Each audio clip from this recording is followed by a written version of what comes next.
Chapter 1. Dismissal. Before the owner of the gaming company stood a young man bearing the heavy shadows of fatigue beneath his eyes, named Yi-sun, aged 25. He was the principal programming lead and chief planner for the Dragon Ball mobile game project, Dragon Ball Divine Evolution. Despite his youth, Yi-sun had exhibited exceptional talent in programming during his academic years and honed his skills in game design through rigorous training at university. Distinguishing himself as a practical innovator among his peers in his senior year, fortune smiled upon him when he was discovered by the current owner during a national competition for emerging game design teams. Not only did the owner acquire his game development group, but by the age of 25, Yi-sun was elevated to the position of chief planner of the entire game studio promotion that left even him somewhat astonished. In March of the same year, the game team was entrusted with the development of a Dragon Ball mobile game. However, the timeline was exceedingly tight, and Yi-sun had already been working overtime for a month. Nevertheless, the results remained far from the anticipated outcome.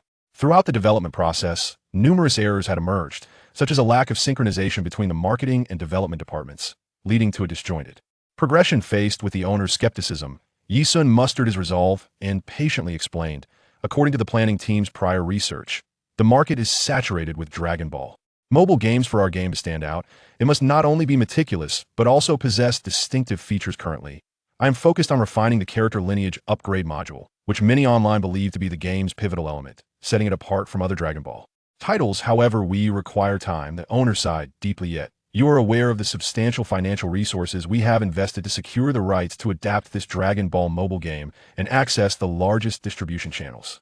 We cannot afford to let the groundwork laid by the marketing department go to waste. Time waits for no one. Our board has decided to cut back on parts of the original plan and showcase what is ready. Yi-sun was rendered speechless. What kind of logic was this? While it was understandable to hasten development under pressure, this reckless self-sabotage was excessive.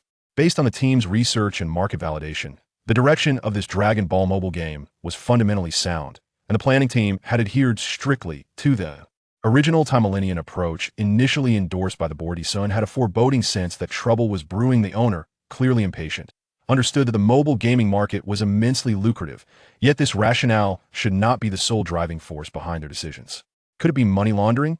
Yi-sun pondered as the owner continued, incorporating elements such as martial arts upgrades, lineage enhancements, item exchanges, and potion development within the Dragon Ball universe is indeed an excellent concept. I do not wish to overturn the established plans of the team, but time is of the essence, and we must make sacrifices. Wouldn't you agree? With those words, the game's prospects dimmed. It appeared that the original proposal from the planning team would face significant reductions. Currently, the Dragon Ball mobile games available on the market predominantly claim to allow players to become a Super Saiyan and fight alongside each other, embarking on adventures that closely mirror the storyline of the manga. However, the issue lies in the fact that no one has ever considered establishing new character designs within the framework of the original Dragon Ball universe. These new characters need not always embark on quests alongside Goku and his companions. Yet, this innovative aspect has become a point of contention for the management. Look here, the boss remarked, the exploration segment in this original proposal is utterly superfluous. There's no need for it. Akira Toriyama isn't paying us, and the essence of Dragon Ball is embodied in the character of Goku. If we aren't adventuring with him, can we still call it Dragon Ball? Will players be willing to engage if the selectable characters do not include Goku, Vegeta, or Trunks, the Super Saiyans? At this point, the discussion grew increasingly heated. The boss became animated, exclaiming, if we follow your line of thinking and production, once this Dragon Ball craze fades, our company's investment will go down the drain. We already have famous techniques like the Kamehameha, Kaioken, and Spirit Bomb. Why complicate matters with character upgrades regarding lineage and techniques? That seems utterly nonsensical. Moreover, I've been meaning to ask you, what exactly is this super earthling concept you mentioned in the later stages of game planning? Is there such a concept in the manga? Seeing the boss deliberately nitpick, Yi-sun could only respond helplessly, boss, I have explained this to you before. The super earthling concept is the pièce de resistance of the entire mobile game. Why should only Saiyans be able to awaken into super or even divine forms? Are Earthlings destined to be viewed as an inferior race? This is precisely what I mean by the vast potential we can explore. Our original plan was truly commendable. Imagine allowing players to control aesthetically pleasing young male and female martial artists from Earth, gradually undertaking lineage evolution and martial arts upgrades. Wouldn't that be the greatest selling point? Moreover, we could integrate storylines from the manga. The boss slammed the table and shouted hoarsely, enough. From today onwards, you are no longer responsible for this project. I have signed an experienced planner to lead the team in completing the remaining production. You may take a break as for the financial matters. We can discuss them another day. Considering it was you who delayed the entire project, I can't possibly pay the full termination fee. What the hell? Am I the one who delayed the project? Wasn't it you who insisted on overturning the original timeline? Didn't the planning proposal undergo scrutiny and receive approval from the board? Yi-sun silently cursed, witnessing his boss' abrupt dismissal. He restrained himself from erupting, instead letting out a heavy sigh. The businessmen were growing impatient, attempting to shift the blame onto him. Damn, this boss parochial nature is truly unmasked. Please understand me. Your team has failed to align with my ambitions for the market. Take your programming home and rest. There is no need for you to come in tomorrow. I will discuss the termination details with you later. Perhaps realizing his own indiscretion, the boss hastily added this last remark, yet Yi-sun merely shook his head and departed without uttering a word. Upon his announcement of leaving the Dragon Ball mobile game production team, a wave of regret swept over the members. They all comprehended the boss mindset of hastily entering the market to reap quick profits. However, none anticipated the situation would unfold so ungracefully. Not even the money-laundering tycoons had exhibited such urgency. For the youth, as long as their skills remained intact, there would be no shortage of IT companies. What lingered was merely the regret and indignation of being dismissed. Upon returning home with his computer, Yi-sun felt as though all his strength had been sapped the moment he stepped through the door. He understood the complexities of the board structure. There were those who would seize this opportunity for money laundering. The big boss had made it clear he merely wished to expedite the game's launch for profit. Given the circumstances, he had indeed shown a modicum of compassion. Alas, the vastness of the market has its downsides. Any shoddy product, once launched, can yield a profit. You were the one who initially approved the planning proposal, and now it is you who abandons it. I fail to comprehend why it is so difficult to create a decent game. Had you disagreed from the start, our planning team would not have been able to force the advancement of the game for the sake of an ideal. After all, we could not afford to bear the losses. Now you expect me to take the blame. Even Benzema would weep. Yi-sun retrieved a bottle of beer from the refrigerator and sat alone at his computer desk, indulging in his drink. He stared at his screen, where a wallpaper depicted Sun Wukong transforming into a Super Saiyan god. And for a moment, he was entranced. After a while, he murmured, "What is so remarkable about a Super Saiyan god?" In the realm of fantasy novels, those cultivators who defy the heavens and shatter realms could easily obliterate you. The Dragon Ball universe, which measures strength solely through combat prowess and destructive capacity, does not constitute a sophisticated cosmos. What significance does your Kamehameha hold? Have you triumphed over the two-dimensional foil or the landscape map? As Yi-sun consumed several bottles of beer, he began to ramble incoherently to his computer. If anyone had been present to overhear, they would likely have been unable to suppress their laughter, for he spoke with the petulance of a child who felt wronged. He exclaimed, "If I were in the Dragon Ball world, none of you would stand a chance against me."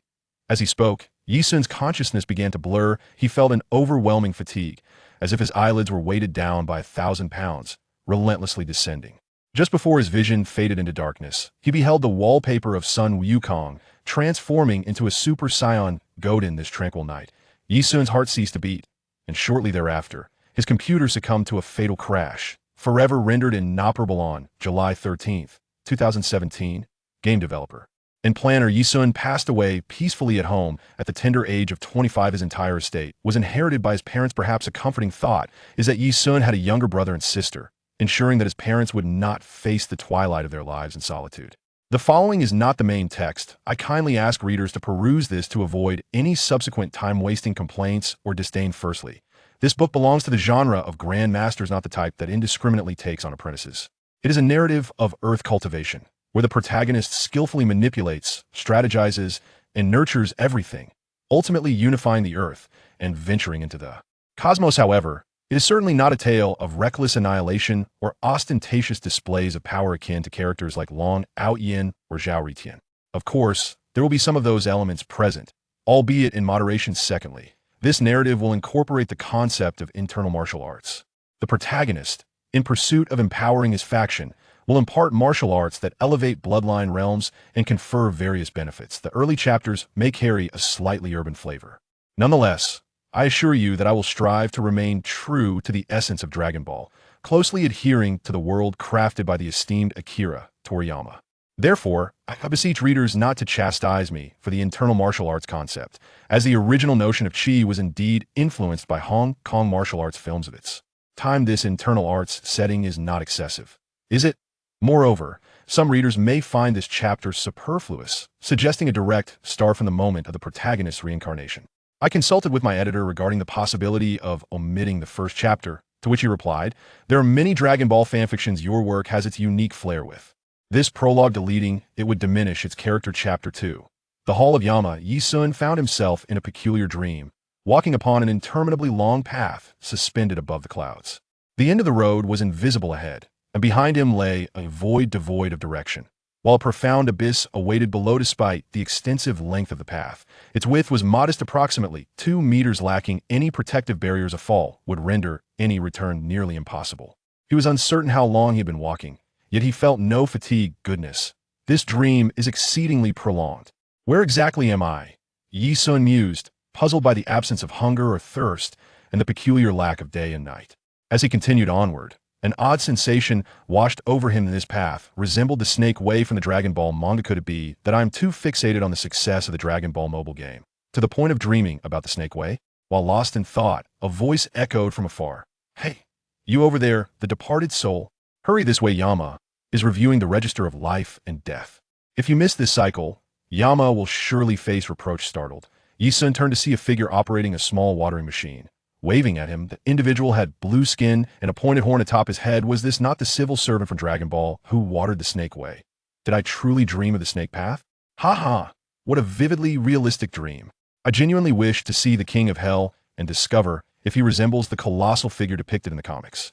As this thought crossed his mind, he immediately realized that if this were indeed the Snake Path, then simply walking in the opposite direction should lead him to the king of the realm. Yi-sun approached the civil servant, a middle-aged man, and politely inquired, "Excuse me, could you please direct me to the residence of the king of the realm?" The man, who was watering the plants, replied earnestly, "Just head in the direction behind you. However, at your current pace, it would take you several centuries to reach the king. The Hall of Hell is this way, and you can reach it swiftly. Allow me to guide you." Yi-sun pondered the plot of the Dragon Ball manga, and indeed, the king's planet was exceedingly distant. Even with Goku's speed, it took him half a year to arrive during his first journey. Given Yi-sun's own 100-meter sprint time of 14 seconds, traversing 1,000,000 kilometers along the Snake Path would undoubtedly require centuries. How peculiar. How could a wandering soul like you possibly be on the Snake Path? Noticing the civil servant's puzzled expression, Yi-sun chuckled. "I seem to have lost my way and am rather perplexed about which direction to take. Had I not encountered you, I might have inadvertently headed toward the king." Upon hearing this, the civil servant suddenly understood and kindly offered, "Come along. I shall escort you to the Hall of Hell. Since you are lost, the king might scold you a bit, but please do not take offense." Yi-sun was well aware of the king's notorious temper. Even the deities of Earth had been admonished to the point of silence. Yet, he could not help but question internally whether he truly was dead. This dream feels so authentic. Could I have crossed over? Impossible. Yi-sun instinctively shook his head. This was not a web novel. Such occurrences of crossing over were far-fetched. Perhaps it was merely the immense pressure from work that had led to this exceptionally vivid dream. After all, his obsession with Dragon Ball was undeniable. What one contemplates during the day, one may dream of at night. Experiencing the Snake Path and visiting the Hall of Hell in a dream was not without its merits. The civil servant, blissfully naive, failed to grasp the absurdity of Yi-sun, a soul who had consumed the Mengpa soup, being aware that the king of the realm resided on the opposite end of the Snake Path. This was, in itself, quite bizarre. Before long, Yi-sun found himself escorted to the Hall of Hell by the civil servant. Contrary to the depictions in the comics, this Hall of Hell was extraordinarily grand and magnificent in terms of sheer presence. Yi-sun felt as though he stood at the base of an enlarged Patala Palace. The architectural complexity and grandeur of this hall surpassed that of the Patala Palace itself. Observing the scene, Yi-sun internally nodded, recognizing that this was indeed the rightful appearance of the realm of reincarnation, far more intricate than the childish representations in the manga. Once the civil servant departed, Yi-sun found himself standing alone at the entrance of the Hall of Hell. The door itself towered nearly 100 meters high, making him feel like a diminutive figure from a land of tiny folk. Before he could express his astonishment, a person clad in formal work attire hurriedly approached him. Upon seeing Yi-sun, he brusquely exclaimed, "Indeed, you are the only one missing. Where on earth have you been? The souls from your cohort have already undergone the judgment of the Book of Life and Death. Fortunately, the King of Hell is away on business today, and matters of reincarnation are temporarily handled by our adjudicator group. Otherwise, if the king were to discover your absence, he would undoubtedly cast you straight into the depths of hell. Then I could simply wait for the next batch, couldn't I?" Yi Sun retorted nonchalantly. To his surprise, the official expressed displeasure, stating, "That is utter nonsense. Do you have any idea that the 10 Yama Kings oversee the reincarnation of 3,000 worlds? Each soul in every realm bears a unique mark, and every reincarnation occurs at a designated time. Missing this window and forcing a soul into another world would unleash a catastrophic butterfly effect, disrupting the very fabric of causality. No one can bear such a burden. Each cohort can only reincarnate within the allotted time. Once the deadline passes, it is irrevocable." Yi Sun was taken aback. Such concepts had never been mentioned in the Dragon Ball manga. Or was it possible that these were mere figments conjured from his subconscious within a dream? What should he do? Would he vanish into oblivion? The staff member sighed, stating, "Regardless of who you were in life, after crossing the Naya Bridge, drinking the Mingpa soup, and traversing the road to the Yellow Springs, we shall treat all equally. If you are lost, we bear some responsibility for inadequate guidance. Thus, we must work overtime to devise a solution." Upon entering the Hall of Yama, the staff member appeared somewhat apprehensive. He ensured that no other judges from his team were present before proceeding. He was acutely aware that the King of Hell would absolutely not tolerate such circumstances. The handling of Yi Sun's soul was a minor issue. The real concern lay in the potential impact on his performance metrics. Other judges would relish the opportunity to undermine him or create obstacles. After all, this was the batch under his purview. Should any complications arise, he would bear full responsibility. Was there any way out of this predicament? Yi Sun gazed at the vast emptiness of the Hall of Yama, where only an enormous courtroom table and a sizable laptop remained. The staff member was acutely aware that shortly, a group of judges would arrive to verify the status of the previous batch. Once that was completed, they would proceed to the next, at which point he could no longer conceal matters. However, time was of the essence. He needed to devise a means to expedite Yi Sun's soul's departure. This would ensure the reincarnation system automatically recorded it. Otherwise, his performance metrics would suffer, tarnishing his record as a celestial civil servant and jeopardizing his prospects for promotion. "Is there a problem?" Yi Sun inquired, bemused by the staff member's evident anxiety. After seemingly arriving at a resolution, the staff member turned to Yi Sun and solemnly asked, "Young man, due to your missed deadline, the system will not initiate your reincarnation. If I were to exploit a minor glitch in the system to forcibly expedite your departure, would you hold it against me? How could one even discuss such a thing?" The staff member replied with resignation. "To speak candidly, if the King of Hell discovers you have not departed, you would be unable to escape and would instead be cast into the path of serpents to toil as a laborer. I too would face demotion. We rise and fall together. My colleagues in the judges group would eagerly wish for my swift exit, as the competition amongst civil servants is indeed fierce." "Ah, so this gentleman seeks to evade responsibility," Yi Sun mused. "Why would I blame you? For any soul that has not been duly authenticated by the King of Hell through the Book of Life and Death, a forced reincarnation could lead to unpredictable transformations. For instance, one who is human may unexpectedly become an animal, as you should indeed traverse the path of humanity. Yet without the delineation from the Book of Life and Death, one cannot be assuredly confined to the human realm." Yi Sun chuckled lightly. "Whatever, feel free to proceed. As long as I can be reincarnated." The staff member's expression brightened, secretly marveling at how agreeable this soul was. Had it been another, they would undoubtedly have taken the matter to the King of Hell to lodge a complaint. "Truly, I possess a talent for deception. Sacrificing your soul ensures my own success. And it is but a trifling matter." The staff member promptly retrieved a laptop and leapt onto the King of Hell's desk, connecting it to the computer with a data cable. With a furrowed brow, they swiftly initiated a program. Yi Sun's eyes sparkled with intrigue. He had never imagined that reincarnation could be conducted in such a manner. "All right, hurry up and go. We're running out of time." The staff member pointed towards a partially opened door, urging, "Off you go. Where you end up is entirely a matter of luck." Yi Sun pursed his lips, nonchalantly shrugging his shoulders as he strode confidently through the door. Once Yi Sun's figure vanished, a staff member promptly tidied up the scene, as if nothing had ever transpired. Fortunately, this individual had previously undergone training in the Yama's deputies preparatory camp and was knowledgeable about how to intervene in the reincarnation main program.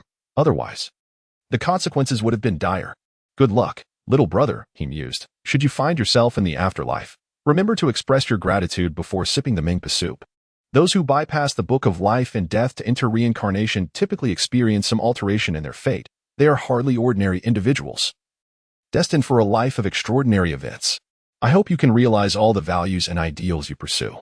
However, This member of the judge's team could never have anticipated that Yu-sun had not consumed the Mingpa soup at all, and that his sudden arrival in this universe, adorned with the Dragon Ball version of the Yama's court and the Serpent Road, was in itself a monumental transdimensional leap.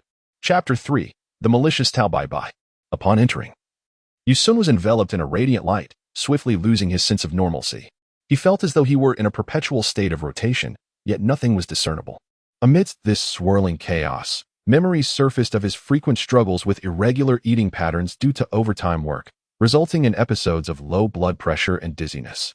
To his dismay, all his efforts were rendered futile with his employer's abrupt contract termination, filling him with frustration.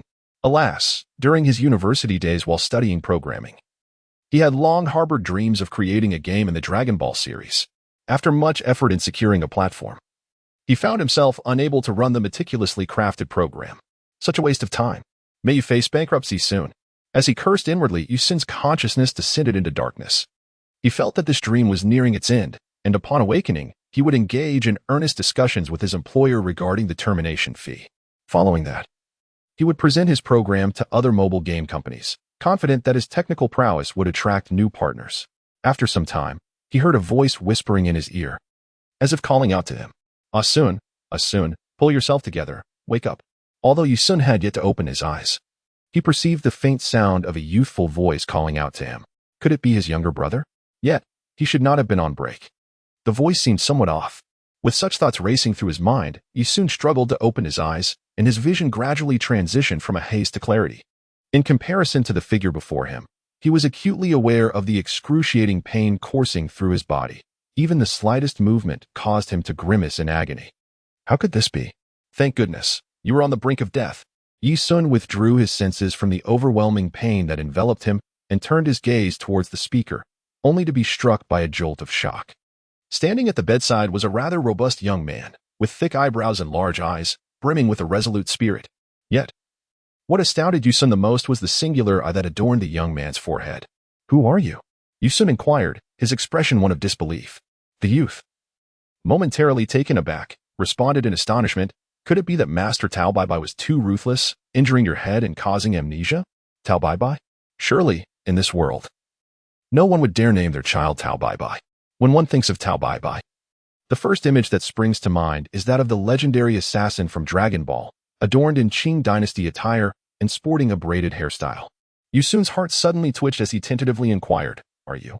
Could you possibly be Tianjin Fan?" Tianjin Fan fell into a momentary silence, contemplating that even if Ah-sun had not suffered such severe amnesia, it was highly plausible that he had sustained a significant blow, resulting in a concussion and a transient lapse in memory. "I am indeed Tianjin Fan. Do you recall what transpired?" Yu-sun lay on the bed, his eyes wide open, lost in a daze with an expression of sheer disbelief, unable to respond to Tianjin Fan. Observing his reaction, Tianjin Fan refrained from pressing further and instead spoke with a sense of urgency. "Ah-sun, time is of the essence. I must return to the Crane Immortal sect at once. Otherwise, my master will become suspicious." As he spoke, a shadow crossed Tianjin Fan's face. "Moreover, the death of your parents was indeed a calamity. Master Tao Bai Bai is an assassin, and I suspect he received payment from your family's enemies to carry out this heinous act." As Tianjin Fan recounted these events, images began to surface in Yu-sun's mind, revealing many familiar yet unfamiliar faces. Why did they evoke such a sense of recognition? Tao Bai Bai? Tianjin Fan? The parents of the Yi family he had never met? And was he truly a disciple of the Crane Immortal sect? What on earth was happening? Muttering to himself, Yu-sun lifted his gaze to Tianjin Fan, staring at him as if he were a monster. Tianjin Fan, taken aback by the astonishment in Yu-sun's eyes, hurriedly explained, "Ah-sun, I am genuinely trying to help you. However, Master Tao Bai Bai is far too powerful. He is a brother to the Crane Immortal. Those he wishes to kill cannot escape. With my current level of martial prowess, I would be unable to lay a finger on even a thread of his garment. When he crippled you, I was utterly powerless to assist. I am truly sorry." Tianjin Fan's understanding diverged entirely from what Yu-sun sought to express. Yet Yu-sun connected it to the dream he had experienced in the Hall of Yama. It seemed he had indeed traversed realms. At this moment, Yu-sun felt an emptiness within him, a sensation beyond words. For he understood that his soul had directly descended into the body of a 13-year-old boy who shared his name, a clear instance of possession. Contrary to the joyful notions one might associate with such an experience, The separation from his former family and the uncertainty of his future in this new life brought him immense sorrow. Moreover, he learned from Tianjin Fan that this body had been brutally shattered by Tao Bai, who had even severed the tendons in his right hand and left foot. The haunting words of Tao Bai echoed in his mind. I killed your parents. I had intended to kill you as well. However, your parents bribed me with all their possessions and pleaded for your life. Considering you are a disciple of the Crane Immortal, I merely crippled you. I welcome you to seek revenge once you have recovered. Upon uttering these words, Tao Bai laughed maniacally, and chillingly, his master, the Crane Immortal, joined in the mockery. As if the one who had been crippled was not his disciple, but merely a stray dog. How infuriating. As you soon reminisced about these memories, he could not help but widen his eyes in fury, his face contorted and twisted in a mask of rage. He understood that this was the instinctual response of the Yi Sun from this world, fueled by deep-seated resentment. However, after the intertwining of their souls, he was wholly consumed by this animosity. All he desired was to obliterate Tao Bai and Crane Immortal. No, he intended to render these two brothers utterly powerless, condemning them to a life akin to that of a broken-backed dog, begging for scraps. Observing Yi Sun's clenched jaw and bulging veins, Tianjin Fan let out a profound sigh and said, Here is a backpack containing some money that Drowsy and I have saved, though it is not a substantial sum.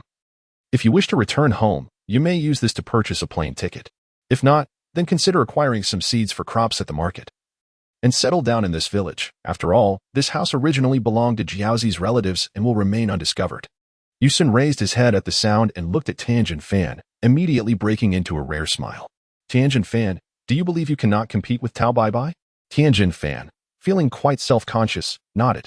Despite his relentless efforts, he still found himself unable to withstand even 3 moves from Tao Bai. Were it not for the focused cultivation he received from Master Rashi, he would have fared no better than his fellow disciples, who often faced dire consequences. The Crane School was indeed ruthless, seemingly more concerned with producing killers than nurturing successors. Keep striving, Yi Sun encouraged. Your potential is boundless.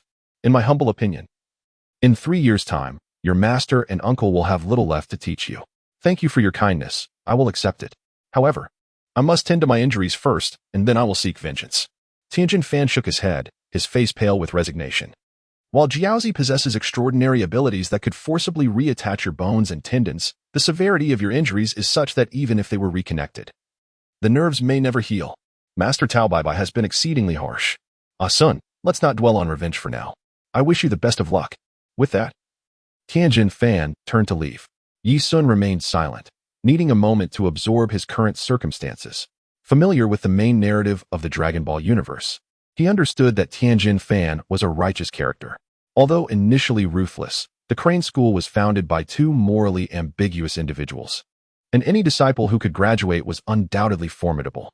However, one thought troubled Yi Sun. He had traversed into the Dragon Ball world through the Yama Temple, which seemed to coincide with the Yama Temple from Dragon Ball itself. Did that imply that the world he originally inhabited was also governed by this same Yama Temple? What on earth was going on? Chapter 4. Speculations on a power level of 100 in the days that followed. Yi Sun languished in a state of half-life, while Tianjin Fan and Jiaozi took turns visiting to assist him in healing. Frankly, Yi Sun felt quite touched. The sincerity with which these two sought to help him escape his current plight was heartening. After Tianjin Fan utilized his ki to realign Yi Sun's meridians, he finally spoke with a sense of relief. The recovery is progressing well. However, if you wish to train in martial arts in the future, you will require superior medicinal herbs. The ones we brought are gathered from deep in the mountains, and their effectiveness cannot compare to those found in the cities. Moreover, they are prohibitively expensive. We are at a loss. Yi Sun nodded with deep emotion. After the alternating treatments from Tianjin Fan and Jiaozi, he could distinctly feel a restoration of his bodily functions.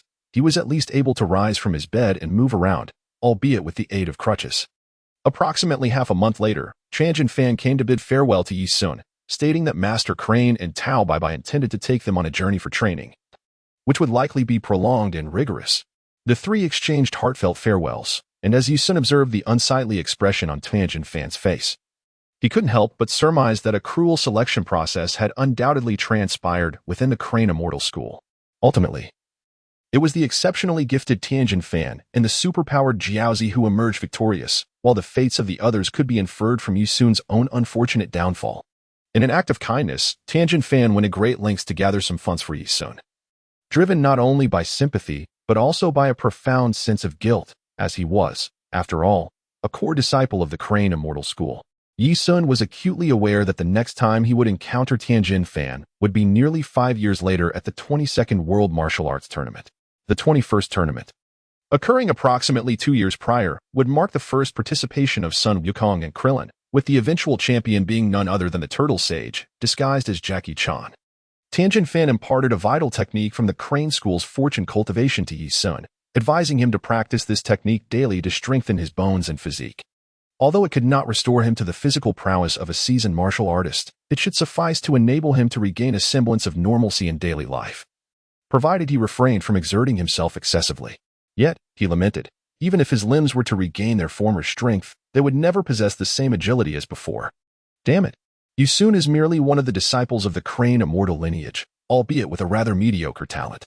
While his peers have nearly mastered the art of circulating their internal energy, he still struggles to generate even a faint breath of it on his own. By the time he has barely begun to guide a slight wisp of the surrounding energy, his fellow students have advanced to studying other martial arts. Tianjin Fan has even managed to execute the Dance of the Void, while Jiaozi can wield the miniature Dodon wave.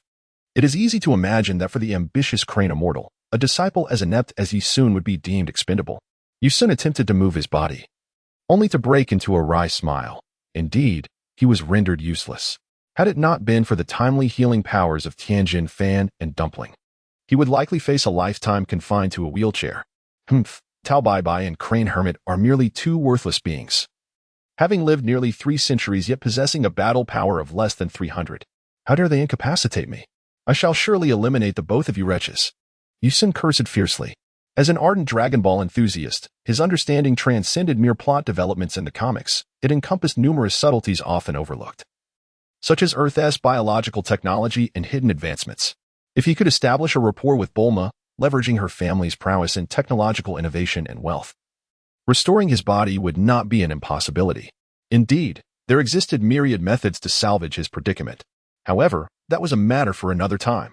He began to devise his subsequent plans. If his memory served him correctly, Tien and Bulma were contemporaries. Currently, Tien was 15. Implying that Bulma had just entered high school and had yet to embark on her quest for the Dragon Balls. Thus, the primary narrative of the Dragon Ball saga had not yet been triggered, and Goku remained an 11-year-old boy living in the depths of the mountains. Given this circumstance, his only recourse was to become Goku's companion. There existed no other avenue for his redemption. With Goku's innocent and carefree disposition, as long as one treated him kindly, he would reciprocate tenfold, making the formation of a friendship remarkably effortless. It was not that Yi Sun lacked the courage to venture forth on his own. Rather, his current frail condition rendered him incapable of practicing martial arts. He could only seek to accompany the protagonist, sharing adventures with Goku, and earn his recognition and trust through camaraderie.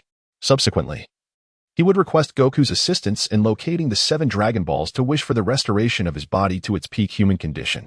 Indeed, that was his wish. The Eternal Dragon could not fulfill requests beyond its capabilities. For instance, wishing to elevate his battle power to over 500 was utterly unrealistic.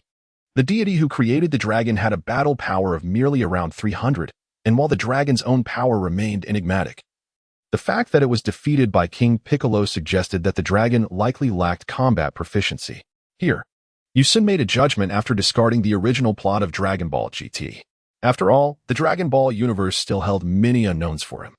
Even having read the comics, he could not guarantee that events would unfold with absolute fidelity to the storyline.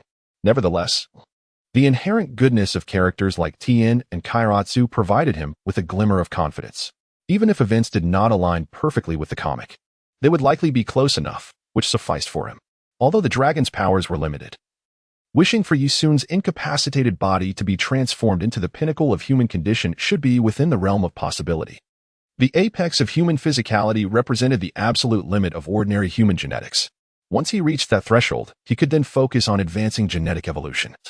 For human genetics paled in comparison to those of Saiyans and other elite races in the cosmos. Yi Sun leaned on his crutch, moving about in the courtyard of the dumpling shop, contemplating the pinnacle of human potential on Earth. He referenced the likes of Master Rashi and Crane Hermit, as well as the venerable Tao Pai Pai, who had surpassed the remarkable age of 290 years.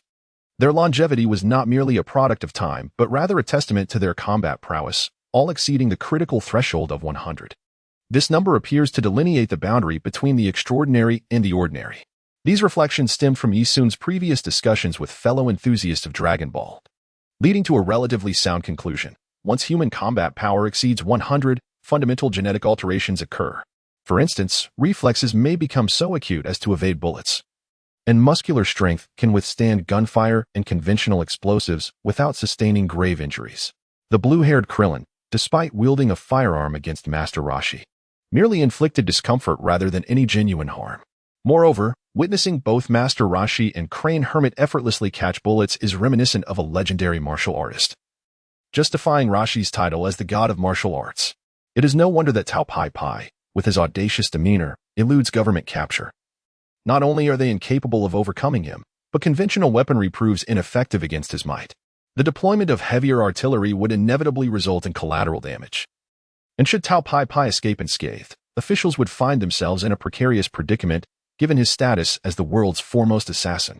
Reflecting further, one recalls that upon descending from Korin Tower, Sun Wukong's combat strength surpassed 100, enabling him to vanquish Tao Pai Pai and single-handedly confront the entire Red Ribbon army. This pivotal moment has led many Dragon Ball aficionados to identify the first significant transformation of characters within the Dragon Ball universe as coinciding with the attainment of a combat power of 100. At the very least, surpassing this benchmark liberates one from the constraints of worldly authority, bestowing sufficient longevity to pursue one's aspirations. Yisun exhaled deeply, pondering, "Wukong, I can only bind my fate to yours, hoping that you will aid my growth."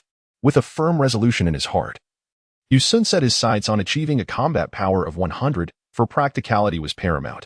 He possessed no resources and, according to his memories, the assets of the Yi family had significantly declined, nearly seized by that despicable scoundrel, Tao Bai Bai, through coercion and temptation. "Tao Bai Bai, no matter what transpires, you shall surely meet your end at my hands. After all, Sun Wukong spared you beneath the Korin Tower. You will live until Majin Buu obliterates the earth. Until then, I have ample time to grow." Chapter 5. The Cleansing Sutra. In the ensuing days, Yisun lived in this village under the guise of a distant relative, gradually becoming familiar with several local families. The village girls, upon catching sight of Yisun's handsome and refined appearance, would blush and shy away. Yet they couldn't resist greeting him. It is worth noting that the Yisun of the previous world was merely a nondescript shut-in, but in the realm of Dragon Ball, he possessed a truly remarkable visage, albeit as a down-and-out youth.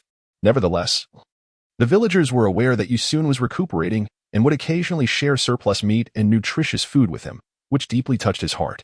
It is often said that rural folk can be shrewd. However, the people from the dumpling's hometown are genuinely simple and kind-hearted. Yisun's current endeavor is to wholeheartedly assimilate the cultivation techniques left by Tangent Fan. Should he succeed in circulating this method around his meridians, he would have mastered it.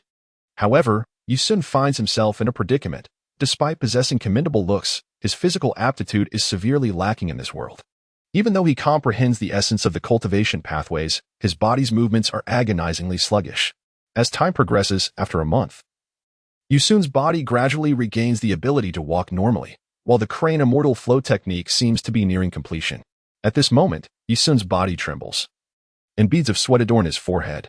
The innate quality of this body is exceedingly poor, and he endures the sharp pangs emanating from his previously severed meridians, remaining resolutely silent. Finally, after a month of exploration, he discovers a stable route, circulating his true energy and nearing the completion of a full cycle. Success. Yisun felt a surge of vital energy coursing through his body, forming a complete cycle at last. Although the blocked meridians proved difficult to expand and those interrupted by Tao Bai Bai could not be cultivated, at least his body remained intact, providing a foundation for future training. However, with one tendon in his hand and one in his foot severed, his prospects seemed grim, which was truly infuriating. Just as he wallowed in frustration over his plight, an enigmatic voice suddenly resonated in his mind. "Ding! Congratulations, host, on reaching level 1.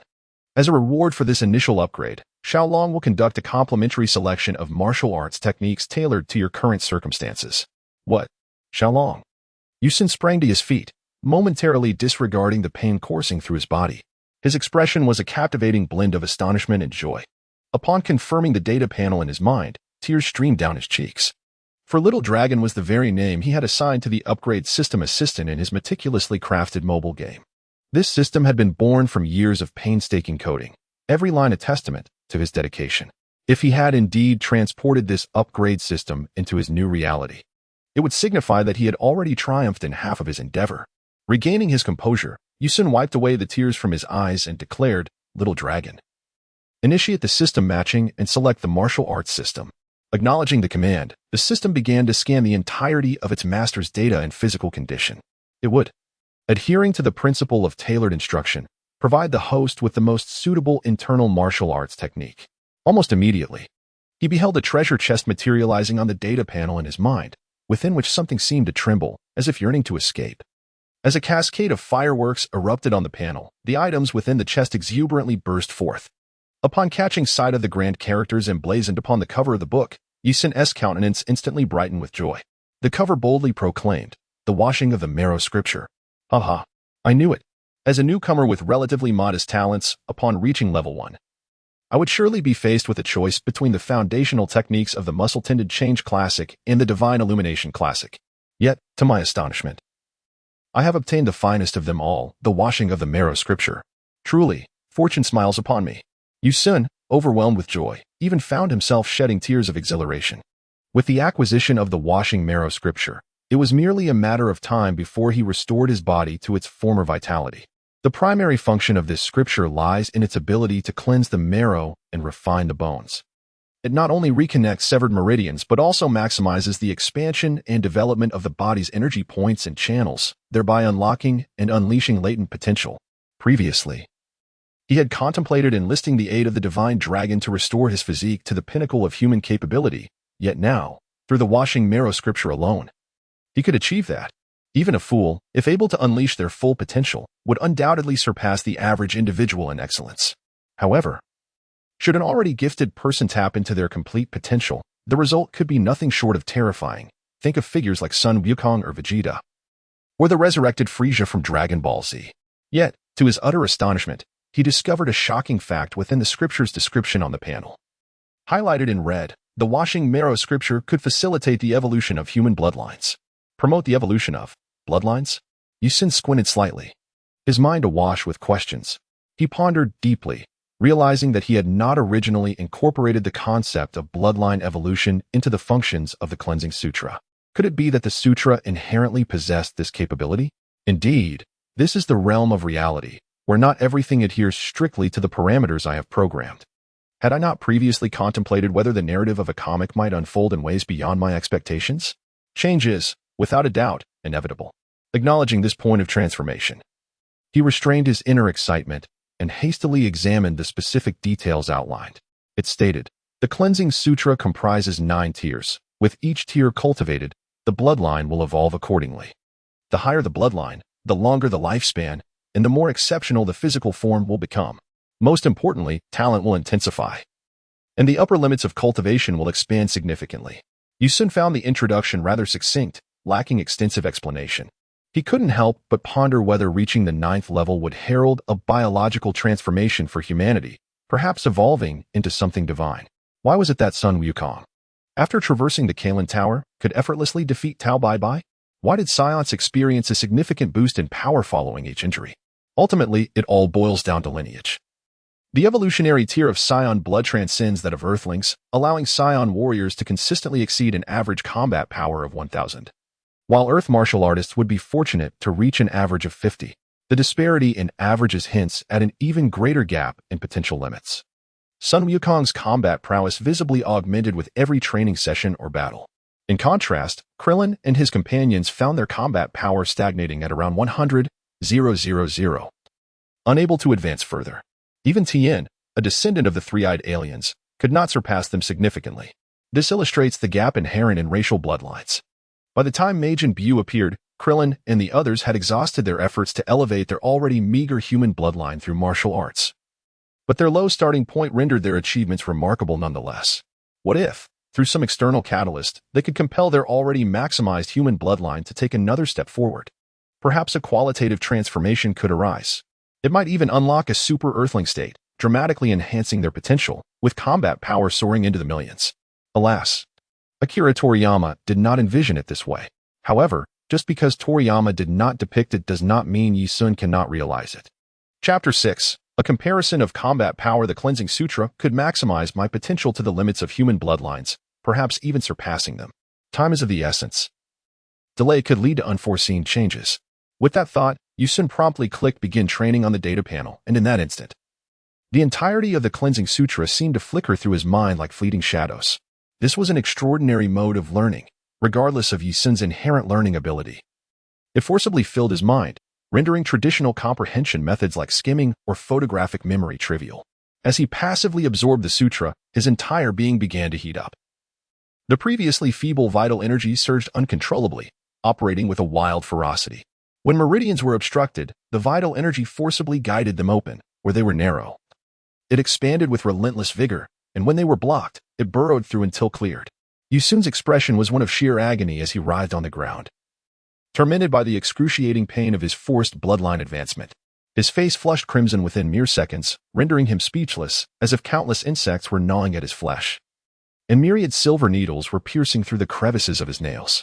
Furthermore, he was haunted by the chilling sounds emanating from within his body, pops and cracks that echoed incessantly in his mind, as if his very cells were undergoing a cataclysmic explosion. After enduring this unbearable torment, Yi Sun ultimately succumbed to unconsciousness. Had Tianjin Fan been subjected to such a trial, he would not have suffered in the same manner. The crux of the matter lay in Yi Sun's inherently frail constitution, which meant that the initiation of marrow cleansing and bone refining would inevitably subject him to excruciating and toxic suffering. Yi Sun's struggle is not merely a matter of endurance. It transcends the realm of mere tolerance, stemming from the profound agony of transformation at the cellular and even DNA level. It is a pain that cannot be simply borne through fortitude. In such circumstances, fainting becomes the ultimate solace. As Yi Sun loses consciousness, his experience points are rapidly accumulating, propelling him towards level 2, and soon he embarks on a fervent quest towards level 3. The cleansing scripture wields an unparalleled might, facilitating the most significant transformation within the confines of its first application. This is a programmatic directive bestowed by Yi Sun himself. The 9 tiers of the cleansing scripture correspond to levels 1 through 99. The initial tier primarily enhances the lineage of martial artists from level 1 to level 10, and this pattern continues accordingly. Once one reaches level 10, the practice of the second tier of the cleansing scripture is automatically initiated. However, the enhancement of lineage does not yield a substantial surge in experience points. Otherwise, one could simply practice the cleansing scripture without further effort. Nevertheless, the effects of deploying the cleansing scripture for the first time are markedly evident as he swiftly surpasses level 5 and begins to assault level 6.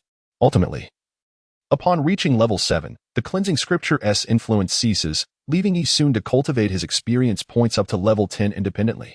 This experience cannot be acquired through monetary means. Otherwise, why would that proprietor express such dissatisfaction with Yi Sun, perceiving his actions as reckless? Although Yi Sun had succumbed to unconsciousness, the excruciating pain roused him on several occasions, only to succumb once more into tragic oblivion. This torment was exponentially more agonizing than the injuries inflicted upon him by Tao Bai, enduring pain that felt magnified by countless times. It was not until the following evening that he gradually opened his eyes. However, unlike before, upon awakening this time, he felt an extraordinary lightness in his body. Devoid of the searing pain from shattered meridians and liberated from the discomfort that had previously hindered his ability to rise due to fractured joints and bones, Yi Sun, filled with joy, immediately performed a backflip on the spot, eager to engage in vigorous activity. However, he was abruptly assailed by a noxious stench, tinged with the scent of blood, nearly causing him to retch. He paused in astonishment, realizing that he was covered in muck and the remnants of blood. This must be the result of expelling the impurities from his body after undergoing the cleansing process, undoubtedly including some discarded fragments of DNA. Yi Sun hurriedly took a shower. Otherwise, it would have been impossible to endure the unbearable stench. Oh, right. I should check the data. Xiaolong, please present my current personal information. Xiaolong promptly replied. You can simply access your personal profile directly. Yi Sun was taken aback, and an awkward smile crept onto his face. The upgrade system was merely a component of the menu bar. In other words, the so-called system was essentially the personal information panel of the Dragon Ball mobile game. This panel encompassed not only personal data, but also a space backpack, martial arts upgrades, and various other options. He clicked on the personal data section and was met with the information that his current level was LV7. Simultaneously, the combat power data instantly captured Yisun's attention, displaying a minimum assessment of combat power, 82. Is it really already 82? Damn, I had just set my goal to desperately surpass a combat power of 100. And now it seems I'm on the verge of achieving it? Goodness, I must truly be a genius. Yisun could no longer contain his laughter. In truth, his entire analysis of the combat power within the Dragon Ball universe hinged on a single reference, Son Goku.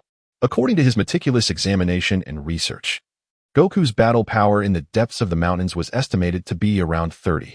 This conclusion was drawn from the explicit revelations in Dragon Ball Z, which indicated that upon his birth, Goku's battle power was less than 10.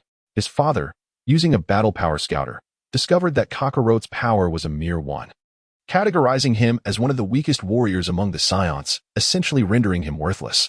Consequently, he was dispatched to a planet with a low-level combat rating, Earth.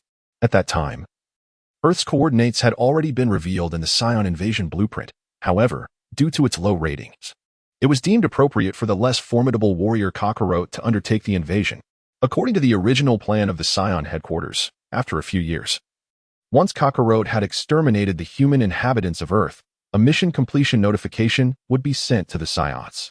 Subsequently, they would dispatch an assessment team to evaluate the planet's worth, which would then be placed on the auction block for affluent extraterrestrials seeking a new abode. Regrettably, shortly after Kakarot's departure, the cosmic tyrant Frieza annihilated planet Vegeta. Even more absurdly, Kakarot, having suffered a severe head injury from a fall into a ravine, lost his Saiyan memories, transforming into the innocent, obedient, and dutiful Son Goku, a true twist of fate.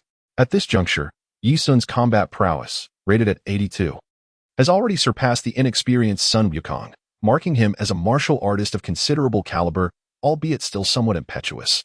A comparative analysis reveals that Sun Wukong subsequently underwent unprecedented training under Master Roshi and engaged in fierce battles against the Red Ribbon Army. His most significant transformation occurred when he ascended the Kirin Tower and encountered Kirin, which bestowed upon him enhanced strength and speed, enabling him to decisively defeat Tao Pai Pai. At this point, Sun Wukong's combat power had reached parity with Master Roshi, estimated at around 140. Notably, Bulma's scouter indicated Master Roshi's power level to be only 137, suggesting that this was not the full extent of his capabilities, as Earthlings possess the ability to conceal their energy. Yisun surmises that Master Roshi's true combat power could hover around 160. During the World Martial Arts Tournament, Sun Wukong faced Tien Shinhan, and it was during this confrontation that his combat power exceeded that of Master Roshi, approximating 170, while Tien's power level was around 150, leading to an intensely competitive match between them. It is worth mentioning that at that time, Master Roshi, under the alias Jackie Chan, was internally conflicted upon witnessing Sun Wukong's triumph over King Choppa. His emotions were a blend of joy and trepidation as a mentor. He felt elated that his pupil had surpassed him, yet as the god of martial arts, he grappled with fear, excitement, and a sense of unfulfilled ambition. Later, when Sun Wukong encountered the Demon King Piccolo, he initially found himself outmatched. It was only after ascending Kirin Tower once more and consuming the sacred water that his abilities experienced a significant enhancement, estimated to be approximately double. At that point, his combat power was nearing 300. By the time of the final showdown at the World Martial Arts Tournament, both he and Piccolo unleashed their full combat potential, each exceeding 370. After Raditz' arrival on Earth, their power levels in weighted conditions surpassed 300, while in their normal states, they could exhibit levels above 400. Once engaged in combat, their powers soared beyond 500, with the Kamehameha reaching 700 and the special beam cannon escalating to over 1,000. Thus, a clear comparison emerges. If Yisun can swiftly elevate his combat power beyond 300, then the unsealed Demon King Piccolo would pose no threat to him. Mere strength, however, is insufficient. I must also acquire more potent martial arts and supplementary techniques, particularly enhancing my resilience. Consequently, upon reaching level 10, I shall seize the opportunity to select a powerful external martial art. Chapter 7. The strongest on Earth. No one is more acutely aware of the Dragon Ball mobile game's upgrade mechanics than I am. Beyond triggering main storyline quests, numerous side quests await discovery. Additionally, I have specifically designed a training system, wherein each new martial art learned yields corresponding experience points. Moreover, Each previously mastered technique possesses its own proficiency level, allowing me to accrue experience points through practice within the training system. A conventional game should involve completing quests to earn experience points, which subsequently facilitate leveling up. Through this process of advancement, players acquire skill points, which can then be utilized to enhance the martial arts they have already mastered. Yi Sun naturally retained the fundamental game mechanic of skill points. However, the martial arts upgrade system diverges significantly. For instance, disciplines such as the Washing Marrow Sutra cannot be enhanced through skill points.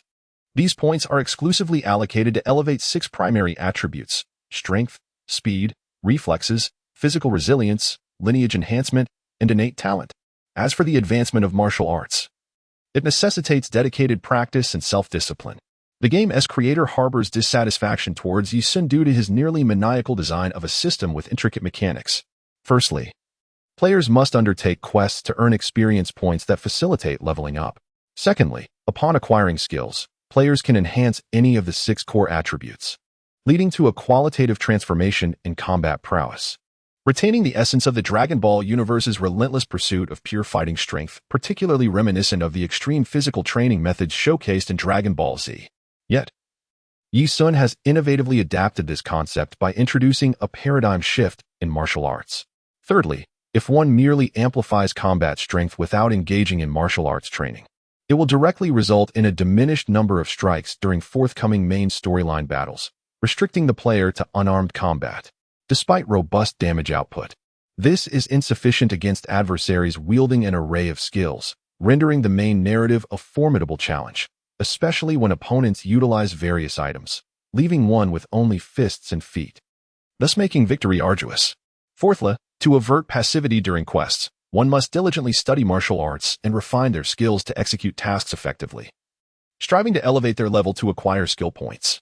Fifthly, this raises a pertinent question. Aside from the rapid enhancement of attack power, what other distinctions arise from persistently improving these 6 fundamental attributes? The answer lies in the increased probability and stacking rate of critical hits. What merits financial investment in this game?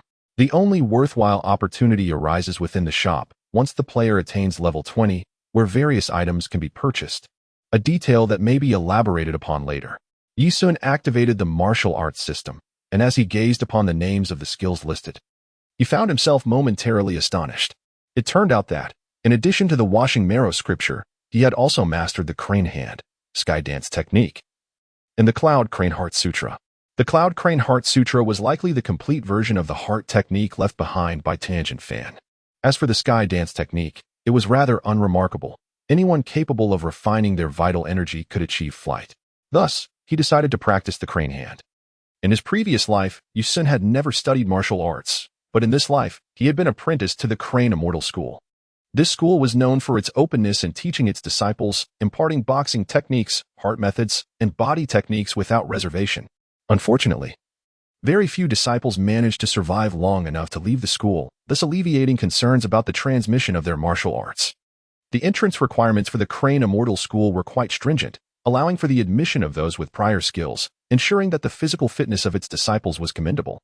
Yi Sun had entered the Crane Immortal School purely as a hostage, held until Tao Bai Bai had consumed the entirety of the Yi family's wealth before turning his attention to Yi Sun. The Crane Hand, while appearing to embody the ethereal grace of immortality, in truth emphasized the principle of overpowering strength with strength, where force can dismantle finesse, and without strength, there is no finesse. It all distilled down to one word: ferocity. Rather than being merely a hand technique, it was more akin to a fist. When unleashed, the fist surged forth like a fierce tiger escaping its cage, and the legs moved as if a soaring dragon graced the heavens, mastering speed through strength. An overwhelming technique with sheer power. Unlike Muay Thai, which often sacrifices health through relentless practice, the Crane Immortal School cultivated both inner and outer strength. He closed his eyes, calmed his inner breath, and then opened them to release a profound martial intent. Each strike flowed seamlessly, as if carried by the wind, without hesitation. His limbs and spine moved in perfect harmony, oscillating between motion and stillness, akin to a taut bowstring, with force held tightly in check, while his fists and feet danced gracefully like the whispering wind. After completing his practice, his body resonated with a satisfying crack, and he felt a surge of vital energy coursing through him, a delightful sensation.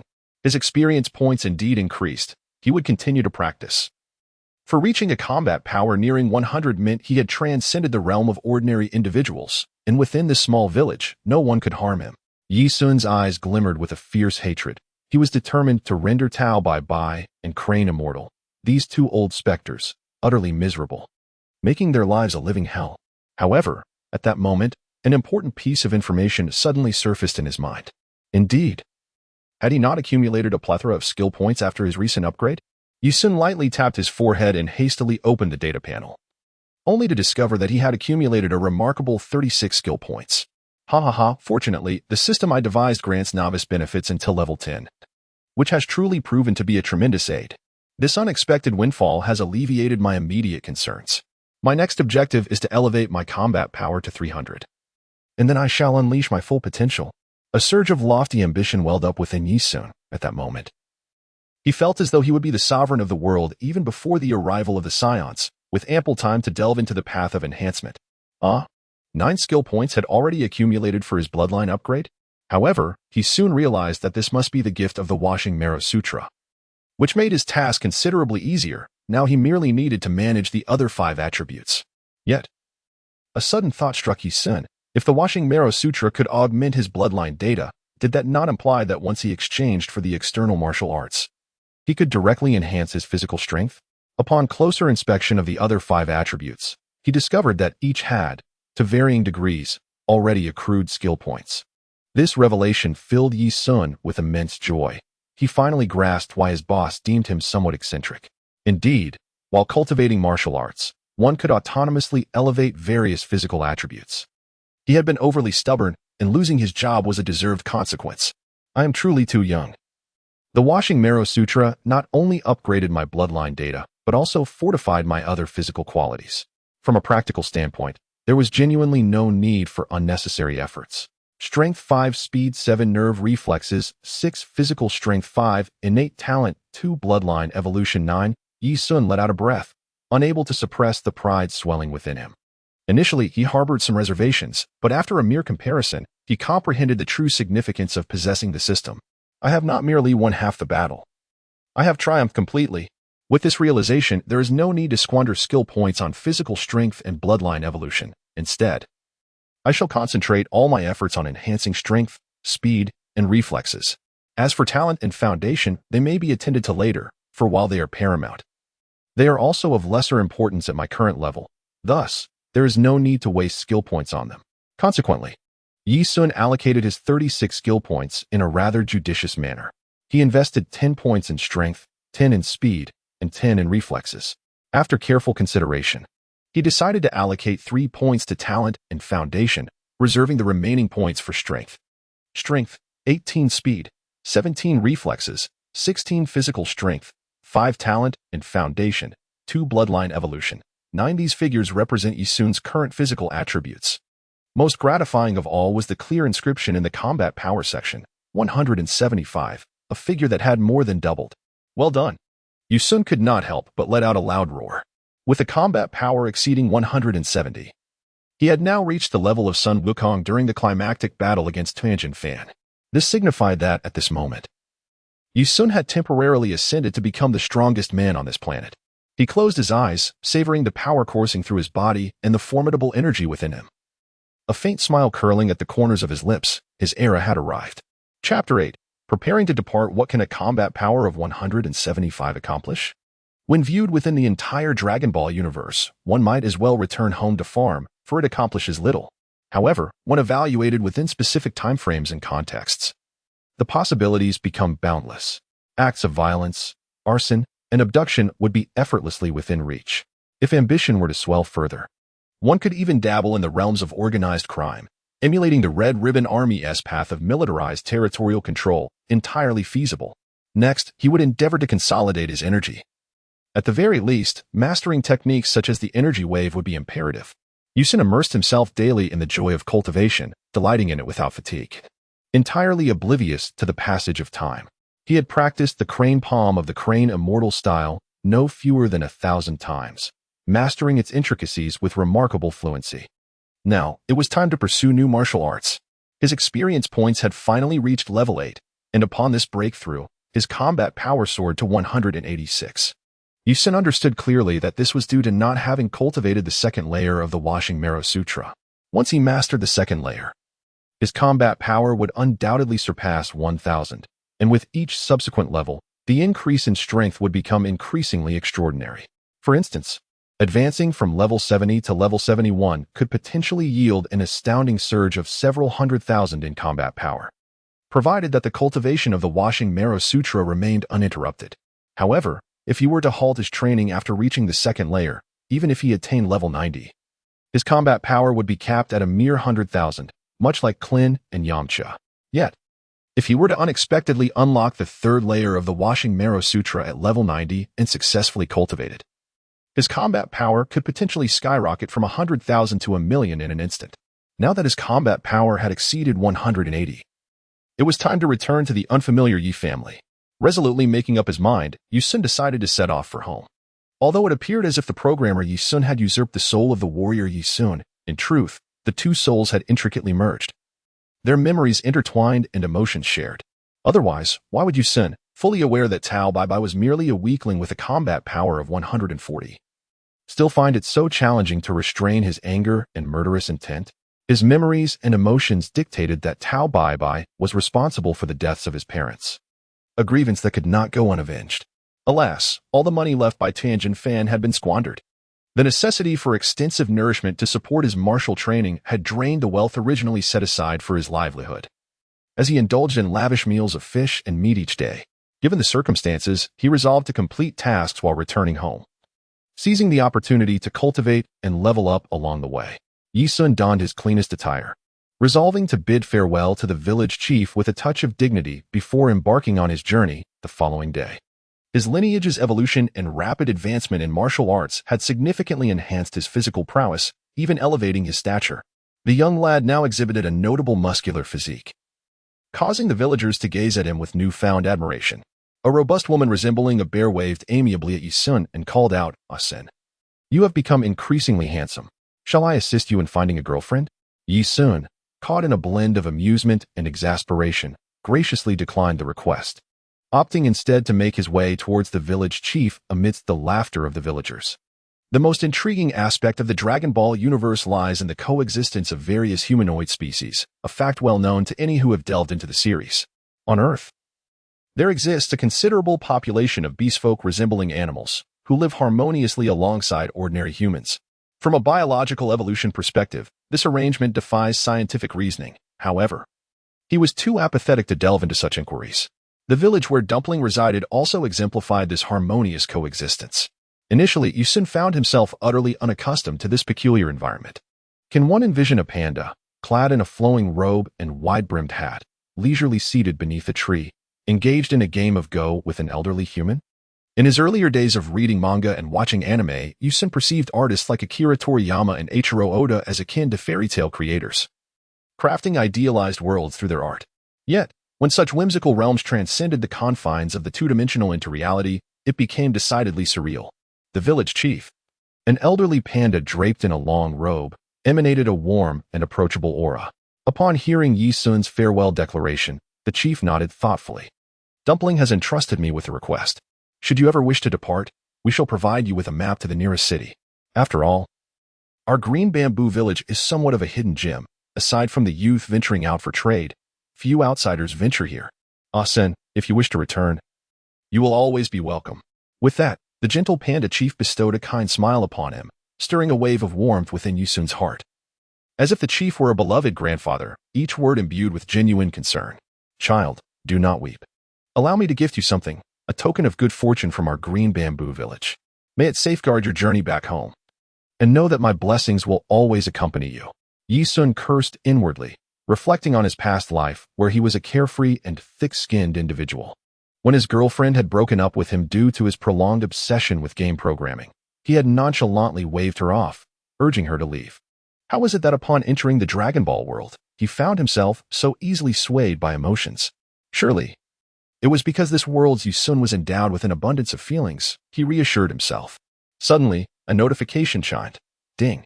You have received the blessing of the village chief of Green Bamboo Village, permanently increasing your luck by 5. What the? Yi-sun was momentarily taken aback. astonished by the unexpected turn of events. However, he quickly recalibrated his thoughts, considering that if he were to perceive this world merely as an unfinished Dragon Ball mobile game, it would then become comprehensible that each step he took would trigger corresponding main or side storylines. Upon politely accepting the fortunate pouch, Yusun was immediately greeted by the system's voice resonating in his mind. Ding dong, little dragon prompt, acquired F-grade item, panda pouch. Upon wearing, physical strength increases by 1. How intriguing. As a game developer, Yusun displayed a knowing smile. With this, he comprehended the subsequent settings thoroughly, feeling entirely in command of the situation. Village Chief.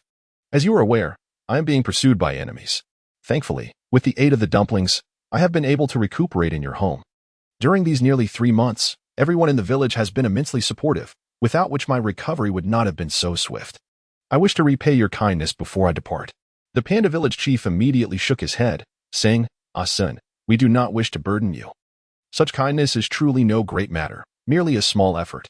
If you truly wish to express your gratitude in the future, perhaps you could assist 1 or 2 children from the village in pursuing their education in a big city when you are financially able. Indeed. As soon as these words were spoken, Little Dragon chimed in once more. Do you accept the F-grade quest to sponsor at least 1 child from Green Bamboo Village to study in any of the 4 great cities? Accepted. Upon accepting the quest, Yusun promptly replied, Village Chief, our Yi family is a prominent clan in the eastern capital, with extensive connections, even in decline. We are not far from being well off. If you trust me, please allow me to take a child from the village with me. Upon our arrival in the eastern capital, I will ensure my family facilitates the child's enrollment. The Panda Village Chief's expression brightened. That is wonderful. I believe in you. Just like that, the trust was given? What if I were to sell the child? Yusun couldn't help but chuckle at the naivety. After speaking, the Panda Village Chief gestured for Yusun to wait a moment, leaning on his cane as he walked towards the back hall. Yusun waited briefly until the Panda Village Chief returned, accompanied by several little pandas into the main hall. Yusun let out a soft exclamation upon seeing the adorable little red pandas, his heart nearly melting at the sight. The tiny creatures, clearly very young, clung fearfully to the village chief's robe, their wide, dark eyes curiously observing Yusun. Children, this is Brother Sun. Who among you would like to accompany him to the eastern capital for studies? Grandfather, if I go to the eastern capital, can I still play with the little dog next door? That would not be possible. Then I shall not go. Grandfather, will we be able to enjoy Auntie Xion's osmanthus cake in the eastern capital? I am uncertain. Auntie Xion will likely remain in Green Bamboo Village. Then I shall not go either. The little red pandas were largely reluctant to leave, and Yusun felt quite helpless. Naturally, children are hesitant to follow a stranger. However, at that moment, a small panda clad in a green robe boldly posed a question to Yusun. Brother Sun, if I go to the eastern capital, can I learn martial arts from the masters? Yusun was momentarily taken aback. He scrutinized the smallest panda, who, despite being so cute, possessed a gaze filled with determination, a natural-born kung fu panda. The village chief seemed displeased with the question, admonishing, Dodo, you are only 1 year old. Why do you think about fighting? Yet, Dodo stubbornly gazed at Yusun. With a hearty laugh, Yusun replied, no problem at all. You can learn anything you wish, including martial arts. Chapter 9. The Extraordinary Panda Dodo, pack your things. We shall depart tomorrow morning. The little creature named Dodo joyfully scampered around Yusun several times, exuberantly chanting, learn martial arts, learn martial arts, learn martial arts. Resembling a child who had just received a sweet treat, utterly delightful, Yusun couldn't help but burst into laughter. While the Panda Village Chief was equally amused by the antics of his grandson, this scene was filled with joy and warmth, perhaps embodying what the ancients referred to as the bliss of familial harmony. Dodo spent an entire night organizing her clothes, yet in the end, she managed to gather merely 2 or 3 garments of traditional Chinese style, a green robe, a white vest, and a blue hanfu. The primary reason for this scarcity was the impoverished state of Green Bamboo Village, which lay far from the urban center and lagged in commercial development. Many adults possessed only 1 or 2 pieces of clothing, and it was already commendable for the children to have 3. Yusun has long wished to express his thoughts on the astonishing disparity in the development within the Dragon Ball universe. In the same nation, there exists a futuristic metropolis like West City, replete with bustling vehicles, alongside impoverished villages lacking even basic access to water. The juxtaposition of advanced capsule technology and traditional ox-drawn carts is striking, highlighting an appalling wealth gap. Yet, Can the progression of a nation truly be encapsulated in mere words? On the following day, Yusin gathered his belongings and remaining funds, making his way to the village entrance where he found it teeming with people. Nearly all the villagers had gathered.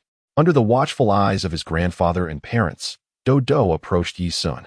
After the villagers graciously offered Yi-sun and Dodo a hearty breakfast, the two companions embarked on their journey.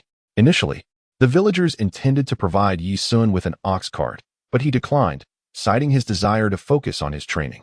Seeing their efforts to persuade him were in vain, they ultimately acquiesced. Upon obtaining the map, Yi-sun promptly entrusted it to the system for scanning, resulting in a more detailed and precise representation appearing on the system's grand map, while other regions remained shrouded in a haze, indicating that Yi-sun had yet to venture into those areas. Thus, a 13-year-old human boy and a panda child barely 2 years of age set forth on their journey. Initially, the village elders urged the panda village chief to reconsider his decree, arguing that both were merely children, and suggested that if Yi-sun truly wished to return, they should gather enough funds to send him back to the eastern capital. However, the chief resolutely declined, for in his eyes lay the vision of vast horizons. He spoke with profound wisdom. Jade must be carved to become a gem. Yi-sun has faced great tribulations and emerged unscathed. He is destined for future blessings. Little Dodo's companionship may herald an opportunity. We need not overly fret for the children. In truth, I have always felt that Yi-sun possesses. Pausing momentarily, the panda chief continued, the aura surrounding Yi-sun is remarkably powerful, exceedingly powerful. I dare say there is no one on this planet capable of contending with him. Perhaps only a divine being could achieve such a feat. The villagers were taken aback. Struggling to comprehend the chief's implication, did he suggest that Yi-sun had attained a divine level? On that day, the chief sat beneath the grand banyan tree at the entrance for the entirety of the day, perhaps sensing that profound changes were on the horizon for the world. Yi-sun and Dodo strode purposefully along the mountain path. As they rounded a hill, they suddenly found themselves standing atop a lofty peak, gazing into the distance. The azure sky stretched before them like an immense sapphire, occasionally adorned by wisps of white clouds. The mountains loomed majestically, shrouded in swirling mists, evoking a serene sensation as if hidden in the depths of the clouds, where immortals might reside amidst the ethereal landscape. Yi-sun involuntarily opened his arms and closed his eyes, allowing his body and spirit to embrace the refreshing mountain breeze. In that moment, all memories of intertwined souls were cast aside, and the past became untraceable. He cherished the present. This simple truth, once realized, elevated his soul. And accompanied by the gentle mountain wind, he struck a pose, once more performing the crane immortal style's crane palm. Moving in harmony with the breeze and following the rhythm of his heart.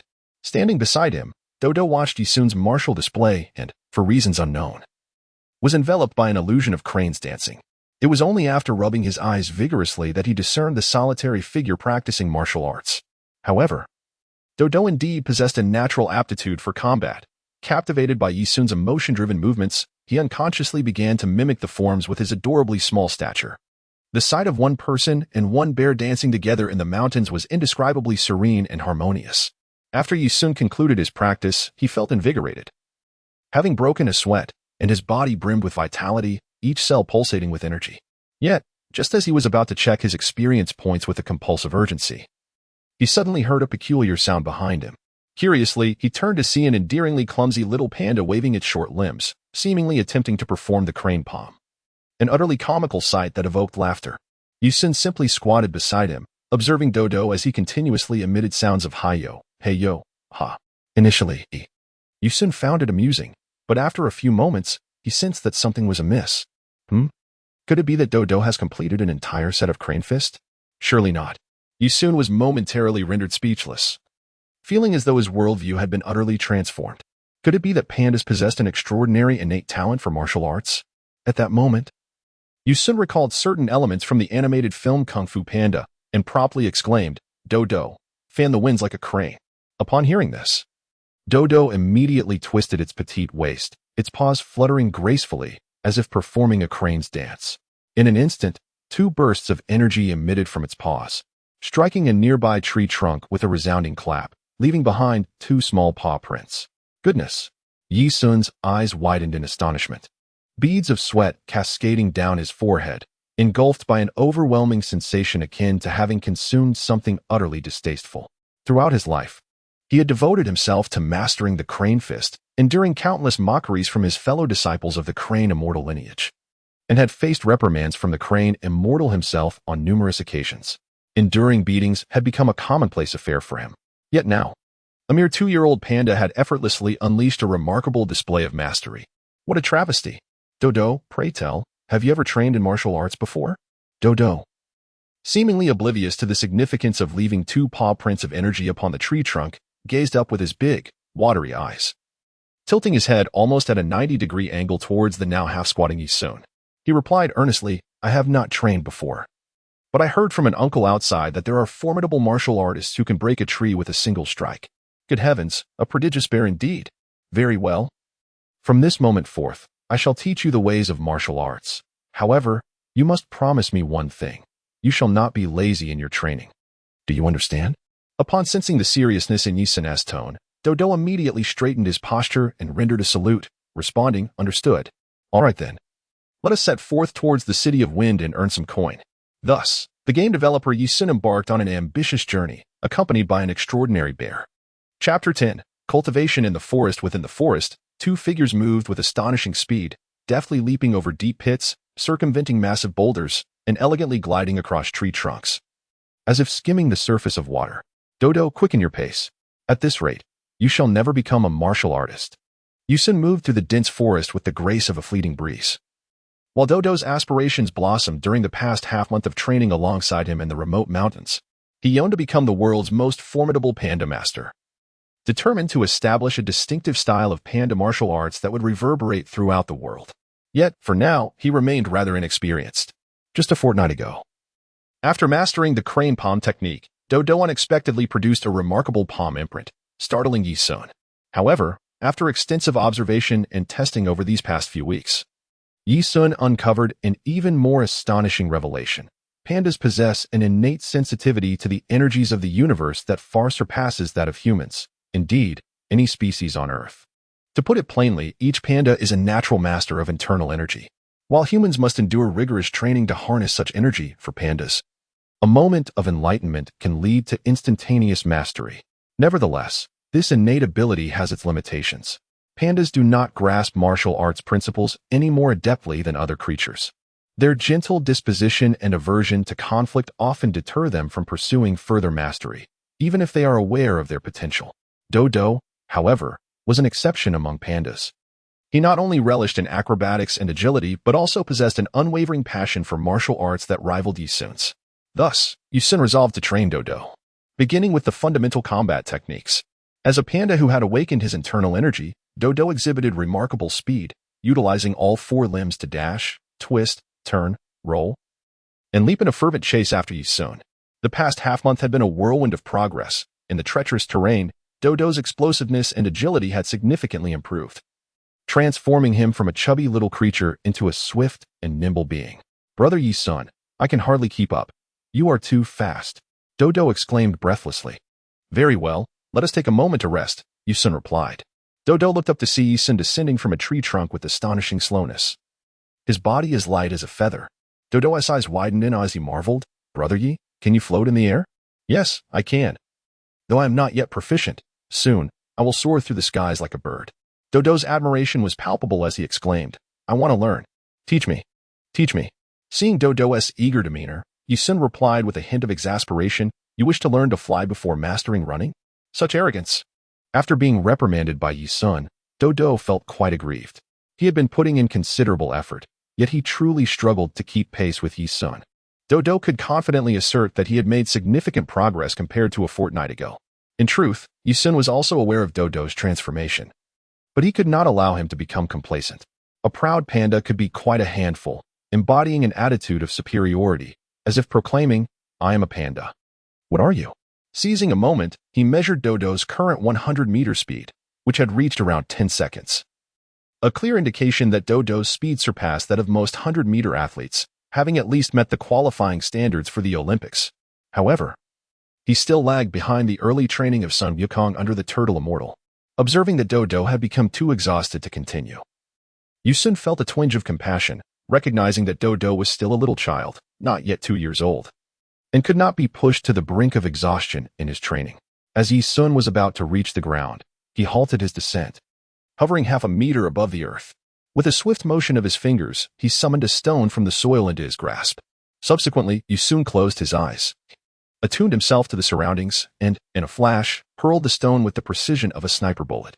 A piercing scream erupted from the forest, only to be silenced moments later. Daodu, get up. It's time for dinner.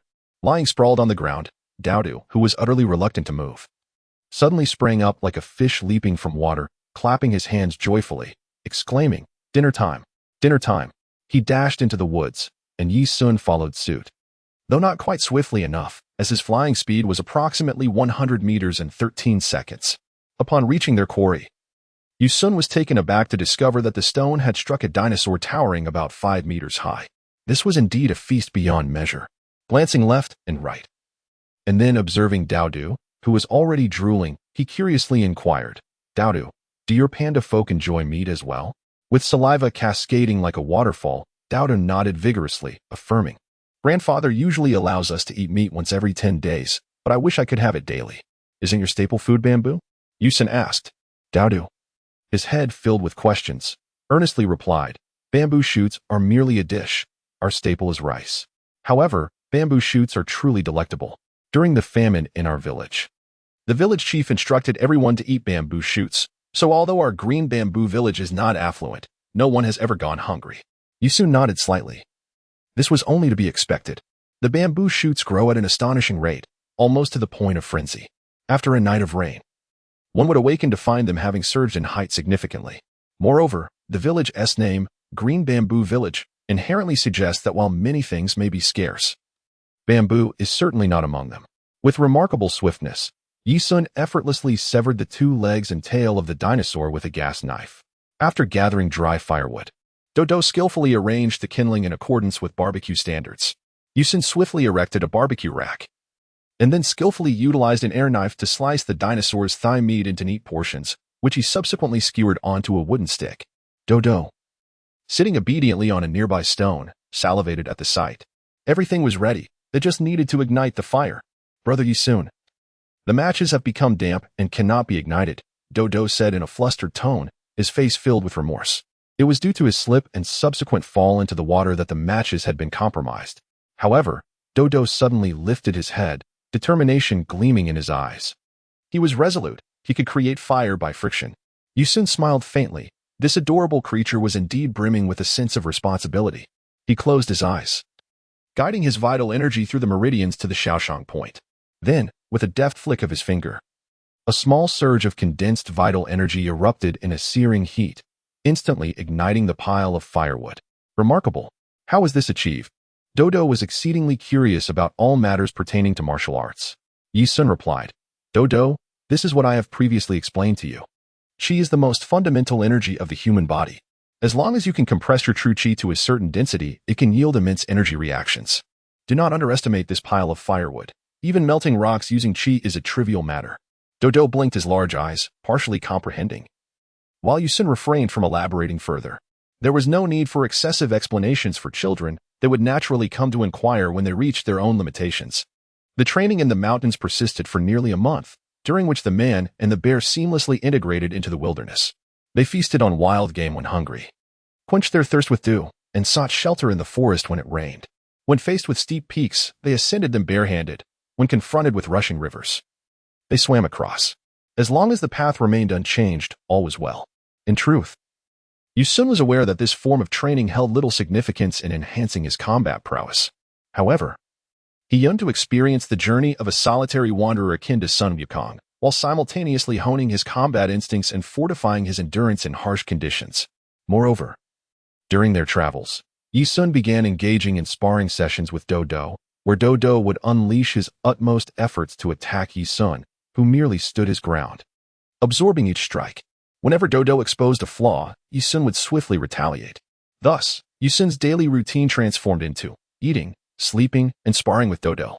For Dodo, this period became the most nightmarish training phase of his life, even after he had evolved into a formidable being of extraordinary combat strength. He often reminisced about this bittersweet time, awakening from nightmares more than once. Chapter 11. Poor Dodo. Boom. Bang. Crash.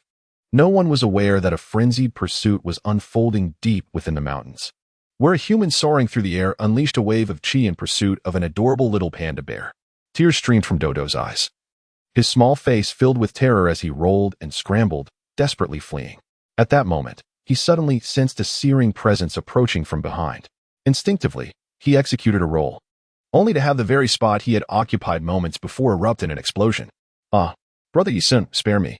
I promise I won't steal sweet potatoes again." "Woo-woo," Dodo cried out in desperation.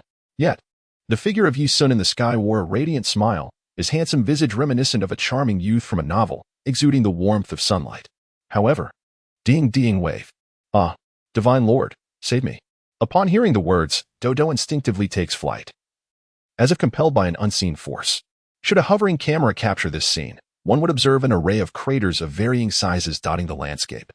Just 3 days prior, a mishap occurred when Yi-sun failed to regulate the temperature of the, resulting in a catastrophic forest fire ignited by a mere touch. Fortunately, the weather played in their favor, and a torrential rain soon extinguished the flames. Had it not rained, the consequences for Yi-sun would have been dire. Wherever this duo, one human and one bear, ventured, chaos ensued. The clamor of flapping wings and the frantic scurrying of creatures filled the air, with no beast daring to protest, lest it meet its demise. This relentless pursuit has persisted for nearly a week, leaving Dodo beleaguered, while Yi-sun finds joy in the endeavor, believing that happiness is paramount. Yet, Yi-sun's motives extend beyond mere amusement. His primary objectives are to train Dodo and, concurrently, to hone his own skills. Dodo's speed has already reached impressive heights. Capturing such a diminutive panda in the wilderness is no simple feat even if he succeeded. Yi-sun would hesitate to unleash his full might, mindful of the need to moderate the force of his energy manipulation. Moreover, he has been diligently exploring the equilibrium between physical impact and thermal dissipation in his externalized energy. The technique employed by Sun Wukong to vanquish Cell, the Kamehameha, achieves a sublime balance of these two elements, allowing for devastating results. Additionally, the pathways of true energy circulation present a challenge. It is not merely the will of the practitioner that enables the condensation of this energy, let alone its external manifestation. With his innate talent and a few skill points, Yi-sun's contemplation and comprehension of martial arts surpass those of the average warrior by leaps and bounds. A battle power of 100 manifests as Dodo's, while a staggering 1,000,000 unleashes a technique reminiscent of Frieza's fatal one-finger death punch. Ultimately, the strength of one's energy is intrinsically linked to physical conditioning, rather than the practice of techniques. True energy can be cultivated by anyone, with disparities in capability arising solely from inherent talent. How did Yi-sun come to comprehend the concept of the Dongdong wave? It was through the internal martial arts principles of the Crane Immortal School, which are adept at compressing true energy, enhancing speed, and achieving explosive effects in a single strike. He immediately recalled the one yang finger and the 6 meridians divine sword, martial arts he could not personally master, but approached the matter from the perspective of an avid martial arts enthusiast, seeking ways to guide the true energy within his body. A stream of white energy surged upward from the dantian, traversing through the large intestine, passing through the lungs and the great bones, journeying along the 5-li elbow point, and descending along the chu qi, thoroughly connecting the upper and lower chambers. Subsequently, the true energy converged at the Shangyang point, entwining around the fingertips. The Dongdong wave was, in fact, that simple. Yi-sun, in truth, harbored little interest in phenomena such as these energy waves. His fondness for Dragon Ball primarily stemmed from its remarkable world building. However, when it came to the combat sequences, Yi-sun, accustomed to an array of web novels, found himself rather critical. Nonetheless, adapting to local customs was essential to navigate the Dragon Ball universe. One would feel rather embarrassed to greet others without possessing some city-destroying techniques. He had long suspected that the Dragon Ball world was not as simplistic as it appeared. It seemed to him that what Son Goku encountered was merely the most superficial layer of reality. While he was uncertain of Akira Toriyama's intentions, Yi-sun's perspective extended beyond a mere Earth. It encompassed realms like Namek, the Kais, and deities such as Beerus, delving into the true dimensions of gods and spirits. Yet, he concluded that such contemplations were premature. The priority was to strengthen himself first.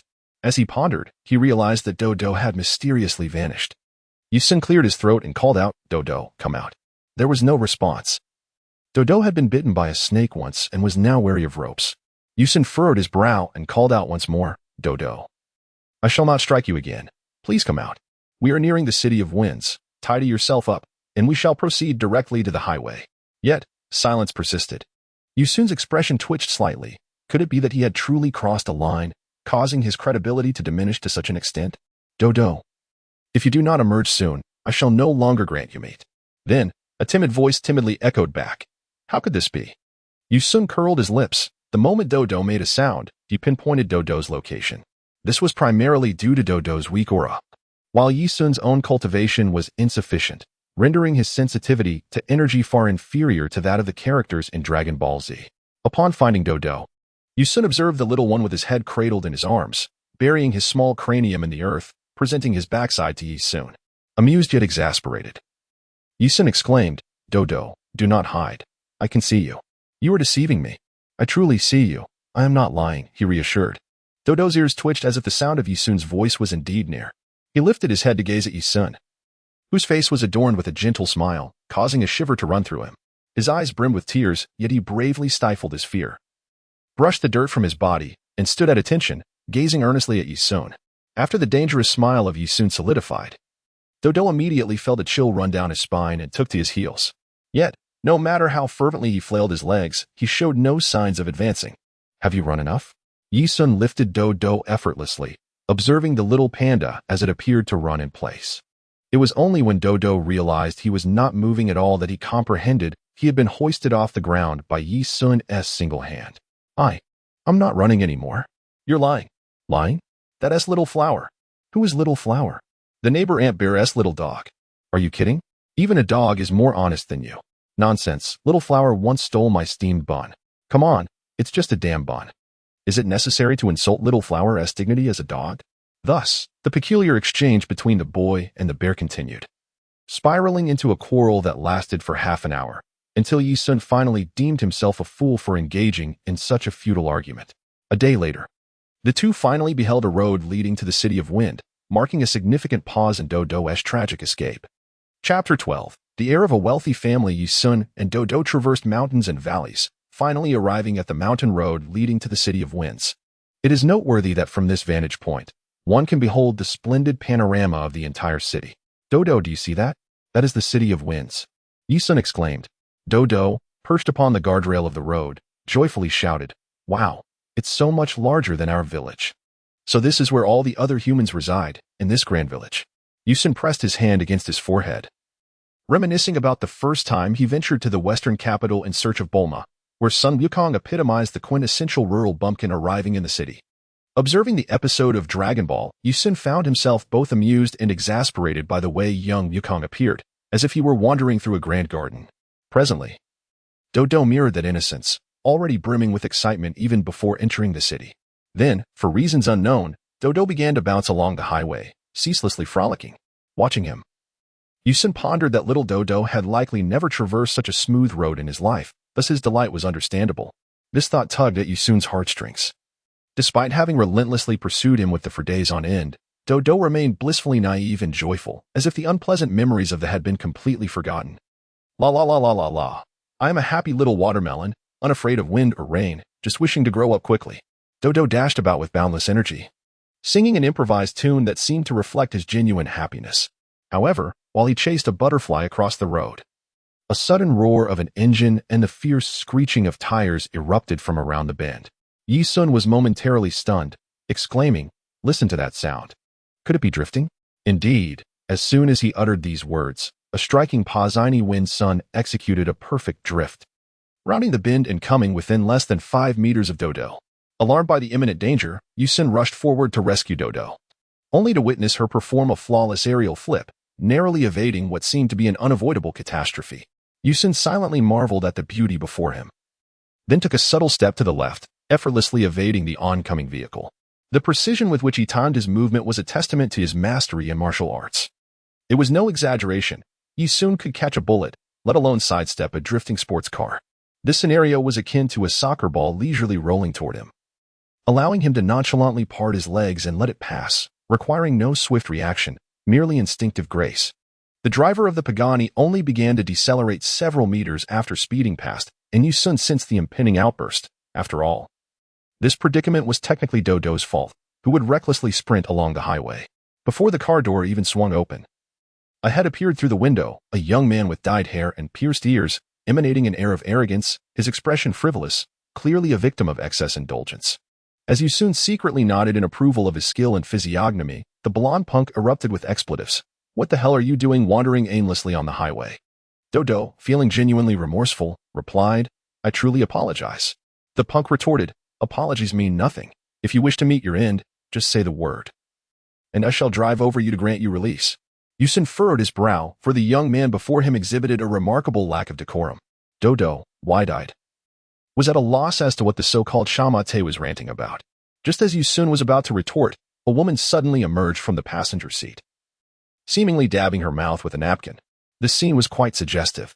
Ah, impressive indeed, multitasking while drifting, a true veteran of the road. His initial disdain for the young man transformed into a flicker of admiration. Those bold enough to engage in such antics were undoubtedly skilled, deserving of respect. Romeo, do not stoop to the level of these unsophisticated folk. Just look at their attire. They are clearly from the countryside. Why engage with them at all? The young man named Romeo seemed to take offense, eager to project an air of superiority. Yu Sun was taken aback. This fellow was named Romeo? Was the woman in the car called Zhu Yingtai? Impossible. Zhu Yingtai was not that type of person. Yu Sun shook his head and said, after Romeo exited his vehicle, he discovered that the tires of his sports car were damaged due to the earlier collision, and a surge of rage ignited within him. He swiftly drew his revolver from his waist and shouted at Yu Sun, "Damn it, you bumpkin. Do you have any idea how much it costs to replace a tire? Can you afford it?" Seeing this reckless young man brandishing a gun at him, Yu Sun smiled and replied, "Pray tell, brother Romeo, how should I compensate you? Let's say a modest sum of 200,000, and we can consider the matter settled. But what if I refuse? Will you actually shoot me?" Yu Sun was quite intrigued by this arrogant youth, wondering just how far he would go. This country bumpkin was truly insufferable. A bullet to his knee would render him living like a dog for the rest of his days. Yu Sun felt quite displeased upon hearing this. Just a moment ago, this despicable woman was advising Romeo not to stoop to the level of a country bumpkin, yet now she was inciting him to draw his weapon and eliminate himself. Truly, the heart of a woman can be more ruthless than that of a man when she acquires power. Kid, there are no surveillance cameras here. Even if I were to kill you, no one would intervene. To be frank, my father is the chief of the police department in the Wind City. And over the years, I've fired my weapon on the streets without consequence, let alone in this remote wilderness. Romeo chuckled softly, "I won't actually pull the trigger. If you kneel and bow your head, we can let this matter slide. I understand you cannot afford to pay for the tire damages." Yu Sun sighed, realizing that today was destined for violence, and perhaps he would seize a sports car in the process, ensuring a lucrative outcome. After all, he had no intention of appearing in this tattered attire in the Wind City. If you don't shoot, you're a coward. What did you say? If you don't speak, you're my son. Go to hell. The young man, infuriated by the audacity of the brat before him, unhesitatingly pulled the trigger. A gunshot echoed, yet Yu Sun remained motionless, raising his left hand as if he had just grasped something. Initially, the young man thought he had missed. But then he witnessed an utterly astonishing scene. The scruffy young boy slowly opened his palm, revealing a bullet nestled in his hand. "Liang Shambua, your bullet was a tad slow. I inadvertently caught it. How about this? Shoot me in the forehead again, and this time, I assure you, I won't catch the bullet." Romeo trembled in fear, instinctively taking a step back. However, emboldened by his prior action, he resolved to eliminate the boy once and for all. Bang, bang, bang. The resounding gunfire continued until the last bullet was expended. Convinced he had struck a critical target, be it the head, heart, or abdomen, he stared in disbelief at the smiling child standing before him. It was impossible. I clearly hit him. Yu Sun felt a swell of pride within him, for everything unfolded precisely as he had anticipated. Once the combat power exceeded 100, the strength of the human body and the density of its muscles had reached a level impervious to such bullets. Although there was indeed a twinge of pain, it was undoubtedly far less excruciating than being struck in the abdomen by a Saiyan's fist. "Ronaldo, shoot me, do not cease. Are you a monster?" Yu Sun cracked his fingers and chuckled. "If you do not take action, I shall be compelled to do so. There are no surveillance cameras here, and even your father, the president, would be unable to locate me." At that moment, Romeo exhibited an extraordinary instinct. He slid down to his knees before Yu Sun, pleading, "Please, esteemed master, do not hold my transgressions against me. Spare my wretched life." Brother, where is your dignity? You might as well say it was consumed by a dog, Yi-sun retorted. Tears streamed down Romeo's face as he lamented. Chapter 13.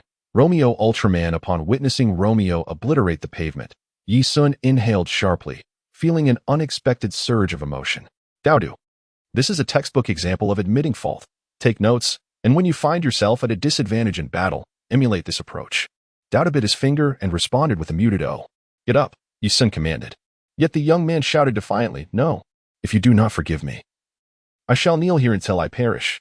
Tears streamed down Yi-sun's face as he exclaimed, Alas, what a remarkable talent. One cannot bring harm to such a person. Very well, you may rise, he added. The young man trembled momentarily and then, with a voice heavy with sobs, implored, Master, as long as you spare my life and do not render me incapacitated, I am willing to toil like an ox or a horse. Please name your price. In response, a resounding snap of fingers echoed, indicating that the matter of compensation could be discussed later. The young man, as if granted a reprieve from death, hurriedly stood up, rubbing his hands together like a humble innkeeper, and respectfully inquired, Might I ask which esteemed sect you hail from, Master, for your martial prowess is truly extraordinary? Yi-sun exhibited a contemplative expression and jested, It seems you are quite knowledgeable about the prowess of martial artists. The young man, thumping his chest with pride, replied, To be candid, my father participated in the prestigious World Martial Arts Tournament during my high school years. He advanced to the top 8 under the guise of a combat instructor from the Wind City Police Academy, though regrettably, he was ultimately defeated by the champion, King Gappa. King Gappa. Yi-sun was momentarily taken aback, a peculiar emotion stirring within him. He never anticipated that he would hear news of King Gappa from the lips of this debauched youth. In that fleeting moment, the fervent admiration he harbored for the Dragon Balls stirred his heart. Are you familiar with King Gappa? Of course, I am. This King Gappa triumphed over my father in the quarterfinals, and subsequently, he marched victoriously to claim the championship of that year's Grand Martial Arts Tournament. Oh. And it is said that throughout the preliminaries to the finals, he did not allow his opponents to lay a single finger upon him. Yi-sun slightly nodded, recognizing that this aspect perfectly mirrors the lore of Dragon Ball. The character of King Kappa likely resonates with many Dragon Ball enthusiasts, as he made an appearance during Tien Shinhan's inaugural participation in the World Martial Arts Tournament. In that particular event, King Kappa encountered Sun Wukong in the very first match of the preliminaries, leading many martial arts experts, including Yamcha, to believe that Wukong was quite unfortunate. However, in a rather tragic turn of events, King Kappa was swiftly knocked unconscious by Wukong, resulting in his elimination. One can easily envision the dismay of a former champion facing the 16-year-old Wukong and experiencing such a catastrophic defeat. The blow from this loss was so profound that King Kappa dedicated 3 years to rigorous training following his resurrection after the battle with King Piccolo. In the subsequent martial arts tournament, he once again faced Sun Wukong in the very first match, and this time, the outcome was even more disheartening. He couldn't even lay a finger on Wukong before being knocked out cold. Given King Kappa's Indian attire and his consecutive eliminations at the hands of Wukong in the preliminaries, Yi-sun retained a vivid memory of him. It is estimated that King Kappa's combat prowess lies between 60 and 90. Considering that Sun Wukong's fighting power was barely below 20 during his initial journey with Bulma, it stands to reason that King Kappa, possessing extensive combat experience and martial arts knowledge, must have had a minimum fighting power of 60 to secure the championship without allowing his opponents to touch him. Your father is indeed impressive. I know that King Kappa stands out among martial artists. Haha, indeed. Yi-sun immediately inquired, with such a commendable attitude of acknowledging mistakes. Can you perhaps discern my level? Indeed, I, a mere novice, failed to recognize the grandeur before me. Had I observed the master seizing the bullet, I should have understood that he was a martial artist who transcended the limits of humanity. Thus it became clear to Yi-sun. This reaction was indeed the normal response of an ordinary person. The most perplexing aspect of the Dragon Ball universe is the sheer blindness of humanity. Despite having witnessed the cataclysmic battles involving the return of Piccolo the Demon King and the arrival of the Saiyans, humanity seems utterly oblivious to the immense power wielded by martial artists, lacking even the most fundamental awareness. While the ignorance of ordinary individuals can be attributed to a lack of information, the continued ignorance of the government is utterly baffling. How could even Dr. Gero persist in his research on androids, relying on the remnants of the Red Ribbon Army, while there appears to be no governmental effort to stimulate human potential? Judging by this young man's demeanor, the status and renown of martial artists should undoubtedly far exceed the established norms within the Dragon Ball narrative. Yusun beckoned him with a flick of his finger and said, "The identity of my sect shall remain confidential for the time being. However, I am not merely an ignorant rustic. Therefore, I suggest you refrain from your disdainful thoughts toward those from the countryside." Indeed, the younger brother replied. "I have been rather superficial. Master, may I inquire where you are headed? I wonder if I might accompany you on your journey." Yusun felt a slight jolt within, pondering why he should not allow this young fellow to entertain him for a while, especially since he intended to linger in the Wind City to earn some money. In truth, Yusun was in no rush. Firstly, he was merely 13 years old, and there was no need for excessive cultivation. Secondly, the protagonist of Dragon Ball, Sun Wukong, had yet to embark on his adventures, thus providing a temporal context in which Yusun had no urgent matters to attend to. Lastly, it was evident that Yusun was already the preeminent martial artist on Earth. There was no imminent danger, as the nearest catastrophe, the resurgence of Demon King Piccolo, was at least 5 years away. What a jest! Given Yusun's current pace of cultivation, he would likely be able to engage Frieza in combat 5 years hence. The notion of Demon King Piccolo was laughable, as a mere flick of his finger could extinguish him. "What is your name?" the young man jovially replied. "My name is Romeo Ultraman." Yusun was momentarily taken aback, then exclaimed, "What the hell? I asked for your true name." No, master. Our family belongs to the Ultraman lineage. Romeo is my given name, and Ultraman is my surname. My full name is Romeo Ultraman." "Oh, I see." Yusun slapped his forehead, chuckling at his own ignorance. This was entirely different from the cosmic hero Ultraman. "Well then, I shall call you Ultraman from now on." Master, you may simply call me Romeo." "Very well.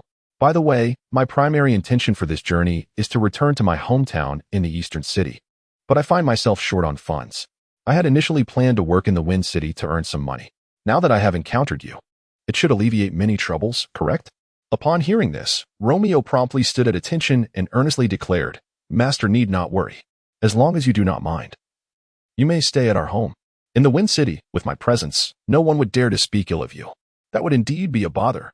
At this juncture, Romeo suddenly fell silent and tentatively inquired, "May I ask, Master, how old are you this year?" 16? 13. Do I really appear to be 16 years old? It is simply too astonishing.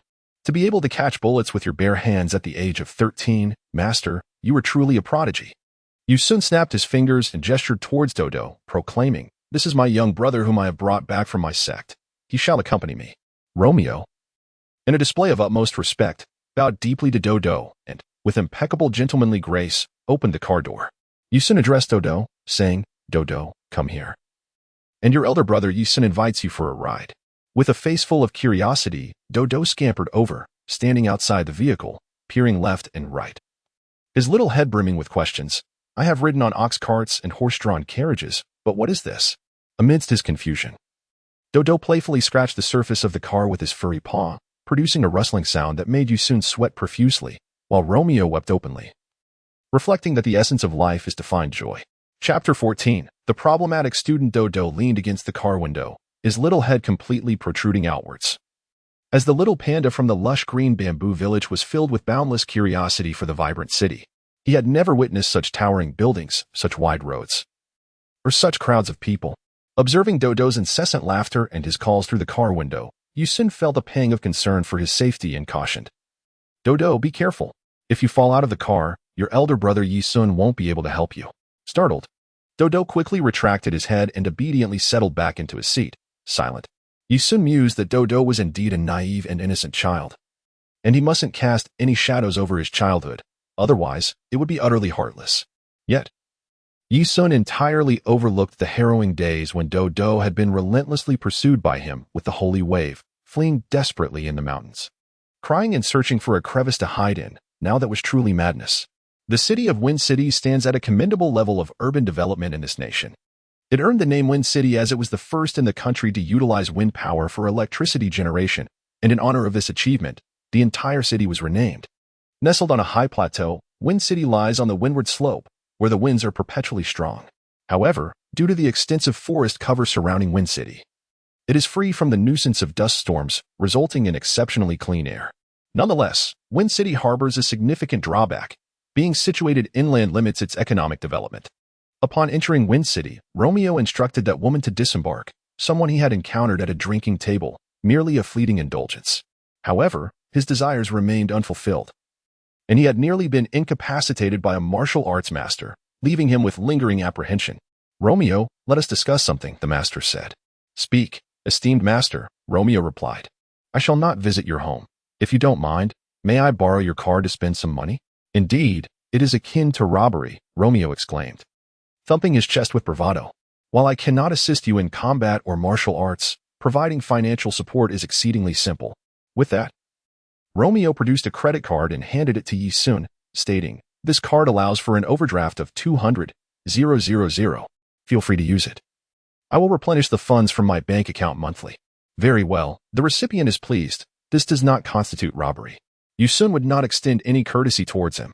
Given the vile insults hurled at him, he deserved to have his bones shattered and be sent to the hospital for extensive treatment, with medical expenses exceeding 200,000. To spare his life was already a testament to Yi-sun's remarkable magnanimity. One should not perceive Yi-sun as tyrannical. His offensive prowess had reached an impressive 197. Merely a hair's breadth away from breaching the 200 mark, thereby attaining the formidable level of the original Great Demon King Piccolo. As previously stated, should Yi-sun exert himself to level up, he could swiftly ascend to LV10. Once he activated the second tier of the Cleansing Sutra, achieving a battle power exceeding 1,000 would be an assured outcome. One could even assert that whether Yi-sun wishes to become a champion of justice or a nefarious overlord hinges solely on his own disposition. Do not speak of 200,000. Even if he were to slay Romeo outright and brazenly drive his Pizzini Windchild into Wind City, what could the city's law enforcement possibly do? Could they apprehend him? Could they kill him? Should they issue a bounty on his head, it would be a cause for celebration. Before the emergence of the Great Demon King Piccolo, Yi-sun could plunge the world back into an era of terror. The principal military powers in this world number only 3, while the countless smaller nations are inconsequential, making a seismic shift a trivial matter. "We reside at the Youth Business Hotel. Come find me in a couple of days, and I shall impart to you a few invaluable techniques that will serve you well for a lifetime." Upon hearing this, Romeo, who had initially appeared pallid due to excessive indulgence, was suddenly invigorated, a hint of color returning to his cheeks. To him, this was the true worth of the 200,000 he had spent. Whether it was 200,000 or even 20 million, it would be worth every penny. "Master, please rest well. I shall visit you again in a couple of days," he declared before swiftly driving away, eager to find a place to celebrate with a drink. At that moment, Yi-sun, clad in a blue robe and accompanied by a small panda, entered the business hotel. The receptionist, taken aback by the presence of such a delicate young man with a panda, promptly stated, "To check in, I require either an ID or a student card." Yi-sun is merely 13 years old and undoubtedly lacks an identification card. However, within the package that Tianjin Fan arranged and delivered to him, there exists a student ID. Yi-sun, having prematurely withdrawn from school to pursue martial arts at the Hsien Lu, ultimately faced tragic consequences. Thus, returning to school to continue his education remains a viable option. The Dongji capital Tianyuan School? Is it not renowned for producing exceptional martial arts talents? It is said that every student within its halls possesses martial prowess, and those with superior skills are often prioritized for admission into prestigious universities at a mere age of adolescence, ensuring a promising future. It is pertinent to mention that the middle school system in Yi-sun's country spans 6 years, culminating in university entrance examinations at the age of 18. Although the middle school phase is divided into junior high and senior high, in essence. Apart from a select few students who are outright denied admission to the high school division, the majority of students experience no pressure regarding advancement. In other words, those barred from entering high school forfeit their opportunity to attend, as there is no entrance examination to navigate. Thus, the prospect of choosing a high school is non-existent. Any student rejected by one high school faces automatic rejection from all others. Such is the harsh reality of the educational system, devoid of any elimination chance. If all students perform admirably, naturally, all would progress to high school. The Ministry of Education's stringent measures against this particular group of students are intricately linked to juvenile delinquency. Those eliminated from high school are predominantly individuals with significant moral deficiencies. Once dismissed, they are automatically recorded by the police, enabling swift identification should any incidents arise. Some may argue that releasing these morally compromised youths into society at such a tender age only exacerbates the societal decline they may inflict. This sparked fervent debate across various sectors of society. However, ultimately, the king heeded the concerns of numerous parents, concluding that the educational environment for virtuous students should not be compromised due to the misdeeds of a few morally flawed individuals. Thus, this educational reform was instituted. Yusun's countenance was far from pleasant, for the attendant at the counter regarded him with evident disdain. His student ID bore a red stamp indicating a leave of absence, accompanied by a blue stamp denoting his status as under observation. Beneath his student number was a remark from the academic office: character is unruly. Having only recently commenced his studies in the first year, he voluntarily takes a leave for self-reflection. The institution shall provisionally allow him to remain under observation until his return in the second year, at which point a decision regarding his advancement will be made. Is it just you? The female attendant sneered, her words laced with contempt as if she had encountered a mere delinquent.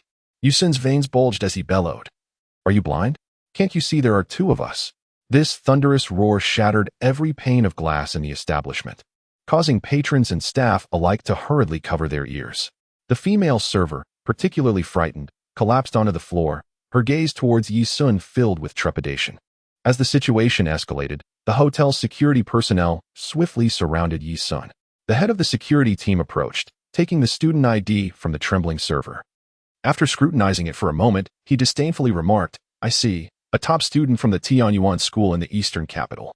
No wonder you have such a temper. But do you think you can act recklessly just because you possess some martial skills? Yusun furrowed his brow and inquired, What do you mean? Young man, what is inscribed here is a probationary notice.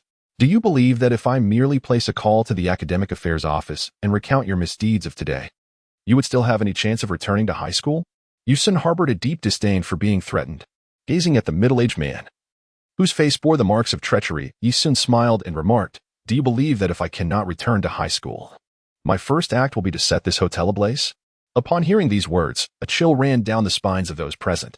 Some instinctively took a step back, casting wary glances at Yisun, for a student who had been on the verge of expulsion from the high school department was not to be underestimated. Call the police. Let them handle this. The middle-aged man spat with venom, adding, You think your martial prowess means anything? I doubt you would dare to act out in front of the police. There are surveillance cameras and recording devices here, and all audiovisual materials are automatically backed up to the police department's database.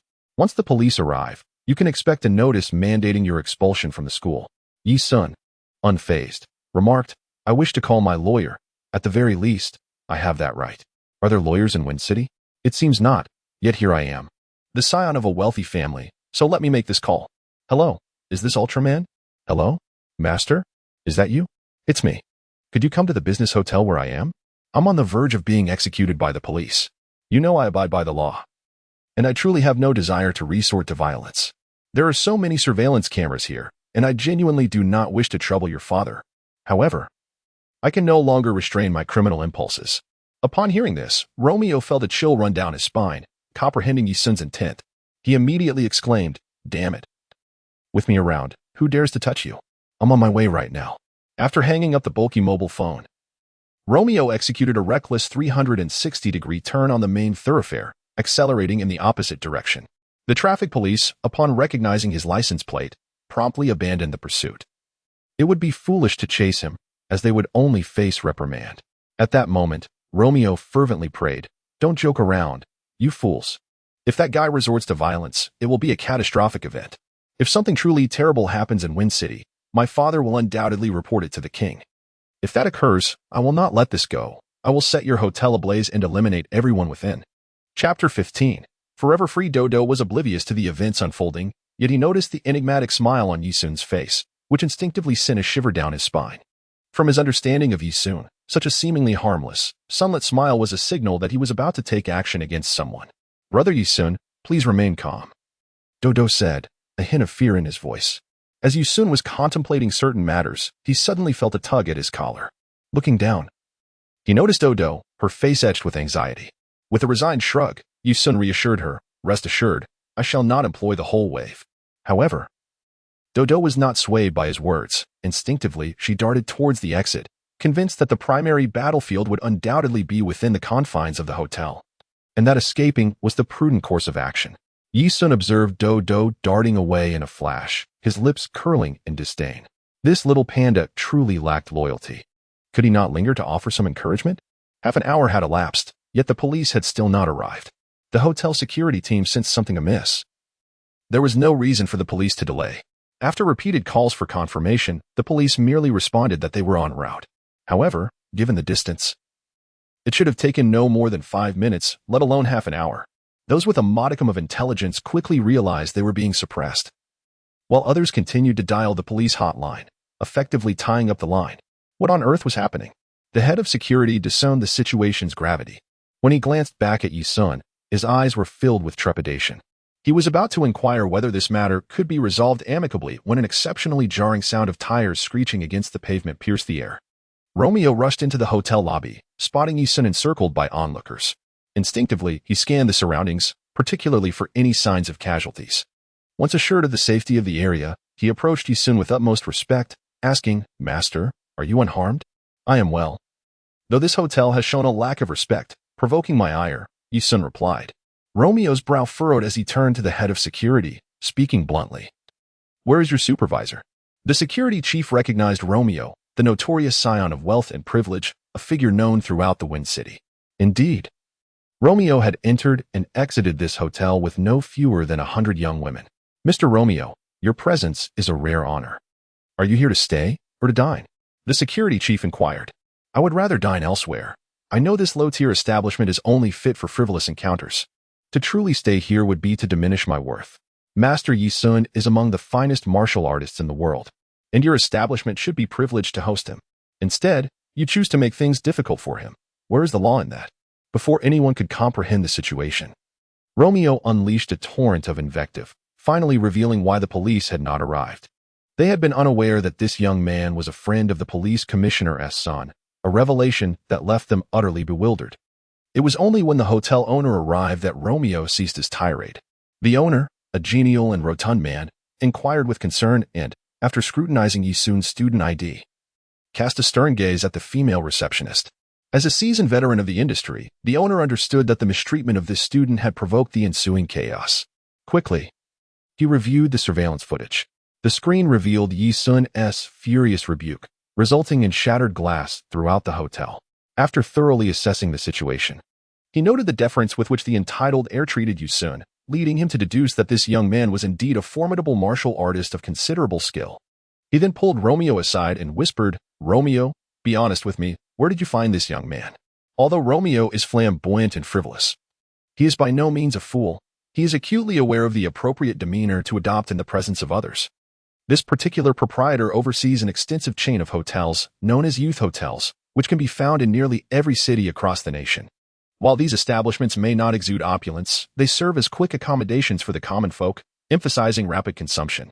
High-end hotels cater to foreign dignitaries. But how often do such guests actually visit?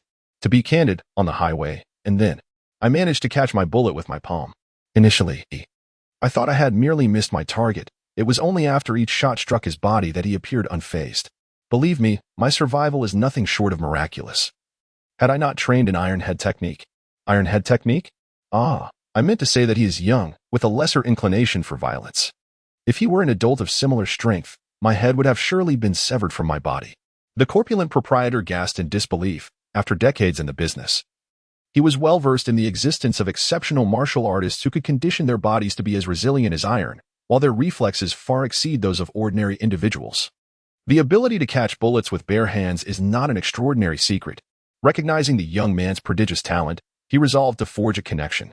With this in mind, the proprietor promptly extended an apology on behalf of the hotel, presenting Yi Sun with a black card inscribed with Youth Hotel Chain Unlimited VIP.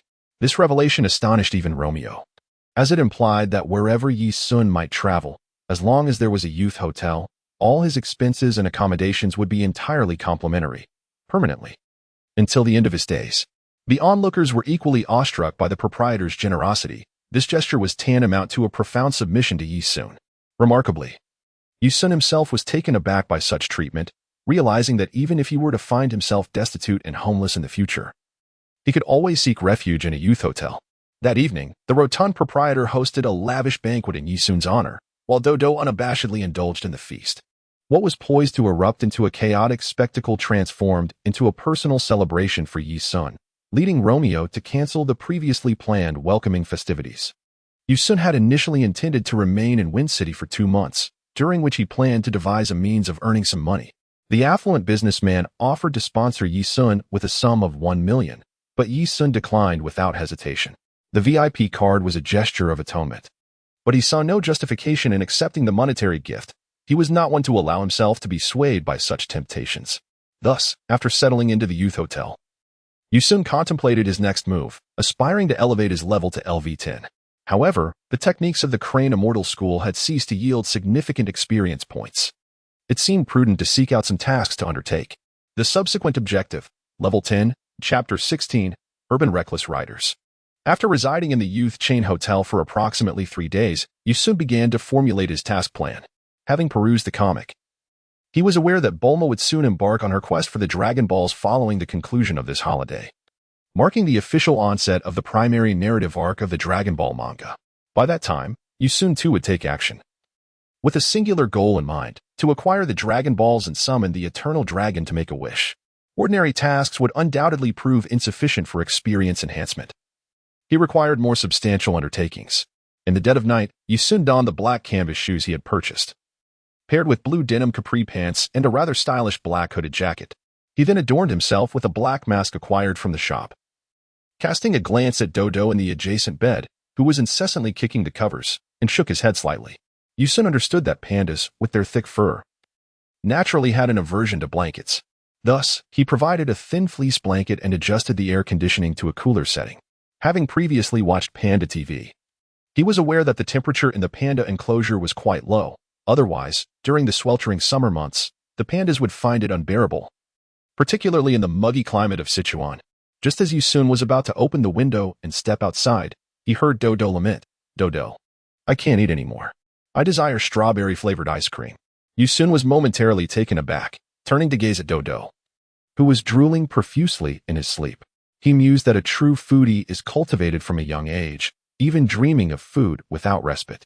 Utilizing the technique of flight, he floated out of the window, subsequently closing it, leaving only a small opening for his return. The youth business hotel, consisting of merely 7 stories, made it convenient for Yi Sun to enter and exit through the window from his position on the top floor. In the dark of night, he vanished into the vast sky with a swift motion, unnoticed by anyone, soaring through the inky darkness. Meanwhile, on a street in a civilian district outside the main city, a disturbance was unfolding as police officers pursued a gang of reckless riders. Each member of the gang donned flamboyant attire, brandishing baseball bats and chains as they fled. For them, this escapade was not merely a flight but a source of exhilaration. Their daily antics involved racing their customized vehicles through the city under the cover of night, vandalizing luxury cars and shops, smashing windows, and recklessly discharging firearms to assert their existence. The citizens had long reached their limit with these ruffians, inundating the police station with calls for help, yet the issue remained unresolved. At headquarters in the C-16 district, the report noted the presence of 5 vehicles belonging to the gang, estimated to comprise 10 individuals, all masked, making identification impossible. Understood, pursue them and proceed with the arrest, came the command. The officers trailing behind felt a touch of embarrassment. Had it been feasible to apprehend them, they would have done so long ago. Over the past few months, the gang had wreaked havoc on the city, occasionally robbing, attacking innocent civilians, and even firing upon the police when cornered, rendering them a perilous group armed with lethal weapons. At that moment, a police car in pursuit suddenly exploded, stunning all the officers present and throwing the scene into chaos. The violent blast awakened many who had already drifted into slumber. "Oh, brother, why truly never misses. These police are such fools. They hesitate to act out of concern for the citizens' property, but we have no such qualms, ha ha ha ha." A muscular man with a buzz cut scoffed from behind a modified off-road vehicle. "We, the reckless riders, aim to conquer this city, ah. This is merely a greeting for those imbeciles. However, brother, why will the batch of weapons we purchased arrive on time? I've heard the other party has a history of double-crossing." Brother Y snorted dismissively in Wind City. "Who could dare to double-cross me?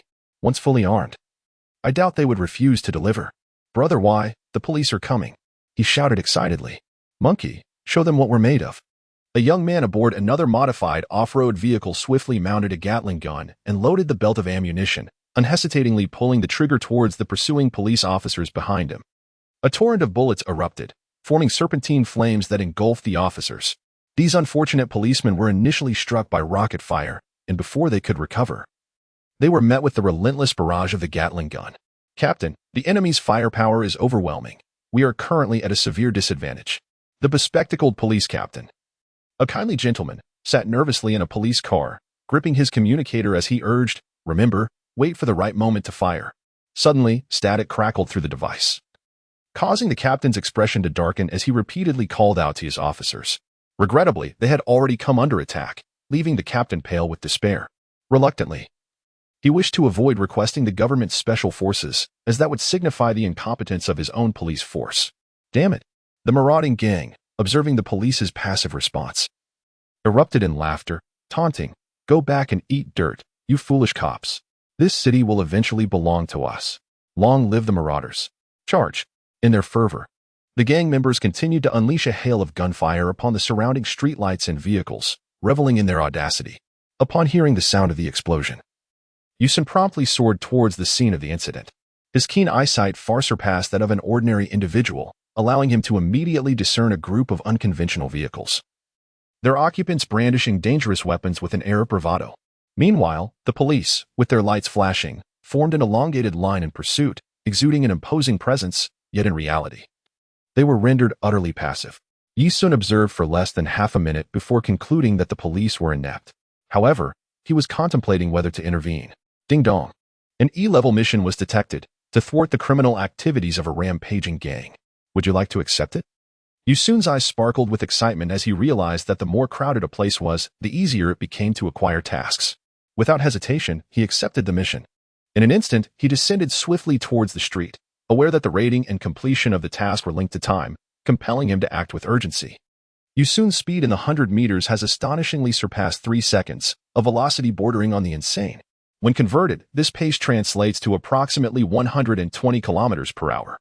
While it may not rival the formidable characters in Dragon Ball Z, within the initial narrative framework of Dragon Ball, this certainly qualifies as the fastest speed in the world.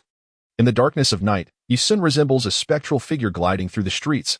Unlike vehicles, his movements are governed by extraordinary reflexes and robust physical prowess, allowing him to maneuver with a fluidity that eclipses machinery. A man with green hair, wielding an AK-47 and indiscriminately firing, suddenly witnesses a breathtaking spectacle. A person has somehow kept pace with a sports car, running parallel at the same speed. Indeed, it is a mere mortal. In disbelief, the green-haired man instinctively rubs his eyes, yet Yusun, bending low, seizes the lower edge of the vehicle. Applying just the right amount of force to flip the car onto its side, its doors scraping against the ground as it slides forward due to inertia. The occupants of the vehicle, caught off guard by the abrupt overturning, find themselves powerless to resist. Observing the chaos, the police swiftly surround the overturned car, apprehending the injured and unconscious members of the street racing gang. "Captain, another gang vehicle has flipped over ahead. Captain, that motorcycle has also toppled." "Oh no, Captain. It seems the gang's vehicles are all flipping." The police captain, perplexed, rushes to the scene where the gang leader is being restrained, only to encounter the still conscious figure who smirks disdainfully. "So, you must be the mastermind behind this gang. I believe we've crossed paths before," the captain jests. With his mask removed, the gang leader reveals a smirk of contempt. "Do you even know who I am? You are? Haha. I am the brother of the mayor of Wind City. You dare to bind me, you wretched scoundrels. Even if you're the mayor's brother, we must uphold the law. Please understand our predicament." Upon hearing the captain's grim response, the gang leader's fury dissipates, replaced by a slight smile. "Very well, I understand, officer. Your work must be quite taxing." The officers, disheartened, realize that even after detaining the gang leader, he will soon be released on bail. They are all too aware of the system's intricacies, which is why the captain, in a moment of resignation, implores the gang leader to comprehend their position. Ultimately, it will be up to his family to handle the aftermath. Chapter 17. Mission Failure. Mission accomplished, earning 83 experience points. Mission reward, 15 experience points, street racing cheat code. Street racing cheat code? Yusun was taken aback, yet he remarked that the gaming experience was quite remarkable, resembling a chaotic reward system for gear drops, which was undeniably powerful.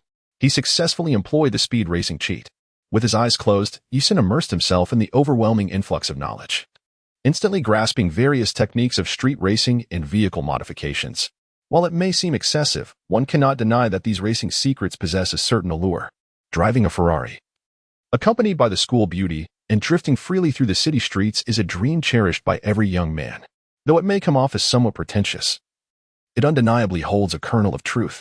As night swiftly faded, Yusun returned to his room just as dawn broke. He felt no weariness, on the contrary. After stretching his limbs, he experienced a surge of vitality. Dodo, if you don't get up now, you won't have breakfast. Dodo's ears twitched, her eyes sprang open. And she leapt from the bed with enthusiasm, exclaiming, Dodo wants eggs and milk. All right, quickly wash your face, brush your teeth, and get dressed. The hotel will stop serving breakfast soon. Dodo completed her morning routine with remarkable speed and followed Yusun to the dining area, due to the owner's special instructions. As soon as Yusun and Dodo arrived, the staff attended to them with utmost care, presenting a lavish and nutritious breakfast. Dodo relished every bite, while Yusun, who previously did not have a breakfast habit, recognized that as a 13-year-old boy entering puberty, it was essential to maintain proper nutrition for his developing body, making it a necessity rather than a luxury.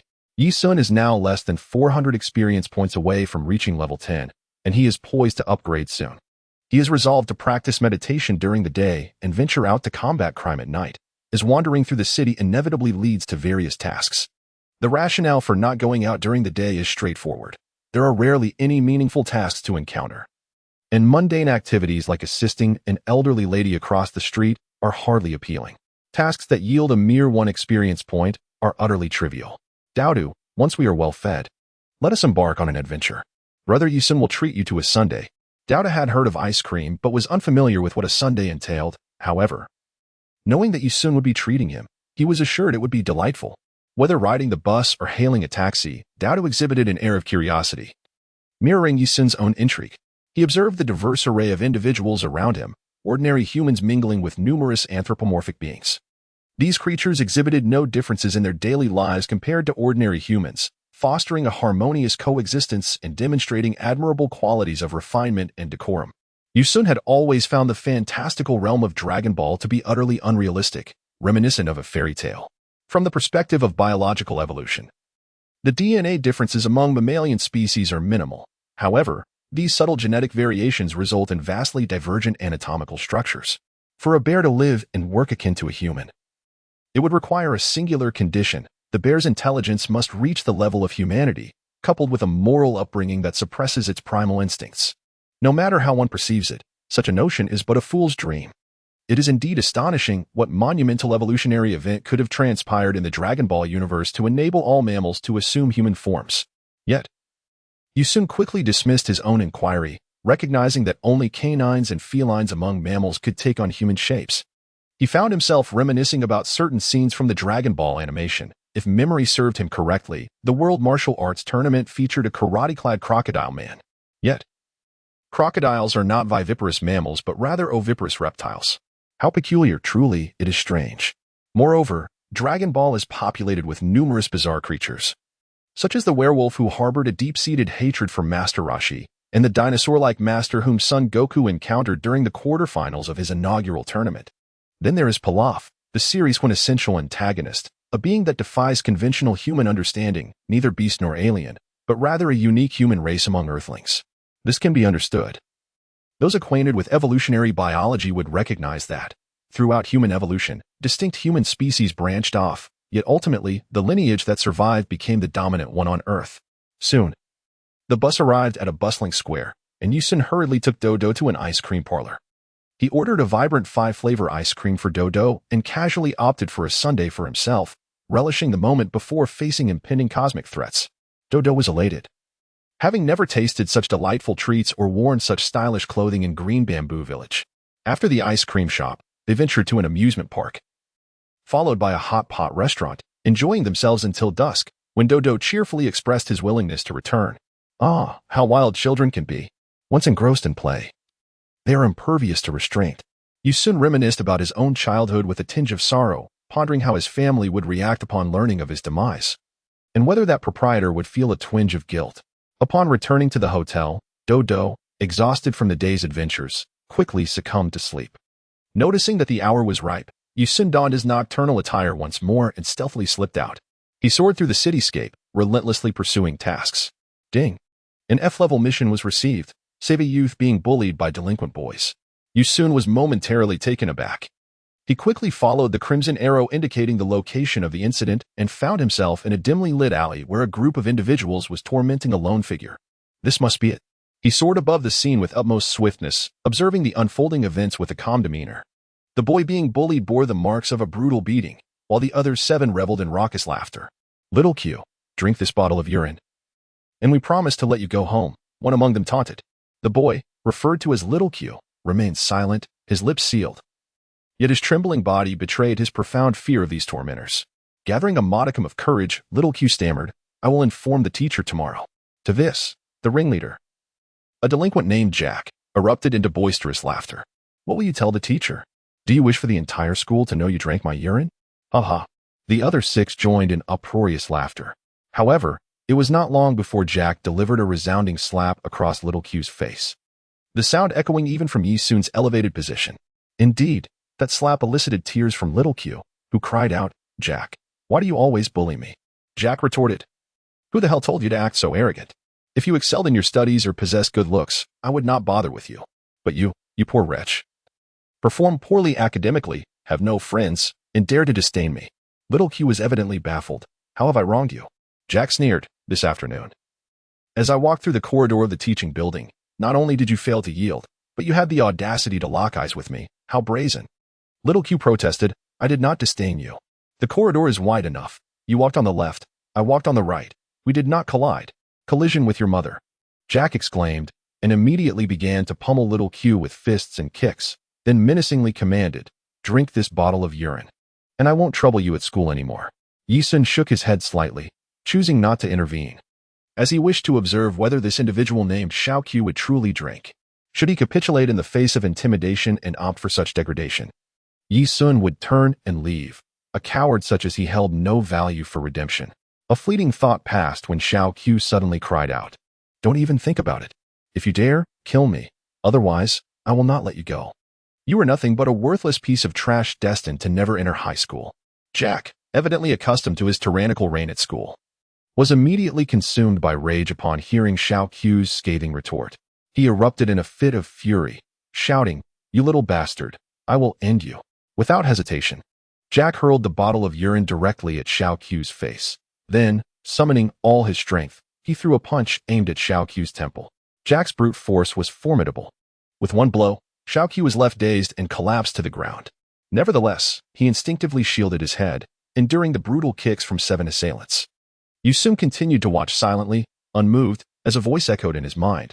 Task, prevent delinquent youth, mission failed.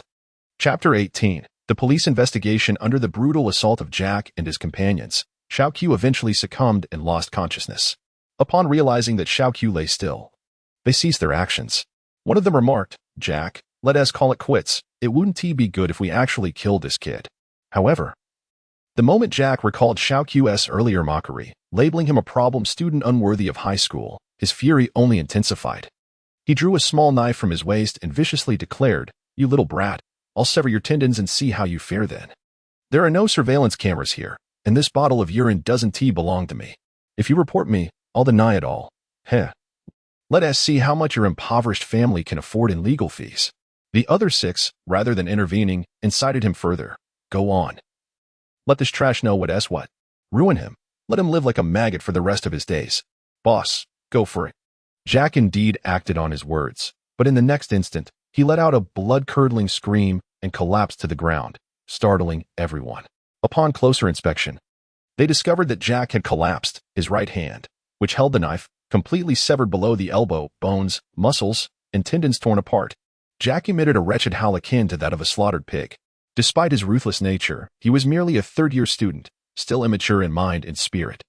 Unable to comprehend the situation, he burst into tears at the sight of his dismembered hand. The others were equally horrified. At that moment, one quick-thinking individual exclaimed, quick! To the hospital.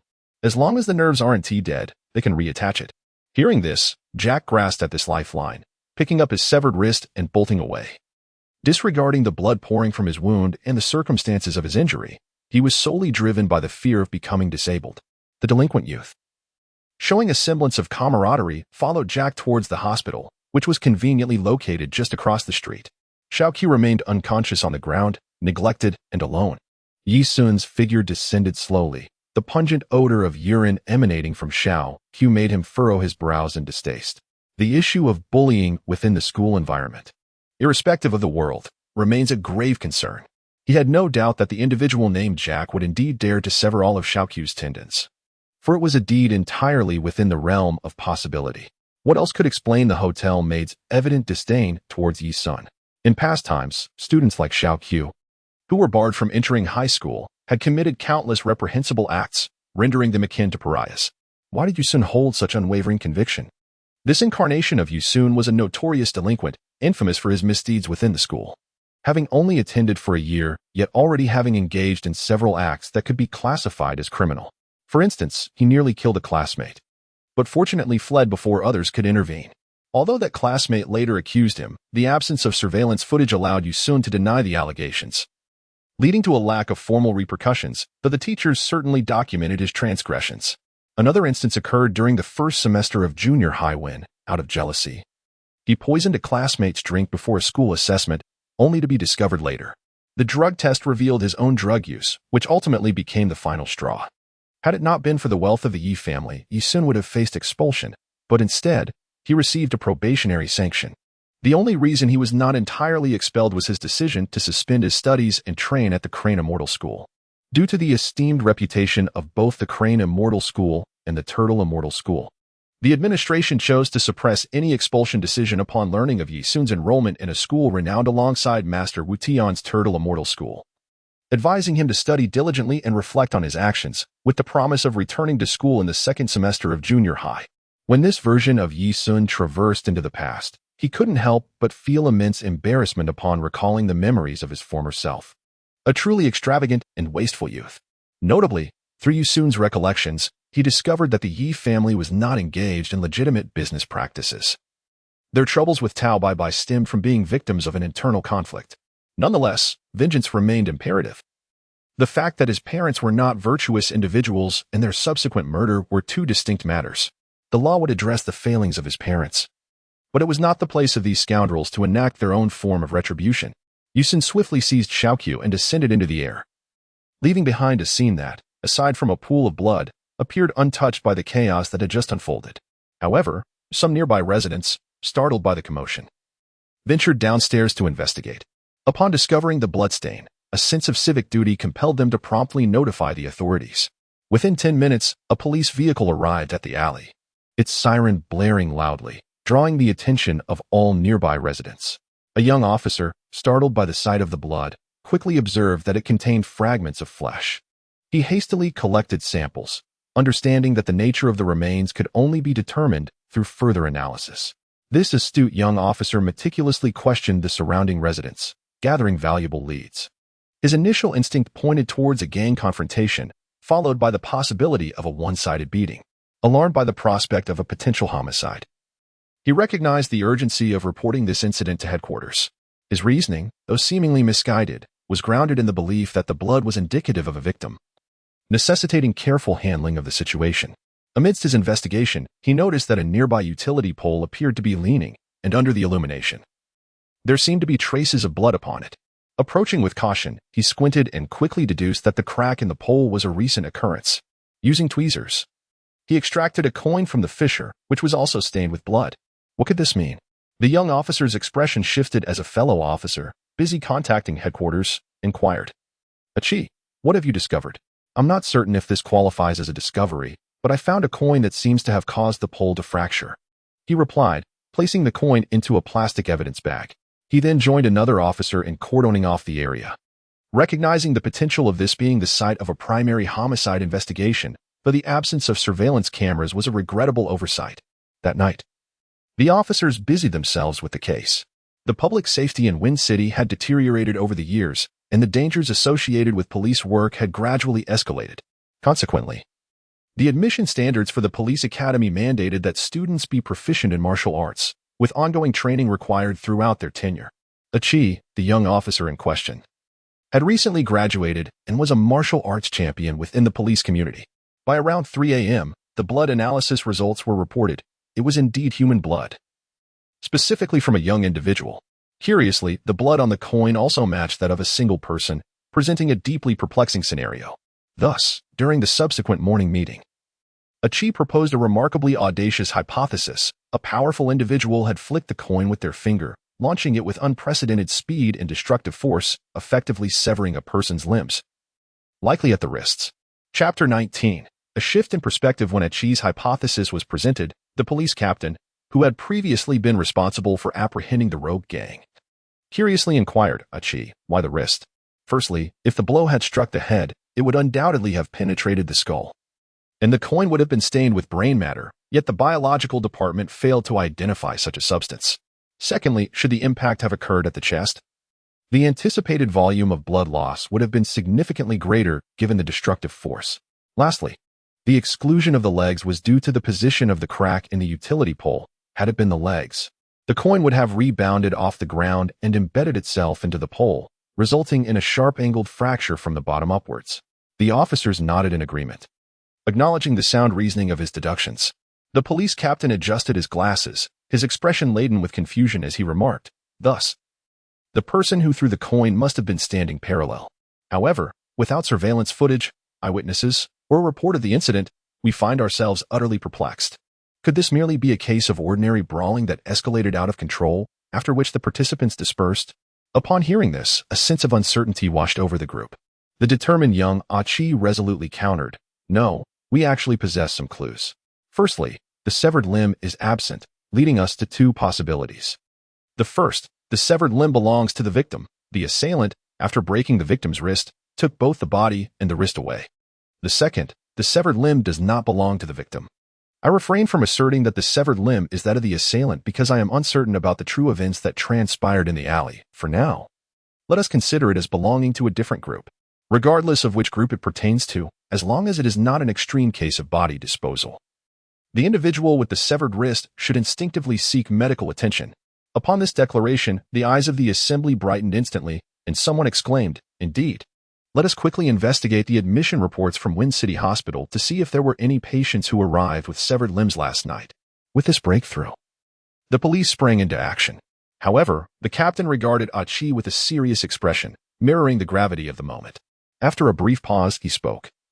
"There is one more matter, Achi. I entrust this investigation to you." Achi promptly stood, expressing, "Thank you for your trust, Captain. I shall commence my inquiries immediately." The other officers remained puzzled about the nature of this additional task.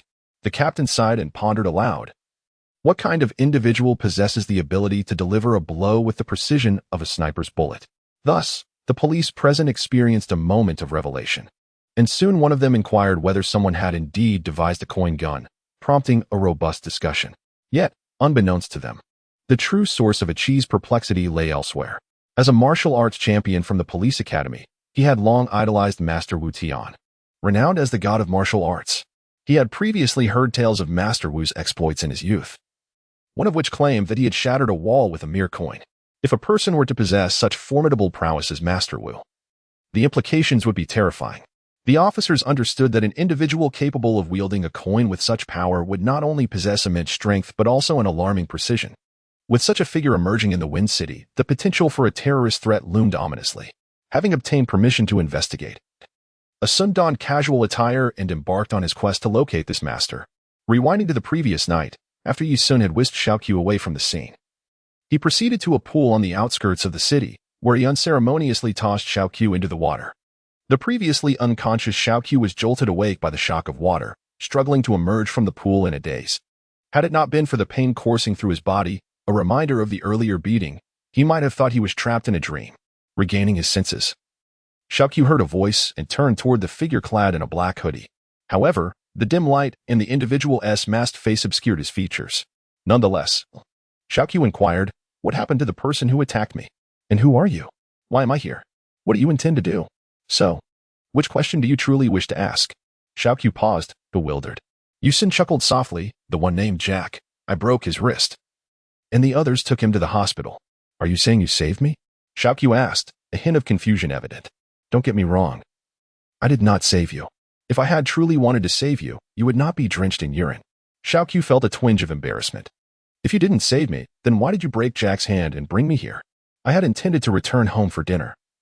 But I overheard Jack's plan to sever your tendons, so I intervened. Upon hearing Yisun's words, Xiaoqi's expression shifted dramatically. The realization that he had nearly had his tendons severed by that scoundrel while he was unconscious sent a surge of fury through him. How outrageous. Xiaoqi's anger escalated as he unleashed a torrent of curses. He had no doubt that this individual was being truthful. There was no reason for deceit. He felt an overwhelming urge to confront Jack and stab that fool twice. However, Xiaoqi quickly regained his composure and, with a cautious demeanor, inquired, "Pray tell. While you have saved me, what compels you to bring me here? Do you possess any wealth?"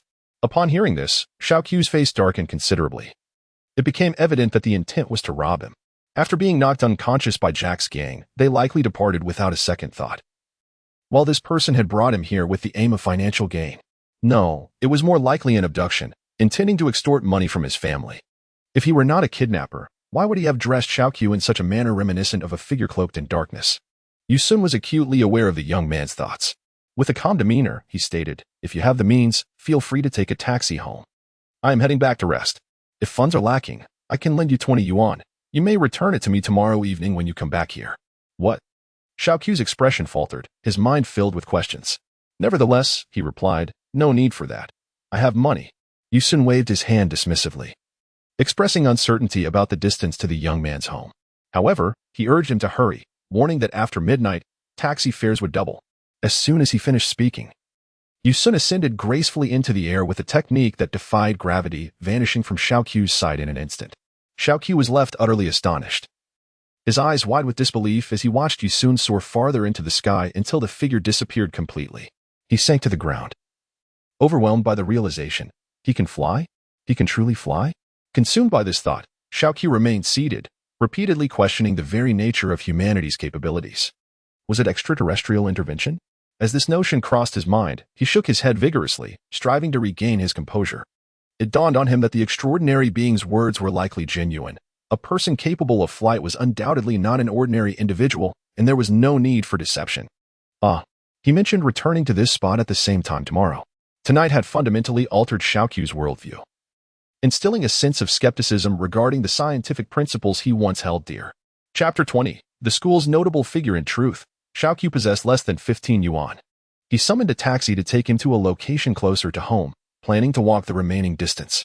It was not until he entered the taxi that he realized the mysterious superhero had transported him to an entirely different district. Remarkably, the time elapsed since he had been knocked unconscious had not exceeded 5 minutes. Such a feat was impossible without the aid of flight. Indeed, he had been whisked away directly to that place. Could it be true? Can humans genuinely fly? Would he have the chance to encounter that remarkable individual once more? Upon returning home, Xiaoqiu felt a persistent sense of disorientation, wholly indifferent to his parents. After all, his parents spent their days either gambling or quarreling, both lacking formal employment and merely scraping by. From childhood to the present, Xiaoqiu's life has been profoundly tragic, like a timid bird afraid to soar. He desperately pushes his fledglings toward the nest's edge, hoping they might take flight, yet forgetting that they themselves lack the courage to fly and do not even know how to spread their wings. Forcing them to take flight before their wings are fully developed only leads to a catastrophic fall. The previous generation, lacking in ambition, places all their hopes for redemption upon the next, entirely overlooking the fact that they are still in their prime, capable of striving to change their lives and destinies. Xiaoqiu is not handsome, not tall, and his skin is dark. He originally aspired to excel academically, but tragically, whenever there was a disagreement, he faced his father's blows and his mother's scorn. Last month, a simple remark about the food being too salty resulted in his father delivering a sharp slap, leaving him dazed and bleeding profusely. Enraged by the blood-soaked meal, his father cornered him, unleashing further violence. This harrowing incident epitomizes the reality of their household. When his academic results were released, Xiaoqiu dared not share them with his parents, knowing he would be met with ridicule and contempt. Even slight improvements in his grades went unshared for the same reason. Some claim that this is a reflection of his parents' love and expectations. However, Xiaoqiu, perhaps lacking emotional intelligence or cognitive aptitude, perceives no love or hope, only the projection of his parents' incompetence and dissatisfaction onto him. Consequently, Xiaoqiu has lost all enthusiasm for learning and passion for life, having long since abandoned any expectations for the future. He has become self-deprecating and reclusive, frequently bullied by his peers. His encounters with Jack have been numerous, yet he has chosen to endure in silence. This time, Jack merely seized the opportunity to vent his own frustrations. While Xiaoqiu was unconscious, Yi Sun had utilized his vital energy to mend his inner injuries. So he was not severely harmed, though his external injuries were somewhat exaggerated, leaving him bruised and battered. The following day, as he arrived at school with a bruised visage, his classmates immediately recognized that he had been assaulted again. It was not that they were unwilling to defend him. Rather, they felt powerless to intervene. The teacher, upon seeing Xiaoqiu's injuries, offered only a perfunctory inquiry. They had no time to attend to a student who showed no ambition. As long as Xiaoqiu did not hinder the class's average performance, that was sufficient. Aware of his homeroom teacher's indifference, Xiaoqiu refrained from further explanations, simply stating that he had been beaten by his family. However, during a break while heading to the restroom, Xiaoqiu encountered one of the individuals who had assaulted him the previous night. Instinctively, he attempted to avoid confrontation, but he noticed the person's gaze flickering with evasion. Suddenly, Xiaoqiu recalled the words of the superhero from last night. With this thought in mind, he felt a surge of determination and decided to approach Philip. "How's Jack doing?" Philip's expression shifted dramatically as he gazed at little Q's beaming smile, an icy chill creeping down his spine. Though he was a delinquent, he had never witnessed such a gruesome scene of someone's hand being shot off. Nonetheless, Philip had no intention of engaging with little Q. He turned to leave, only to have little Q step forward to block his path. Frowning, Philip barked, "What do you want? Are you itching for a fight? Move aside." Little Q thought to himself that this fellow was clearly rattled.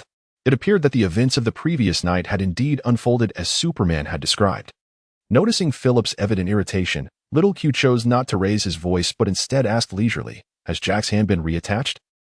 How do you know?" "Right, that gunman saved you, so you must know him." With Philip revealing signs of trepidation, little Q capitalized on the moment, asserting, "Without evidence, don't make wild claims. However, I've heard rumors that someone intends to sever my tendons. I wonder if there is any truth to that?" "Philip, you were there last night. You can't deceive me." Philip's legs felt weak as he observed the menacing expression on little Q's face. It became abundantly clear to him that the assailant who had attacked Jack was indeed acquainted with little Q. When it became apparent that little Q was in danger, the assailant had swiftly incapacitated Jack. Furthermore, little Q's knowledge about the tendons being targeted likely stemmed from that same gunman. If little Q had been feigning unconsciousness, there was no reason for him to remain still on the ground when Jack mentioned severing tendons. He should have leapt up to resist. Philip, now truly frightened, made a hasty retreat.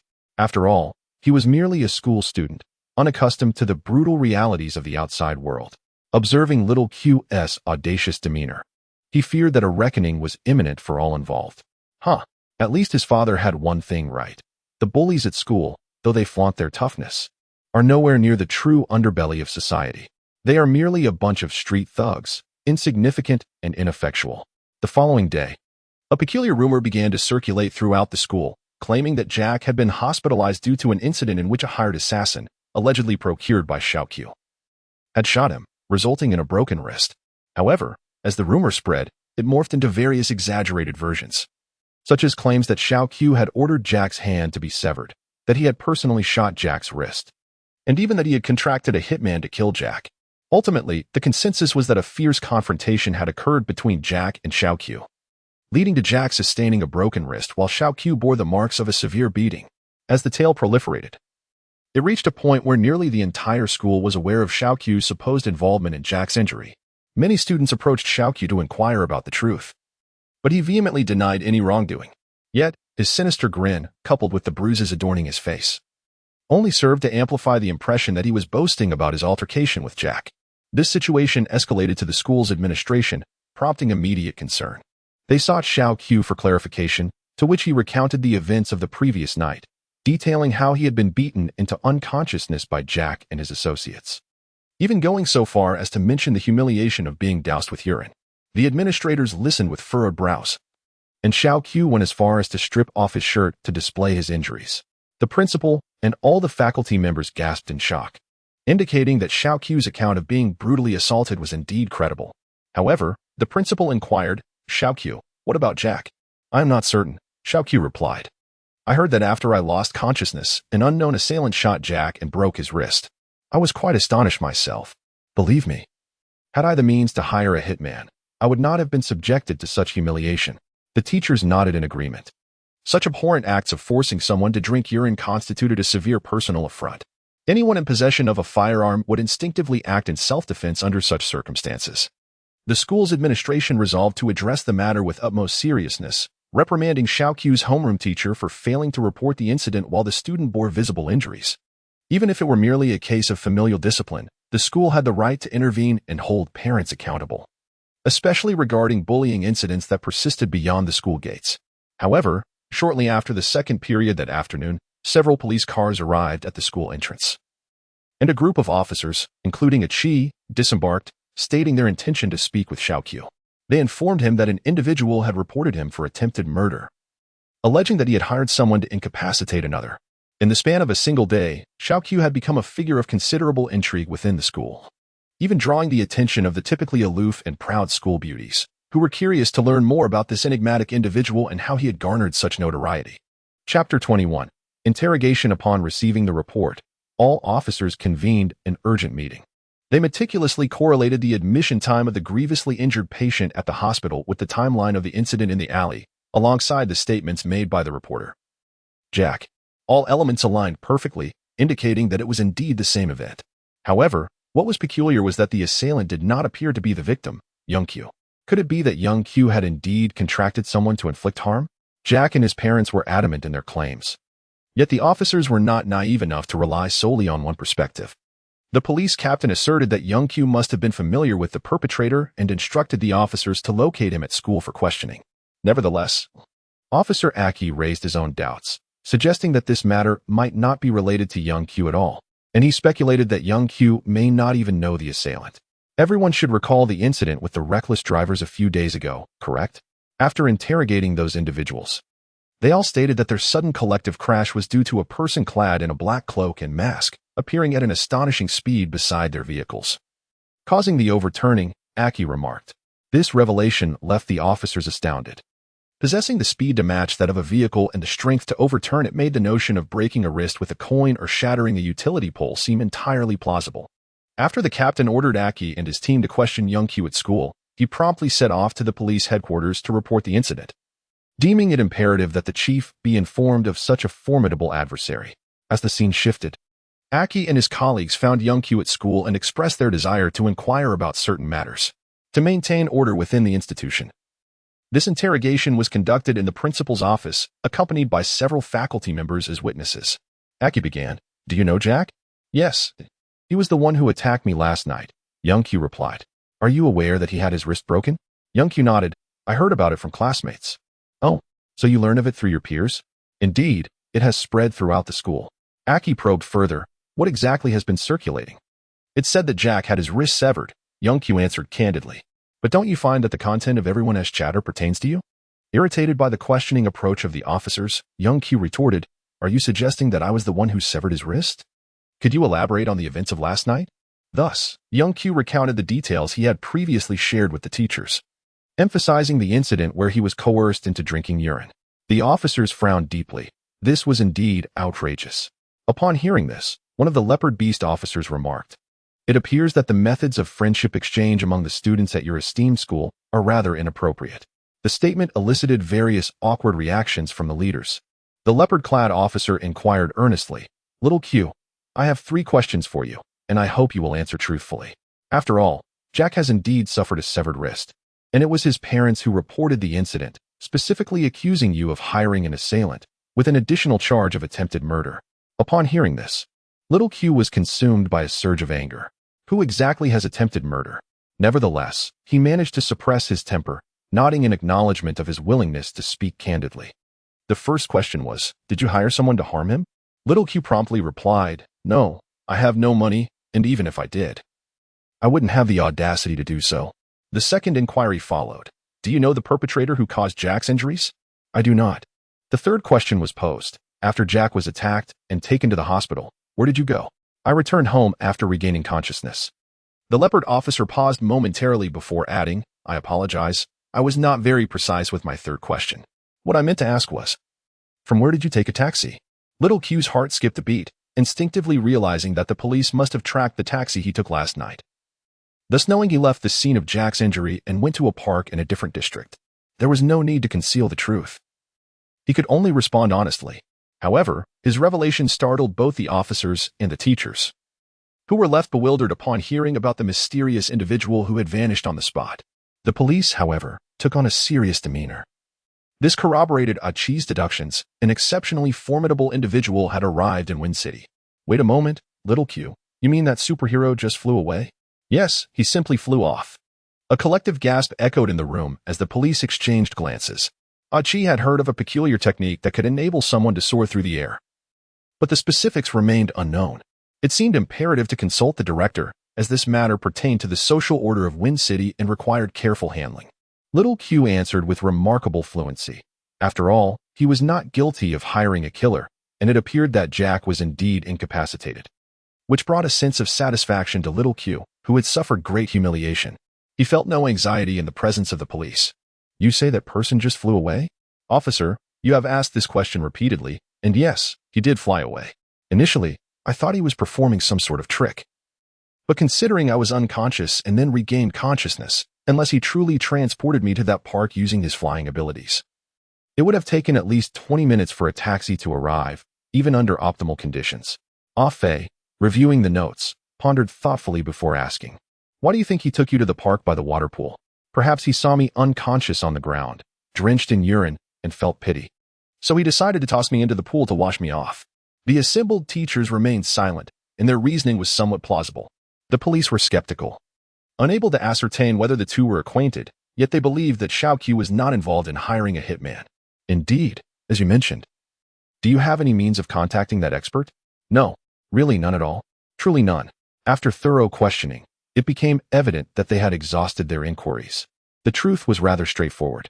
However, Xiaoqiu mentioned that the extraordinary individual had stated that had he not witnessed Jack and others attempting to sever his tendons while he was unconscious, he would not have resorted to dealing with a mere delinquent youth. The officers felt a chill run down their spines, reflecting on the fact that such delinquents were indeed capable of such actions. No one doubted Xiaoqiu's honesty. There were far worse offenses committed by juvenile delinquents. The principal's complexion had turned nearly ashen as he struggled to contain his rising emotions. Journalists had already gathered at the school entrance, and there was no way to conceal the institution's disgrace. Upon returning to the police station, the officers convened a meeting to meticulously discuss Xiaoqiu's statement, particularly noting his description of the expert clad in a black hoodie and mask, which immediately led them to realize this was the mysterious figure who had aided in apprehending the gang. At that moment, a man in a suit entered, accompanied by a group of staff members. The police chief and his colleagues quickly rose to salute, to which the suited middle-aged man responded with a nod before gesturing for everyone to sit. This individual was robustly built. Despite his formal attire, his physique exuded strength, far removed from the image of a portly office dweller. He was Rod Altman, the chief of the Wind City Police Department and the father of the troublesome Romeo. After taking a seat, Rod spent approximately 10 minutes listening to the reports, followed by another 10 reviewing all the testimonies and statements, his expression growing grave and silent.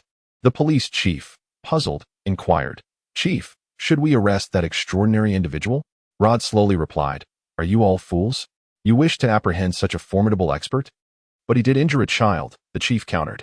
Rod furrowed his brow, dismissively stating, "Is it not merely incapacitating a delinquent youth? What significance does that hold? To offend a martial arts expert, whose intention is to uphold justice over a potential social menace? You lack the intellect, but I do." The officers were drenched in sweat. Candidly speaking, Rod's words were far from what one would expect from a police chief, resembling more the rhetoric of a gang leader. "Chief, I have an unorthodox request." One young officer, a QI, ventured. Upon noticing his initiative, Rod nodded. "Speak. Might you demonstrate the level of strength possessed by that extraordinary individual?" Chapter 22. The disheartened little Q. As soon as the words left his lips, Director Rod seized the office desk and hurled it, shattering the window, sending the desk flying into the fountain at the entrance of the police station, provoking gasps of astonishment from the onlookers, who were left bewildered by the sudden turn of events. The officers in the conference room stood agape, while Achi and the police captain were drenched in sweat, acutely aware of the director's reckless demeanor, yet acknowledging that his prowess was indeed formidable. Observing the stunned expressions of the crowd, Rod's lips curled into a satisfied smirk. "Behold, this is the strength of a top-8 contender in the world's martial arts tournament. However, even I merely secured a spot among the Elite 8. The champion of that year, King Gappa, never allowed anyone to lay a finger on him, effortlessly clinching the title. So, tell me, how formidable is a true martial artist? Before anyone could respond, Rod retrieved a coin from his bag and flicked it towards a large vase by the door. The sound of shattering glass resonated as the vase, towering over a person, shattered into countless pieces. If one possessed the prowess of a champion, severing someone's wrist with a mere coin would be a trivial feat. Witnessing the director's demonstration of mastery, the officers silently rejoiced at their decision to refrain from acting rashly. A martial artist of such caliber would be beyond the capacity of mere police officers to handle. Even mobilizing the military might not suffice to subdue such a formidable expert. Did that little brat mention any contact details for this expert? Little Q denied the existence of any contact information between them. Rod, unfazed, replied, "Very well, follow him until we are certain there is no connection." With the director's orders issued, the team sprang into action, the first step being to uncover the identity of this enigmatic figure. In truth, for someone of that skill level, simply being a bit ostentatious in daily life would lead to immediate recognition. This was common knowledge. News of Little Q's interrogation by the police swiftly spread through the neighborhood, with rumors circulating that he had assaulted someone and was likely to face expulsion. Naturally, Little Q's parents noticed the commotion while playing cards and returned home in a fuming state to confront him. Upon seeing Little Q, bruised and battered, they expressed no concern and immediately demanded an explanation. Little Q recounted the entire ordeal truthfully, detailing the assault he endured, the urine he was doused with after refusing to comply, and even the incident involving Jack, who had his wrist severed by a mysterious assailant while he was unconscious. He also elaborated on the police's visit to his school to take statements. After finishing his account, Little Q suddenly sensed a shift in the atmosphere. Glancing at his father, he observed the middle-aged man's veins bulging and his face flushed, clearly on the brink of an explosion. Furthermore, the police had mentioned that there would be follow-up investigations regarding the situation, while Jack's accusations against him for hiring a hitman had not yet been formally filed. As soon as these words were uttered, Little Q's father erupted in fury, delivering a kick that sent him sprawling into the corner of the wall. He then unleashed a torrent of curses, exclaiming, "You wretched little bastard, you have brought disgrace upon our family. Why the hell aren't you dead out there? At least then I could claim some compensation. You are utterly useless, only capable of causing trouble. What purpose do you serve?" Little Q's mother refrained from cursing, but coldly remarked, "Let us just withdraw him from school. We cannot afford to waste money on him." This time, Little Q did not cry. Instead, he stood resolutely. His eyes reddened as he gazed at his father. In that moment, he felt as though the world was devoid of light, and life held no meaning, as if everything around him were a mere illusion. He had been beaten, yet his parents remained indifferent. He had been bullied, only to be blamed by them for causing trouble. There are many untruths that are spoken as if they were genuine, such as the pretentious notion that parents act solely for the benefit of their children. In reality, this statement is utterly nonsensical. Parents can, in their foolishness, destroy their child's future in an instant, particularly those of lower social standing. One should not expect anything remarkable from their method of parenting. Merely avoiding chaos is already a considerable feat. Seeing Little Q remain silent, his father continued to berate him. "You won't be eating tonight. Tomorrow, I will go to your school to withdraw you. From now on, you will accompany me to the market and help with the stall." The couple took turns scolding Little Q, and after an hour, they grew weary and instructed him to clean the dishes while they returned to their nightly routine of playing mahjong. Sitting at home, a fleeting thought of ending his life crossed Little Q's mind. He felt utterly defeated, born into a family that seemed to mock him. Should he leap from the window? He pondered. Just then, he recalled a figure soaring through the air and murmured to himself, "If only I could be like that person, to spread my wings and effortlessly break the wrist of those who do harm." However, at that moment, he suddenly recalled a phrase spoken by the man in black, "Come here tomorrow night and bring my money." Could it be that the man truly expected him to go to that place tonight? His heart raced as he quickly grabbed his bicycle keys and rode towards the park. Calculating the time, he realized it was still quite early, yet Little Q was eager to uncover the truth. Was the man in black indeed waiting for him there tonight? Upon arriving at the park, he anxiously awaited, each passing second stretching into eternity. As the number of people dwindled and darkness enveloped the surroundings, he began to feel uneasy. What if the man had merely made a casual remark about collecting money, with no intention of having him wait? As the clock approached 11 p.m., it seemed hopeless. Just as Little Q turned to leave, a voice called out, "You actually came?" Little Q, filled with excitement, turned around and looked up, only to see a figure slowly descending under the shimmering night sky. Great deity, we meet again. Great deity? Call me whatever you wish. Yi Sun gazed at Xiao Qiu and subsequently inquired. The reason I refrained from rescuing you yesterday was that I wished to ascertain your fortitude. I am delighted to discover that you possess it. You would rather be rendered unconscious than yield. My intervention was indeed prompted by that scoundrel's attempt to sever your tendons, which left me no choice but to act decisively. Xiao Qiu, filled with fervor, recounted the entirety of the day's events to Yi Sun, including the incidents of mistreatment by their parents. Yi Sun was utterly speechless. Such parents were simply despicable. However, setting aside these thoughts, I would like to inquire, dear master, what is your purpose in summoning me here? Yi Sun chuckled. Rebuild your confidence. Following his previous task's failure, he swiftly received a new assignment, a D-class mission to restore the self-assurance of a young individual. Chapter 23, The Path of Heaven's Virtue. With a fleeting glance, Yi Sun grasped Xiao Qiu's shoulder, and in an instant, the two ascended into the air, vanishing from sight. A chi emerged from the nearby bushes. A look of bewilderment etched upon his face as he gazed skyward. It appeared that this formidable expert was aware of his presence and had taken Xiao Qiu away without hesitation. However, a chi had clearly heard the earlier conversation, and thus the truth of this case should indeed be as he suspected. Indeed, they had flown away. A chi contemplated the starry sky, an infinite yearning blossoming within him. Meanwhile, atop a 50-meter-high building, Yi Sun solemnly addressed Xiao Question. I shall endeavor to restore your confidence in the shortest time possible, ensuring your comprehensive development in virtue, intellect, physical prowess, aesthetics, and labor, so that you may emerge as an exceptional student, a remarkable talent, and a distinguished individual. Hey, are you even listening to me? My apologies. I momentarily struggled to comprehend why a master like you would choose to assist me. Because I am utterly bored. Such a formidable retort left Xiao Qiu momentarily speechless. The master's approach to matters was always beyond the grasp of mere mortals. Yi Sun furrowed his brow and exclaimed, Damn it, do you truly wish to regain your confidence or not? I do, came the eager reply. Then what is it that makes you feel the most insecure? After a moment of contemplation, Xiao Qiu answered, I feel most insecure when I am in the presence of the girl I like. Of course, it is only natural for anyone to feel insecure around someone they adore. Now, tell me, what flaws about yourself do you care about the most? Lack of wealth. Tears streamed down Yi Sun's face as he applauded, deeply moved by the sincerity of the young child, whose honesty surpassed his own. At such a tender age, he had already grasped the essence of confidence, money.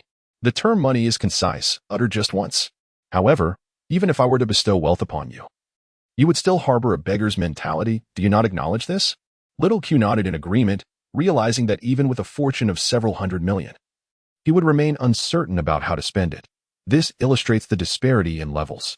Those of higher status, upon acquiring wealth, elevate their standard of living to greater heights, attending concerts, embarking on global travels, experiencing Broadway performances, and seeking companionship from individuals of a more refined caliber.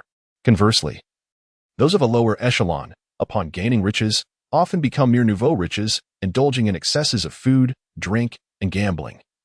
Yet their fundamental quality of life remains abysmally low, a mere quantitative change. To achieve a qualitative transformation is intricately linked to the depth of one's intellectual and emotional cultivation. Reflecting on this, Yi Sun promptly remarked, Little Q, you have now become a prominent figure in the school due to this incident. Why not seize this opportunity to promote yourself further? However, the foremost requirement is that you must possess confidence. Little Q, perplexed, lamented his own shortcomings, feeling that his appearance was unattractive, and even if he continued his academic journey, university would remain beyond his reach. In this nation, education is compulsory for 12 years.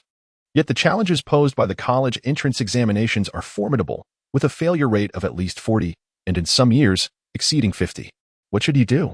Expressing his concerns, Yi Sun burst into laughter. Fool, can you not utilize the next 3 years of high school to cultivate more advantages for yourself? What advantages could I possibly have? He questioned.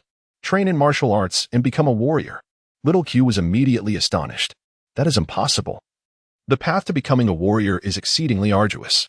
The Martial Arts Association in this country is exceptionally stringent regarding the issuance of warrior qualifications.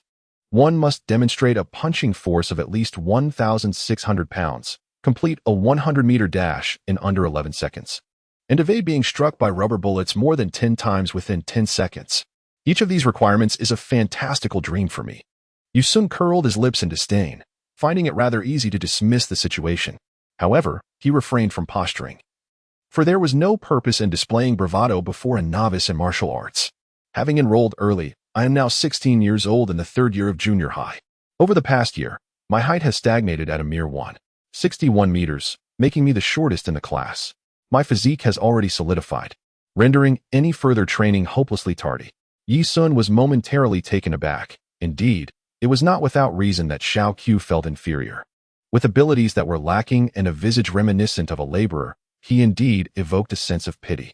Reflecting upon himself at the tender age of 13, already hailed as the foremost martial artist on earth, standing tall at 175 meters with a commendable appearance of 7 points, and hailing from a prominent family, his innate advantages were undeniably exceptional. Coupled with the Dragon Ball upgrade system he possessed, he was truly a marvel, a quintessential winner of life. Not merely starting ahead, but reclining at the finish line. Gazing at Xiao Qiu, Yi Sun experienced a peculiar sensation. Xiao Qiu seemed to be the antithesis of his own being. Where he excelled, Xiao Qiu faltered. I shall teach you martial arts, once you master them. I assure you that your shortcomings will be entirely remedied. Upon hearing this, Xiao Qiu was immediately stirred. Pray tell, what martial art is it? The Tao of Heaven. The Tao of Heaven? Yu Sun chuckled. This discipline will induce unimaginable suffering, yet it will allow you to be reborn from the ashes, cleansing your marrow and bones. If you persevere in your training for 3 years, I guarantee your height will reach at least 1.7 meters, and your rather unrefined features will undergo a transformation, becoming more elegant and refined. As for your qualifications as a martial artist, that is of no concern to you. The mere act of beginning your training will significantly enhance your physical prowess, far surpassing that of ordinary individuals in strength, speed, and reflexes. Xiao Qiu, lacking confidence, questioned. Can one truly attain such a level? Otherwise, how could I be so formidable? Wow, that response is simply invincible. Sit cross-legged. Once Xiao Qiu complied, Yu Sun began to guide his inner energy with true qi, intending to impart the first layer of the cleansing marrow sutra to Xiao Qiu. He would not divulge the subsequent layers, as Xiao Qiu was not yet deserving of such a great boon. Moreover, given Xiao Qiu's limited aptitude, he would likely be unable to cultivate the advanced techniques. Possessing excellent methods would be futile without the requisite talent. Xiao Qiu felt as though the blood within him was in constant turmoil, every cell and muscle in his body tearing apart. Especially the expansion of his meridians, which was excruciating. The inherent effects of the cleansing marrow sutra nearly caused his utterly inadequate body to collapse.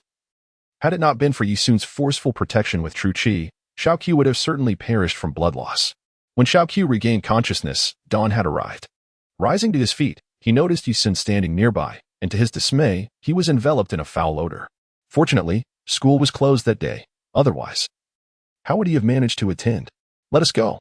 Where to? To bathe. You reek. Do you wish to suffocate me? Yi Sun utilized the art of aerial movement to transport little Qiu to a tranquil pond nestled in the mountains at the city's edge. He then remarked, For the next few days, you shall engage in the cultivation of the techniques I imparted to you last night. Do you remember? Indeed, I remember vividly. It is difficult to forget.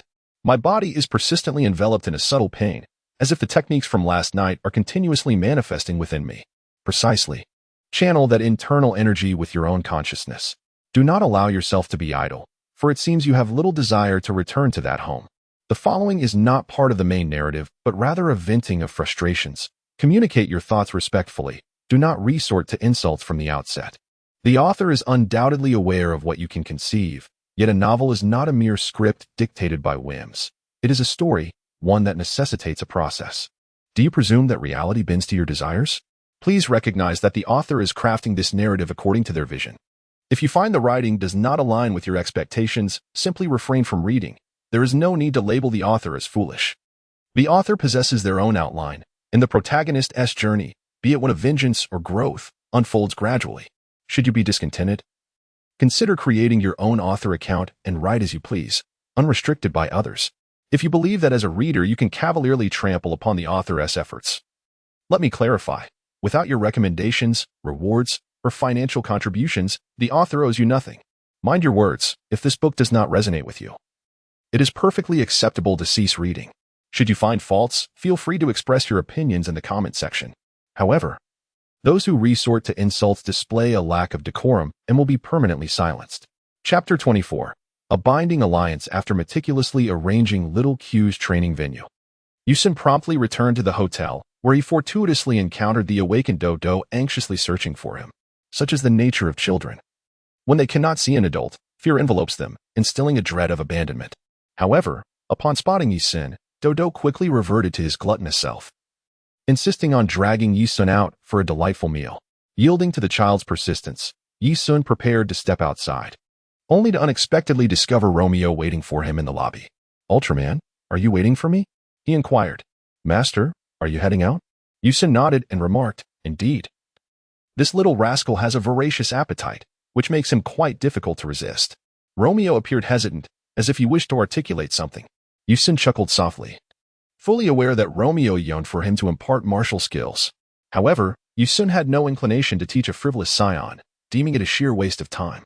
Yet, given that he had received hospitality from this young man in the city, he felt compelled to uphold his word. "Listen closely, Romeo, I shall not instruct you personally, but I will arrange for someone else to teach you, a person whom I have also trained." Surprised, Romeo exclaimed, "Does this mean I am your apprentice?" "Apprentice, my foot. I have no intention of taking on disciples, for only those with extraordinary talent are worthy of my mentorship. Understand?" A wave of disappointment washed over Romeo. Yet he recognized that his currently diminished state rendered him incapable of mastering any profound skills. Thus, he promptly inquired, "Master, may I ask where this esteemed gentleman resides?" "Let us go. Drive your car." In a fit of excitement, Romeo hurriedly opened the rear door, ushering Yi Sun and Dodo into the vehicle, before speeding off towards the suburbs. Upon reaching a mountainous area, Yi Sun led Dodo and Romeo to meet Xiaoqiu. Indeed, Xiaoqiu had not wasted any time and was diligently practicing when Yi Sun's cough startled him from his meditation. Upon hearing the voice of the revered master, Xiaoqiu quickly rose to greet him, experiencing his first formal encounter with Yi Sun, and was taken aback to discover how strikingly handsome the master was. Romeo, upon seeing such an unrefined, short figure clad only in shorts, was astonished and remarked, "Master, is this the fellow you spoke of?" Yi Sun snorted and said, "Romeo, your father is a martial arts master. He must have taught you some skills, right?" "Indeed, my father constructed a training room for me to practice martial arts, though I haven't frequented it much. Nevertheless, I do possess a foundation." "Huh, you're boasting, aren't you? A foundation? Are you referring to the couple of days you boxed during your school years?" Romeo felt quite embarrassed. The truth was more complex. As the son of the police chief, he inevitably attracted attention and scrutiny due to his father's reputation. If someone sought revenge against Chief Rod by harming Romeo, it would indeed be disastrous. Aware of this, Romeo diligently trained in boxing nearly every week, though he hadn't made significant progress. Still, he hadn't regressed drastically either. He often found himself embroiled in fights at school, and had it not been for his boxing experience, he might have ended up in the hospital. It wouldn't be proper to invoke his father's name to intimidate others every time a brawl occurred. Despite his reckless behavior, he still maintained a semblance of dignity. "I've only taught Little Q for a day. Would you like to give it a try and see the results? You may call me Master, while Little Q refers to me as deity. Regardless of the title, I must demonstrate an appropriate level of skill, wouldn't you agree?" Upon hearing this, Little Q's face turned pale with fear. Romeo was a tall, imposing adult, clearly a privileged young man, while Little Q considered himself merely an ordinary underdog. "Are you intimidated, Little Q?" "To be honest, I lack confidence." "Well, that honesty will serve you well. Confidence often comes after competition." Romeo beamed with a smile. "Calling me master is a bit exaggerated. Although I lack true prowess, I can easily discern that Little Q's physique hardly suggests any martial training." He jested, "All right then, since we are to compete, let us do so earnestly." Yet Yi Sun raised his hand and said, "Hold on, I never suggested that you engage in combat. Xiaoqiu has never practiced martial arts. Fighting with you would be akin to courting disaster. Then how shall we compete?" Romeo pondered, momentarily taken aback, questioning whether it was not a contest of martial prowess. Upon hearing that there would be no sparring, Xiaoqiu sighed in relief, for he truly lacked any martial skills. Any comparison would be tantamount to a futile endeavor. After speaking, Yi Sun snapped his fingers and gestured towards Dodo, who was frolicking about, chasing butterflies. He remarked, "I have only trained Dodo for less than 3 months, yet his abilities surpass over 80% of the martial artists on this planet. With just a day's instruction, I can elevate Xiaoqiu to rival Romeo's years of dedication. That is my expertise." Without regard for the thoughts of Romeo and Xiaoqiu, he commanded, "Dodo. Jump in place." Dodo halted, gazing at Yi Sun, and then leapt straight up, soaring over 20 meters high. This astonishing display left both Romeo and Xiaoqiu utterly astounded. Subsequently, Yi Sun instructed Dodo to strike the tree. Dodo complied immediately, delivering 3 swift blows with his adorable little paws to a tree trunk of moderate thickness, cleaving it cleanly in half. "What do you think?" With a cheerful smile, Yi Sun playfully addressed the 2 bewildered gentlemen, urging them, "Why not take a leap right where you stand?" Glancing at one another, Romeo and Xiaoqiu complied without hesitation. However, while Romeo's jump resembled that of an average person, Xiaoqiu, in a moment of instinctive response, harnessed his inner energy and astonishingly soared nearly 2 meters off the ground. Romeo, utterly astounded, stared in disbelief, first at Yi Sun and then at the equally astonished Xiaoqiu, rendering the scene momentarily frozen. Yi Sun applauded and commended Xiaoqiu after a day's instruction. Achieving a jump of 2 meters is quite passable. A surge of joy welled up within Xiaoqiu, unable to suppress his delight, while Romeo's expression darkened.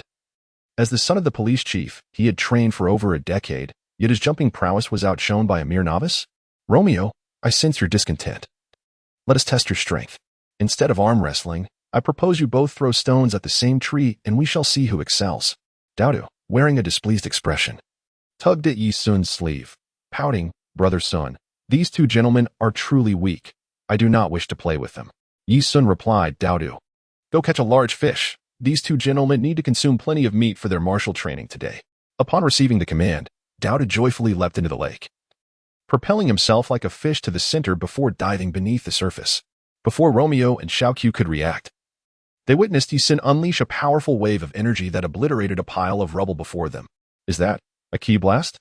Romeo's face paled as he gasped in shock. His knowledge far surpassed that of Xiaoqiu, and warriors capable of such feats were among the elite in the world.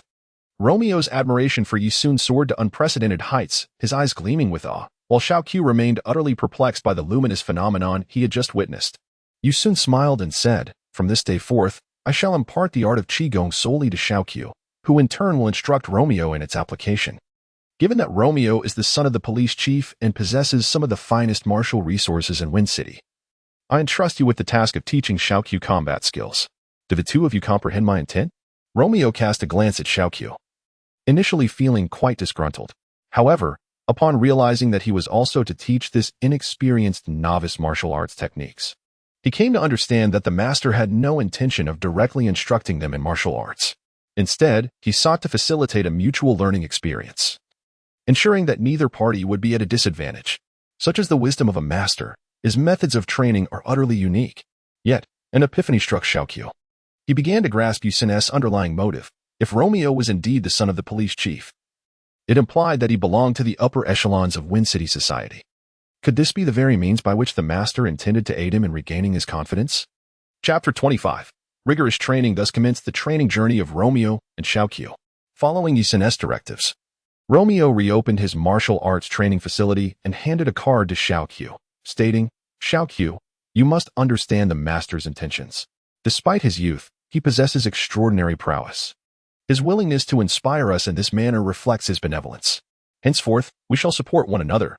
You must diligently delve into the internal cultivation techniques.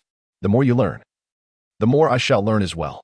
Xiaoqiu naturally grasped the implications. Yi Sun was intent on intertwining their training progress, likely as a means to help restore his own confidence, a subtle strategy where no one would emerge at a loss. For Romeo, researching Xiaoqiu's background was relatively straightforward. Within 2 days, he had uncovered all pertinent details, including Xiaoqiu's academic performance and the legal troubles he faced. Romeo's brow furrowed as he realized that the police were incessantly seeking Xiaoqiu, who, rather than venturing out, remained holed up in the training facility. "Are you not attending school?" he inquired. "My parents consider me a failure. They believe schooling is a waste of money. Thus they arranged for my withdrawal," Xiaoqiu recounted, sharing tales of his parents' disdain, which ignited Romeo's ire. "Do they truly exist? Should I summon someone to deal with your father?" "Hold on." Xiaoqiu hastily interrupted Romeo's impulse to make a phone call. "Are you joking? We cannot instigate such chaos." Romeo, undeterred, dispatched individuals to the school to verify Xiaoqiu's enrollment status, discovering that he had not, in fact, been expelled. His parents, upon realizing that Xiaoqiu had run away, were infuriated yet apathetic, They neither reported his absence nor inquired at the school, adopting a nonchalant attitude as if to say, "Leave if you wish." Meanwhile, Jack found himself in a precarious situation, as Romeo had engaged 3 legal teams to pursue Jack, accusing him of attempted murder, intentional harm, and personal insult. Romeo was not merely focused on Jack. He still needed to deal with the accomplices, leaving the police, the school, and even Director Rod utterly astonished. He pondered how his wayward son could have associated himself with someone like Xiaoqiu. However, being astute, he quickly realized that the situation was likely more complicated than it appeared. Romeo must be concealing something from him. Upon conducting a discreet investigation, he discovered that Romeo had been diligently practicing martial arts every day, a revelation akin to a collision of Mars with Earth. Rod was filled with confusion and promptly instructed his associates to ascertain the truth, even tracking down the woman who had driven Romeo away. Not to mention the incidents that transpired later at the youth hotel. Consequently, the situation became clear. The skilled individual his son had befriended was, in fact, the enigmatic figure he had heard whispers about. For the first time, Rod found himself applauding his seemingly inept son, who, despite his shortcomings, had stumbled upon such fortuitous luck. As for Xiaoqiu, he appeared to be a disciple of this master, and Rod believed his son should forge a good relationship with him. Rod longed to consult the master but hesitated to intrude, choosing instead to observe his son's transformations daily. Indeed, over the past half-month, Romeo had undergone significant changes. His complexion had brightened, no longer bearing the pallor of excess indulgence. To his astonishment, Rod noticed an improvement in Romeo's physical condition. Previously, although tall and imposing, he had appeared lackluster in the eyes of martial arts experts, akin to a sickly decorative pillow. Now, Romeo possessed a robust physique, walking with strength and exuding a palpable vigor.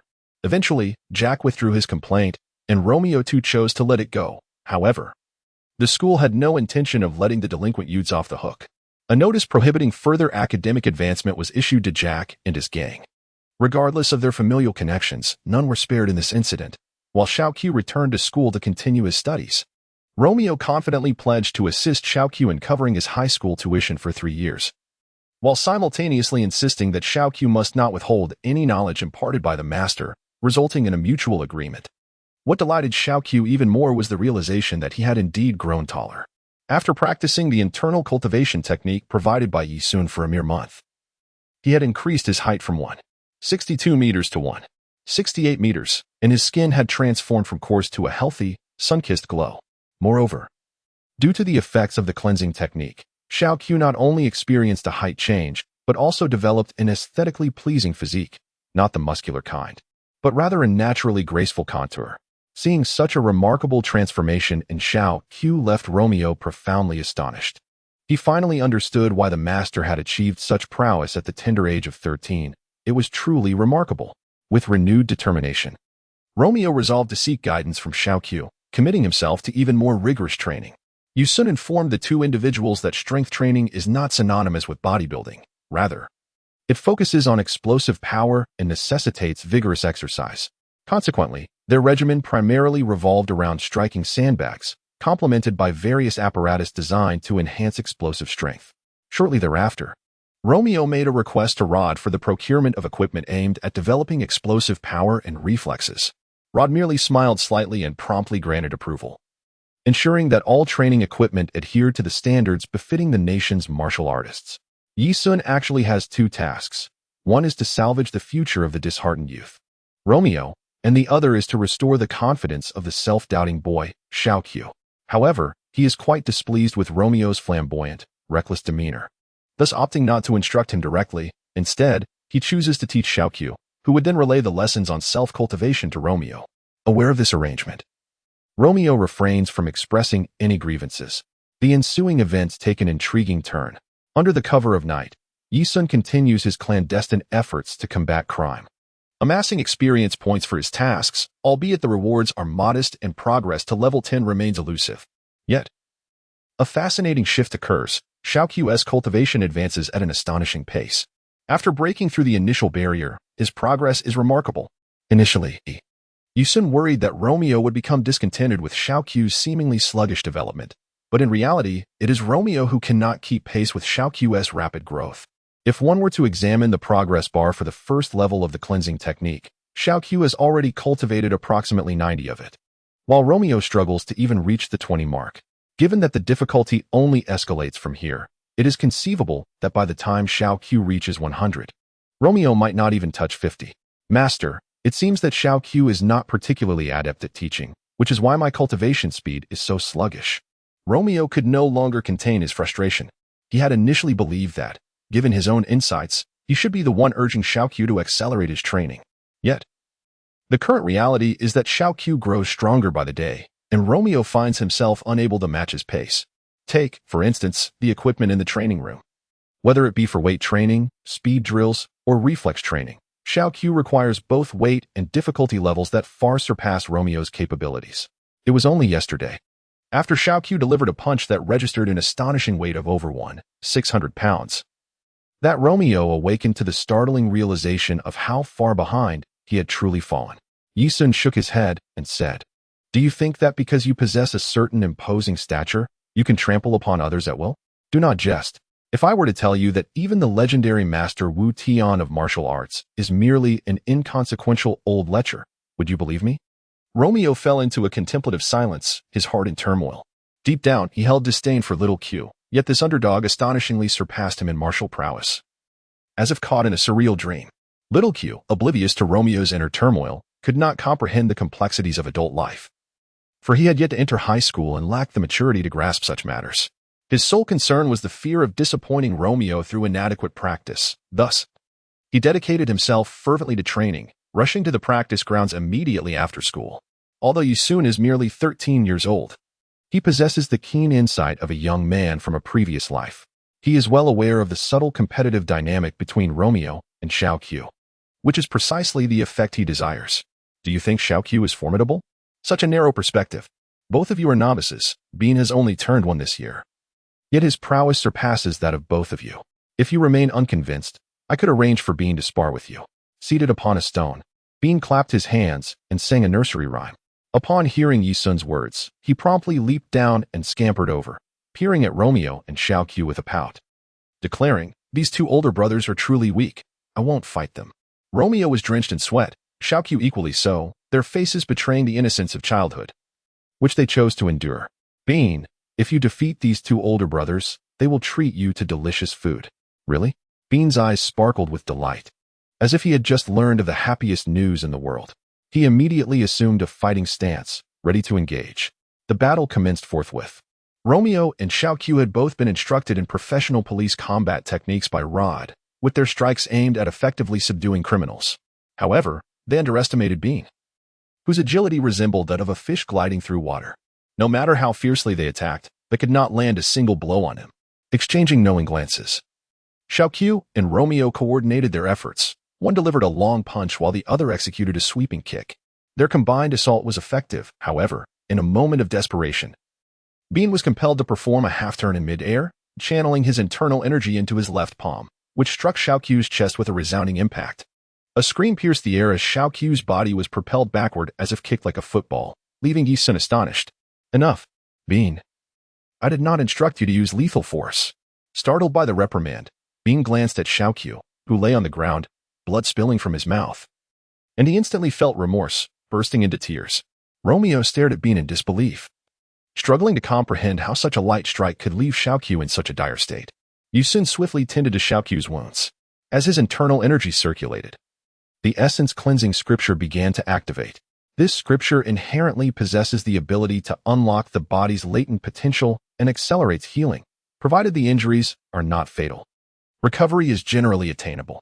Witnessing Xiao Qiu's improving condition, Yi Sun inwardly cursed, "Damn it, having to reach level 20 to unlock the shop is infuriating. Otherwise, a single celestial being would suffice in this situation." Chapter 26. The awkward Yi Sun. Xiao Qiu, seizing the rare opportunity, promptly channeled the Tao of heaven. At this moment, the essence cleansing and bone refining technique proved most effective.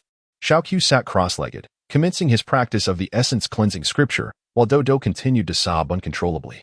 Romeo remained rooted in place, uncertain how to respond.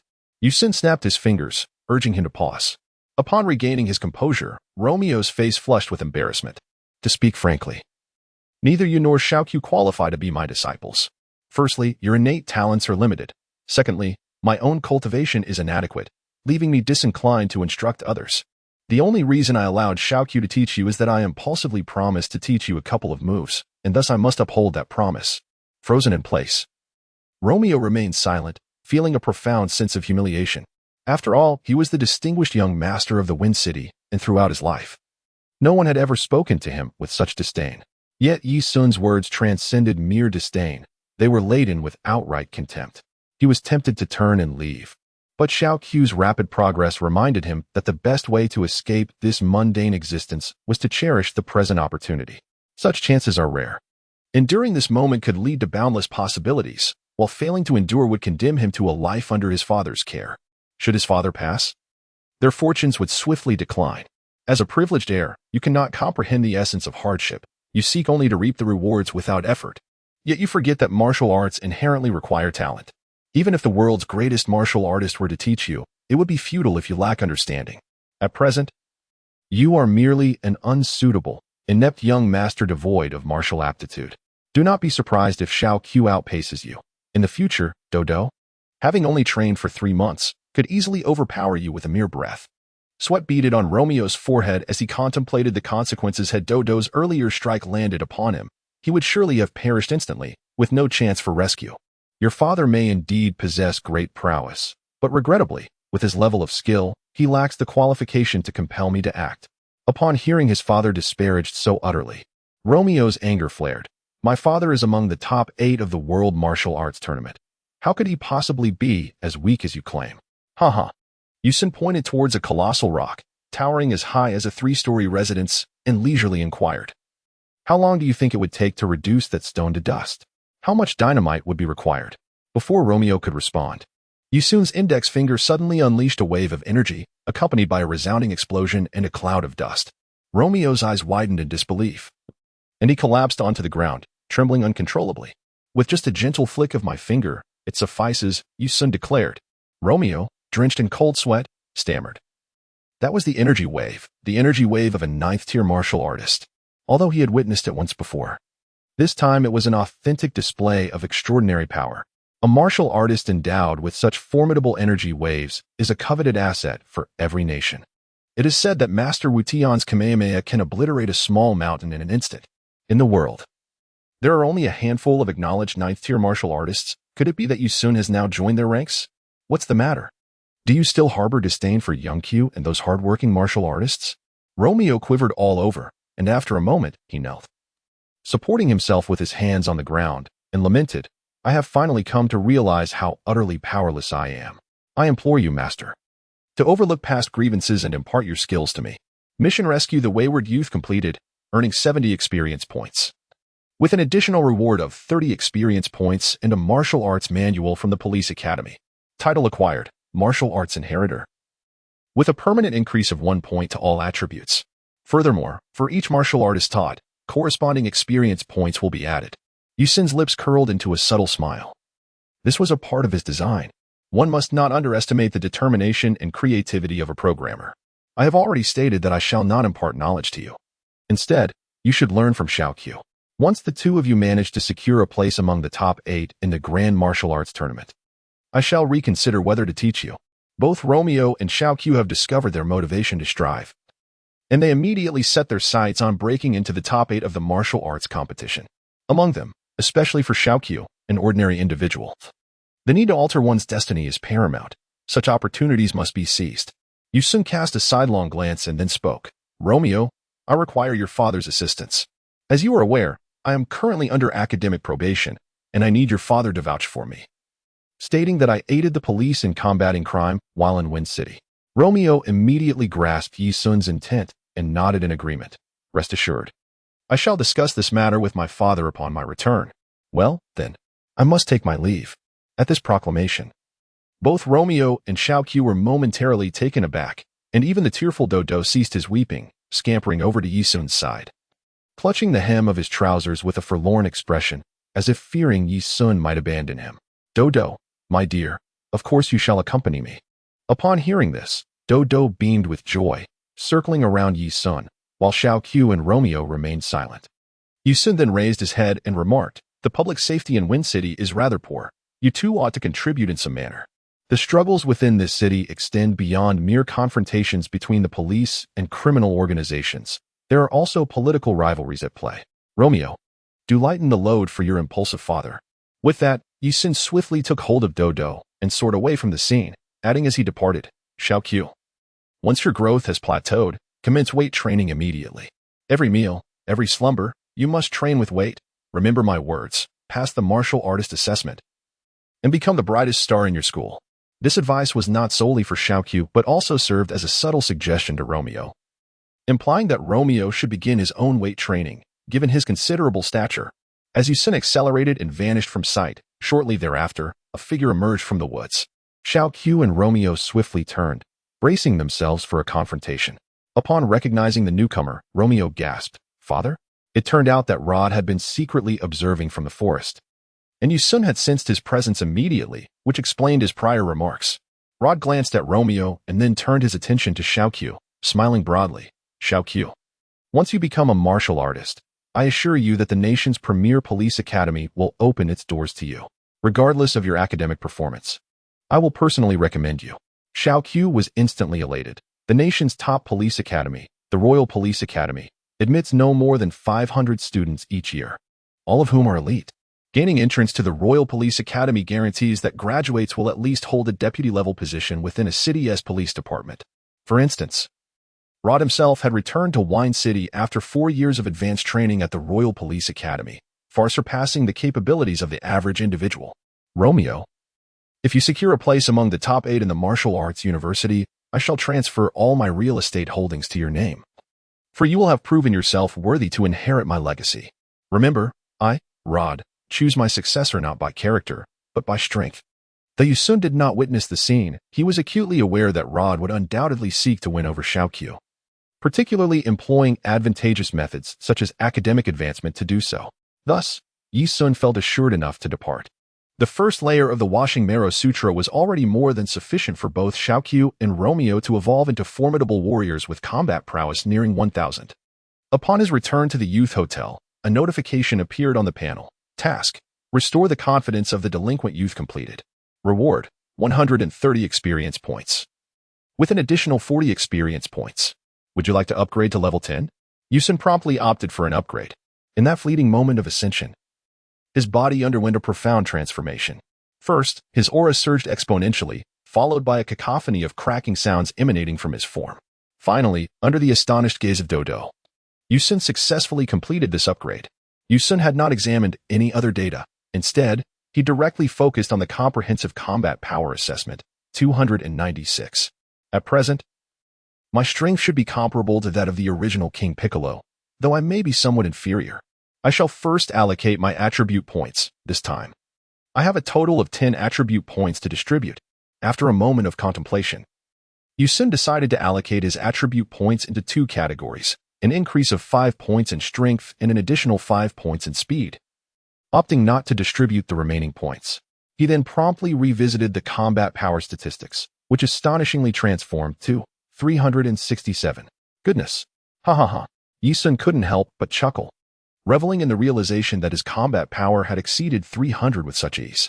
He was astounded by his newfound strength, feeling as though he could become a formidable demon lord at any moment and conquer the world. However, his expression suddenly froze as he became acutely aware of an embarrassing oversight. He had completely miscalculated the allocation of his attribute points.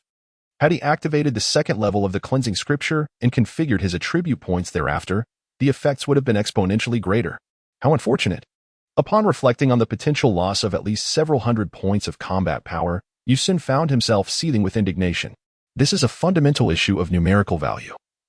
Possessing merely the foundational level of the Washing Marrow Sutra is entirely distinct from having the second level of its foundation upon which to allocate additional attribute points. Yi-sun offered a faint smile tinged with bitterness. When he designed this game, he deliberately omitted the option for resetting attribute points.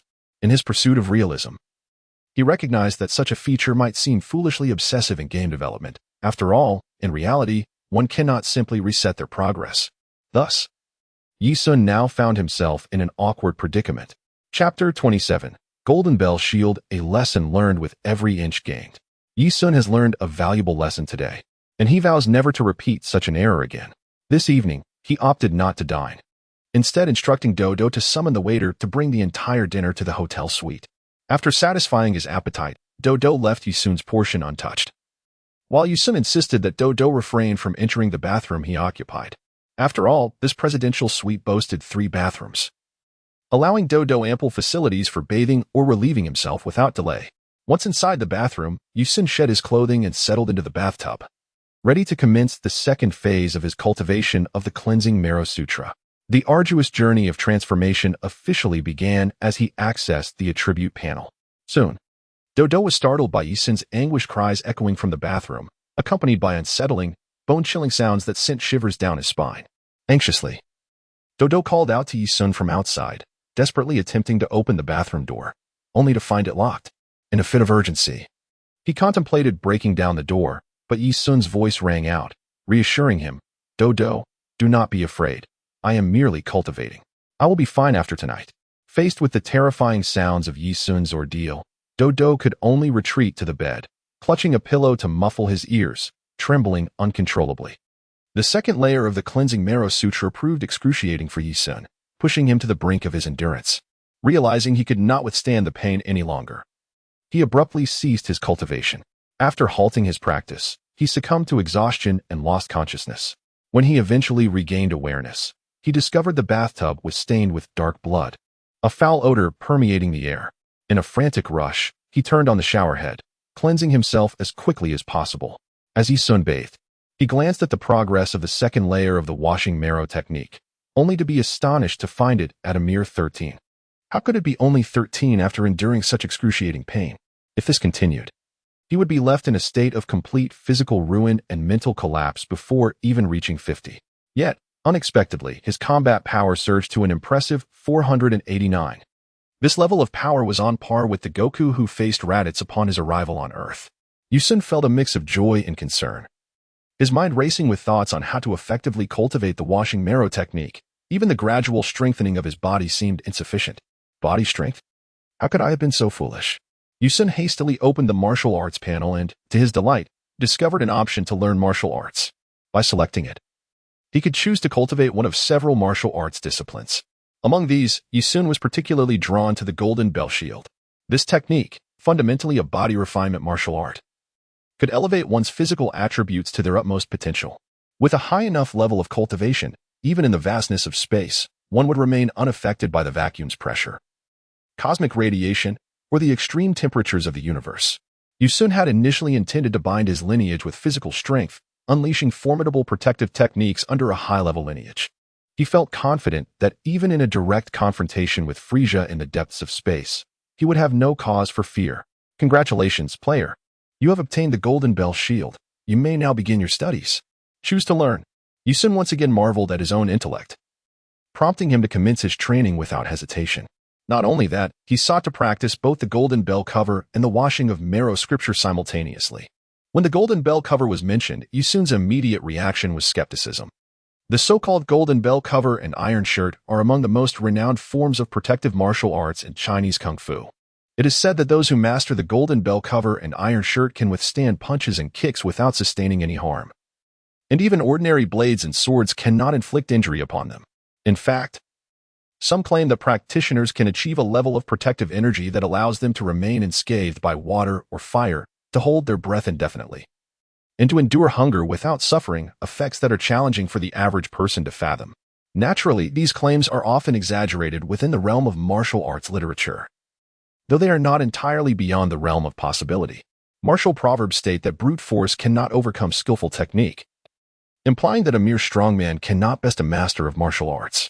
There is also the saying that skillful fighters cannot contend with those who have cultivated formidable internal energy, which typically refers to the Golden Bell Cover and Iron Shirt.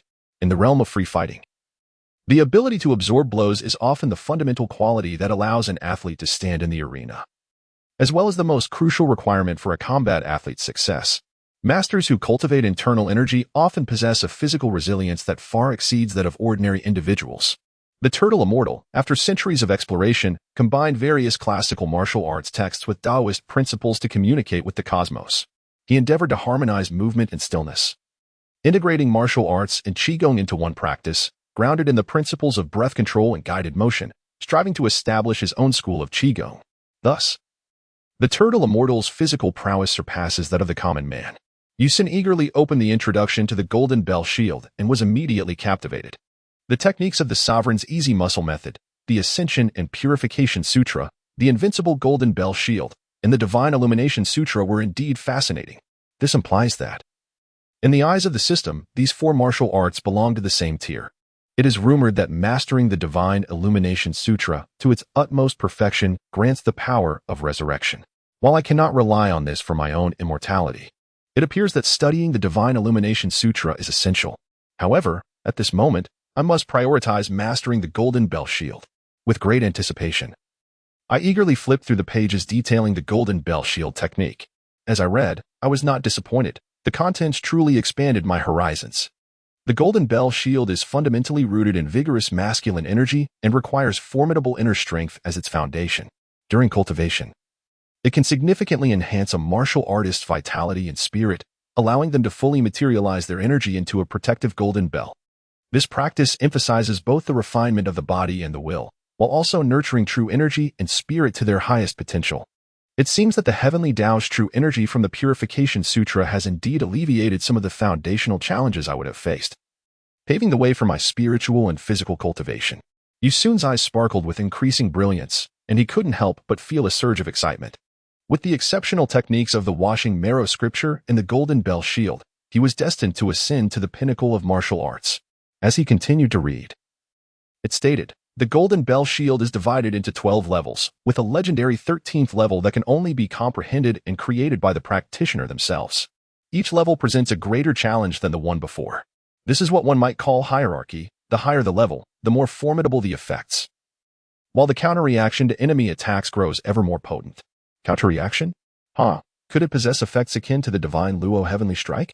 Yusun curled his lips, reflecting that many skills depicted in the vast array of anime from the island nation have long been present in China's myriad of xianxia and martial arts novels. What nonsense is this infinite sword control?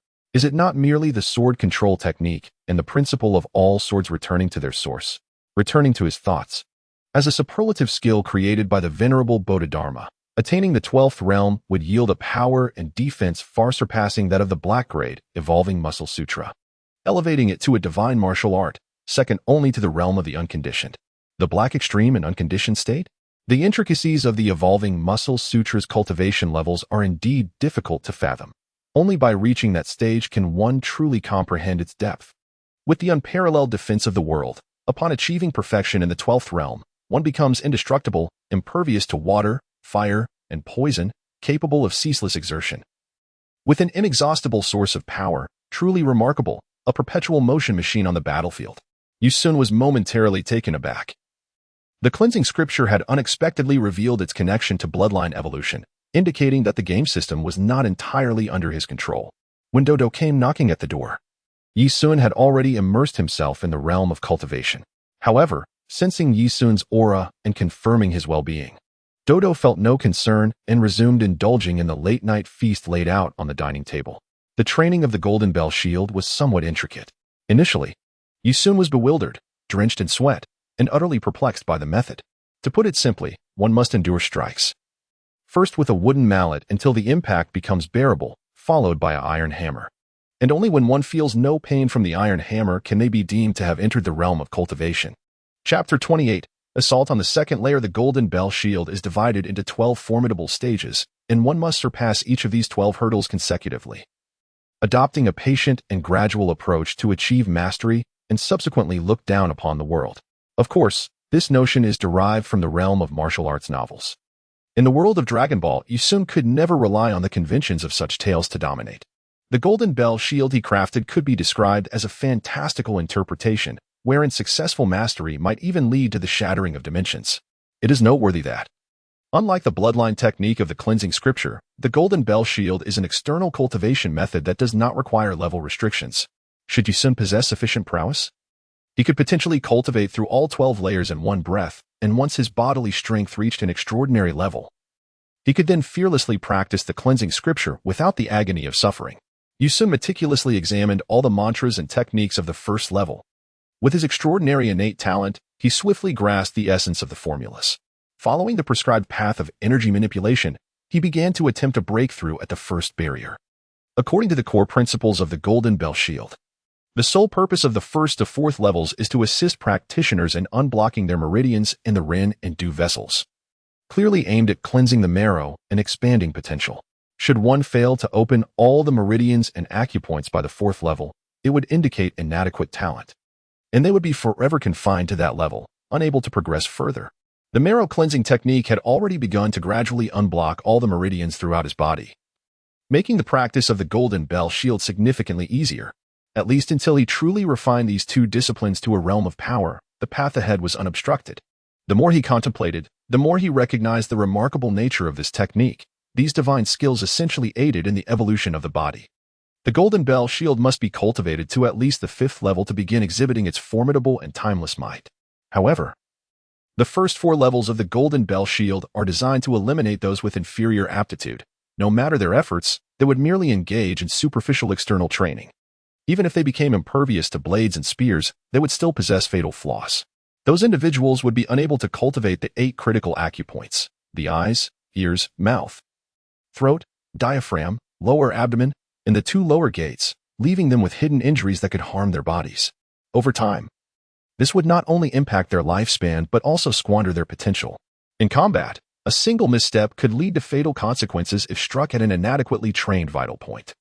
Hence, Yusun's innovative approach to developing a martial arts upgrade system is to ensure these divine techniques complement each other. While practicing the marrow cleansing technique, one can concurrently refine the Golden Bell Shield, and vice versa.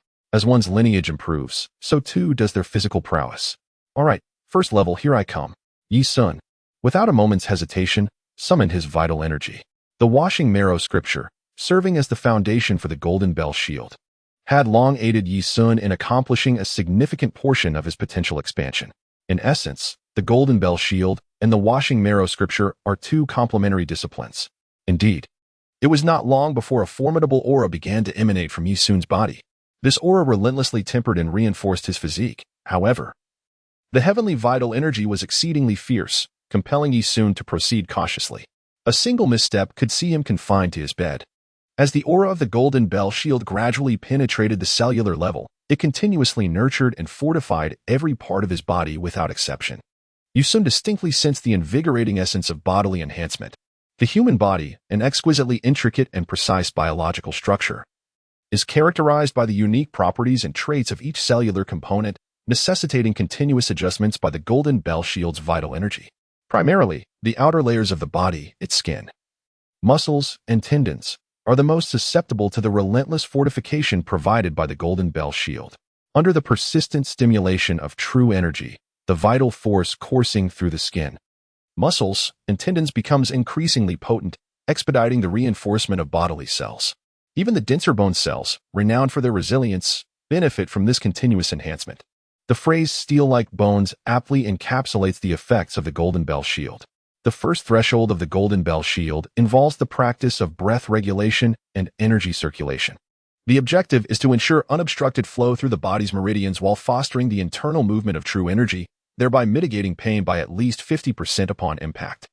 With the successful passage of this initial barrier, it signifies that individuals with combat prowess below 1,000 are utterly incapable of inflicting harm upon Yi Sun, regardless of their attacks. Yi Sun was filled with immense joy, feeling as though his body was imbued with boundless explosive power and formidable defenses. No matter how powerful his adversary might be, they could not present him with any trouble.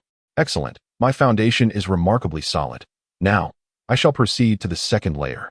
However, beneath the relatively straightforward surface, cultivating the more delicate and vulnerable organs was far from simple. The reinforced skin, muscles, and tendons significantly limited the external forces that could stimulate the internal organs. Strengthening them directly with the Golden Bell aura required meticulous consideration of the organ's capacity to endure, in order to prevent injury from exceeding their limits. Otherwise, the time required for healing and recovery would likely far exceed the adaptation period needed for forging itself. In this regard, employing the moving essence scripture to refine the internal organs and blood vessels proved to be highly complementary. Yi Sun felt as though a small aperture had been pierced through the perineum, with a gentle warmth emanating from it, coursing towards the Changqiang acupoint at the base of his spine. The perineum and Changqiang are merely a few inches apart. The former belongs to the Rin meridian while the latter is associated with the Du meridian, and ordinarily, these two channels do not connect. However, thanks to the washing marrow classic, which has facilitated the passage through the formidable barriers of both meridians, the internal energy swiftly flowed into the Changqiang acupoint. This surge traveled up the spine, activating the Yaoyuan, Yangguan, Mingmen, and other vital points along the Du and Rin meridians, ascending through the central spine to the Zhongshu, Jinsao, Ziyang, Lingtai, Shinda, Shinshu, Taodao, Daju, Yamen, Fenfu, Naohud, Jiangjin, and the Baihui acupoint at the crown of the head. The second threshold of the Golden Bell Shield, the internal strength and protective qi gradually formed a cycle within his body, slowly accumulating density to safeguard the internal organs from injury. The Golden Bell Shield represents a comprehensive system that can be cultivated from its inception to a certain pinnacle, devoid of any omissions along the way. Throughout the process of continuous practice, it simultaneously opens the myriad acupoints in the body, absorbing the infinite essence of the cosmos to replenish the vital energy consumed during cultivation.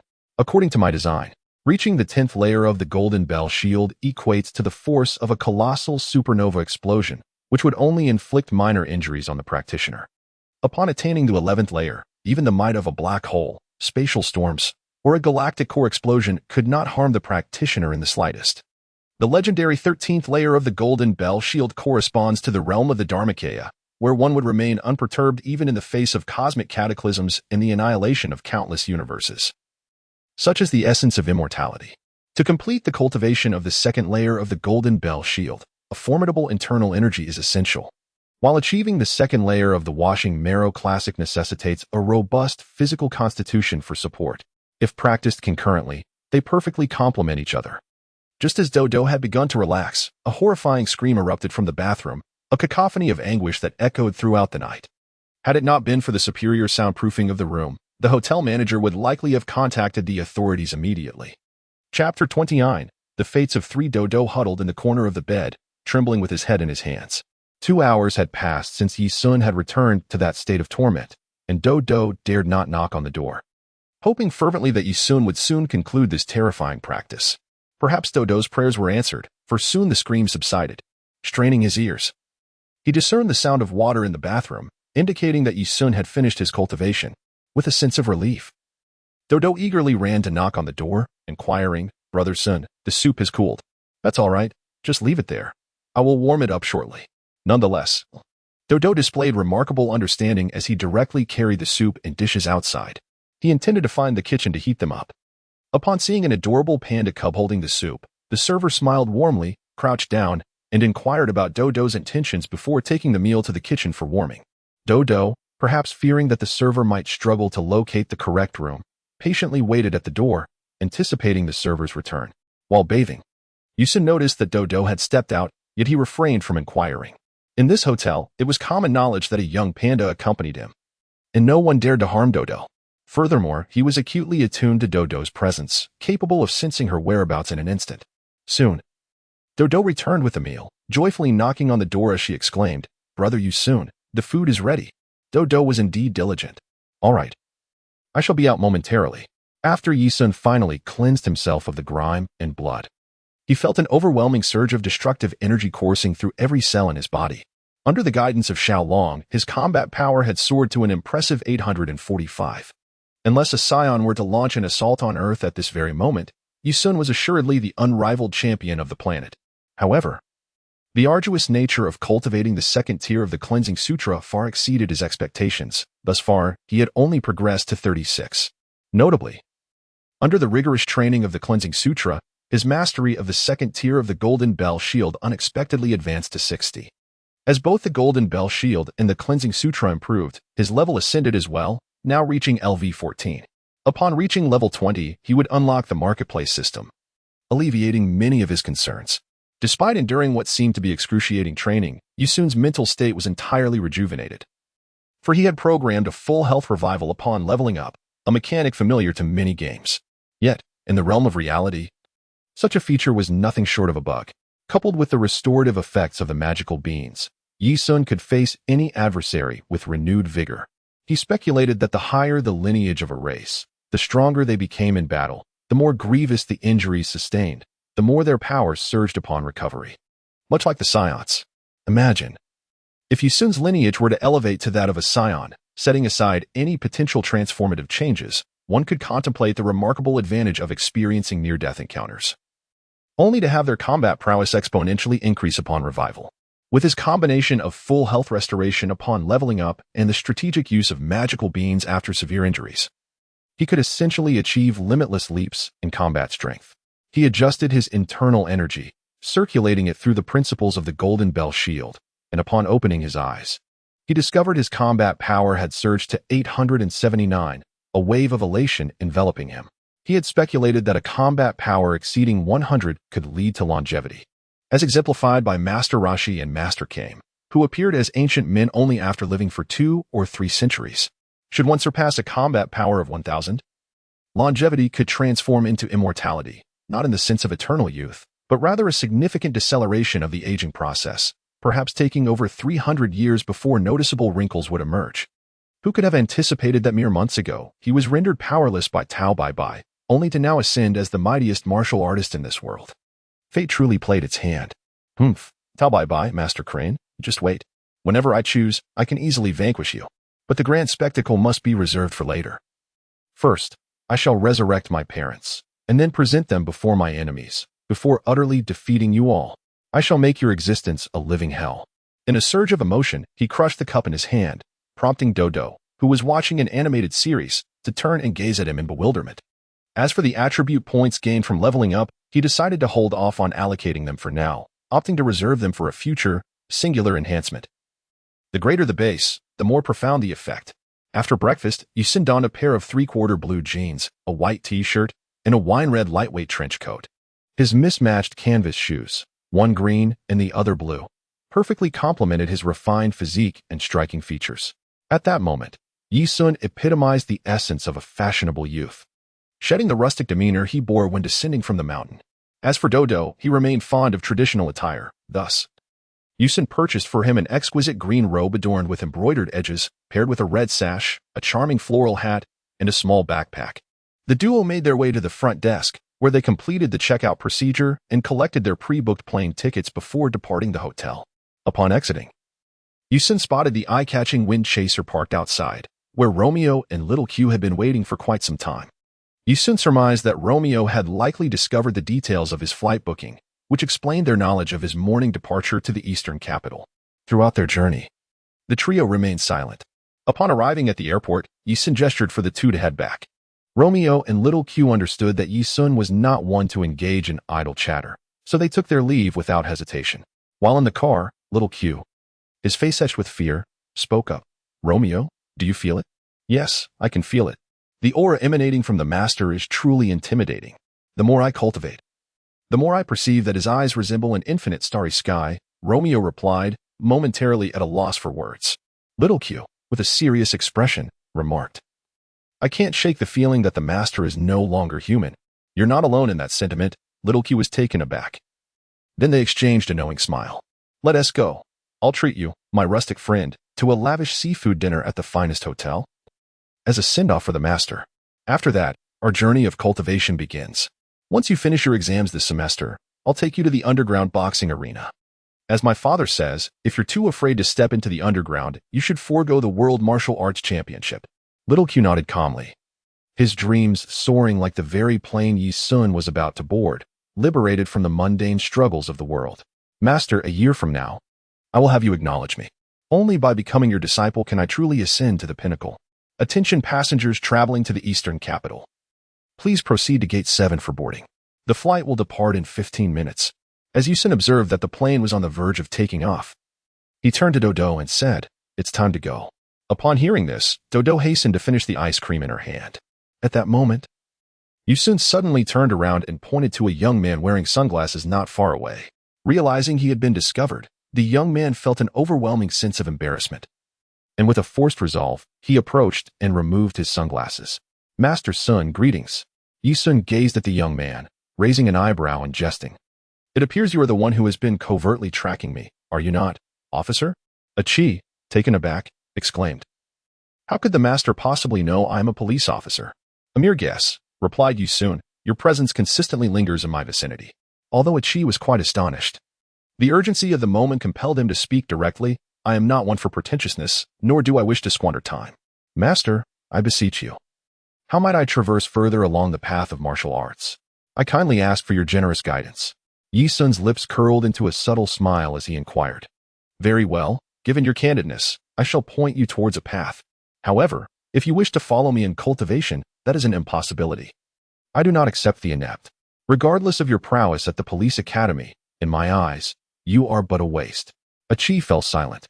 In comparison to Yi Sun, he indeed felt like a failure. The champion of the police academy's combat training was no match for one who could single-handedly overturn an off-road vehicle. Nevertheless, if you seek to grow stronger, find Xiaoqiu. I care not whether Xiaoqiu is willing to teach you. After a year, should you possess the capability, come seek me at the Grand Martial Arts Tournament.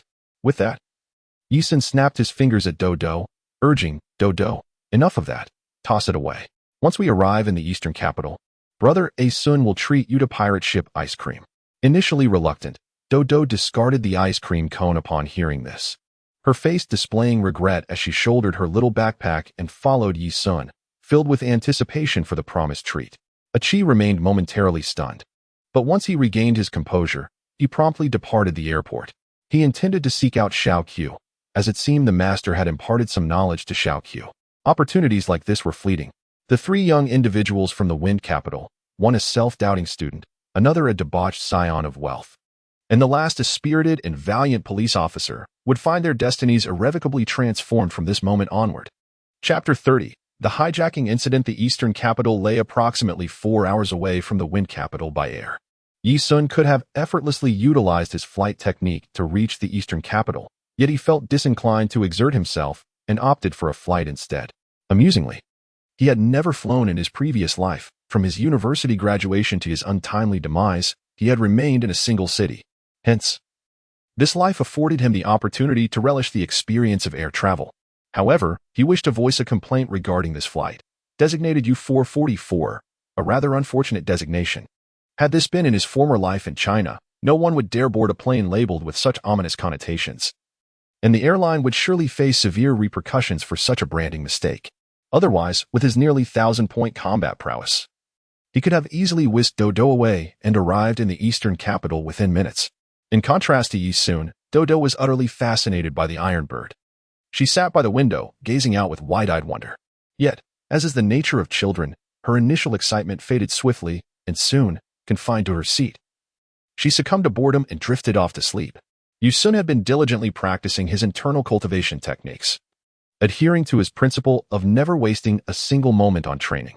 However, at that moment, he sensed an unusual presence. An aura of malevolence pervaded the aircraft, laden with a murderous intent. The scent of blood? The atmosphere of impending violence? Yi Sun's keen senses and acute olfactory perception instantly detected something amiss. He opened his eyes and cast a hesitant glance at the individuals traversing the corridor, certain that among them lurked someone of ill intent. There was no rush. I shall observe a while longer. Beside him, Dodo slept soundly, unperturbed, with drool adorning his clothing and bubbles forming at his nostrils, completely immersed in slumber. There was no need to rouse Dodo. It was not as if Saiyans were attacking Earth. Yi Sun remained with his eyes closed. Yet he was acutely attuned to the atmosphere aboard the aircraft. At that moment, the captain in the cockpit had been shot dead, his lifeless body slumped to the side, while the co-pilot took over the captain's duties. He picked up the communicator and declared, "The captain has been eliminated. We shall now proceed with the next phase of our plan." An unsettling tension enveloped the cabin as Yi Sun's expression shifted dramatically. He observed at least 20 individuals emerging into the aisle, brandishing firearms and proclaiming loudly, "This plane is under our control. If you wish to live, remain seated in silence." The passengers, bewildered, were gripped by terror when one of the assailants shot the nearest passenger without hesitation, triggering a cacophony of horrified screams, which were quickly stifled by the sound of gunfire. The passengers instinctively shielded their heads, paralyzed by fear, while the hijackers began to ransack their belongings. Yi Sun, witnessing the scene, found himself at a loss for words. If their sole motive was monetary gain, the hijacking seemed rather foolish. However, he soon noticed that each of the assailants bore a red satin armband. The Red Ribbon Army. Yi Sun was taken aback. Just days before, He had been contemplating the remarkable bioengineering techniques of Dr. Jero, the architect behind the creation of androids. Now, on a seemingly ordinary flight, he was confronted with the Red Ribbon Army, which suggested that this hijacking was far more complex than it appeared. "Dear passengers," one of the hijackers began, "we have no desire to make your lives difficult. We are the Red Ribbon Army, and I trust you are familiar with our reputation. The government has proven powerless against us. Our singular objective is to demand the military release our leader, currently detained in the Eastern District. Should our demands not be met, we regret to inform you that we will have no choice but to send you to meet the King of Hell." The passengers were not naive. They understood that this was a hostage situation aimed at achieving specific goals. Yi-sun pondered for a moment. The strategy was not without merit, albeit unfortunate in its execution. Given his presence on the flight, the hijacking was essentially doomed from the outset, rendering their efforts futile. As the aircraft lost contact, the ground control center quickly recognized that something was amiss. They promptly reached out to law enforcement and military personnel. And soon the police department and military in Wind City were in a frenzy over the reported hijacking. Upon learning of the situation, Rod struck his desk in frustration, shattering it. He was not merely a figurehead. The moment he heard of the hijacking, he immediately surmised that airport personnel had been infiltrated. With such security protocols, it was inconceivable for a group of terrorists to smuggle weapons on board. "Director, what should we do now? Should we report this to the capital?" Rod seemed to recall a crucial detail and tentatively inquired, "Which flight is it?" "There was one this morning and another at noon, both bound for the Eastern City." "It is the one that took off half an hour ago." Rod's expression shifted dramatically. He was taken aback as he dialed Romeo. "Romeo, which flight was Master Yi on today?" "The U-444 that departed half an hour ago." "Why?" While dining with Little Q, Romeo found himself puzzled by his father's sudden inquiry. "It was too late to send the Master off. I must share some news with you. The plane carrying the Master to the Eastern capital has been hijacked by the Red Satin Brigade." After relaying this information, Rod abruptly hung up, uninterested in hearing Romeo's response, as he was preoccupied with work and had no time for idle conversation with youngsters. Having honed his skills through training, Little Q possessed extraordinary hearing and immediately caught the message transmitted through Romeo's phone, exclaiming in astonishment, "The Master's plane has been hijacked? How unfortunate for the hijackers." Romeo, feeling a wave of frustration, realized that Little Q had already voiced his own thoughts. Regardless of the Red Satin Brigade's prowess, one could only mourn the fate that awaited them when facing the Master. Rod calmly took a seat and remarked, "Do not panic. I shall head to the airport control center and speak with a friend aboard the plane." His subordinates, confused by the situation, were soon informed by the police captain, who contacted Chi, urging him to return to the team. However, after Chi repeatedly inquired about which plane was involved, he chuckled and responded, "No need for concern. Those hijackers are doomed." "Captain, do you recall the expert who helped us deal with the rogue gang? The one who incapacitated a delinquent with a mere coin? He is currently on that plane. It will be fine." Upon hearing this, the police captain's face lit up, and he eagerly shared the news with his fellow officers. The previously tense hijacking situation suddenly seemed far less daunting, leaving the reporters present in a state of bewilderment. Was the police force truly so composed? However, the military's stance was decidedly different. The city's upper echelon, including the mayor, deliberated on whether to immediately report to the capital, recognizing the gravity of the situation. Yet, Rod dissuaded them, claiming to have received prior intelligence that one of his own was on board, managing the hijackers, and would soon apprehend them all, potentially uncovering any accomplices as well.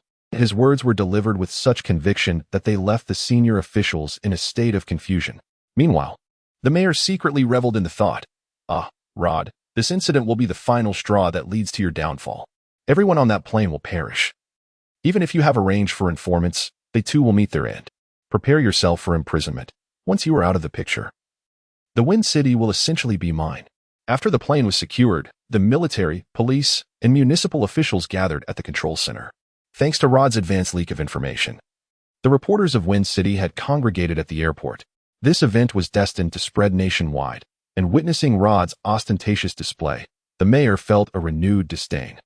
He eagerly anticipated the moment when Rod would lose face before the city's press, knowing that it would make his own efforts to unseat him considerably easier. "Captain Rod, have the hijackers made any demands?" one reporter inquired. "Not yet. I have gathered you all here today to address this incident openly and transparently. Please trust in our police force's resolve. We will undoubtedly resolve this matter successfully. Faced with a cacophony of inquiries from the reporters, Rod meticulously elucidated each question. Eventually, a message crackled through the control console, indicating that the hijacker had activated the communicator, preparing to initiate a second contact. Amidst the captivated crowd, Rod boldly proclaimed his intent to share this dialogue with the media. This was an audacious decision. Never before had anyone dared to broadcast negotiations with hijackers live. Regardless of the outcome, Rod Altman's name would resonate throughout the nation, marking him as a prominent figure of the year. Chapter 31. His surname is Yi. A local of Dongdu at this moment, the broadcast hall was already brimming with people. The hijacking of a plane by a group adorned with red sashes was an event that could not be concealed, whether it was the anxious relatives of the hijacked passengers, the numerous media representatives, or other passengers who had not boarded. The hall was filled to capacity. Some were consumed with worry for their loved ones.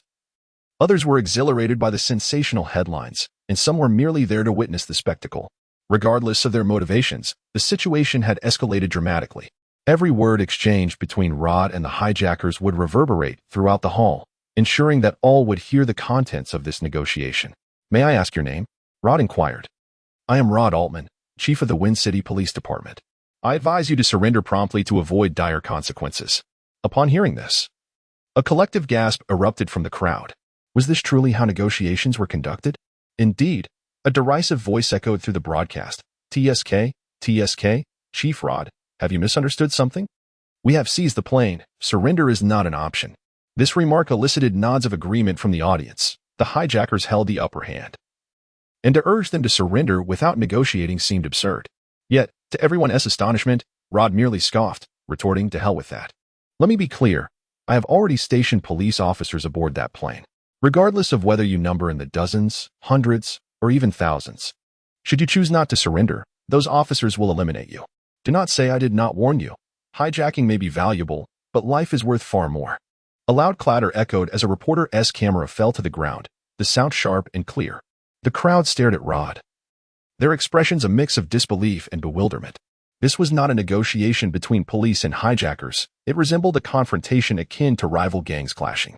Someone amidst the throng shouted, "Chief, are you out of your mind? Even if the police are on board, did you really have to reveal that to them?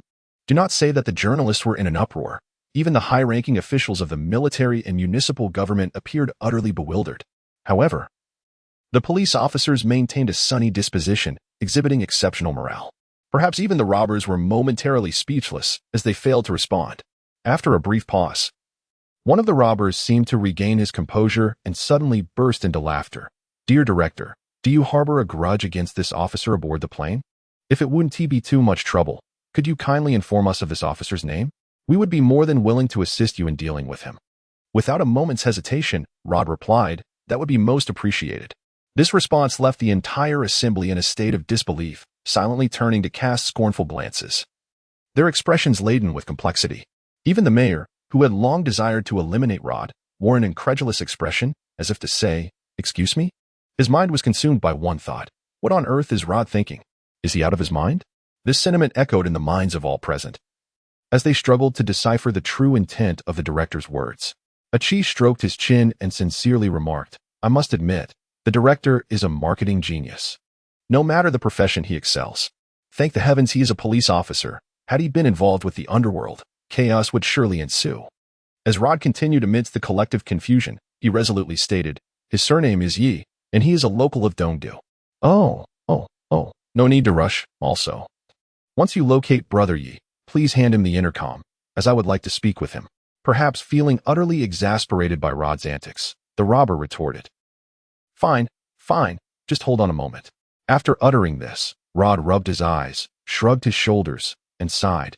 "As everyone knows, I have a knack for negotiating with the most vicious criminals. This negotiation seems to be progressing smoothly. I am confident that the situation will be resolved within 5 minutes." The crowd continued to wear expressions of utter disbelief, with some journalists even preparing headlines that read, "Police Chief Loses Composure, Undercover Identity Exposed Live," the reason being. Meanwhile, the robbers commenced their search for information aboard the aircraft, as each flight logs the names of all passengers. They quickly identified a passenger named Yi in the business class list, the only individual with that surname. Consequently, 6 menacing robbers, armed and fierce, soon located the yawning Yi-sun. Upon witnessing the situation, Yi-sun sensed the gravity of the matter. With so many passengers present, could it be that they were targeting him specifically? Was it truly the case that being handsome could incite such envy? Is there no sense of justice in this world? Yi-sun turned his head to regard the group of malevolent soldiers adorned with red sashes, calmly inquiring, "Mr. Bandit, is there something you need?" The leader, a one-eyed man wielding an M16, signaled for action. Consequently, several bandits seized Yi-sun, searching him thoroughly. However, apart from a few documents, they uncovered nothing of significance. "Ah, so he is merely a student under probation," the one-eyed man remarked. "I had my suspicions. A slender and dapper young lad like you should pursue acting rather than law enforcement." After his jest, the one-eyed man continued, "Do you happen to know someone named Rod?" "Well, if you are referring to the chief of police from Wind City, then I am indeed familiar with him," Yi-sun replied. The one-eyed man smirked and said, "Young one, do you have a score to settle with Rod?" "A score?" "Yes, I did attempt to persuade his son to mend his ways. Does that count?" Yi-sun retorted, "Haha. That Rod has openly declared that you are an undercover agent sent by the police aboard the plane. And he has instructed us to escort you to the communications room, claiming he wishes to speak with you. It seems that he harbors a personal vendetta." Yi-sun was overwhelmed with frustration, covering his face as he quickly discerned Rod's intentions. Relenting, he decided to grant him the favor of earning some political merit. Indeed, he acknowledged, "I am a police officer." The 6 robbers were instantly taken aback, directing their guns at Yi-sun and bellowing, "You little brat, don't move, or we'll shoot you dead." "Oh dear, I'm unarmed. I'm merely returning home for summer vacation." Who could have anticipated that Rod would betray me? The one-eyed dragon revealed a cruel smile and said, "Well then, young officer, shall we throw you out of the plane?" "Oh, that's an option. If it's too troublesome, you can simply return to Wind City Airport, and after I disembark, you can take off again. Alternatively, you may head directly to East City. Once I'm off the plane, you can divert it wherever you please. I won't interfere." Upon hearing Yi-sun's response, the one-eyed dragon transformed his anger into amusement. This child is quite peculiar. Nonetheless, he is a valuable bargaining chip. Let us take him to the communications room. Thus, the formidable Yi-sun, bearing an expression of grievance with his hands clasped above his head, was escorted towards the communications room at gunpoint by several thugs. Other passengers cast puzzled glances at this scene, while the leading one-eyed dragon reassured them, "No need to worry. We've identified a dangerous individual. To ensure the safety of the flight, we will isolate him." The passengers looked on with disdain, thinking to themselves, "How absurd. You are the real danger here. Even hijacking must adhere to basic principles." The crowd in the hall awaited anxiously, silently praying that the robbers would not discover the police officer.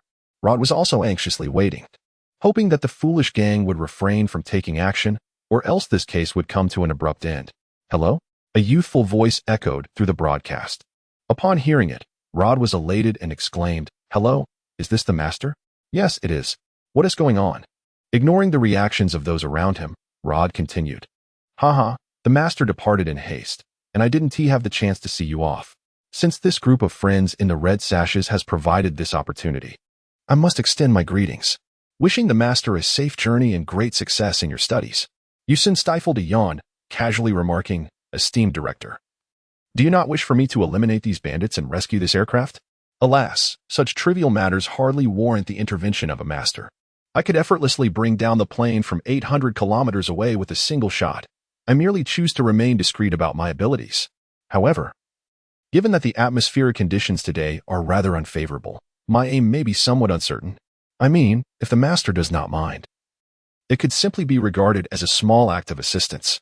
Yi-sun's forehead creased with disbelief. This Rod was utterly shameless, a true talent.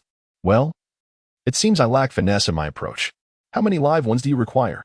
No. These bandits can yield critical intelligence. They must not be killed. Aside from the pilot, let us render the rest into a state of high paraplegia." Rod, with a beaming smile, articulated his demands. For some inexplicable reason, when he casually uttered these words, a chill ran through the crowd. This was Rod's true nature, a smiling tiger. Approximately 10 seconds later, the intercom crackled to life again. "Hello? Ah, master, it's me. The situation has been resolved. I'm going to have a word with the pilot and instruct him to return to Wind City. If he refuses, I shall remove his head and carry the plane back to the Wind City airport. Unfortunately, I cannot pilot an aircraft, so please hold the line." Rod wiped the cold sweat from his forehead and nodded vigorously. All right, all right. About a minute later, Yusun's voice returned. All right, prepare for the landing. Then the line went dead. Rod cleared his throat, breaking the heavy silence in the conference room. He clapped his hands and proclaimed, All right, everyone. Let us joyfully prepare for the arrival. Chapter 32. The master has flown away. The airport runway near the waiting lounge was teeming with people, all eagerly anticipating the return of the aircraft. A peculiar emotion welled within them. They hoped for the plane's return, yet wished to avoid witnessing Rod's pretentiousness. Such complex feelings were indeed perplexing. Look, the plane is returning. Could it truly be the U-444 aircraft? After the control tower established contact with the plane, it descended smoothly under the watchful eyes of the crowd. Once on the ground, the military swiftly surrounded the aircraft, expeditiously freezing the landing gear to prevent any chance of takeoff.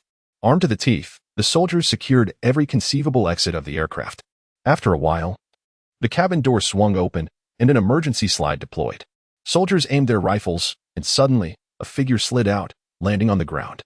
The soldiers observed as the individual lay motionless, incapacitated and unconscious, with an eye-catching red ribbon tied around his arm. One by one, soldiers adorned with red ribbons were ejected from the slide. A flight attendant then poked his head out and shouted, "The next terrorist is still intact." With that, he kicked the co-pilot down the slide. The co-pilot, seemingly terrified, stared blankly, his body trembling as soldiers assisted him onto a military vehicle. Officer. There are several corpses of passengers shot dead by the bandits, including the captain. Upon hearing the news of the captain's murder, Rod's expression soured considerably. For the captain was an old classmate of his, although their relationship during their school years was not particularly close. The bond forged through years of shared experiences compelled Rod to seek justice for his old friend. The fortunate passengers, having narrowly escaped calamity, slid down the emergency chute. Overwhelmed with emotion, tears of joy streamed down their faces as they embraced their loved ones. The families of the deceased wept openly, while reporters hastened to capture the unfolding drama. Rod signaled to the police to promptly verify the passenger list to ensure no one was overlooked. The military swiftly mobilized, initiating a thorough search of the aircraft. The journalists, relentless in their pursuit of the story, delved into inquiries about a man named Yi, but ultimately discovered that no one by that name was among the passengers. Once the police completed their verification and reported back to Rod, he could only shake his head in resignation, stating, "The master of flight has departed." Regardless of how deeply the reporters probed, Rod concluded their inquiries with the assertion that the master had flown away. Yet, he understood that it was only a matter of time before someone with ulterior motives would unveil the true identity of Master Yi, particularly given the rarity of the surname. The journalistic integrity of the reporters far surpassed that of the average individual. They would undoubtedly exhaust every effort to locate witnesses and airport personnel. The revelation of Yusun's appearance was merely a question of time. Rod exhaled slowly, reflecting, Master, with your capabilities, maintaining a low profile is an impossibility. At best, it will only be 3 days before all your personal information is unearthed. When that moment arrives, I hope you, as a national hero, can relish the benefits and drawbacks that accompany such glory. The advantages are evident, while the disadvantages, though not insurmountable, may involve targeted reprisals from the Red Ribbon Legion. You need only to reap the rewards. Where did Yusun go? He swiftly departed with Dodo using the art of flight, his speed so remarkable that no one noticed his abrupt exit. As for those soldiers adorned with red sashes, Yusun struck each one's cervical vertebrae with a force akin to thunder, rendering them paralyzed from the waist down, condemned to a lifetime of immobility unless they practiced the cleansing scriptures. The celestial beings are incapable of curing diseases, while they can mend wounds. There are no precedents for them healing nerve damage, thus Yusun refrained from making any promises in that regard. Rod, witnessing the terrifying sight of over 20 paralyzed terrorists, was profoundly shocked. He recognized the infamous One-Eyed Dragon, an S-class fugitive wanted by nations worldwide, who had previously ranked among the top 8 in martial arts competitions. It was astonishing that such a formidable figure had been utterly powerless among the afflicted crowd. This incident subsequently garnered national attention, with even high-ranking officials inquiring about it. However, the enigmatic Master Yi remained elusive, sparking widespread speculation. Not far from the eastern capital, atop a solitary mountain rising 800 meters, Yi Sun and Dodo found themselves. At that moment, Dodo struggled to maintain his body a meter above the ground, as Yi Sun sternly admonished, "Dodo, your brother Yusun promised your grandfather to teach you reading and martial arts. Yet you were preoccupied with thoughts of ice cream, while I was robbed on the plane. You slept like a log. Now, look where we are, thrown here by others. What shall we do? Dodo, striving to sustain his flying technique, felt utterly aggrieved. He had no idea that waking up here was a result of their predicament. Had Yi-sun not mentioned being thrown from the plane, he would have assumed they were still in the eastern capital. If you cannot master the art of flight, you shall not descend, Yi-sun declared. As soon as he finished speaking, Dodo plummeted to the ground like a deflated ball, panting, I can't anymore. I'm so tired. Dodo wants ice cream. Dodo, if you can fly, we will reach the eastern capital in just 20 minutes, and then you may have your ice cream. Dodo looked up, only to collapse again, sprawled on the ground, tongue out, gasping for breath. He then exclaimed, Dodo is hungry. Dodo wants char siu rice. Yi-sun covered his face, initially intending to fly away with him, but suddenly realized that this was not an option. During their time in the City of Wind, Dodo had hardly practiced martial arts, as Yi-sun had taken him on countless playful adventures instead. However, being a child, Dodo needed to face hardships, otherwise he would lose the motivation to strive. After a moment of contemplation, Yi-sun retrieved his notebook and wrote down an address. He tore off the page and said, Dodo, keep this address safe. Dodo stood up to take the note, his brow furrowed in confusion. Dodo cannot read. Yi-sun smacked his forehead, realizing his oversight. Just hold on to it. If you get lost, you can ask a police officer to help you find your way. Dodo did not fully comprehend. And after a pause, Yi-sun pointed toward the distant city, where the skyline of the eastern city was clearly visible. Dodo, brother Yi-sun will be waiting for you in that city. You can either fly over or run there by yourself. Just remember, if you get lost, I will not come to your aid. With that, Yi-sun's aura surged, and he slightly bowed before propelling himself like a spring, shooting towards the city like a missile. Dodo seemed to sense something amiss, and, in a flurry of panic, waved his arms and shouted, Brother Yi-sun, take Dodo with you. Don't leave me here alone. No matter how much Dodo yelled or cried, Yi-sun did not look back. Dodo sat there, weeping for 10 minutes. And when Yi-sun did not return, he pondered that perhaps Yi-sun was upset with him for constantly eating ice cream. I guess I'll just stop eating ice cream, he decided, brushing the dirt off his clothes. Dodo tucked the note Yi-sun had given him into his small backpack. He ran around the summit of the solitary mountain, only to find no path down, which filled him with dread.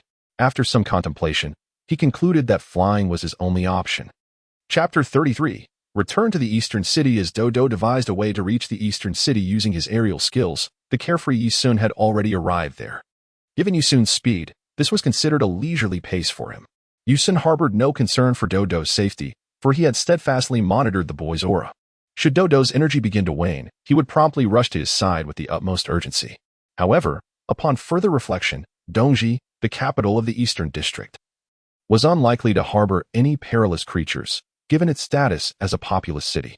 In truth, ordinary people and animals posed little threat to Dodo, whose prowess was not to be underestimated. Dodo could scarcely hold a grudge against Yi-sun.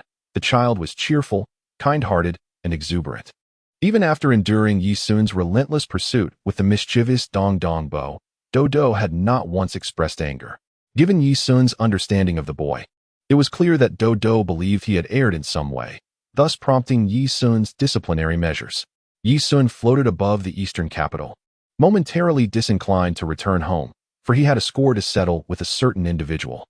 The mere thought of this person was enough to compel Yi-sun to prioritize confronting him over heading home, illustrating the depth of his disdain.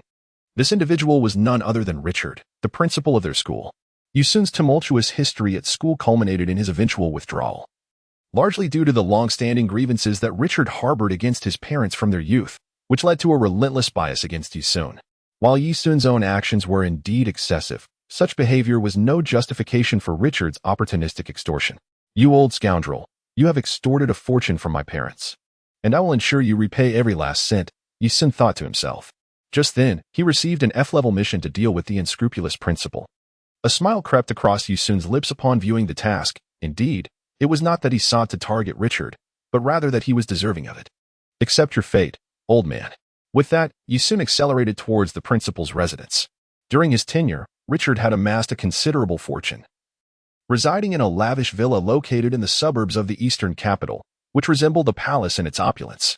As Yi-sun surveyed the city from above, the grandeur of the villa was unmistakable. Damn, you certainly know how to indulge yourself, I hope you have insurance, he mused. Tianyuan Academy stands as the most prestigious institution in the Eastern District. Known for admitting only two types of individuals, the Saiyans of affluent families, who were utterly barred from entry if they lack merit. Regardless of wealth, and prodigious talents from humble backgrounds, with a transparent admissions process. With a rich history as a martial arts school, Tianyuan has retained its focus on martial prowess as a criterion for enrollment, establishing itself as one of the nation's most renowned secondary schools. As the principal of such a distinguished institution, Richard's credentials were undoubtedly formidable. Yi-sun was aware that Richard had once reached the finals of the World Martial Arts Championship. Although he ultimately fell short, his combat prowess was estimated to exceed 50, a remarkable figure when compared to the combat strength of an average man wielding a hunting rifle, which barely registers at 5. A combat strength of 50 is indeed nothing to scoff at. Yi-sun recalled how this principal, upon rising to power, cast aside his faithful wife, indulging in lavish excess with a mistress. Over the years, he had changed partners countless times. One might assume that age would temper his ways. But such thoughts are naive. As for his ex-wife, she returned to her hometown in the West with their child, never to cross paths again. The old man. I merely struck your nephew, yet the memory of your scathing words directed at my parents remains vivid. I once vowed to settle the score when I gained strength, however. There is no need to wait any longer. I am aware of your presence at the school, and I shall present you with a token upon our first encounter. The reckoning will unfold gradually thereafter. Yi-sun channeled his internal energy, concentrating his vital essence in his index finger. With a sudden thrust, he unleashed a formidable force, akin to a missile striking its target. Instantly, the entire villa erupted in a violent explosion, reducing it to mere rubble, while flames soared high into the sky, rendering the scene exceedingly dire. Yushuansai paid no heed to whether there were innocents within. If there were, he would only blame himself for associating with that old wretch and facing divine retribution. How absurd. The current Yi-sun could lay claim to dominion over Earth. Who would still concern themselves with such trivial matters? The fact that he had not sought vengeance upon society was a testament to his well-rounded development in virtue, intellect, physical prowess, artistry, and labor. What more could he possibly desire? Unlike Sun Wukong, who refrained from taking lives, Yi-sun harbored a relentless pursuit of vengeance. When capable of eliminating his foes, he would never entertain the notion of compensation. Yi-sun observed the chaos below, where police cars, ambulances, and fire crews hastily arrived to manage the disaster, and could not help but smirk. This was merely the beginning. He intended to bring disgrace upon the esteemed principal. For now, he would return home to attend to familial matters. His parents had been deceased for over 3 months, and he surmised it was time for the remains to be cremated. He wondered about the state of the Yi family and hoped that Uncle Dolly and Brother Shui were still around. Just as he was about to head home, Yi-sun suddenly sensed Dodo's presence, momentarily taken aback. He thought to himself, has Dodo arrived so soon? Indeed, without some pressure, this troublesome child would never mature. Yi-sun followed the trail of energy towards Dodo and soon spotted him standing by the roadside with a small backpack, his innocent face displaying a look of bewilderment. Ah, I forgot to give Dodo any money. Given his cultivation level, he is unable to accurately sense his own energy over a wide area. Moreover, the chaotic energies within the city indeed pose a challenge for him. Nevertheless, I shall let him find his own way. Dodo, adorned with a floral hat and clutching his little backpack, eagerly gazed at the address notes Yi-sun had provided. Although he was illiterate, he could navigate by following the road signs, identifying the destination as long as it matched the characters written on the notes. Yi-sun watched as Dodo continuously compared the paper slips with the street signs, and he couldn't help but chuckle at the sight of the silly child. The area of the eastern capital was even larger than that of Shanghai in his previous life, and there were countless familiar roads to navigate. He needed to ascertain the right moment.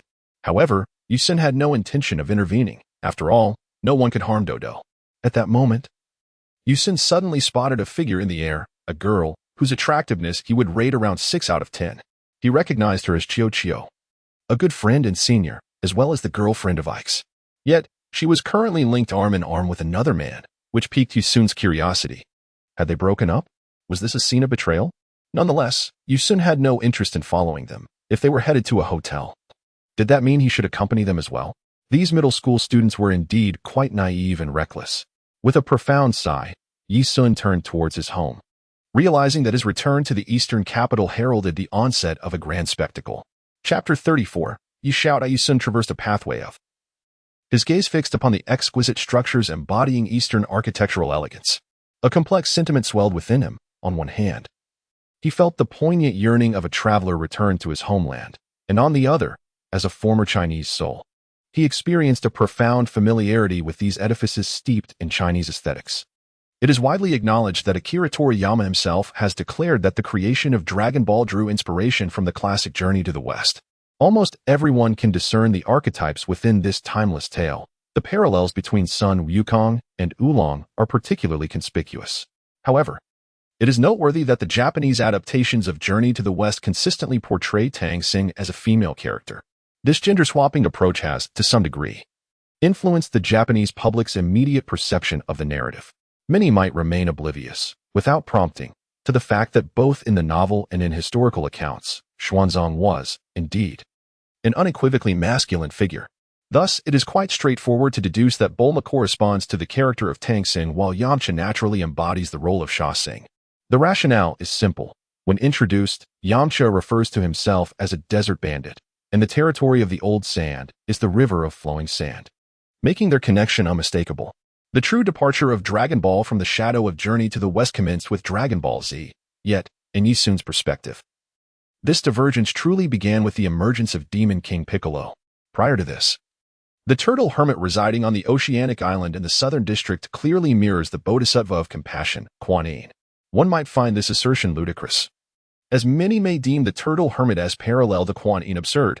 However, it is essential to note that the bodhisattva is not inherently female. Generally, in Buddhism, the essence of all beings is perceived as illusory, and the bodhisattva transcends the binary of gender. Furthermore, historical depictions of the child-giving Kuan Yin often illustrated a robust male figure, though the feudal society deemed it inappropriate for women to beseech a male deity for offspring, thus transforming the image into a feminine one.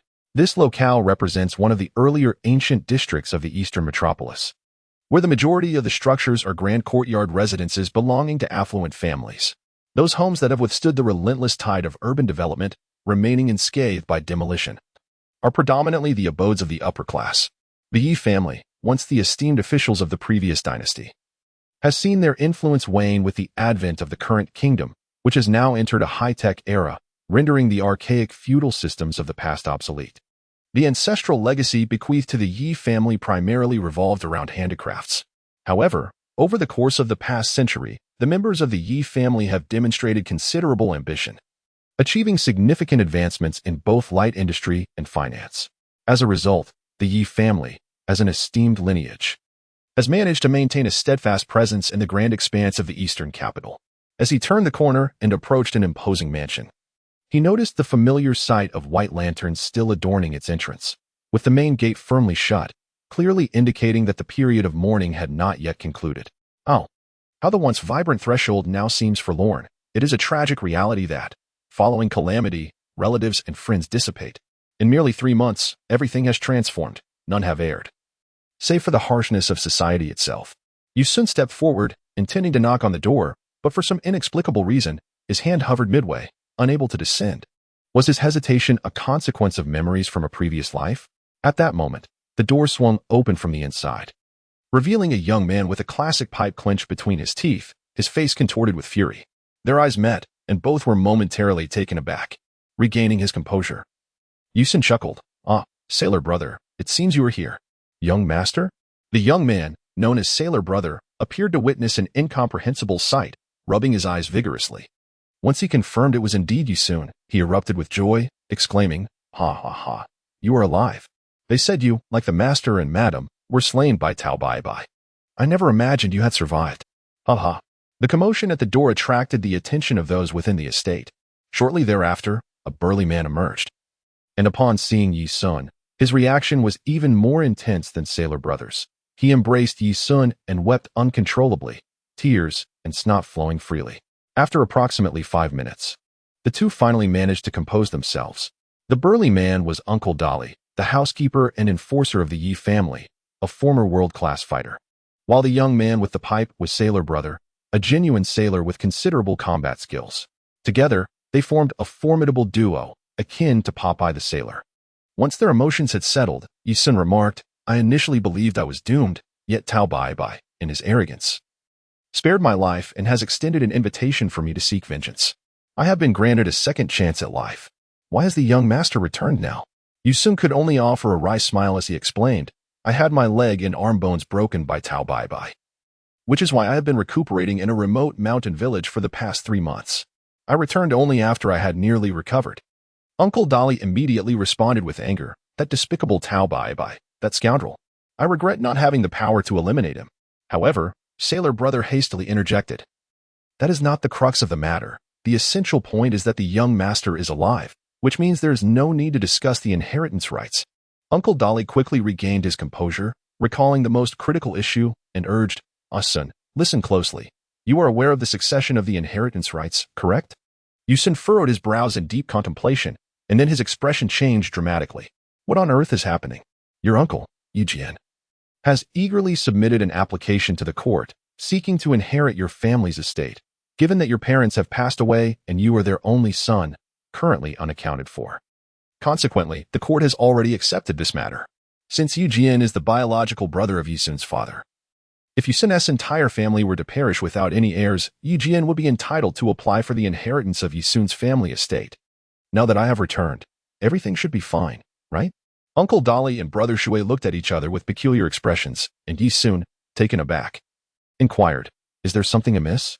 You have a sister, and she has already engaged in 6 legal battles against the Yi-jian family in court. Yi-sun slightly parted his lips, bewildered, and exclaimed, what do you mean I have a sister? Where did that come from? Uncle Dolly replied in a hushed tone. She is your father's illegitimate daughter, who has been residing in the southern district. What?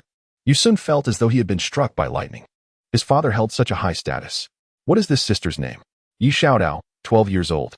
This girl is indeed quite beautiful, though a bit domineering. And her martial arts foundation is remarkably solid. Yi-sun pressed his hand against his forehead and inquired, according to the ancestral rules of the Yi family, women are not permitted to inherit family assets, thus I comprehend the current state of affairs is exceedingly dire. At that moment, a resounding screech of brakes echoed from outside the Yi family residence. Yi-sun's gaze shifted as 3 individuals approached, one emanating a formidable presence, while the other 2 appeared rather feeble. Indeed, a girl and 2 men entered, with the girl leading the way. She was quite young. Her hair styled in a charming bun secured with a white ribbon, her features exquisitely delicate, clearly a beauty in the making. The 2 accompanying adults, ordinary in appearance, held documents in their hands, evidently serving as her aides. Why is the door not closed? Uncle Dolly and Brother Shui were at a loss for words. Yet Yi-sun turned to the girl and asked, little sister, who might you be? I am Yi Xiaodao. And you are? The young girl clearly did not recognize Yi-sun, but the 2 accompanying men gasped in astonishment. You are Yi-sun? Yi-sun nodded and said, indeed. I'm Yi-sun. I am not dead, and your lawsuit can come to an end. If anyone is dissatisfied, they are welcome to address me here. As it turned out, before the 2 dignitaries could respond, Yi Xiaodao leaped in front of Yi-sun, scrutinizing him from left to right, and then remarked, is it all right if I call you brother? Haha, of course it is. Brother. However, in contrast to Yi Xiaodao, the expressions of the other 2 dignitaries were far from pleasant. They were, to put it mildly, utterly disheartened. One of them immediately took out a large mobile phone, preparing to report this development. Yi-sun, possessing exceptional hearing, discerned that the person had begun with madam, indicating that matters had taken a turn for the worse, surely involving Yi Xiaodao's mother. Chapter 35. Dodo comes to the door indeed. Less than an hour after Yi-sun's return, Yi Xiaodao's mother retracted the lawsuit. Upon receiving notification from the court, Yi-jian promptly dispatched someone to the Yi household to inquire about Yi-sun's situation, to which Yi-sun merely offered the same excuse to dismiss the matter. Upon receiving a response from Yi-jian, he could only helplessly withdraw his court application. His relationship with Yi-sun's father could hardly be described as amicable.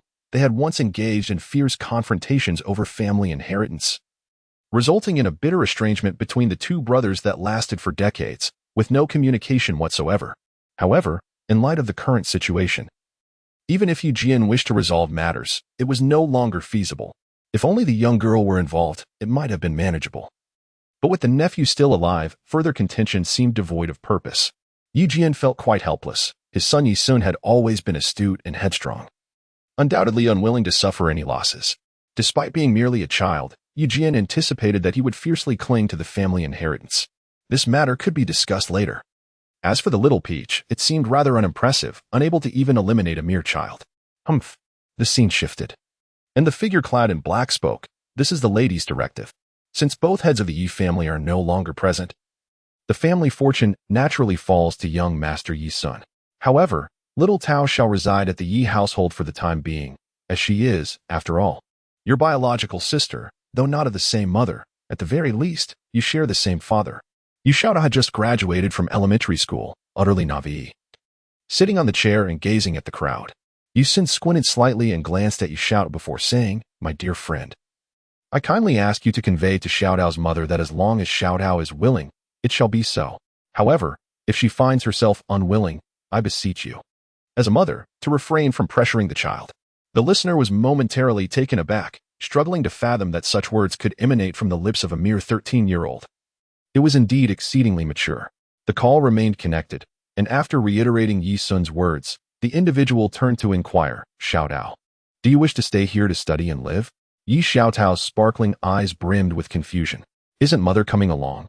"Your mother is occupied with her endeavors in the southern district and will not be joining us." "Very well, I shall remain here to live with my brother then." "Young Master Yi Sun, would that be acceptable to you?" "Indeed, Xiao may stay. As for the enrollment procedures, I trust they have been completed. Today is June 12th. And the examinations for the transition to junior high will commence in 3 days. Surely, registration is closed. Do not fret. Miss Xiaotao possesses a solid foundation in martial arts and has successfully registered for the entrance examination at Tianyuan Academy.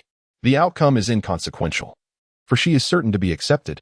With matters settled, the cloaked figure left a bank card for Xiaotao, stating, "Your mother has instructed that she will no longer accompany you. Whether it be for the examination or enrollment, you must navigate these on your own." Yi Xiaotao nodded slightly. Her eyes filled with reluctance. However, she had to remain behind to attend school. Approximately an hour after the two departed, they returned once more. This time to bid farewell to Yi Xiaotao with a parting gift, before truly taking their leave. Yi Sun arranged for Uncle De Li to find a suitable residence for Yi Xiaotao and subsequently ensured it was thoroughly cleaned, marking the official move-in of his younger sister into the Yi household. However, Yi Sun was far from naive.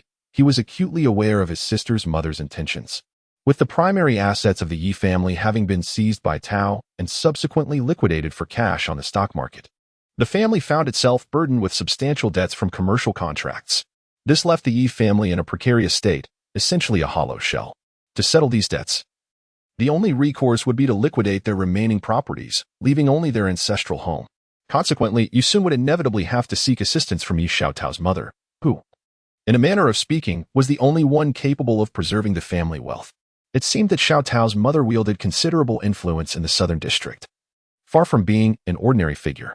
Yet, underestimating my capabilities would be a grave mistake. The revival of the Yi family was merely a matter of time. As for whether Yi Xiaotao was indeed his sister, Yi Sun harbored no doubts. His proficiency in sensing energy allowed him to discern that the aura surrounding Yi Xiaotao closely resembled his own, and her striking resemblance to their father sufficed as confirmation. If he were the 13-year-old Yi Sun, he would have likely dismissed the idea of having a sister living under the same roof, being rather selfish and cunning. He would not permit someone to occupy his space. Ultimately, it seemed that it was the spirit of the 25-year-old Yi Sun that influenced his acceptance, as he yearned for familial bonds. Thus, he reflected inwardly, it was almost certain. After the matter with Yi Xiaotao was resolved, Uncle Dali's expression turned ashen. He spoke softly. "Young master, the bank called yesterday. After settling all debts, we now owe the bank 350 million. If we cannot clear this within a month, the bank will proceed to liquidate the assets of the Yi family." Yi Sun smiled faintly, reassuring everyone that there was no need for concern. It was merely a matter of 350 million, and the crisis would soon be resolved. The time had come for a meal, so Uncle Dali, who proclaimed himself the finest chef in the eastern capital, began his culinary performance. The onlookers couldn't help but sweat in anxiety, but Yi Sun intervened just in time, suggesting they order takeout instead. The sailor let out a sigh of relief, exclaiming how terrifying it had been. At that moment, a knock echoed from outside, causing Yi Sun's expression to shift dramatically as he exclaimed in surprise. The others were startled, and then a sweet voice rang out from beyond the door. "Brother Yi Sun, Dodo has finally arrived. Are you at home?" Yi Sun's expression was filled with a delightful brilliance as he hurriedly approached and opened the door. Upon lowering his gaze, He beheld Dodo, who was beaming with joy while admiring himself. He then turned to the police officer and said, "Thank you, officer." The officer waved his hand dismissively, offering a few words of advice to the little one about not venturing out alone, before striding away. Remarkably, Dodo's situation mirrored that of Sun Wukong upon his first entry into the city, ultimately being escorted by the police to his destination. Yushaodo emerged from behind, crouching down to observe the adorable Dodo with curiosity, extending her hand. Dodo, upon seeing Yushaodo, joyfully reached out with his chubby paw for a warm handshake. Immediately following this, Dodo cast a pitiful glance at Yisun, placing his little finger in his mouth and, in a sweet, childlike voice, said, "Brother Yisun, Dodo is hungry, and Dodo doesn't want ice cream." Yisun was suddenly amused. Indeed, as he had anticipated, Dodo believed he was upset, attributing this supposed anger to his incessant cries for ice cream. "All right, it's time to eat. No more takeout. Let us dine out," he declared. Uncle Lee drove the car, with Sailor Brother seated in the passenger seat, while Yisun and Yushaodo walked behind. As for Dodo, she was cradled in Yushaodo's arms. Girls invariably find it impossible to resist such a fluffy, adorable creature, especially when it is a panda. By the way, young master, the remains of the master and mistress are still at the funeral home. Will they be cremated upon your return? Upon hearing this, Yisun was immediately filled with delight. Do not proceed with cremation. First, retrieve the body and claim it is for burial. Burial? Very well. But if you truly desire a burial, it may only be possible to transport it to the wilderness. After all, the Yi family currently possesses no land deed in the outskirts. Who suggested I wanted a burial? I merely instructed you to use that excuse to reclaim the body. I intend neither burial nor cremation. I seek to resurrect them. Resurrection? The crowd gazed at Yisun in astonishment. Yet he nodded affirmatively. Do not regard me with such expressions. After we finish dining, I shall explain this matter to you. Chapter 36. The gang takes action. The luxurious hotel was somewhat desolate, with few patrons dining. After Yisun and his party arrived, they promptly seated themselves at a round table in the hall and ordered their meals. Due to her diminutive stature, the server had no choice but to stack several chairs for Dodo, much to the amusement of everyone present. Yisun was puzzled as to why Romeo's card had suddenly accumulated several 100,000. After some contemplation, he speculated that Romeo must have reported to the bank, thus restoring the card's original limit. With money to spare, he thought it permissible to indulge a little. However, he knew that he would have to work tirelessly in the future. During their meal, Yisun elucidated the matter of the Dragon Balls to a few companions, mentioning the legend of gathering all 7 Dragon Balls to summon the dragon and make a wish. His singular ambition was to resurrect his parents, leaving other matters for later discussion. Uncle Dolly immediately dismissed this notion as absurd, while Yushaodo found it intriguing. Sailor Brother furrowed his brow, seemingly recalling something. He had heard of this Dragon Ball legend before. Unexpectedly, Doubta chimed in. My grandfather once shared the tale of the Dragon Balls. He said that the gods created 7 Dragon Balls to guide humanity, instilling the courage to progress and the motivation to create happiness. If one can gather all 7, a dragon will be summoned to fulfill any wish. Sailor Brother, recalling Doubta's words, added, Yes, I remember now. Back when I worked at the shipyard, an old sailor spoke of the Dragon Ball legend. He claimed to have seen one in his youth, adorned with 5 stars, and that there are 7 such orbs in the world. However, Uncle Dolly shook his head in resignation. Well, even if this legend of the 7 Dragon Balls and the dragon is true, the world is vast. Who knows where these orbs might be? In the sea? Buried in the sand? In a museum? Or perhaps in some cesspool? Indeed, finding them seemed utterly impossible. Yet Yisun, undeterred, assured them, Rest assured, I have a way to locate the Dragon Balls, but it is imperative that my parents' remains are not cremated. They must be preserved in a cold storage. Even if they were revived, their bodies would be unfit for use. Uncle Dolly scratched his head, contemplating the potential state of a comatose person awakening, let alone a corpse. Fear not, I have a plan. Just then, as the group dined, the remaining patrons in the restaurant hurriedly exited. Yisun sensed something amiss, pondering. Am I encountering a hijacking on a plane, only to face a robbery while dining?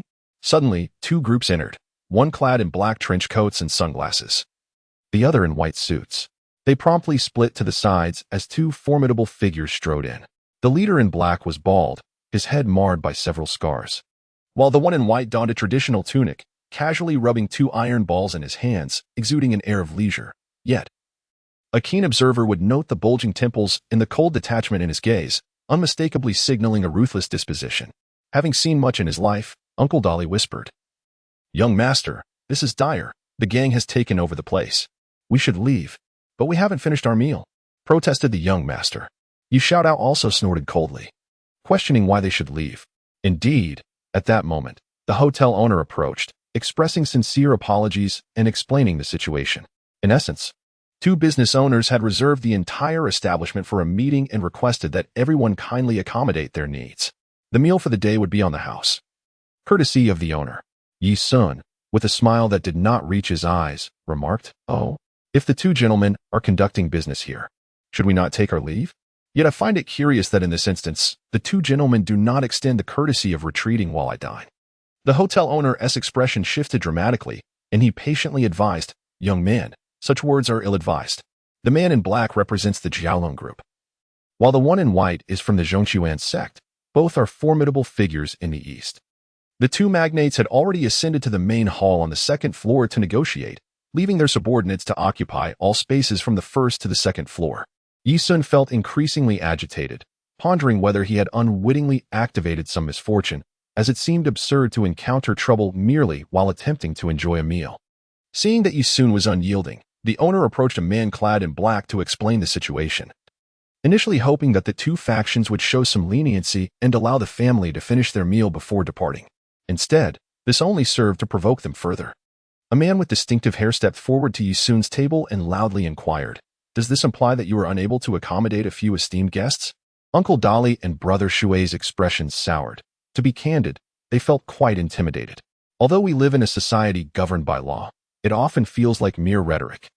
The audacity of Tao Bai, who brazenly operates without restraint, has led them to never witness the government taking any action against him.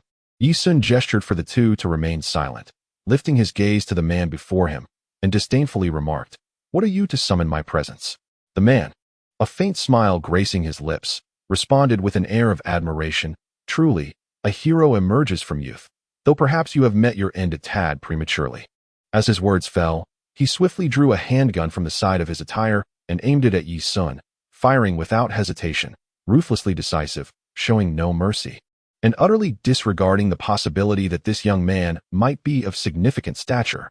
Yi Sun's keen eyes discerned the expressions of those around him. Uncle Dolly and Brother Shui were stricken with shock at the sight of the firearms, while Yu Xiaodao stared wide-eyed in astonishment, and Dodo, oblivious to the chaos, focused solely on devouring a chicken leg with an endearing fervor. Suddenly, a bullet was slowly hurtling towards his cheek. Yi Sun exhaled gently towards the approaching projectile, and it appeared as though the bullet was ensnared by an unseen force, decelerating until it ultimately came to a halt mere centimeters from the tip of his nose. The cloaked assailant, witnessing his bullet suspended in midair, gasped in disbelief at the display of supernatural prowess. However, in an instant, the bullet reversed its trajectory, piercing through the assailant's throat with lethal precision. Thus, an extraordinary scene unfolded before Uncle Dolly and the others. The figure in black had drawn his weapon and fired at Yi Sun. Yet the bullet inexplicably halted before his cheek. They were unable to perceive Yi Sun's breath, as the sequence of events transpired with such swiftness that their eyes struggled to keep pace. Moments later, the bullet accelerated dramatically in reverse, swiftly exacting vengeance upon the very shooter. Yi Sun furrowed his brow, pondering the deplorable state of public security in the eastern capital, where gangs brazenly operated without restraint. The thought of gunfire being so casually unleashed left him to contemplate the suffering endured by ordinary citizens. In fact, the situation was dire. The hotel owner appeared utterly terrified, his expression akin to that of a ghostly apparition upon seeing Yi Sun, just as he was about to scream in fright. Yi Sun silenced him with a mere glare and a gesture to quiet down. He spoke calmly, "Do not be anxious. Allow me to deal with these ruffians first, and then we shall discuss your compensation. It is truly outrageous that I, dining in your establishment, should find myself subjected to gunfire." Upon hearing the shots, both factions within the hotel rushed to the scene, only to be halted in their tracks by the sight of a lifeless body on the ground. At that moment, both the black and white factions were convinced that Yi Sun had fired the fatal shot. This posed a significant threat to their leaders, necessitating immediate action to eliminate him. They all advanced, brandishing their weapons, prepared to retaliate. Yi Sun exerted his strength in place, resembling a sudden apparition as he leaped before the crowd. The golden bell shield activated, forming a formidable barrier of energy before him. However, the onlookers were oblivious to this phenomenon. They immediately unleashed a barrage of fiery projectiles towards him. Bullets poured down like rain, and the sound of gunfire reverberated throughout the street.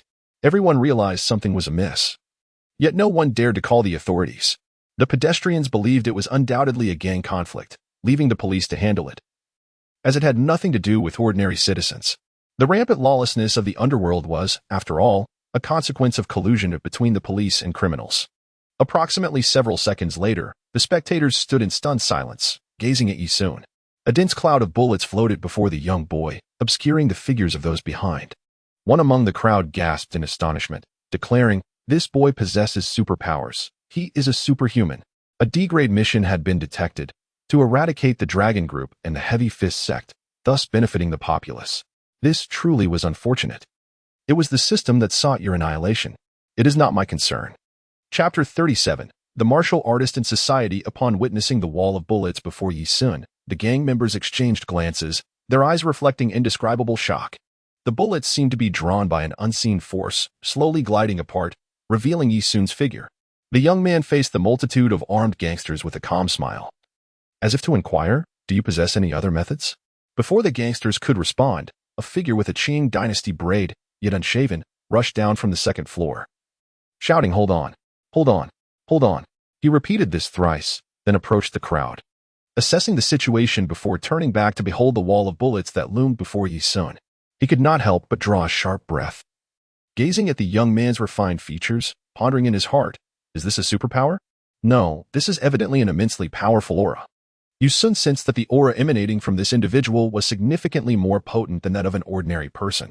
He surmised that the individual's combat prowess likely exceeded 50, making him a formidable character capable of wielding internal energy.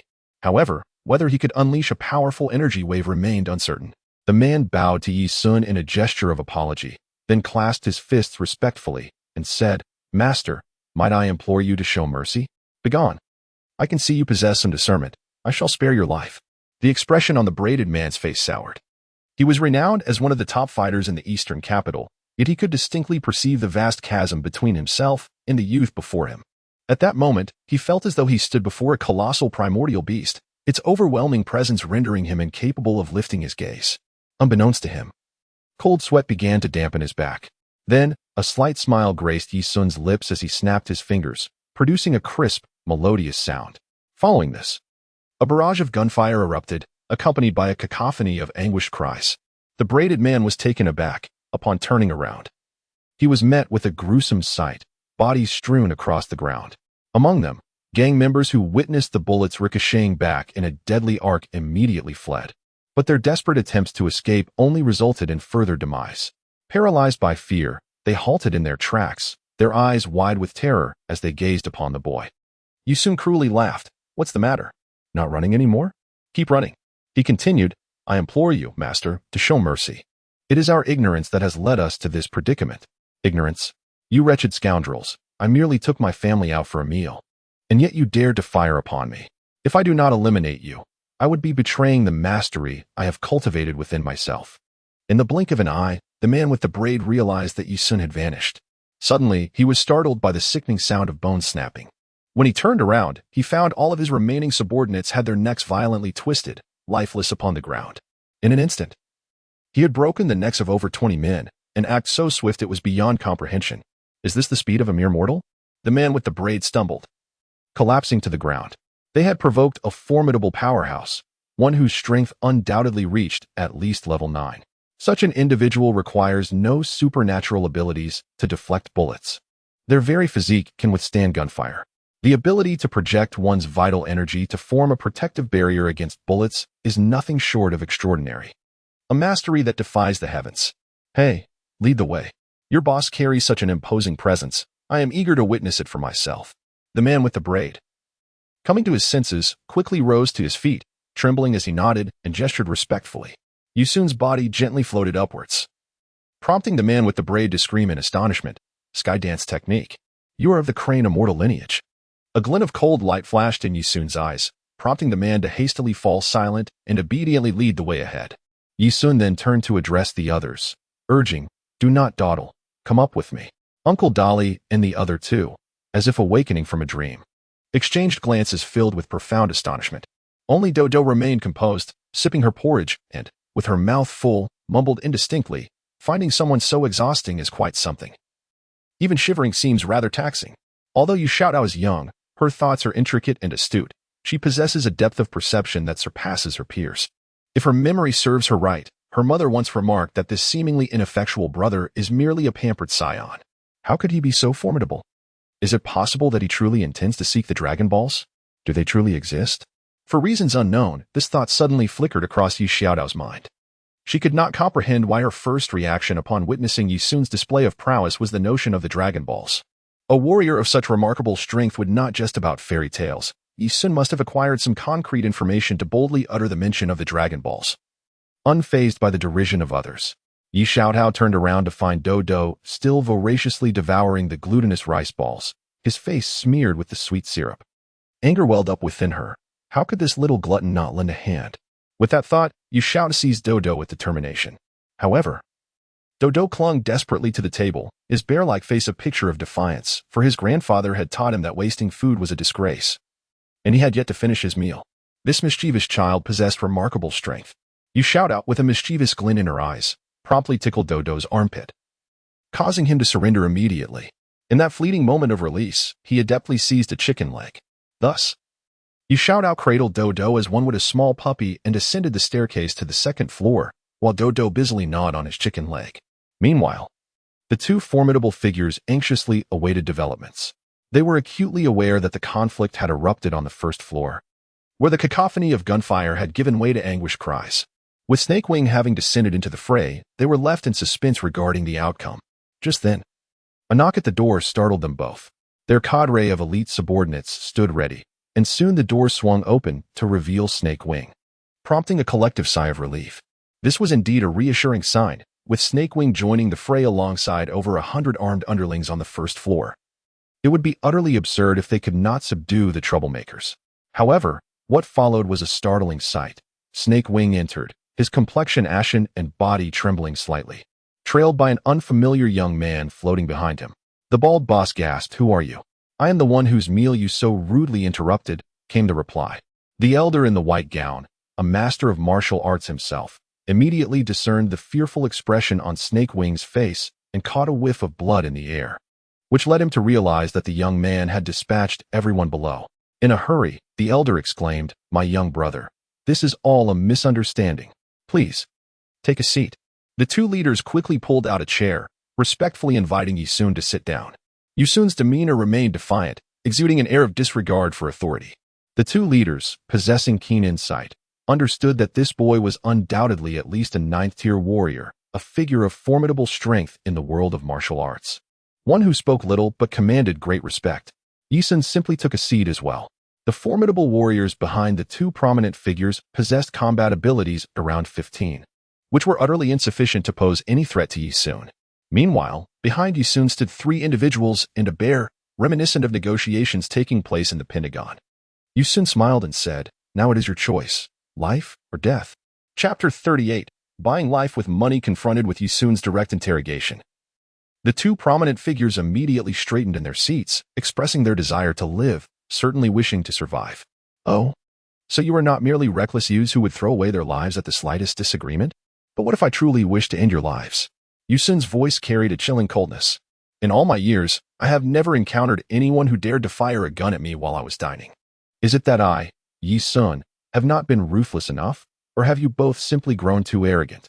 The two leaders were instantly gripped by an overwhelming sense of dread, an indescribable fear that left them feeling as if they were perched on needles. Yi Sun showed no restraint in his imposing aura, evoking a primal terror deep within their beings, fear that resonated at a genetic level among these martial practitioners. "Master Yi, please, speak your mind." No, you should speak first. After all, you fired the gun, and I am the one who must take lives. It would be rather awkward for me to initiate the conversation." Yi Sun's tone was chillingly icy, as if he were prepared to take lives at a moment's notice. In a moment of desperation, the bald leader hastily produced a black box from his possession, stating, "Master, I wonder if this box of diamonds could purchase my life." "Diamonds? I am not interested." You speak as if diamonds hold great value. Yi-sun replied dismissively. Master, this batch of diamonds is of exceptionally high purity, totaling 24 pieces, each valued at over 10 million. Moreover, they are not smuggled jewels, but genuine original stones, he continued earnestly. Upon hearing this, the other leader, who had been silent, also presented a small box, saying, Master, this card represents the principal amount I used to purchase these diamonds, totaling 300 million. I hope it can secure my life. Both men spoke with utmost sincerity, not daring to feign bravado, which reminded Yi-sun of Tao Bai, a notorious assassin known to all, yet whom no government could apprehend. This illustrated how strength dictates the rules of survival. However, I regard money as worthless. You dared to fire upon me. Do you think I should simply walk away with your money? A palpable tension filled the air as everyone pondered their predicament, unsure of how to proceed. Just as Yi-sun was about to speak, he heard Uncle Dolly lower his head and say, Young master, the bank, damn it. To be reminded of the bank's incessant demands for repayment at such a moment was rather disheartening. Nevertheless, Yi-sun thought it prudent to settle the family debts before addressing anything else. As for this group of worthless individuals, he had no desire to engage with them. While acquiring wealth was acceptable, resorting to murder for it was simply not in his character. Yi-sun snapped his fingers, prompting Uncle Dolly to retrieve the card, while Sailor Brother clutched the box of diamonds. Yi-sun then spoke, Given your apparent sincerity, it would be pointless for me to take your lives. However, I advise you to maintain a lower profile when dining or conducting business in the future. Not everyone possesses my benevolence. A group of weaklings like you should refrain from mingling in society, perhaps consider a transition to legitimate enterprises. With that, Yi-sun departed with his entourage, showing no inclination for further conversation. The hotel owner, bowing and smiling, escorted Yi-sun out, leaving the deceased to be handled by the two prominent figures themselves. Summoning an ambulance was hardly an option. The survivors, having narrowly escaped, breathed a collective sigh of relief, though the bald leader muttered some harsh words. How can one kill over 100 people without any semblance of law? The absurdity of his words left others bewildered. Was it lawful for his underlings to fire directly at someone's head? Yet the bald horseman held his forehead, remarking, Old K, if your skills were a tad deeper, you would realize that the young man we just encountered is far from an ordinary adversary. Don't be foolish. He has already dispatched over 100 of your subordinates. What difference would it make if he were to eliminate you as well? The fact that you could buy your life is already the best outcome. Money can be regained, but life lost is irretrievable. Upon hearing the words of the bald horseman's associate, the bald man regained his composure. He hastily lit a cigarette, inhaling deeply while forcing his trembling hand to steady. Do you know how my former boss met his end? He was executed by a martial artist capable of catching bullets with his bare hands. His head exploded in an instant. That martial artist spared my life, allowing me to thrive under my boss's legacy, leading to my current status. Let us look into this, Yi-sun. We should seek his protection if possible. You suggest we ally with him? He is merely a youth. Regardless of his formidable prowess, he knows nothing of the treacherous depths of the underworld. Spare me your naivety. Do you not grasp the intricacies of this world? That box of jewels valued at 300 million, combined with my 300 million bank card, amounts to a total extortion of 600 million through threats and intimidation. Does that not indicate an understanding of the perilous waters of society?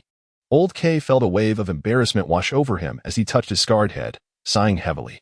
To think that conducting business could lead one to a harbinger of death is truly astonishing. But how do we track down this Master Yi? His name is Yi-sun. He is the only individual of that surname in this country, and most have emerged from the Eastern District. A little investigation will reveal his whereabouts, the bald horseman continued. The Eastern capital is currently rife with complexity, and the political landscape is somewhat tumultuous. We, as influential figures, are merely seen as cash cows. Without the protection of the strong, are we to venture forth alone? Have you not noticed that over 100 of our subordinates have perished? Old K, do not forget that this world thrives on the principle of the survival of the fittest. Today's financial loss may very well herald tomorrow's great fortune. Yi-sun was oblivious to the thoughts of the two individuals. His sole desire was to expedite the settlement of the bank accounts. As for everything else, it mattered little to him. After all, no earthling could pose a threat to him. What was the harm in putting on a fade of bravado? That very evening, Uncle Dolly and Sailor Brother promptly set about addressing the banking matters, while Yi-sun reached out to previous auction houses, determined to auction off the diamonds. After all, the credit crisis of the Yi family had yet to escalate, and when his parents awoke, He wanted them to behold a rejuvenated family. Shout out, cease your daydreaming. Wash your face, feet, and brush your teeth before bed. You have examinations in a few days. In Yu Xiaodao's eyes sparkled with admiration for her elder brother, a sentiment that had burgeoned into awe. She had never anticipated his formidable strength. Her mother's investigative report had been utterly erroneous, a gross misjudgment. Among the crowd, only Dodo deemed Yisun's prowess as entirely justifiable.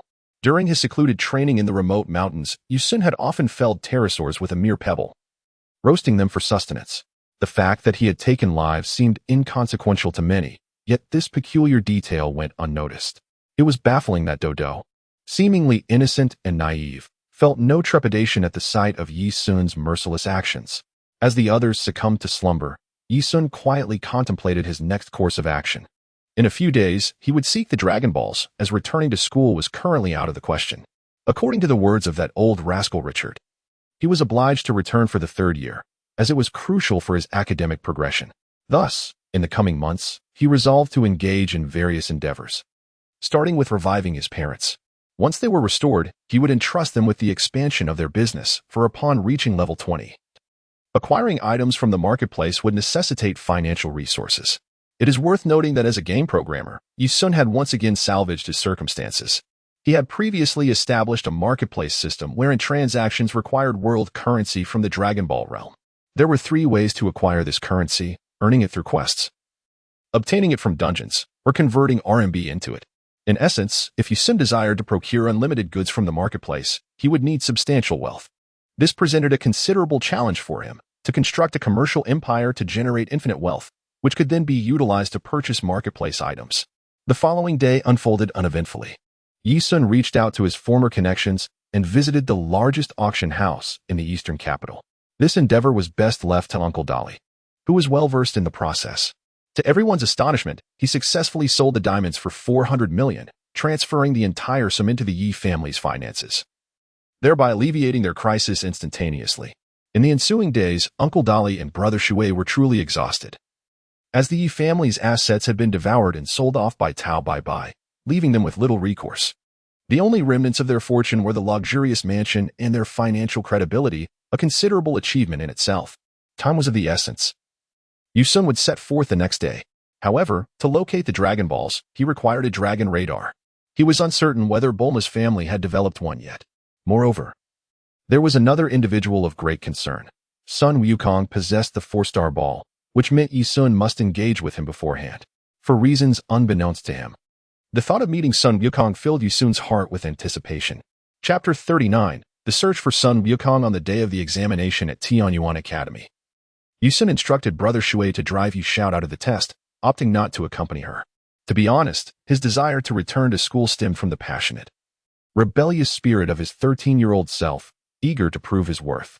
If it were the 25-year-old Yisun, he would have prioritized making money, recognizing that the path to success lay in practical pursuits rather than idle dreams. Dodo was still practicing the crane palm in the courtyard. The truth was, the only martial arts Yisun truly mastered were the crane palm and the combat techniques from the police academy. Yet, this was more than sufficient. When speed and strength could overpower an opponent, why strive for grandeur? While Yisun was lost in thought, Dodo had completed her training and stood upright before him. As he regained his focus, he looked at Dodo and inquired, "What is it? Brother Yisun, are you leaving again?" Yisun was taken aback, pondering how this mischievous child came to know of his impending departure. "Dodo, who told you?" Dodo widened her eyes, innocently inquiring. Dodo guessed. "Can Dodo go with Brother Yisun?" With a smile, Yisun said, "Dodo, why don't you stay at home and practice martial arts and play with Xiao Tao?" "All right." Dodo pouted, clearly reluctant to part ways with Yisun, and complained, "Sister Xiao Tao always pinches my cheeks. I'm not a little puppy." "This indicates that Xiao Tao has taken a liking to you," Yisun replied. "Moreover, I need you to remain at home to protect Uncle Dolly, Brother Shui. And Xiao Tao, do you understand my intentions?" Dodo, still a child, was evidently hesitant to be away from the adults. However, upon hearing Yisun's words, he nodded with understanding, saying, "Dodo understands, but I fly too slowly. If something happens, where would I find Brother Yisun?" Yisun confidently declared, "Dodo, listen carefully. The moment you encounter a formidable opponent whom you cannot defeat, flee immediately. Do not concern yourself with the others. They will find their own means of escape. Dodo, Puzzled, wondered if Yi Sun did not wish to protect Sister Xiaotao. Rest assured, Xiaotao has others to safeguard her. As for Uncle Dali and Brother Shui's show, these two seasoned individuals have grown up in the East. If trouble arises, no one will be able to hinder their escape. After this, Dodo resumed his training. However, at that moment, he noticed that Yi Xiaotao had returned. Indeed. 5 minutes later, Yi Xiaotao skipped exuberantly through the door and clapped her hands, exclaiming, "Brother, how about that? I'm impressive, aren't I? I secured a spot in the experimental class in one go." Haha. Yi Sun smacked his lips, offering a perfunctory compliment or two, before adding, "Tomorrow I shall be heading out, and I entrust Dodo to your care. Do refrain from pinching his cheeks all day long. Even the Xiong family bears their own dignity." Yi Xiaotao scrunched her nose and made a face at Dodo, playfully accusing him. "I'll pinch you." Dodo, with hands on his hips, stuck out his tongue in defiance. Rarely paying attention to Dodo, Yi Xiaotao turned and asked, "Brother, are you going to search for the Dragon Balls?" "Yes, I must hasten to revive our parents." Yi Xiaotao exclaimed, "I want to go with you." Dodo insisted. "I wish to join as well. Neither of you is permitted to go," came the reply. "What right do you have to decide?" Dodo echoed, "Exactly. Why should it be so?" Yi Sun shrugged his shoulders and, with a dismissive pout, remarked, "A little glutton. Going out has left me financially drained. And a feisty girl, what if she inadvertently stirs up trouble? How would I manage the aftermath?" However, Uncle Dali, having attentively listened, approached and said, "Ah, son, allow them to accompany you. After all, with the two of us here, no one would dare create a disturbance." Brother Shui returned, bearing 2 barrels of purified water, and added, "Young master, rest assured, we have been diligently training as well, and although we cannot compare our skills to yours in the crane immortal style, should any petty thief dare to intrude, we shall swiftly handle the situation with a few well-placed strikes." Yi Sun genuinely wished to prevent the 2 youngsters from accompanying him. One little Dodo was already enough to give him a headache. The addition of Yi Xiaotao would only exacerbate his troubles. The quest for Dragon Balls entailed traversing the world, not merely a leisurely stroll through a commercial district. "No, I have made up my mind. You shall remain at home. I will return swiftly. Remember, the parents' cryogenic chamber must always be kept within the universal capsule and must not be released." Upon witnessing Yi Sun's earnest demeanor, the others ceased their insistence, recognizing that he regarded this matter with utmost gravity and had no intention of including anyone else. The following day, Yi Sun resolved to embark on his journey alone. However, he would not first seek out Bulma. There was no urgency regarding the Dragon Ball radar. He understood that the Dragon Ball radar was undoubtedly a sophisticated technology exclusive to Bulma's family.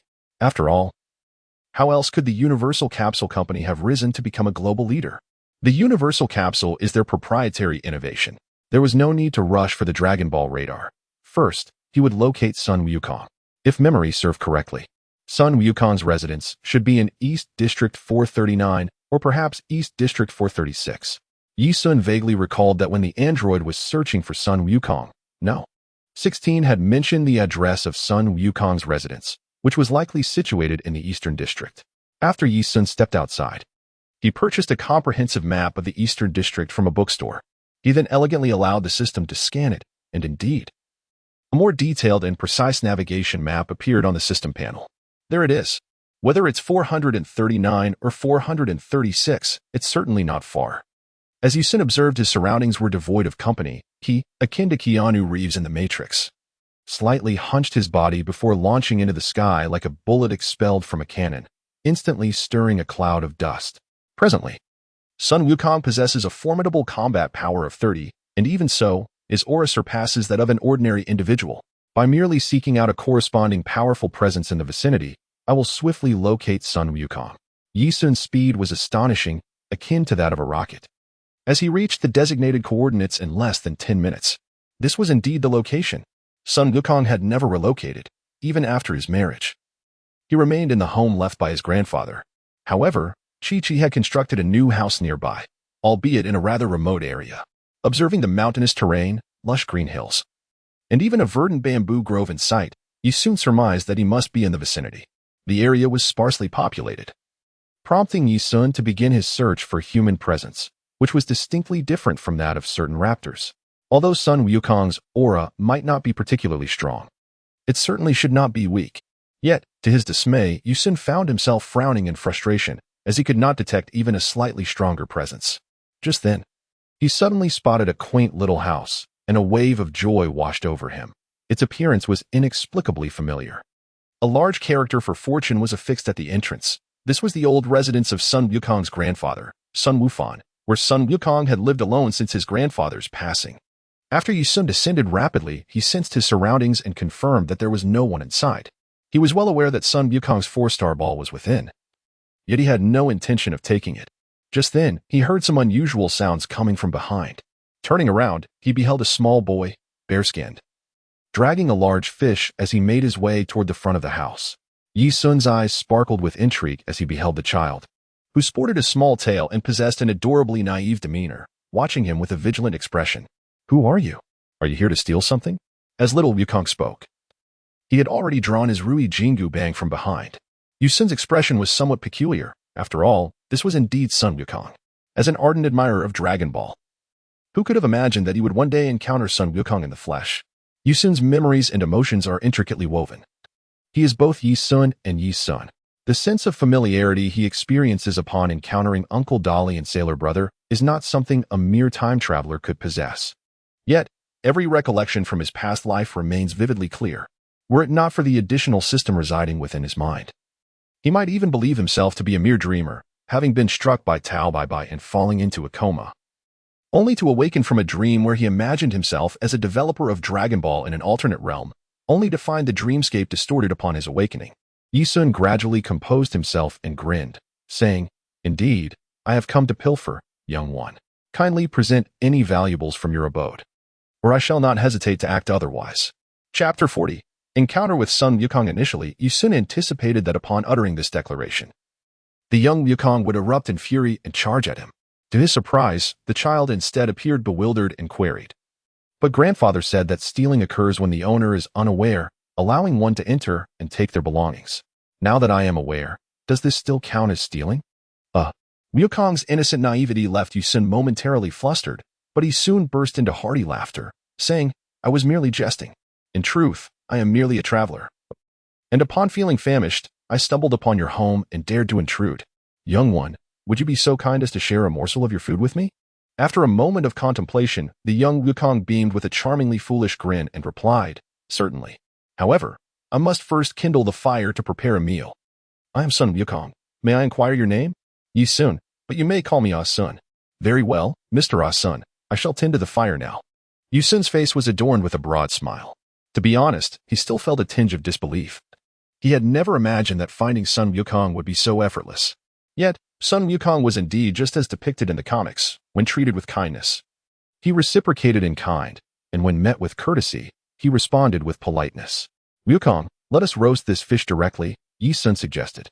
Little Wukong glanced at Yi Sun and, with a hearty laugh, nodded in agreement. "All right, just wait while I set up the barbecue grill." With that, Sun Wukong eagerly dashed into the house and swiftly emerged with an iron grill.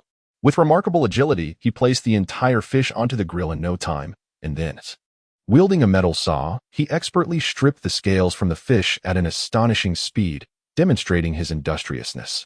Yi Sun could envision that on a full moon night, Wukong transformed into a mighty gorilla, inflicting grave injuries upon his grandfather, Sun Wukong, ultimately leading to Sun Wukong's untimely demise. After the loss of his grandfather, Sun Wukong indeed persevered with remarkable diligence and solitude. Deep within this secluded forest, it could be said that no one would discover Sun Wukong, save for Bulma, who sought the Dragon Balls. Bulma, the quintessential heroine of the Dragon Ball saga, is the one from whom all legends began, having first encountered that wild child with a tail. However, this new legend commences with me. After a moment of contemplation, Yi Sun remarked, "Wukong, there is no need to search for matches. I possess a method to ignite the fire." Little Wukong, intrigued, responded with an inquisitive "Oh." Yi Sun then concentrated his vital energy at the tip of his finger and directed it toward the wood, effortlessly producing a flicker of flame. However, Sun Wukong's reaction once again exceeded Yi Sun's expectations as he widened his eyes and inquired, "Mr. Sun, were you just using qi? You are aware of qi now?" Yi Sun replied, somewhat taken aback. Wukong nodded affirmatively, saying, "My grandfather used to do it this way as well. Moreover, he taught me how to control qi, but I have always struggled with it. Grandfather mentioned that those capable of utilizing chi are the foremost martial artists in the world, hence Mr. Sun must possess exceptional martial prowess. Sun truly lacks even the slightest opportunity to put on a facade. Yet, upon reflection, this is quite understandable. While his grandfather's son Wukong's prowess cannot be compared to that of his subsequent son, Gohan, in a horizontal comparison, during Gohan's lifetime, the only individual capable of besting him would likely be Master Roshi, and even Tao Pai Pai might not be guaranteed a victory. It is essential to remember that after defeating Tao Pai Pai, Sun Wukong sought out the fortune teller to discover the location of the final Dragon Ball in order to resurrect Upa's father.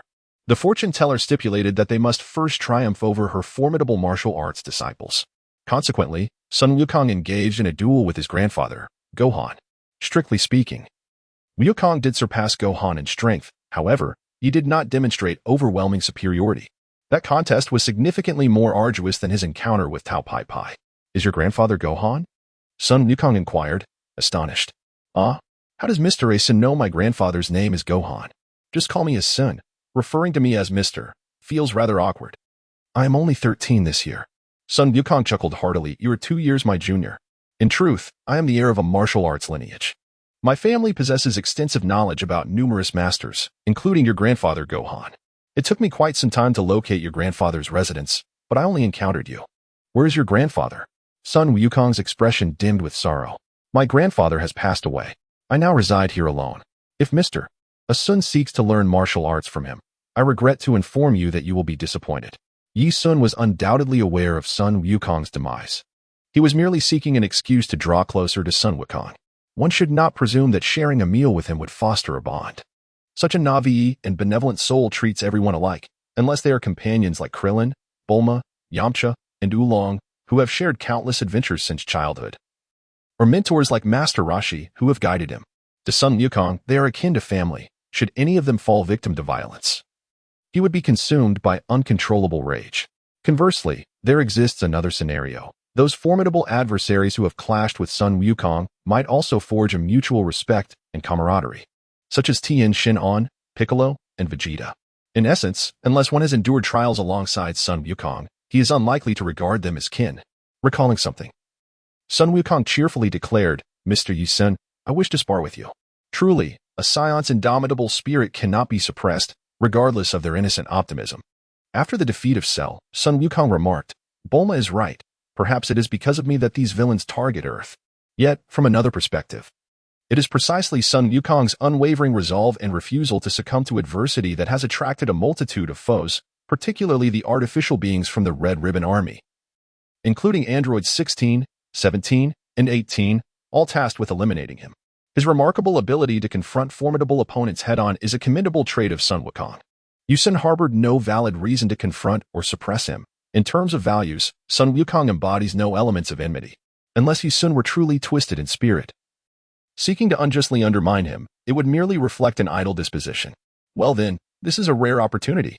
I am merely 2 years your senior, and I believe our powers are not too dissimilar. This was, in fact, a courteous remark. Yi Sun's prowess far surpassed that of Sun Wukong. Sun Wukong immediately assumed a fighting stance, ready to strike, while Yi Sun merely mimicked a symbolic posture. I'm going to make my move. With that, Sun Wukong charged towards Yi Sun, launching a straightforward punch. To the untrained eye, the motion seemed relatively swift, yet to Yi Sun, it appeared as though it were unfolding in slow motion, as if time had frozen. Yi Sun suppressed his anger, daring not to let it escape, for he feared that his fury would give rise to inner strength. This confrontation relied solely on the fortitude of his body. He employed the crane's cloud steps, a form of evasive movement from the crane immortal style. Sun Wukong's punches were, in truth, limited to a mere 3 fundamental strikes. Yet Yi Sun deliberately sought to provoke Wukong into utilizing his wits to devise new techniques. Thus, while evading, he subtly aimed to compel Wukong to alter his approach. Indeed, as Wukong realized that no matter how he attacked, Yi Sun would either deflect his blows with his hands or evade them with precise timings. He found himself in a moment of desperation. In response, he transformed his long-range strikes into close-quarters rapid punches, akin to the Wing Chun's diagonal punches, engaging in swift, intimate combat. Yi Sun retreated slowly, maintaining a measured pace, while Sun Wukong landed blows upon his body with almost every strike. However, the distance was perfectly calibrated. At the moment Sun Wukong's fist made contact with Yi Sun's clothing, Yi Sun would deftly withdraw, skillfully evading the physical onslaught. This exchange lasted for 5 minutes before it concluded, as Sun Wukong, exhausted, found that no matter how cunning or fierce his attacks were, he could not touch Yi Sun, who refrained from countering, aware that a retaliatory strike could prove fatal. Wukong, enough with the fighting, let us eat first. Chapter 41. A simple heart, how satisfying. I can eat no more, Sun Wukong declared, plopping down onto the ground, blissfully rubbing his belly, his face aglow with contentment. To him, the most delightful aspects of life were perhaps eating, training, and sleeping. In truth, Yi Sun had consumed only a small portion of the entire fish. The bulk was devoured by Sun Wukong, who, like all Saiyans, had an insatiable appetite. Even the refined Sun Gohan, when it came to meals, was utterly unreserved. After their meal, the sun hung low in the sky, poised to set. Sun Wukong, grinning foolishly, remarked, "Mr. Sun, it's getting late. Aren't you worried about being scolded by your grandfather? My grandfather passed away long ago. He may have already been reincarnated." Sun Wukong, his round eyes wide with curiosity, responded, "Oh, so your grandfather has also departed? Mine has as well. Yes, my parents were also killed.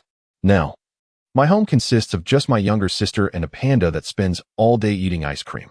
Yi Sun, in his melancholic recounting, chose to ignore the presence of Uncle Dolly and Brother Sailor, who would surely be devastated if they heard. "What? Your parents were murdered? How terribly unfortunate for you. You must be heartbroken." Yi Sun smiled, though not particularly sorrowful, for there remained a possibility that my parents could be revived. Revived? Sun Wukong was instantly taken aback, sitting up straight in astonishment.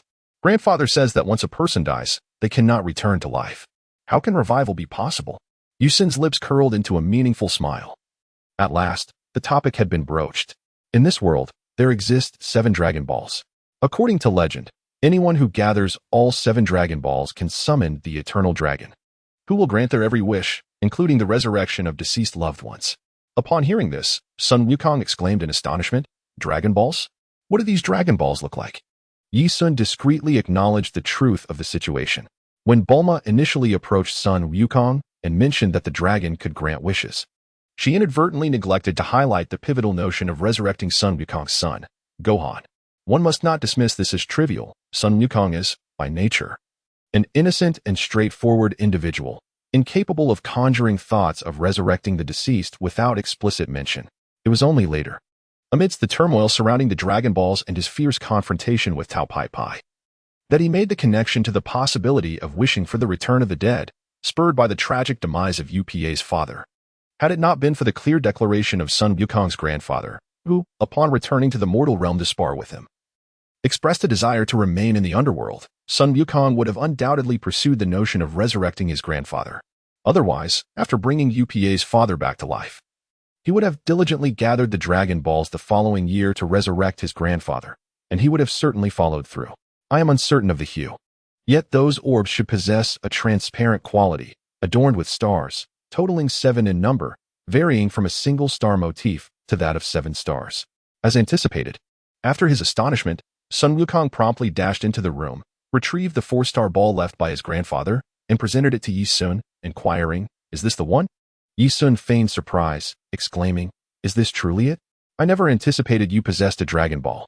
This particular Dragon Ball bore a striking resemblance to the orbs featured in the infamous film, Dragon Ball Evolution. However, such is the characteristic appearance of Dragon Balls.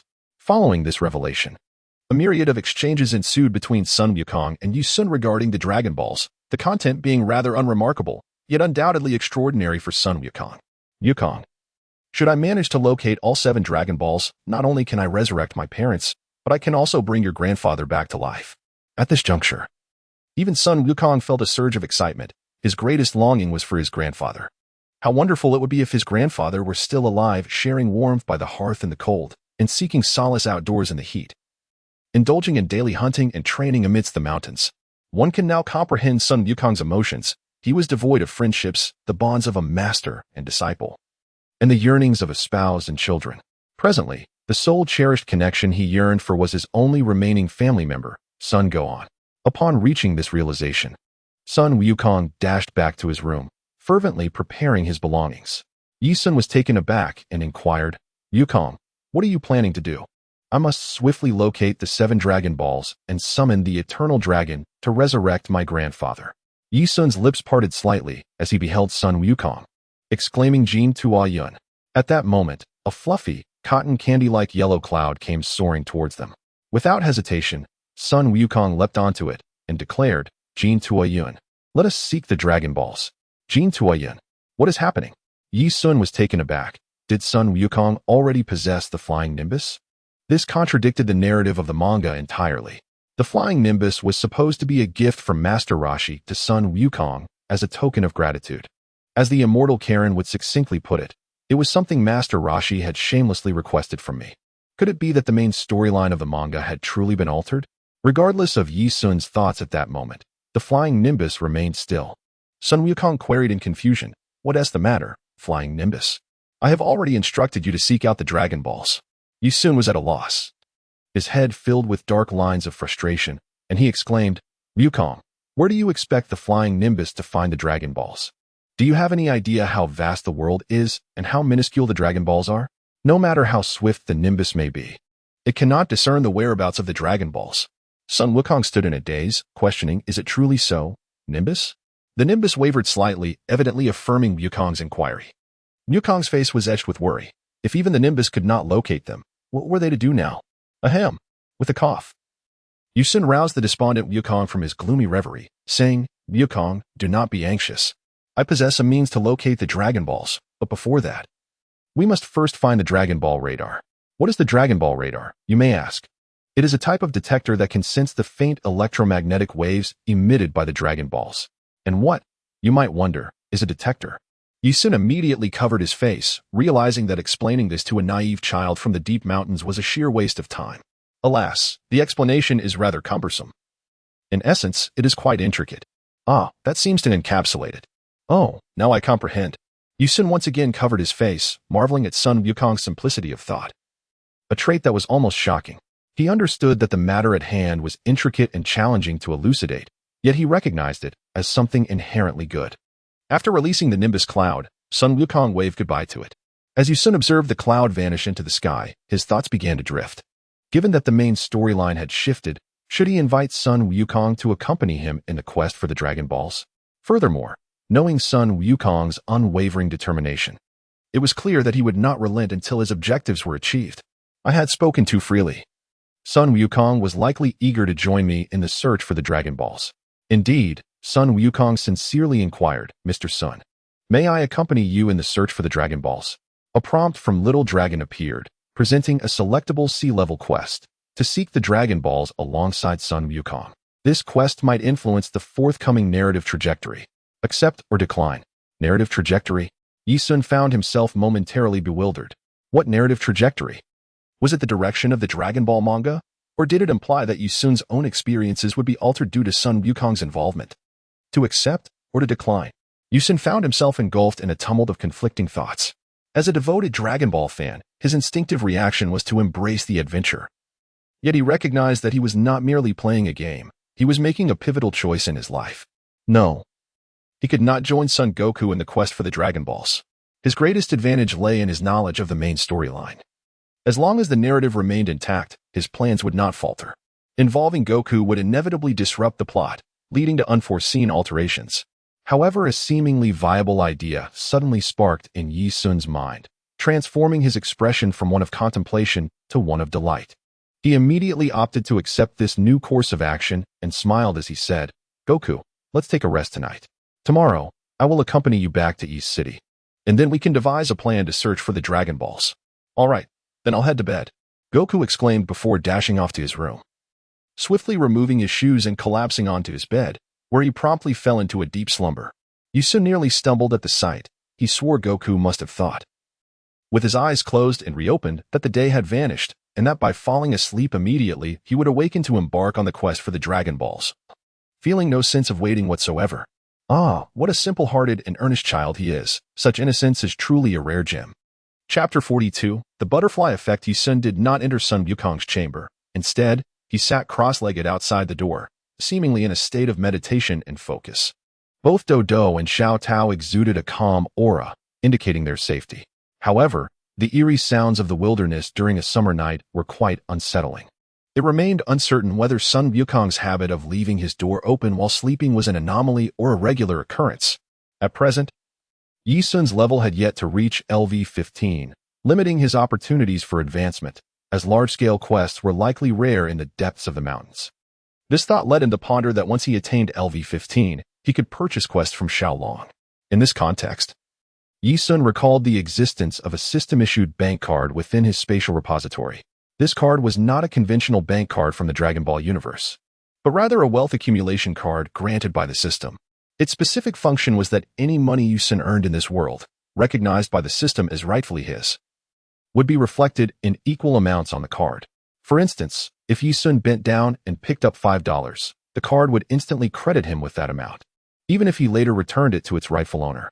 However, wealth accumulation had to be achieved through lawful means.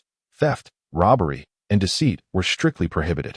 Collecting found money was indeed a legitimate method of wealth accumulation, as seen in games like The Legend of Sword and Fairy, where picking up money outdoors was a traditional feature. It was entirely reasonable for Yi Sun to incorporate this mechanic into his gameplay. Furthermore, the monetary and diamond gifts received from the two gentlemen at the restaurant were considered lawful income by the system, categorized as reparations for a truce sought by enemies. Consequently, Yi Sun had accumulated over 600 million in assets. Given the slight shift in the main storyline, he contemplated seizing the opportunity to take Sun Wukong with him.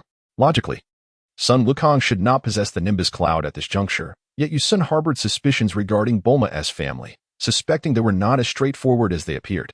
It seemed inevitable that they would take action should significant changes occur on Earth. At that moment, a crucial piece of information struck Yi Sun, and his expression shifted with excitement. If he remembered correctly, the Saiyan spaceship that Sun Wukong utilized should be nearby. The thought of this filled him with a sense of exhilaration. The technology of the Saiyan spacecraft was remarkably advanced, prompting many to question why such a small vessel could traverse the universe with ease. Initially, Yi Sun had dismissed such inquiries, engaging in discussions with others, believing it to simply be a matter of levitation technology, nothing particularly extraordinary. Then Yi Sun found himself at a loss for words as he was confronted by other enthusiasts.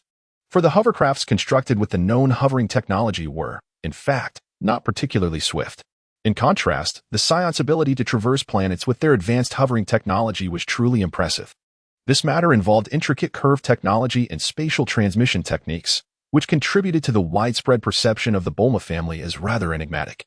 They seemed to embody the role of divine emissaries sent to rescue human technology, as if the entirety of Earth's scientific advancements paled in comparison to their own. While hovering technology was not an exclusive patent of their family, the critical aspect lay in the spatial leap technology demonstrated by the Universal Capsule. As a convenient technological innovation, it had been disseminated globally, with many speculating that its principle involved transporting objects from three-dimensional space to four-dimensional space. It was evident that the Bulma family possessed an exceptionally profound understanding of multidimensional spaces, allowing them to manipulate objects within these realms without the need for auxiliary energy sources. To acquire a hovercar, one first had to purchase a universal capsule, which gradually evolved into a situation where the purchase of any item necessitated the direct acquisition of a capsule. This had effectively created a blatant monopoly, raising the question of how one could avoid affluence in such circumstances. I must first locate the Saiyan spacecraft and then analyze Saiyan technology, or more precisely, the cosmic technology represented by Frieza. The technological data aboard a mere Saiyan spacecraft was already astonishingly advanced. Yi Sun began to meander through the mountain forest, tirelessly searching in vain. However, he soon conceded defeat. As darkness descended, the terrain proved to be exceedingly intricate, rendering many items virtually impossible to locate if lost within. Thus, he resolved to return at a later time. Early the next morning, Sun Wukong awoke, eagerly urging Yi Sun to hasten and accompany him in the quest for the Dragon Balls. Yet, Yi Sun was preoccupied with pinpointing the approximate location of the Saiyan spacecraft. "Wukong," he remarked, "if memory serves me right, your grandfather Gohan was never wed, and he lacks a tail. Doesn't that strike you as peculiar? Had it been anyone else, they might have bristled at the implication.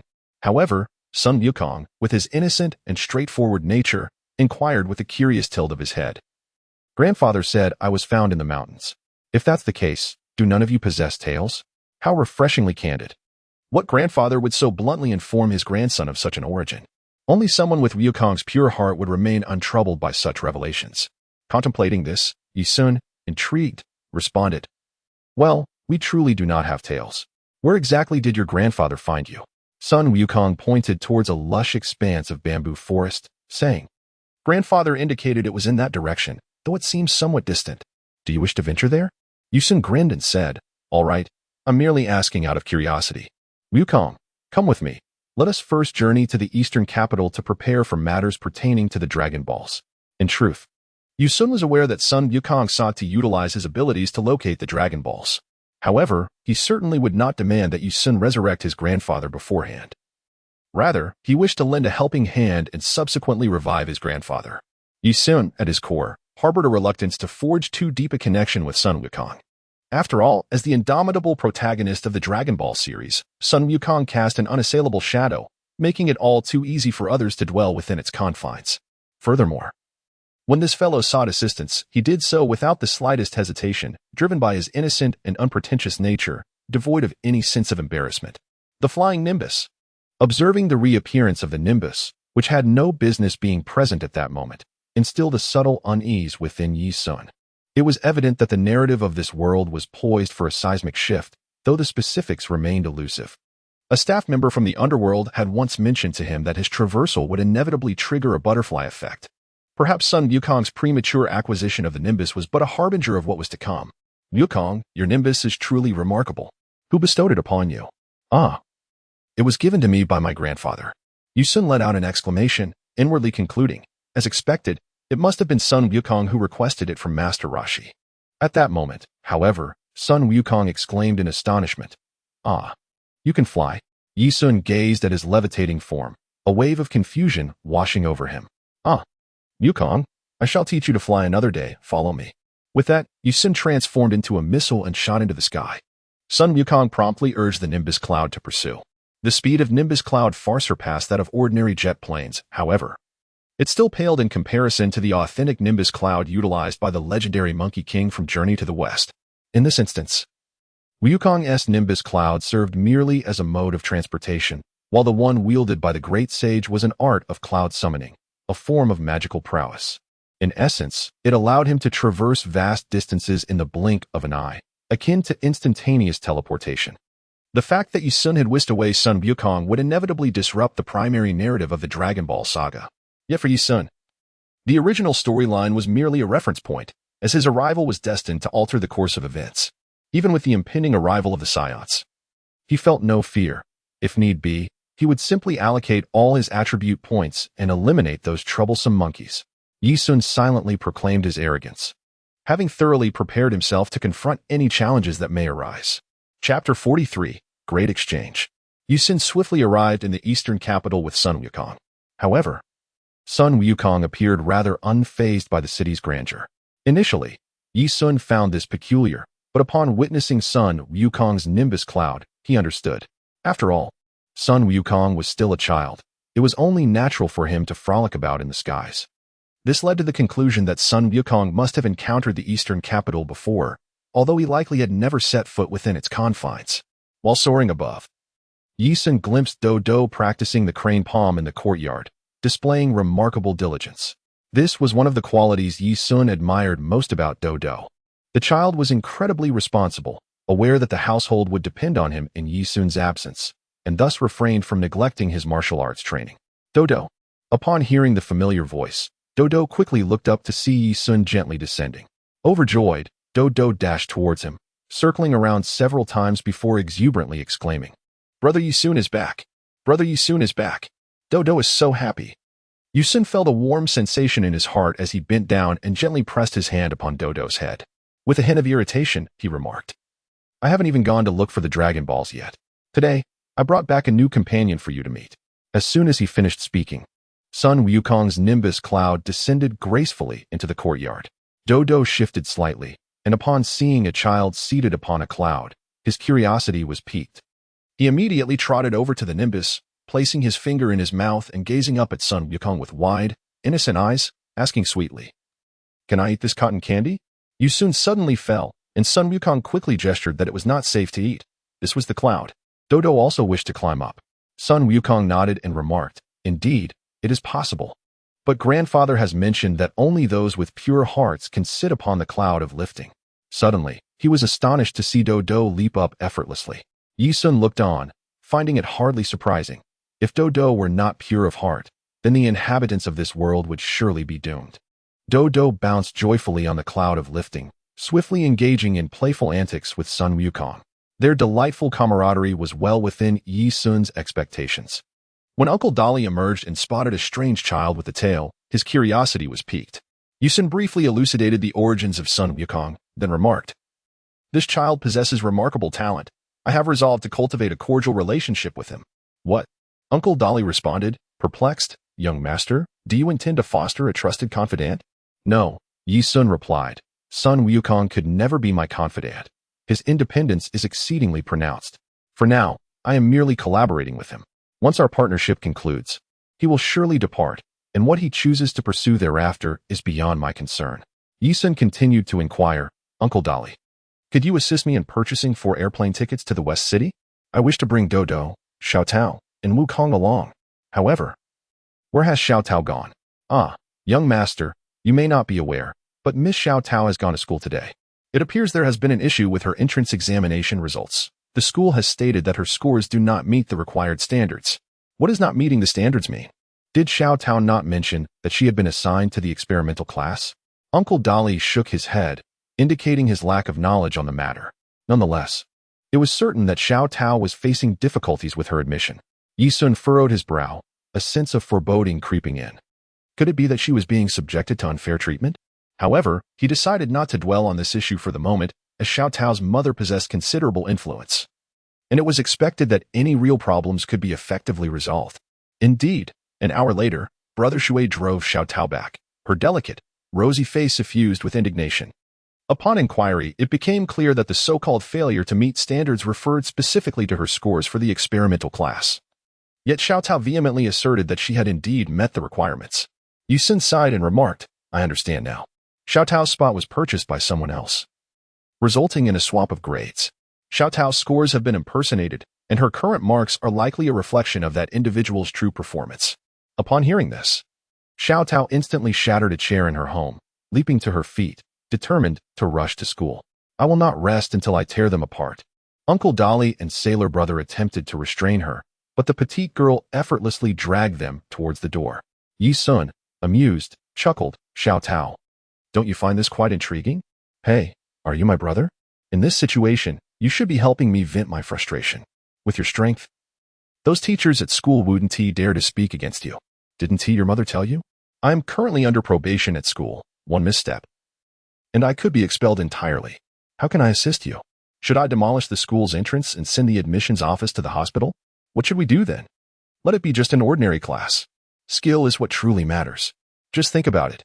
You, with the abilities of an ordinary class student, utterly dominating those fools in the experimental class. Doesn't that sound exhilarating?" Sitting at the doorway, Xiao Tao pondered Yi Sun's words, feeling a spark of excitement. Indeed, it seemed there was a certain thrill in overcoming adversity. Yi Sun's prowess far surpasses that of ordinary individuals. The group of students at school simply cannot compare to him. However, Yi Sun currently finds himself unable to attend classes, which suggests that one's strength, to some extent, is not significantly influenced by the class one belongs to. "All right, Xiao Tao, allow me to introduce you to a little friend." Yi Sun called out to Sun Wukong, who was frolicking with Dodo, saying, "Wukong, come here for a moment." Sun Wukong hurried over, and upon seeing him, Xiao Tao furrowed her brows and immediately expressed her disdain. "What a shabby outfit. What are you wearing?" Sun Wukong glanced at his attire and responded with a cheerful smile. "This outfit was made for me by my grandfather."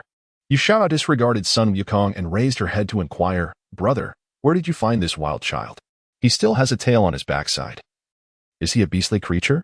"Well, perhaps," Yi Sun pondered, recalling the image of Sun Wukong transformed into a gorilla. In every aspect, the Saiyan resembled a half-beast. Xiao Tao sighed and asked, "Why did you bring back a wild child?" "Because he possesses the Dragon Balls."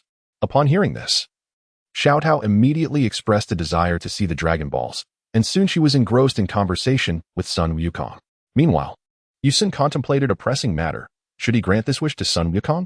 He was confident that at the moment the Dragon Balls reverted to stone, he could confine them all in a single location, preventing their escape. However, as a son, he instinctively yearned to revive his parents first. With this thought in mind, Yusun solemnly declared, "I shall visit the fortune-telling old woman.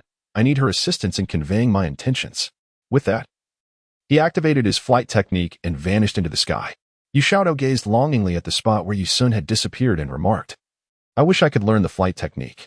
Little did she know, Dodo shook her small hands and said, "Sister Xiaotao, Dodo can fly too." Then, under the envious and jealous gaze of Xiaotao, Dodo soared around the courtyard. "Dodo, teach me. Teach me." Sun Yukong, owing to his possession of the Nimbus Cloud, does not harbor much envy, in truth. This is largely due to his lack of encounters with adversaries capable of soaring through the skies, rendering him momentarily oblivious to the limitations of his combat abilities. Had it been the post-battle Sun Wukong, following his encounter with Piccolo, he would undoubtedly implore Yi Sun to impart the secrets of the sky dance technique to him. Chapter 44. The Might of a Fist. Concerning the Oracle Granny, her message is not shrouded in mystery. This extraordinary matriarch, endowed with unique abilities, stands as a veritable relic within the Dragon Ball series, reputed to have a lifespan exceeding 5 centuries. Regardless of the veracity of this claim, it is notable that both the Oracle Granny and Mr. Satan are among the few Earthlings who survive until the very conclusion of the saga. From the perspective of Yi Sun, an avid reader of online novels, the Oracle Granny possesses formidable power. Primarily, she is capable of precise divination, not a charlatan or fraud. A skill that reflects a profound understanding of temporal causality and the ability to glimpse the hidden truths of the universe. Furthermore, she possesses a degree of prophetic capability, which can be interpreted as mastery over the art of prophecy. Those familiar with the tropes of online literature are aware that the pinnacle of prophetic skill culminates in the ultimate prophecy, where one's utterances manifest reality, not merely forecasting future events, but actively shaping them.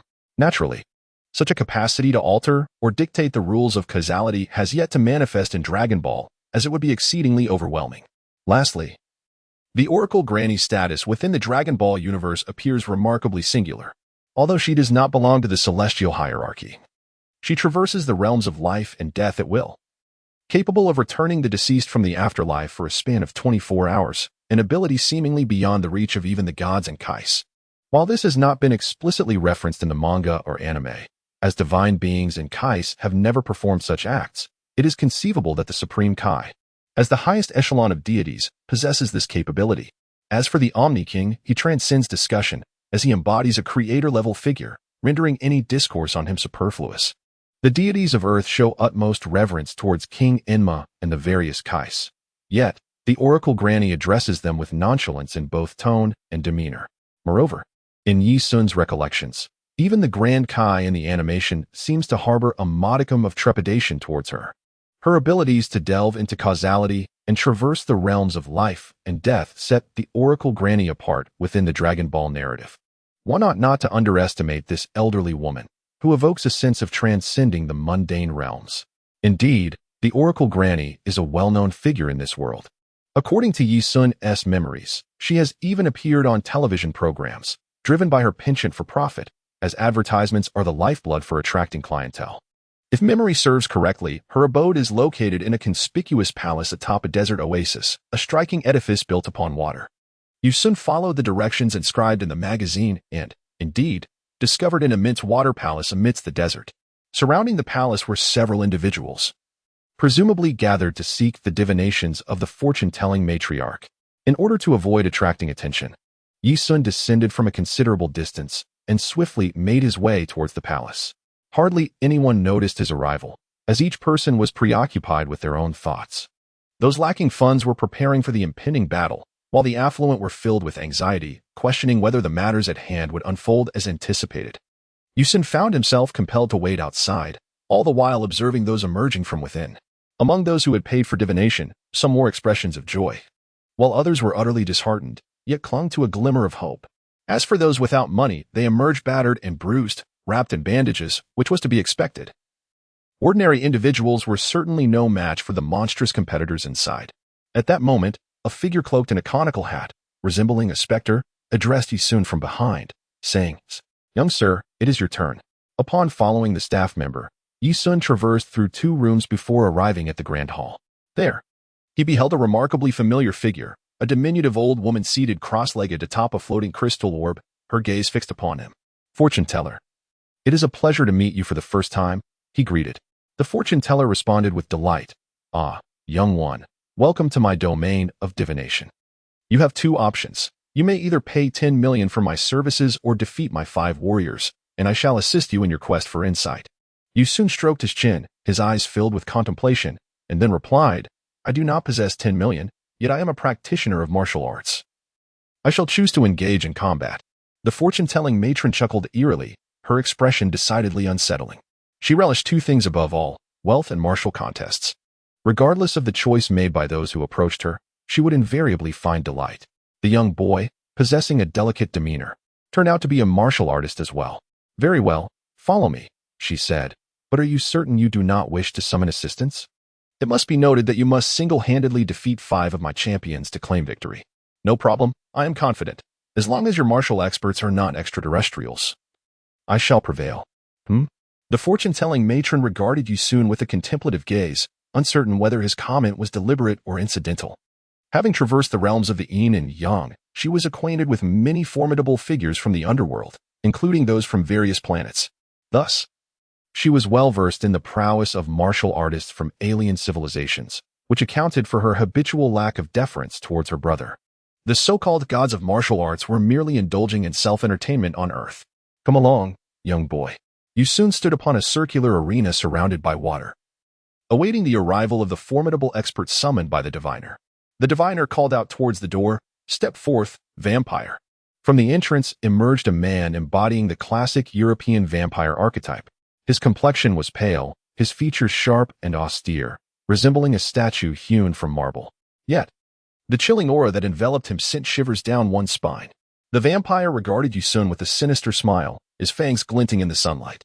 An ordinary person would have been paralyzed with fear at such a sight. Indeed, the disparity between the three-dimensional reality and its two-dimensional representation was striking.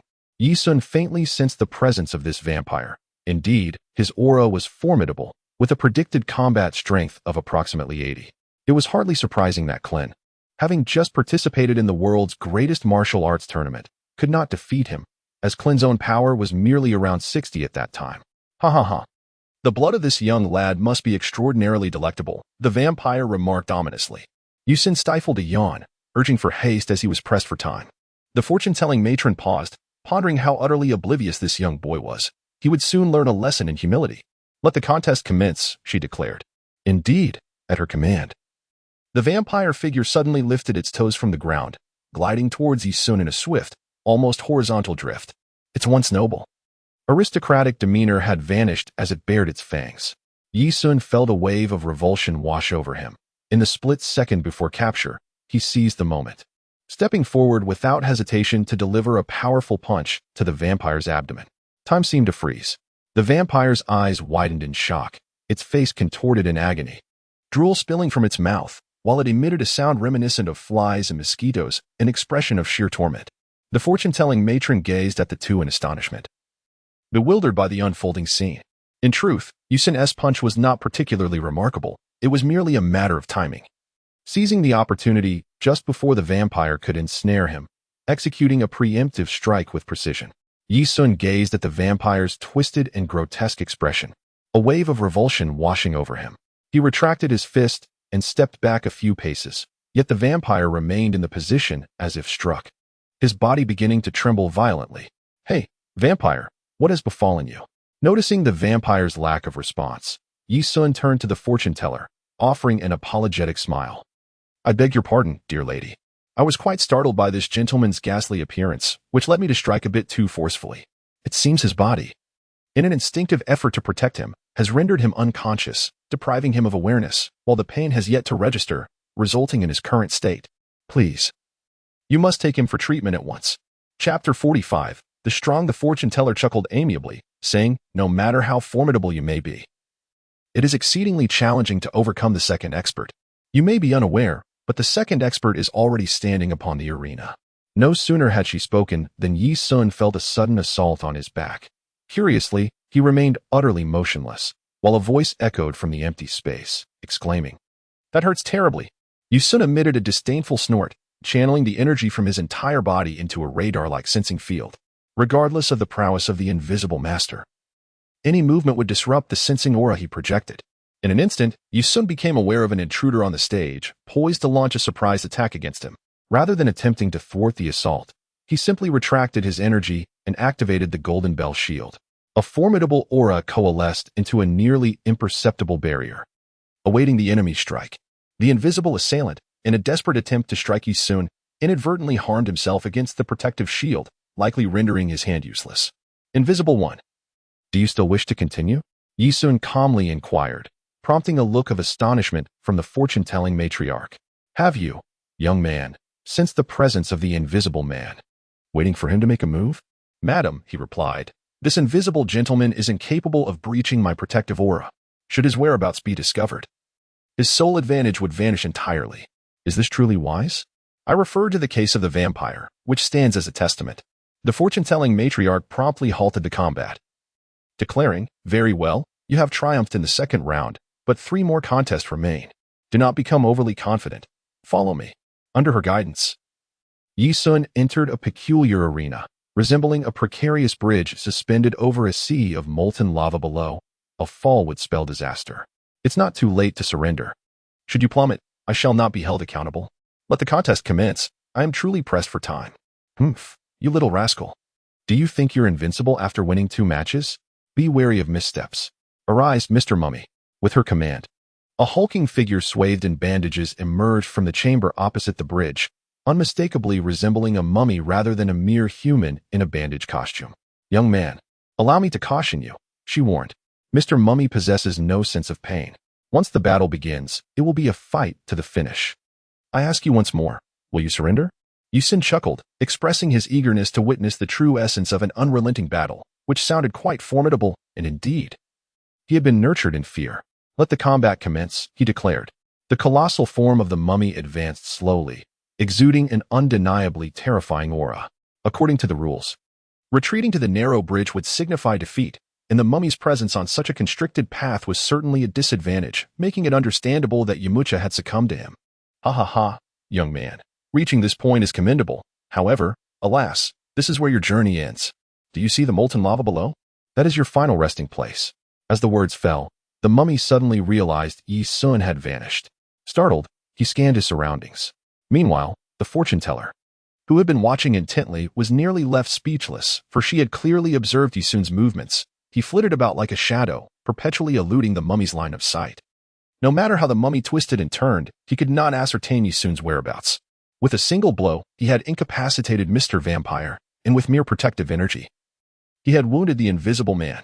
Now, he was playfully rendering the mummy dizzy with his nimble agility. Who was this young rogue? And why had he never crossed her path before? Contemplating this, the fortune-teller promptly intervened, declaring, enough. Young Yi, you have won this round. The mummy, perplexed, protested, why? That boy has hidden himself and dared not engage me. On what grounds do I lose? To this, the fortune-teller retorted without hesitation, enough, Mr. Mummy. The lad has been swiftly maneuvering within your blind spots. Should he choose to attack, you would have no chance of evading him. A cold sweat broke out on the mummy's brow. No, I refuse to believe it, he exclaimed, abruptly turning his head, only to find Yisun smiling at him. Found you, prepare to meet your demise. In a turn of events that the mummy could scarcely fathom, Yisun vanished before his very eyes. The fortune-teller clearly discerned that Yisun was now floating directly above the mummy's head, showcasing an astonishing mastery of movement and speed. Yisun turned to the fortune-telling grandmother and declared loudly, Grandmother, should Mr. Mummy dare to strike again, do not blame me for casting him aside.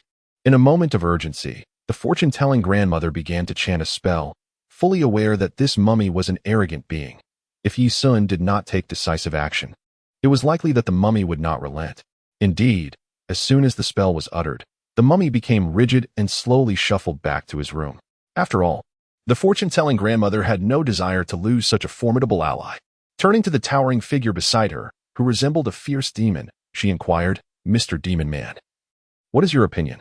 This young man is among the most skilled in the world, surpassing me in both strength and speed.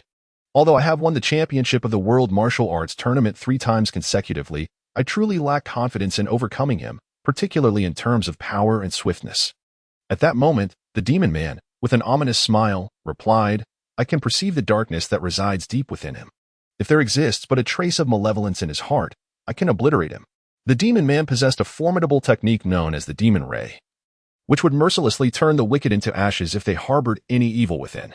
As he stood before Yi Sun, he was prepared to grant him no opportunity, even too disinterested to utter a word. He radiated a dazzling purple light, enveloping Yi Sun entirely. Golden bell shield. With a low shout, Yi Sun immediately activated his protective aura. However, the violet wave of light was indeed formidable. He scarcely had time to regain control before vivid images of wealth, desire, and power flooded his mind, causing the blood within him to surge. In that very moment, the cleansing scripture abruptly began to operate, evoking a sensation akin to a refreshing sip of Sprite on a sweltering summer day. Yi Sun instantly suppressed all the fervor within him, and then unleashed his vital energy, forcefully dismantling the demon's beam skill. Is that all? No more? You have triumphed. If even this attack cannot harm you, then there is no need for me to continue this battle. It would be a futile expenditure of time. Upon hearing this, Yi Sun was taken aback. It appeared that this demon man was the champion of the previous World Martial Arts Tournament, and quite possibly the victor for several consecutive years. Even Master Rashi held a profound respect for the demon man's prowess, and it was unexpected that he would concede so readily. The demon man chuckled wryly and said, Yi Sun, I believe there is no one in this world who can surpass you. I hope you attain the desires you seek, as I am certain you will bring about monumental change in this world. I wish you the best. Little Dragon then remarked that Yi Sun had received the demon man's blessing, resulting in a permanent increase of 1 to his luck and a permanent enhancement of 1 to all attributes. Yi Sun nodded and expressed his gratitude, saying, Thank you for your blessings, Mr. Demon Man. However, the demon man soon adopted a serious demeanor and cautioned, Yet, do not be deceived into believing yourself invincible. The universe is filled with formidable masters. Broaden your horizons. The fortune-telling matriarch cleared her throat, interrupting their casual exchange. She continued, Yi Sun, I have already identified your fifth opponent. Would you care to engage in battle now? Let us commence the battle at once. Chapter 46. The price of a wish. Have I been neglectful in keeping abreast of the developments within the martial arts community on Earth? It is truly astonishing that such a formidable young challenger has emerged recently. Nevertheless, I doubt his strength can reach extraordinary heights. The fortune-teller mused inwardly before calling out to a figure by the door, Step forth. This battle is surely one you have long anticipated. However, let me offer a word of caution. This young challenger is anything but ordinary. Should he best you, do not let embarrassment overwhelm you. The masked individual nodded in gratitude, saying, I appreciate the opportunity, dear matriarch. I shall strive with all my might to defeat him. Frankly, I did not foresee that in such a brief span a Sun would evolve to this extent. The masked man stepped onto the narrow bridge, gazing at Yi Sun from a distance of 10 meters. Upon noticing a halo above the masked man's head, Yi Sun's expression shifted, revealing his astonishment. He quickly glanced at the fortune-telling matriarch, who was clearly watching the impending duel with the rapt attention one might reserve for a melodramatic film. Goodness, is this glitch now being applied to me? I thought such scenarios were reserved for the likes of Sun Wukong. He thought to himself, feeling a surge of irritation. Perhaps it was this very sentiment that prompted Yi Sun to interject, Enough of this, old man. You cannot defeat me, surrender. How could you possibly know it is I? The masked man was taken aback, sensing that Yi Sun had recognized him. Yi Sun shrugged, replying, Your aura is all too familiar to me, and your stance during combat is unmistakable. The moment you crouched into that horse stance, I knew precisely what you intended to do. Yi Sun's father awkwardly removed his mask, revealing his true visage, and one could not help but concede that he was indeed a charismatic gentleman. His appearance bore an 8-part resemblance to Yi Sun, yet exuded a more mature aura. Yi Sun's father, named Yi Zhong, was a formidable expert, capable of reaching the top 8 in the world's martial arts tournament. With an estimated combat power around 60, he was inferior to the likes of Gappa Wang and significantly outmatched by the combat prowess of over 100 possessed by Tao Bai. Fortune teller, what do you suggest we do now? I must admit, I am no match for this young man, he lamented. The fortune teller, somewhat disheartened, waved her hand dismissively and replied, Oh well, if my predictions are accurate, this lad has come here specifically to seek you out. Yi Sun silently exclaimed in astonishment, recognizing that this fortune-telling old woman was no ordinary individual. Yi Zhong sighed deeply and addressed Yi Sun, saying, Ah son, I am truly delighted to see you regain your spirits. You cannot imagine the joy I felt in the underworld upon learning that you were alive. At this point, Yi Zhong suddenly raised an eyebrow, his tone shifting. However, Given your capabilities, why not swiftly eliminate Tao Bai Bai? That way, I can await his return in hell for a rematch. True to his nature, Yi Zhong's character was inherently rebellious. The fact that he had been slain by Tao Bai Bai would undoubtedly leave him with an unquenchable resentment. With all due respect, given your current abilities, you truly cannot contend with Tao Bai Bai. I am quite occupied with my own matters. Nonsense. If I could take revenge myself, would I rely on you? Besides, I have raised you for over a decade. Is it not reasonable to expect your assistance in avenging me? Is it that I departed too early? Or have you simply become overconfident? Yi Sun curled his lips in extreme disdain, leaving the fortune teller and the demon man utterly speechless. This exchange bore little resemblance to a conversation between father and son separated by the realms of yin and yang. Instead, it resembled a meeting between gangsters plotting a murder. You might as well confess yourself. I am currently in search of the Dragon Balls, preparing to resurrect both you and my mother. Yu Zhong's expression froze in surprise. He clearly had never heard of the legend of the Dragon Balls. The fortune-telling grandmother, however, exclaimed in astonishment, "Oh my, I never expected you to possess such determination. Yet, the 7 Dragon Balls are scattered across the globe. Who knows how long it will take to gather them all?" "There's no need for concern," he replied. "I came here to consult you about a specific matter." "Oh, you are not here for a divination? Very well then, pose your question. I shall reveal to you whatever I know." Yu Sun paused momentarily, then with a grave expression inquired, "Pray tell, wise oracle, what price must one pay after making a wish to the dragon? I refuse to accept the notion that there exists a free lunch in this world. Furthermore, my father, in his youth, took the lives of many. Logically, one would expect him to descend into hell. If a mere wish could grant him a passage back to the mortal realm to continue his malevolence, then what significance does the cycle of reincarnation hold?" Upon hearing these words, Yi Chong was taken aback, while the oracle was even more astonished. She squinted her eyes, scrutinizing Yi Sun closely, and with a smile, responded, "A diminishment of virtue. What does that imply?" Yi Sun understood that her words were far from simple. If your wish stems from benevolence or malevolence, the dragon, within its capacity, will fulfill it. However, a cosmic cycle of cause and effect exists. To obtain one consequence, you must forfeit another. Perhaps misfortunes will befall you, or your lineage may decline, or your fortune may plummet. Dear Oracle, could you be more specific? What if I wish to resurrect someone? Your lifespan will be curtailed. Quite simply, reviving one who resides in the celestial realm will not significantly diminish your years, but resurrecting someone steeped in sin will take a considerable toll. It is worth noting that those who have reached the end of their natural lives cannot be revived. The reason should be apparent. Their earthly existence has concluded. And even if you wish to sacrifice your own years to restore theirs, they lack the vitality to be resurrected. Yu Sun nodded slightly, intending to continue speaking. When Yi Chong sternly interjected, "Ah Sin, listen well, our parents' demise is of little consequence, but you have yet to enter high school. If you were to sacrifice your precious youth for the sake of 2 worthless beings like us, I cannot allow it." To be honest, Yu Sun felt a surge of emotion within, yet before he could respond, the fortune-telling elder scolded, "You foolish child, silence yourself. Your son's lifespan already exceeds that of ordinary individuals.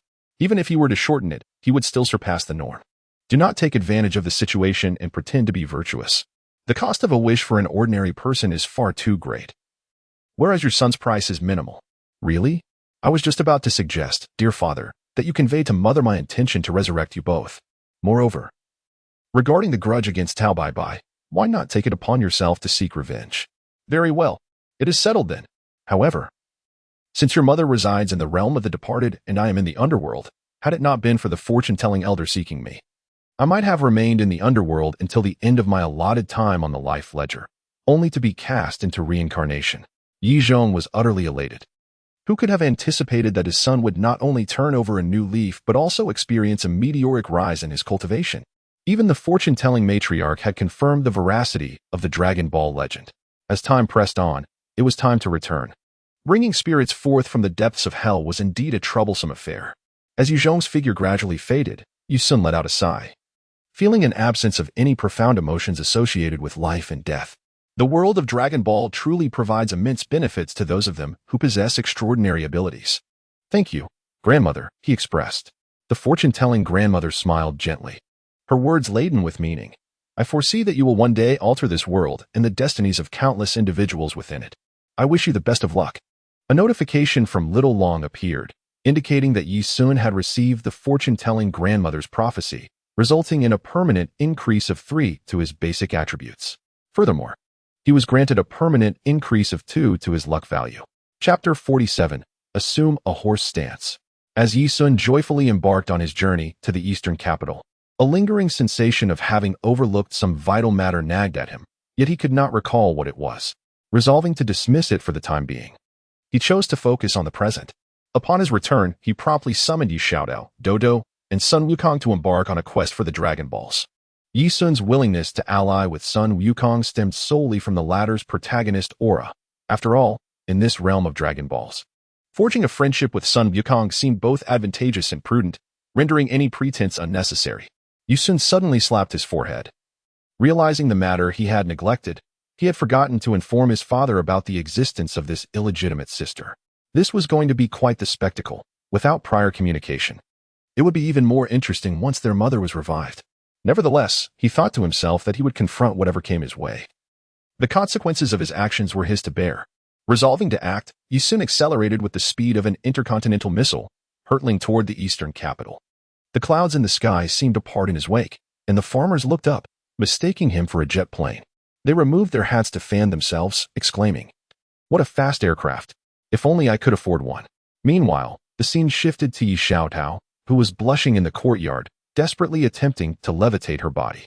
Her efforts resembled those of a ballet dancer in rigorous practice, yet despite standing on her tiptoes, she felt no sense of floating. In contrast, Dodo effortlessly floated in midair. Circling around Yi Xiaodao, she felt a pang of indignation. A mere panda that only indulged in ice cream had achieved a higher level of cultivation than she had. It must have been her brother who taught Dodo how utterly absurd. After all, she was an exemplary student of Tianyuan Academy, and although she had yet to enroll, she had received martial arts training since childhood. Could it be that her comprehension paled in comparison to that of a rural panda cub? She could not accept her own inadequacy. Sun Wukong, on the other hand, remained sound asleep on the stone bench in the courtyard, bubbles escaping his nose, resembling Dodo in an amusing way. At that moment, Dodo suddenly exclaimed, "Brother Yi Sun is back." Sun Wukong awoke, gazing at the sky and murmuring, "Something is approaching." In the blink of an eye, Yi Sun descended from the sky and appeared in the courtyard. He ruffled Dodo's head and praised, "Very good. Your understanding of energy has improved immensely." Sun Wukong, curious, inquired, "Mr. Sun, have you found the fortune-telling old woman you were looking for?" "Ah, yes. The divination granny has indeed been located. Prepare yourselves. We shall set off to find the Dragon Balls," he replied. To his surprise, Yi Xiaodao shook her head and said, "Brother, I want to learn the art of aerial movement." Yi Sun glanced at Dodo and instantly discerned that this little rascal was beyond instruction. Dodo stuck out his tongue and remarked, "I was merely helping Sister Tao focus her energy." Focus indeed. If mere concentration could harness the energy within one's body, then everyone would possess the skills of internal martial arts. At this juncture, Yi Sun turned to Sun Wukong and inquired, "Wukong, has your grandfather ever imparted knowledge about energy to you?" Sun Wukong pondered for a moment before cheerfully responding, "My grandfather mentioned something about Qigong, but I seem to have forgotten." This was rather typical of Sun Wukong, a pragmatic soul who, once he found a capable mentor or ally, experienced rapid growth and strength.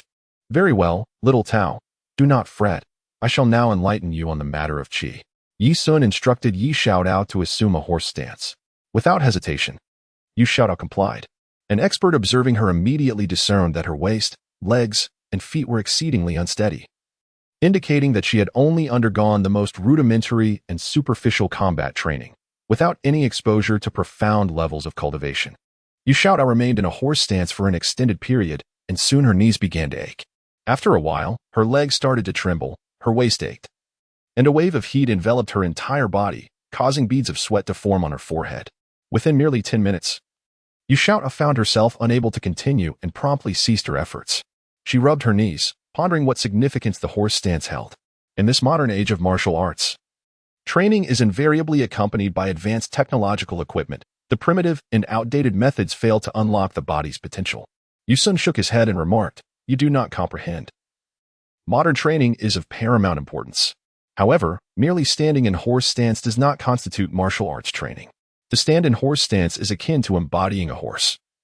The notion of galloping and surging is a vigor that can only be harnessed through the horse itself. It is as if one's being merges with that of the horse, remaining utterly still, with the entirety of one's weight centered upon the knees. Will inevitably lead to complications if one squats for an extended period. Yu Xiaotao was filled with questions, pondering the validity of such reasoning. Wait a moment, she exclaimed. If I am standing on level ground, how could there be a horse? You are the horse, came the reply. Allow me to enlighten you. Yi Sun spoke as he promptly assumed a horse stance, his body subtly undulating, reminiscent of the gentle ripples upon a water surface, embodying both stillness and motion. The squatting motion initiates power through the soles of the feet. As one rises, the toes must grip the ground with the tenacity of a chicken's claws, naturally engaging the bones and muscles of the calves, with a firm extension of the knees and a tautness in the thighs. The act of lifting the waist and contracting the abdomen generates strength. Indeed, Yu Sun battled for half an hour, all the while elucidating the concept of weight transfer to Yi Xiaotao, concepts he had previously shared with Dodo. The techniques imparted by Yi Sun are, in essence, the martial methods of the Crane Immortal School. Simply put, they involve a squatting motion that rises and falls like a galloping horse, with an ethereal quality that opens both form and spirit. Xiaotao, why not attempt to break this tree in the courtyard? Yet, Yi Xiaotao shook her head and said, If I strike, it will undoubtedly hurt my hands. I refuse to do so. This is attributable to your reliance solely on brute physical strength. Force is reciprocal. Hence the pain is inevitable. Dodo, break this tree. Suddenly, Dodo took a bold step forward and unleashed a powerful strike, resulting in the tree snapping in response. Although it was not an enormous tree, it certainly could not have been broken so effortlessly. Yu Xiaotao was taken aback and hurriedly inquired, Daodu, does it hurt? Daodu, with a puzzled expression, replied that it did not hurt, for he had not exerted much force with that strike. All right, since Daodu cannot articulate it clearly, allow me to elucidate. The energy Daodu employed was internal strength, rather than mere brute force. Yu Xiaotao inquired curiously, is this what inner strength feels like? Indeed, replied Yi Sun. With that, he suddenly executed a swift elbow strike, followed by a quick flick of his arm. A sharp crack resonated through the air, akin to a whip cracking in the atmosphere. Yi Xiaotao's mouth fell slightly agape, marveling at the wonder of it. Tell me, he continued, what do you think would happen if my arm struck you? Yi Xiaotao pondered for a moment and replied, with skin torn and flesh lacerated. Indeed, if I could unleash my internal energy and harness the power of Qi Gong, complemented by advanced technological training methods, wouldn't that be formidable? Yi Xiaotao now believes that Yi Sun's journey to Xianlu for training has indeed yielded substantial results. However, Yi Sun remarked, prepare yourselves. There will be many opportunities for martial arts practice in the future. After we have lunch, we shall set off for the western capital immediately. Chapter 48, The Terrifying Attack. Yi Sun, accompanied by Yu Xiaotao, Dodo, and Sun Wukong, embarked on their journey to the western capital, giving Yi Sun swiftness. Reaching their destination would typically be a matter of mere moments with the navigation system activated. However, considering the company he was keeping, it seemed more prudent to take a flight. Dodo's aerial skills were rather mediocre, and Sun Wukong's cloud somersault could only accommodate himself and Dodo. It was impractical for Yi Sun to carry Yu Xiaotao while flying, hence the choice of air travel. He silently hoped they would not encounter another hijacking incident. Flying was already a hassle. Once his cultivation improved, mastering teleportation would render any form of transportation unnecessary. On the plane, Yu Xiaotao donned her stylish headphones, perusing a martial arts magazine. As predicted, Dodo and Sun Wukong fell asleep almost immediately upon boarding, and soon, even Yi Sun began to feel a hint of fatigue. In truth, he had not rested much, as his nightly routine consisted of meditation and cultivation rather than mere slumber. Yi Sun soon drifted into slumber. Approximately 5 hours later, Yu Xiaotao roused him, saying, Brother, we have landed. We have arrived in the city of the West. Goodness, that was swift, he exclaimed. You slept like a log, oblivious to the passage of time. I, on the other hand, am utterly exhausted. The flight was truly uncomfortable. The group quickly gathered their belongings. Yi Sun had another reason for coming to the city of the West, to purchase an aircraft. The acquisition of such a lifestyle model could only be made at the Universal Capsule Company, a testament to their proprietary research and development. This realization struck Yi Sun. The monopoly of universal capsule technology compelled numerous military-industrial units to collaborate with the capsule company. The Buma family was undeniably affluent. Yi Xiaotao had evidently visited the West City before, yet she could not help but exclaim, the most prosperous metropolis in this world is indeed West City. The omnipotent capsule company alone has sustained countless industries. It is not only the leading industry of West City, but also the foremost industry of this nation, utterly irreplaceable. Is this what your mother said? Yes, my mother has collaborated with the Omnipotent Capsule Company as well. Is your visit to West City solely for the purpose of purchasing an aircraft? Indeed, and I must also acquire a specific item. One that will ensure my ability to locate the Dragon Balls. Yu Sun summoned a luxury vehicle and made his way to the Youth Chain Hotel. With his eternal VIP status, he was assured of exceptional service. As expected, upon presenting his black card, the hotel manager promptly set aside all other matters to extend a warm welcome to Yi Sun. After settling into the presidential suite, Yi Sun turned to Yi Xiaotao and said, I shall be stepping out for the evening. You may take Wukong and Do Do to explore, but remember, do not cause any trouble. Should any issues arise, do not fear. If a fight breaks out, I will shield you. If a life is taken, I shall handle it. Do you understand? Yi Xiaotao was momentarily taken aback. She had never anticipated that her brother was a domineering CEO. However, the image of him ruthlessly eliminating 100 individuals in a hotel quickly dispelled her surprise. She had always heard her mother speak of her father as a cunning figure within the underworld, who, despite his rapid and overt efforts to reform, had offended many, ultimately leading to his tragic demise. Once one enters the murky waters of the underworld, freedom is a mere illusion. Extricating oneself is far from a simple endeavor. Yi Sun activated the navigation system in the city of West, precisely locating the whereabouts of the universal capsule. He retrieved his bicycle from his spatial backpack, resembling a schoolboy freshly released from class, and pedaled towards the Universal Capsule Company.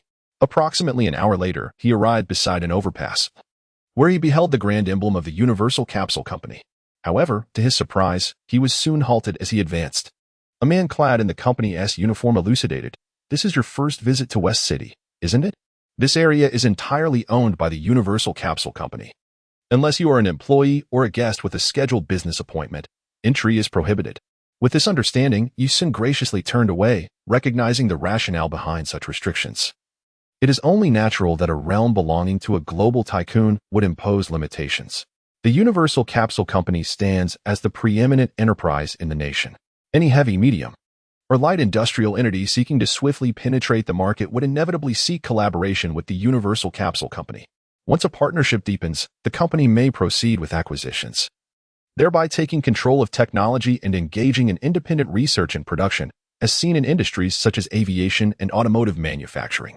Simultaneously, the Universal Capsule Company can seamlessly integrate products with capsules, significantly reducing costs and providing unparalleled convenience to consumers. Yu Xuanxi pondered for a moment, deciding to act only after the sun had completely set. His singular objective was the Dragon Ball radar. Before reaching level 20, he had to assume the role of a gentleman at the Universal Capsule Company for a while. Xiao Long hinted at the commencement of a sea-level mission, which would yield the coveted Dragon Ball radar. A sea-level mission? This was indeed his first encounter with such a classification. Did this imply that the task possessed a degree of completion? He had perused the initial designs from the creative team and noted that there was considerable freedom regarding the completion of the task. Once freedom was granted, it signified that the mission would unfold, gradually revealing subsequent challenges. Intriguing, Yu Xuanxi genuinely found it fascinating. The original proposal indeed included a quest for the Dragon Ball radar, presenting several options, such as masquerading as a merchant to negotiate with Dr. Briefs or posing as a member of the Dragon Ball adventure team to consult Bulma. The methods were at his discretion, yet a follow-up mission was guaranteed. Yu Sun sat in an ice cream parlor, ordering a cup of coffee as he meticulously contemplated how to execute his task with greater elegance. After some preliminary planning, he devised a scheme that, while somewhat audacious, was arguably the most effective approach available. Given the considerable latitude afforded by the assignment, he decided to embrace a bolder strategy. As night fell, devoid of a mobile phone and disdainful of the cumbersome devices favored by the less sophisticated, he remained oblivious to the activities of Yu Xiaotao and Dodo, hoping they would refrain from causing any disturbances, at least until he had concluded his own affairs. It was nearly time. The moment to act had arrived. Yu Sun entered the restroom and donned his black hooded sweatshirt, masking his face with a black mask before resolutely embarking on his plan. He made his way to a secluded alley, and upon confirming that the area was deserted, he propelled himself into the air with extraordinary force, causing the concrete beneath him to shatter. As he ascended into the sky, he gazed down upon the immensely prosperous metropolis, the epitome of urban splendor. and couldn't help but lament the stark disparity between wealth and poverty.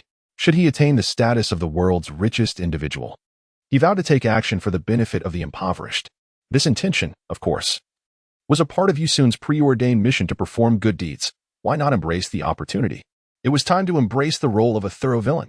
With that thought, Yusun began to gather his inner energy in the palm of his hand, and with a powerful shout, he made a sweeping gesture, unleashing a multitude of luminous orbs that swiftly soared forth, each striking various districts, followed by a series of violent explosions. Yusun lowered his gaze upon the city, where explosions erupted in a manner reminiscent of an umbrella's canopy. The blazing flames illuminated the entire metropolis, and aside from the deafening roar of the wind, the sounds of the shockwaves from the blasts filled his ears. He had meticulously calibrated both the intensity and range of his assault, deliberately steering clear of residential and commercial areas.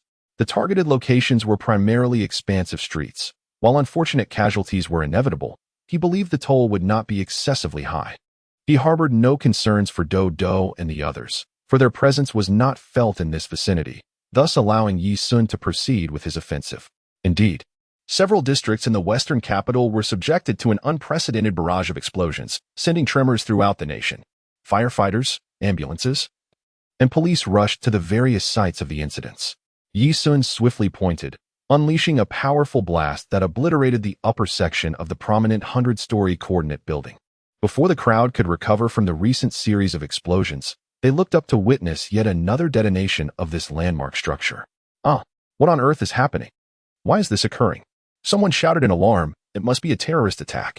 Following a succession of large-scale explosions, the entire city descended into chaos. The city of the West was utterly collapsing that night. Chapter 49. Joker Bulma's father, named Briefs, was a prodigious genius and an honorary professor at nearly all of the top 100 universities worldwide, earning him the affectionate title of Dr. Briefs among the people. A mark of respect. The brilliance of Dr. Briefs lay in his numerous inventions, including the versatile capsule. He was also the creator of the spaceship used by Sun Wukong to travel to Namek. This remarkable inventor was not only a genius but also a master craftsman embodying the spirit of ingenuity. In the Dragon Ball manga, he is portrayed as a rather theatrical character, yet to Yi Sun, this professor was a true deity of intellect.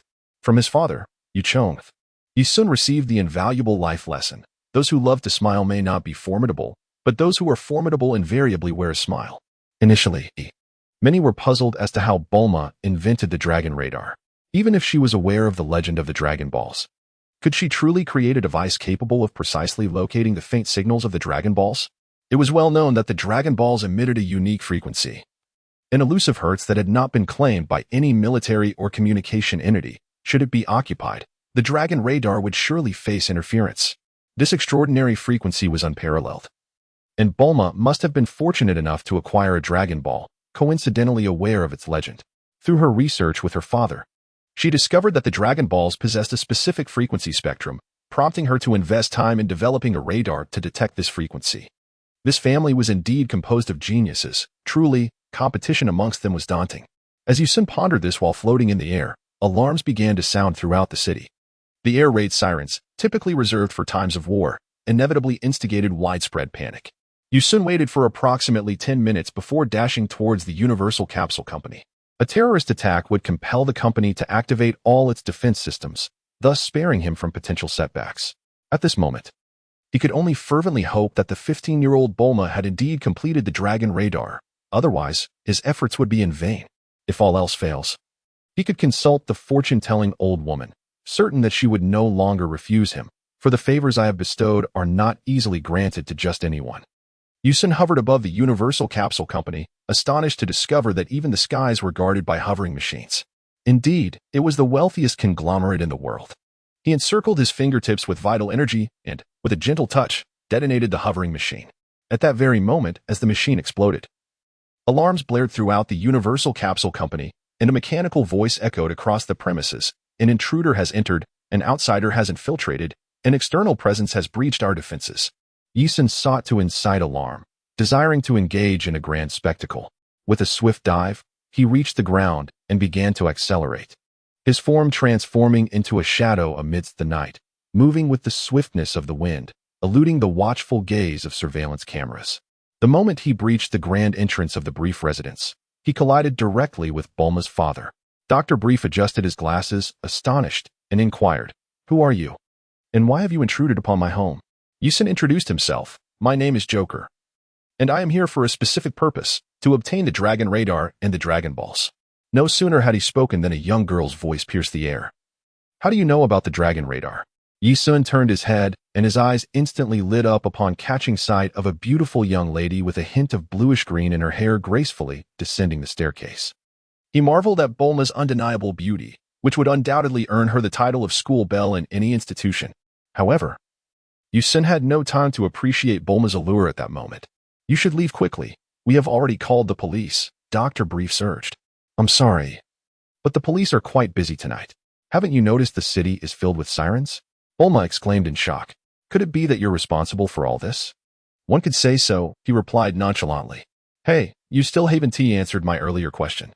How do you know about the Dragon Balls and the Dragon Radar?" "Haha. That's a secret," he said with a sly smile. Bulma, now exasperated, retorted, "The Dragon Radar is my invention and is still in the experimental phase. Its functionality is yet to be fully tested, so it would be of no use to you."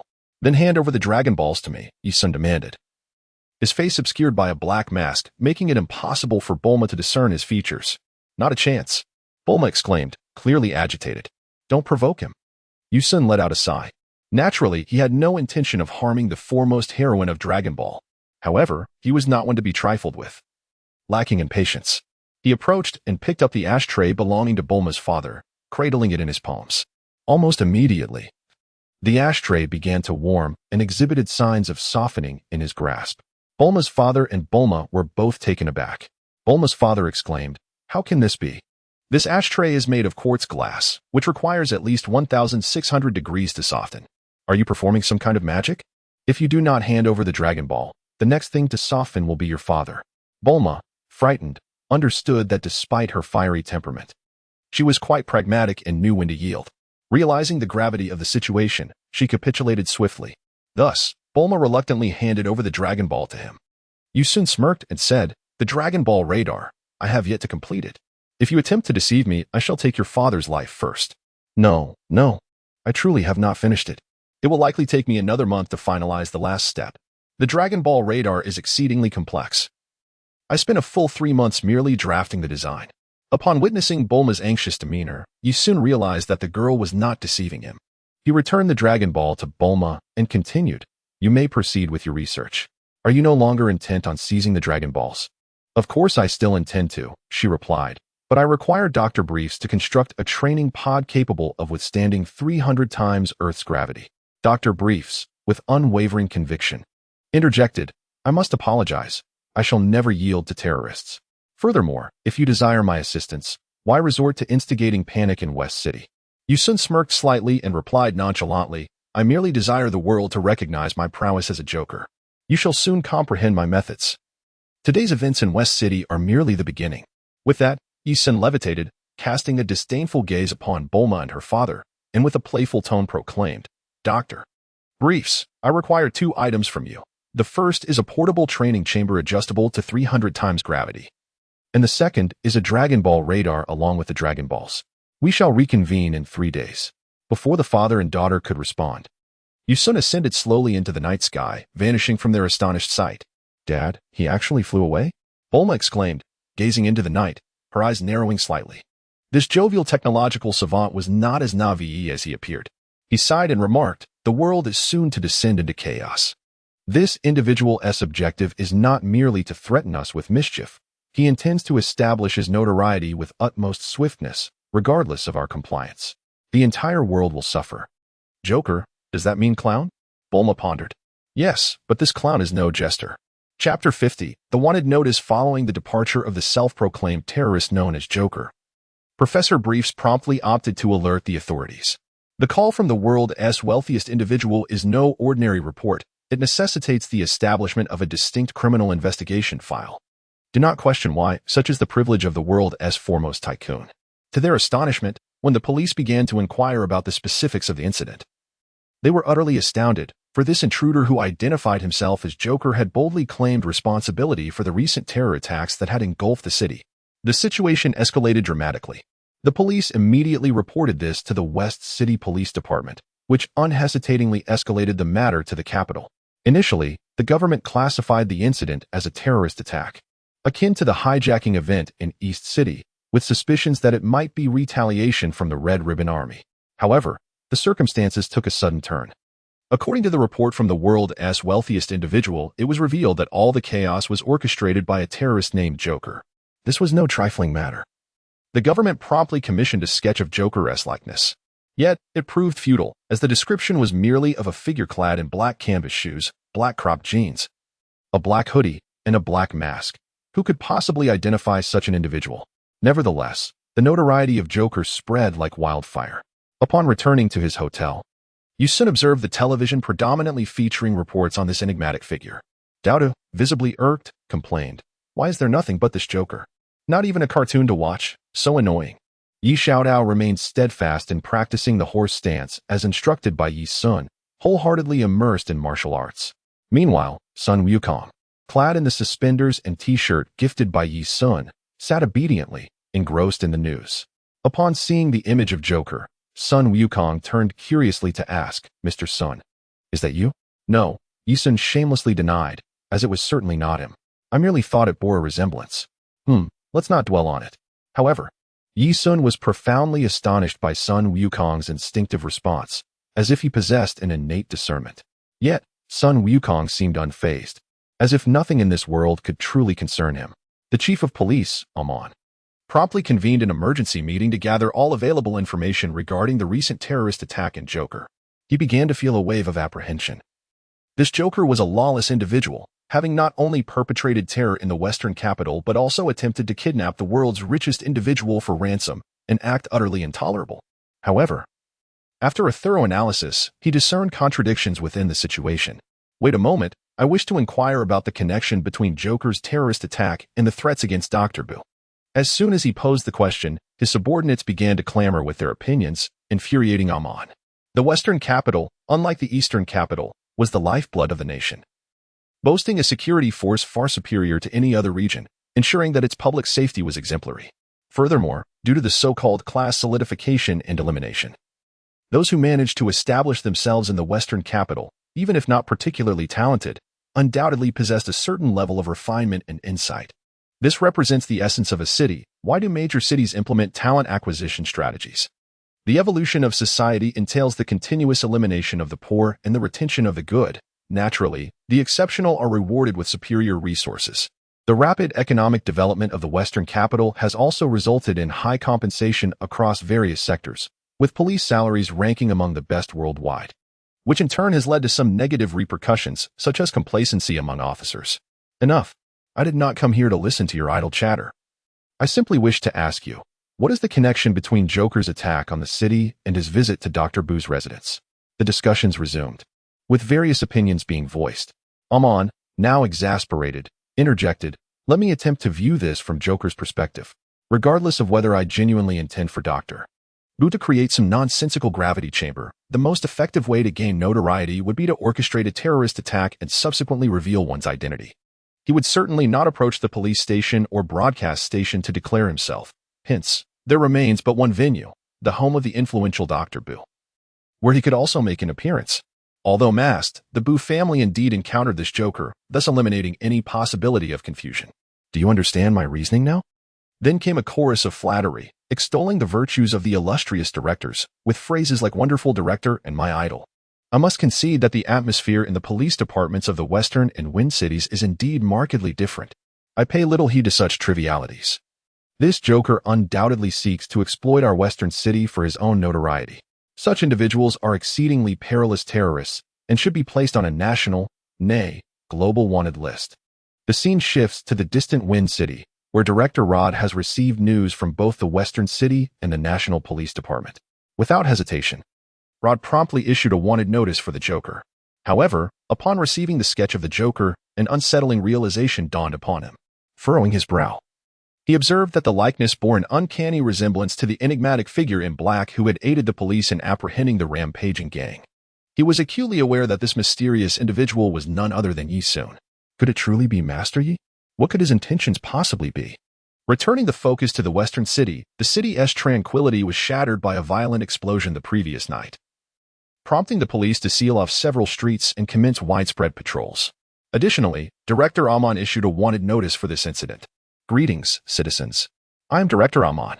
Due to the scant clues we possess regarding this Joker terror incident, we require the collective efforts of all citizens to unravel the mystery surrounding this terror.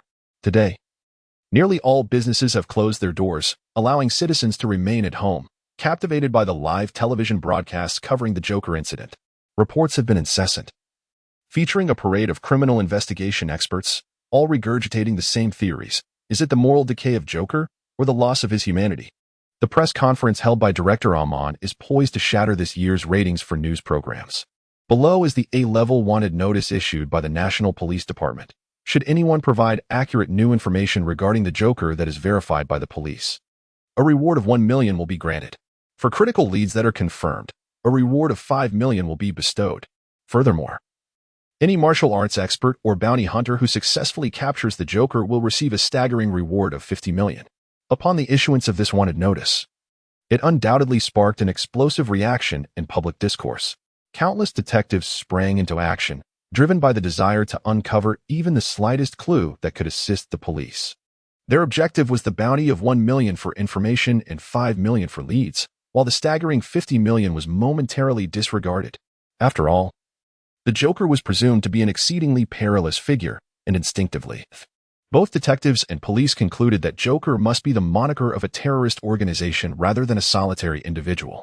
The notion that a single person could orchestrate such a magnitude of chaos was deemed implausible. However, an intriguing situation arose when Dr. who informed the authorities that Joker had flown away. The police interpreted this as having departed via a private jet. In the realm of Dragon Ball, such private jets, suitable for 1 or 2 passengers, were exceedingly convenient, and West City was never subject to aviation restrictions. Chapter 51. Continuing the martial arts training. A mere 50 million?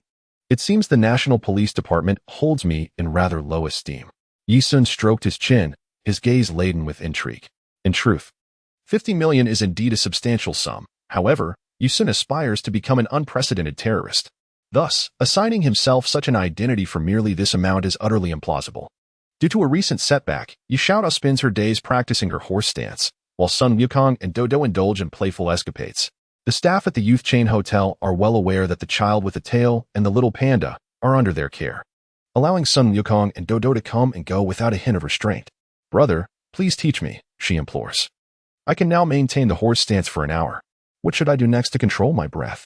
Yi-sun, unable to resist her persistent requests, reluctantly inquired. Xiao Tao, could you demonstrate the combat techniques that your martial arts instructor has taught you? Yi Xiaodao quickly replied. I have been learning martial arts at the fighting club in the city of Sparrows. My instructor mentioned that this is the art of free combat.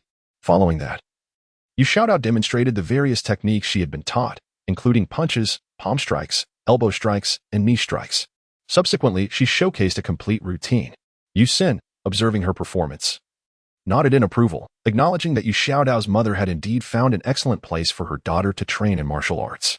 At the very least, the fighting club provided genuine instruction, and mastering these techniques would ensure precision in combat. It was evident that Yi Xiaodao's training was not merely for display. Excellent. Your instructor is quite commendable. You should express your gratitude to him one day for not teaching you mere theatrics, as that would make my task of instructing you considerably easier. Yi Xiaodao felt a surge of joy at being recognized by Yi-sun for her skills. It was indeed a remarkable achievement. After all, Yi-sun himself held the esteemed title of a master, which meant that imparting knowledge to others would also enhance his own experience. Subsequently, Yi-sun executed 2 simple movements, demonstrating a long fist technique. His entire arm emitted a series of sharp cracks, as if the very air around him had been ruptured.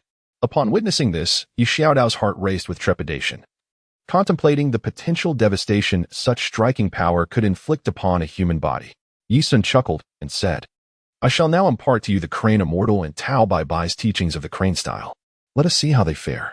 Mastery in martial arts is akin to the act of pushing a mountain. Striking is like wielding a whip. In the practice of martial arts, one employs skill rather than sheer force. However, when it comes to striking, the emphasis lies in exerting less force while harnessing more skill. For internal strength is the true source of power. The art of combat is a technique that should not be utilized merely to enhance physical endurance. Only the cultivation of skillful energy can genuinely augment one's physical prowess. Yi Xiaotao's eyes sparkled with excitement as she nodded repeatedly. Having had little opportunity to engage with the enigmatic sect of Crane Immortals, the prospect of being instructed by Yi Sun was an extraordinary opportunity for her. Yi Sun patiently explained. The central line of the human body is represented by the spine, with its apex located at the back of the head and its terminus at the coccyx. To achieve a fundamental transformation in one's being, any martial art must be cultivated to the coccygeal bone. Yi Xiaotao observed Yi Sun's serious demeanor and promptly focused her attention on the aspect of qi, which she had always been most concerned about, fearful of missing any detail. When discussing the profound depths of martial arts, one must inevitably address a pivotal concept, qi. This qi is not to be confused with the air we breathe, nor any gas present in the atmosphere. Rather, it represents the intrinsic energy within the human body. When one engages in physical activity, the body generates heat, leading to perspiration. This heat itself is qi. The term refining essence into qi refers to the heat produced through one's movements, whereby countless pores on the body release qi as one exercises. Yi Xiaotao suddenly realized, as if she had been enlightened by a sudden flash of understanding. The sensation she now experienced felt devoid of mystery. It was merely that people were reluctant to delve deeper into it. However, if this were the case, would not the essence dissipate? In the heat of a fierce confrontation, one would inevitably sweat, unable even to maintain their stamina. How, then, could one harness that essence to strike others? Yi Xiaotao promptly articulated her inner doubts, to which Yi Sun nodded in agreement, saying, a commendable inquiry. Thus, in martial arts, the ability to maintain one's vital energy without allowing it to disperse easily is fundamental to attaining profound mastery. This is the essence of Qigong. Despite Yi Sun's eloquent explanation, it was evident that these teachings were merely echoes of the Crane Immortal's admonishments towards his disciples. Unlike the Turtle Immortal, who preferred to conceal his wisdom, the Crane Immortal was forthright in his instruction. The Turtle Immortal, after taking on disciples such as Sun Wukong, Krillin, and Yamcha, refrained from imparting the Turtle School's Qigong techniques, under the pretext of preventing arrogance. In truth, this rationale was absurd. To teach one's disciples is to nourish the master. Yi Sun seldom instructs Do on the intricacies of energy manipulation, for the panda is inherently a master of qi and requires no guidance. The meridian points of beast men differ fundamentally from those of humans, rendering Yi Sun's teachings ineffective. Although the washing marrow classic was bestowed upon Do, the latter finds it beyond his capabilities to practice. And as for Sun Wukong, let us not jest. Does a Saiyan truly require your tutelage? The simplest method to instruct a Saiyan is to deliver a near-fatal blow, allowing them to recuperate, only to repeat the process ad infinitum. After several cycles of this brutal regimen, Sun Wukong would attain unparalleled prowess without the need for any qi training. Yi Xiaotao inquired curiously, isn't the emission of energy a natural occurrence? Have you ever witnessed an animal in a state of anger? Particularly with cats and dogs, when they become exceedingly enraged. Their fur stands on end like that of a porcupine, a phenomenon often referred to as puffed up. Humans experience a similar reaction when our body hair bristles. It can also close the pores. You haven't had the opportunity to observe my fighting technique closely. Allow me to demonstrate. With that, Yi Sun brought his palms together, then slowly parted them. Between his hands, a rather radiant, balloon-like object materialized. Yi Xiaotao gasped in astonishment, but Yi Sun reminded her, I did not intend for you to observe the energy. I meant for you to see the hair. Upon hearing the sound, Yi Xiaotao turned her gaze towards Yi Sun's hair. Indeed, it was as she suspected. Yi Sun's hair bore no trace of styling or dyeing. Yet it appeared to be buoyed by static electricity, gently rising as if it were seaweed adrift in the ocean, remarkably natural in its movement. In the face of adversaries, one feels as if engulfed in flames. During battle, it is imperative to become invigorated, even frenzied, for only then can one's energy be swiftly mobilized. Those who claim that martial arts should be practiced with a tranquil mind are merely peddling deceitful nonsense. How can one possibly maintain serenity while mastering martial arts? Yi Xiaotao nodded in agreement. She recalled that during her observations of martial arts masters in action, it was often remarked that once engaged in combat, these masters resembled frenzied cats, refusing to cease until their opponents were utterly incapacitated. In competitive matches, devoid of numerous rules and the oversight of referees, it is likely that fatalities would ensue before the fighting comes to a halt. Consider this when faced with a life-or-death confrontation. Is it not more effective to strike decisively and overwhelm the adversary rather than merely relying on a series of weak blows? The principle of momentum applies here. Initial vigor can dwindle, thus it is paramount to sustain one's energy and swiftly incapacitate the opponent before one's strength dissipates. Indeed, our coach espouses this philosophy as well. It appears you possess a keen understanding of these concepts. Your instructor must be quite commendable. The horse stance I taught you last time was primarily to help you grasp the concept of weight distribution. Today, I shall impart to you a method of stance that focuses on conditioning the spine to master the opening and closing of the body's pores, thereby stabilizing your energy. As he spoke, Yusun instantaneously positioned himself behind Yu Xiaotao, gently placing a finger on the back of her head. He then began to move downward, inch by inch, along her spinal vertebrae, applying a light pressure. With each incremental shift, Yu Xiaotao felt her spine gradually straighten. Yusun's actions prompted a movement of her entire skeletal structure and a stretching of her muscles, causing Yu Xiaotao to break into a sweat. Suddenly, Yusun inquired, "Can you feel it?" "Indeed. If you press on my coccyx, I might leap up suddenly, akin to a cat whose tail has been stepped on." "Exactly. Remember that the coccyx is your tail. Find that sensation and continue to maintain your horse stance. By the end of this holiday, you will leave those students from the experimental class in utter disarray." Chapter 52. The Joker Game. After assigning Yu Xiaotao a new martial arts task, Yusun began to stretch his own limits. This time, he intended to play a grander game. In this world, there exist two types of individuals, those willing to take risks and those who cherish their comfort. Clearly, Yusun, endowed with a system, is one who revels in adventure. He chose to operate under the guise of Joker to temporarily obscure his identity, though not entirely. He understood that his appearance would be instantly recognizable to Rod and others. However, that was inconsequential, for Rod, the cunning old fox, would never betray him, such is the essence of his character. As for Romeo and Xiaoqiu, Rod might divulge the truth to them, yet these two are resolutely intent on aligning themselves with him. Thus it becomes imperative for Yusun to conduct himself with a semblance of decorum. Yusun pondered carefully and concluded that it would be more prudent for him to adopt a somewhat conspicuous approach at this juncture. After all, this endeavor revolved around orchestrating a terror attack, not merely posturing. Had he known, he would have refrained from overturning the original proposal of the design team, insisting instead on a more forthright acquisition of funds. The audacity of bank heists, with their rapid financial returns, was undeniable. If one were to rob every bank across the globe in succession, the fear of financial scarcity would be rendered moot. Yusun felt a surge of anger at his own incompetence for the first time. It is often said that one should not miss an opportunity for profit. Yet he found himself awkwardly embellishing the situation. After enjoying a seafood meal with Dodo, Wukong, and Yu Xiaotao, Yusun prepared to leave. Dodo, with a cheerful smile, waved at Yusun and, in a childlike voice, said, "Brother Yusun, please don't throw your energy blasts in my direction. They frighten me." Yusun was momentarily taken aback, swiftly turning around to seize Dodo. He then mimicked a drill with his right fist, playfully spinning it atop Dodo's head. Instantly, tears streamed down Dodo's cheeks as her little legs flailed in the air, desperately kicking. She cried out for mercy, "Brother Yusun, my head hurts." "Dodo, if you dare to speak of this, Brother Yusun will leave you all alone in the city of the West, and the police will come to take you away." "Woo, Dodo will never tell. I promise." With that, Yusun set Dodo down. She dejectedly cradled her head, pursing her lips, and softly murmured, "I knew you would bully me. Both Sister Xiaotao and Little Monkey know it's you." Yusun pouted his lips. "What more is there to say?" He added, "I won't say anything more." Dodo was going back to watch cartoons. Yusun let out a deep sigh. It was quite natural for them to speculate, as numerous photography teams capturing the nocturnal splendor of the city had documented the scene of the explosion. However, such occurrences could not escape the keen eyes of Dodo and Sun Wukong, who distinctly observed a powerful energy wave slicing through the sky.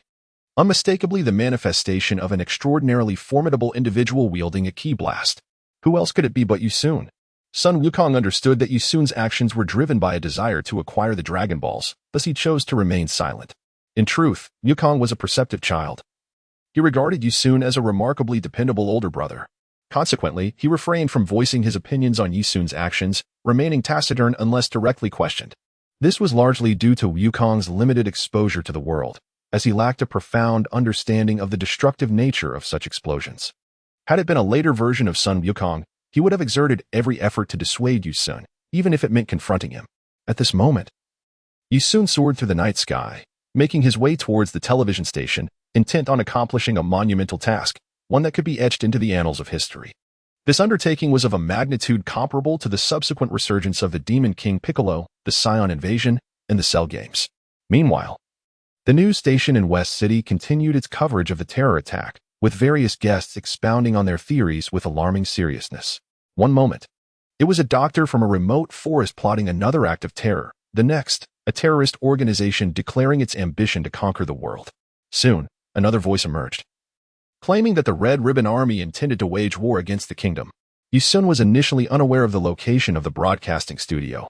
However, it was rather intriguing that the television station allowed visitors, evident from the large sign at the entrance featuring a detailed layout of the station, indicating which programs were on each floor. This hospitable gesture, intended to be welcoming, inadvertently aided Yisun, sparing him the arduous task of navigating through the building like shallow. At this time, the highest-rated program was undoubtedly the Shiji Capital News, so he decided to head to the 7th floor. Upon reaching the 7th floor, Yisun did not barge in like shallow. Instead, he floated to the window and, noticing it was open, effortlessly climbed inside. His immediate intention was to head towards the broadcasting studio, but he found himself momentarily disoriented. Where was the studio? Feeling slightly embarrassed, he inquired with a staff member about its location. The staff member, taken aback by Yisun's attire, remarked, "I'm sorry, but this is not a normal working hour, and visitors are not allowed inside. By the way, are you trying to mimic the Joker?" "Actually, I am the Joker. Could you kindly escort me to the broadcast room? I have something to share with everyone." "Thank you," Yisun replied, slightly frustrated. "Please don't look at me like that. I truly am the Joker." The staff member frowned, retorting, "If you are the Joker, then I must be a deity. Deities are far more handsome than you. So stop pretending and take me to the broadcast room. If you don't leave, I'll call the police." As soon as the words left his mouth, Yisun punched through the wall behind the staff member, shattering it and revealing the broadcasting studio. He exclaimed, "What the hell? It was right here all along." Everyone in the studio turned in astonishment towards the broken wall, utterly bewildered by the sudden turn of events. Yisun slowly walked in. While the staff member behind him seemed to have lost control of himself, his situation becoming increasingly dire. What just happened? The director in the control room was taken aback by the unexpected disruption, and before he could issue any directives, he noticed the strange individual who had entered. The director suddenly exclaimed, "Is that the Joker? Camera, focus on him. If you don't get a good shot of his face, I'll throw you out of here. You won't need to come to work tomorrow." "Yes, understood." After a brief moment of shock, the director added, "Hey, someone go call the police." "Oh, right." A crew member rushed to the landline, promptly preparing to make the call. Meanwhile, several hosts and guests in the studio were still in disbelief as Yisun confidently took a seat at an empty spot on stage, and the camera unhesitatingly focused on him. Yisun declared loudly, "Allow me to introduce myself. I am Joker. I greeted you all yesterday, and I am the mastermind behind the recent terror attack in Shiji City. You now have 5 seconds to process this information." The room fell into a profound silence, with bewilderment evident on everyone's faces. Casting a glance at the guests, Yisun felt a wave of frustration. Could they truly be this shocked? Observing the continued silence, he pressed on, "I am here today to announce something significant. I have decided to initiate a Joker game. For the next month, I will remain in Shiji City, and I will be openly present at the central fountain square from noon until 5 in the afternoon each day. I invite martial arts masters, bounty hunters, and police from around the globe to confront me. Whether through martial arts or firearms, you are free to engage me, should anyone succeed in defeating me. A reward of 50 million will be granted." Volume 1, Conclusion Chapter 1. The world in turmoil. The announcement of the Joker game sent shockwaves around the globe. Joker swaggered out of the television station, having made his exit by demolishing a wall, soaring away. Upon the arrival of law enforcement, an immediate investigation was launched. As the incident was broadcast live, many viewers witnessed the chaos unfold, and the station preserved the footage, airing it repeatedly. It was destined to be a sleepless night for all of Shiji City. The mayor convened an urgent press conference that night, prompting reporters to rush to the city hall. Announcements flooded every major media outlet, surpassing previous records for such events. It was undoubtedly a monumental incident. Ladies and gentlemen, thank you for attending this press conference. The Joker game announcement has garnered significant attention from the government. The military and police are currently in discussions and will be awaiting Joker at the central fountain square tomorrow at noon. We cannot allow someone who provokes our nation's society to go unpunished. He must be dealt with severely. At this moment, a reporter posed a question. May I ask, Mr. Mayor, has the central government formulated a response to Joker's game announcement? Indeed, the government has dispatched its most elite task force to Shiji City. Additionally, we have extended an invitation to martial artists worldwide, determined to eliminate Joker and prevent this terrorist from undermining the peace and legality of our world. Gasps erupted among the journalists. Mr. Mayor, are you suggesting the extermination of Joker? From what I understand, last night's terror attack in Shiji City did not result in any casualties. The laws he has violated surely do not warrant the death penalty. Little did they know. The mayor's face flushed with rage as he slammed his hand on the table, exclaiming, "This is utterly absurd. How could we possibly allow someone capable of instigating such large-scale explosions within our city to live?" His choice to refrain from detonating in densely populated areas might stem from either a mere operational error or a lack of familiarity with the urban layout of the West City. Should he decide to rearrange his plans, I ask, who will take responsibility if calamity ensues? Faced with the mayor's ire, the journalists were left bewildered. However, the mayor's points were undeniably valid. Given that Joker had devised a method to activate explosives unbeknownst to anyone, this has undeniably posed a grave threat to global stability. Such a malignant presence cannot be permitted to persist. Might I inquire about His Majesty the King's thoughts on this matter? Foolishness. His Majesty is currently in slumber. How could one dare to disturb him? The assembly fell into a stunned silence. No retort could be offered. The military commenced immediate preparations for the front lines, and all owners of commercial buildings surrounding the central fountain square of West City were temporarily requisitioned by the government, rendering them exempt from work the following day. Moreover, the army swiftly deployed armored vehicles and tanks from the military district. A citywide lockdown became an imperative measure. Consequently, the forthcoming day's focus will not be on the duel of martial artists, but rather on the confrontation between the military and Joker. Yi Sun reclined in the hotel, observing the broadcast with a sense of incredulity. He was acutely aware that this group was undoubtedly intent on employing military force against him. After all, it was utterly impossible to deploy weapons of mass destruction in the central part of the western capital tomorrow. Thus, Yi Sun felt no fear that any formidable weapon would harm him. My current combat power stands at 1002. Having reached the level of Raditz, I should encounter no issues. Nevertheless, to be on the safe side, I intend to further enhance my cultivation technique. After tonight, my combat power will surely increase by several hundred. If I can attain a combat power of around 2,200, akin to Piccolo's during the Saiyan saga, then I should be well prepared. Yi Sun is not lacking in confidence, rather. He has never engaged in such grand endeavors. He requires his own renown to facilitate his ventures, allowing him to earn money with abandon. Particularly, he must cleverly manipulate the game's financial mechanics. If engaging in unscrupulous activities yields swift profits, then why not conduct such deeds with utmost transparency? Sanctioned by the state and tacitly accepted by the people? It's as simple as that. I am about to practice. I shall occupy this restroom, and the three of you may feel free. Upon hearing this, Dodo's entire being bristled with anxiety, and he immediately exclaimed, "Brother Yi Sun, if you can't endure it, then please do not practice. I am so frightened." Silly Dodo, if Brother Yi Sun does not engage in his training, how will he protect you all?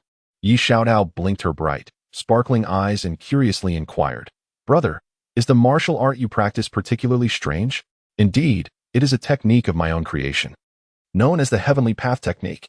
Each session of cultivation involves a rigorous process akin to marrow cleansing and bone refining, which is exceedingly painful." Upon hearing the phrase marrow cleansing and bone refining, Yi Xiaodao was instantly filled with excitement. "Brother, you mentioned marrow cleansing and bone refining. Does such a martial art exist in this world? Why won't you teach me? Even if I were to teach you, you would not grasp it.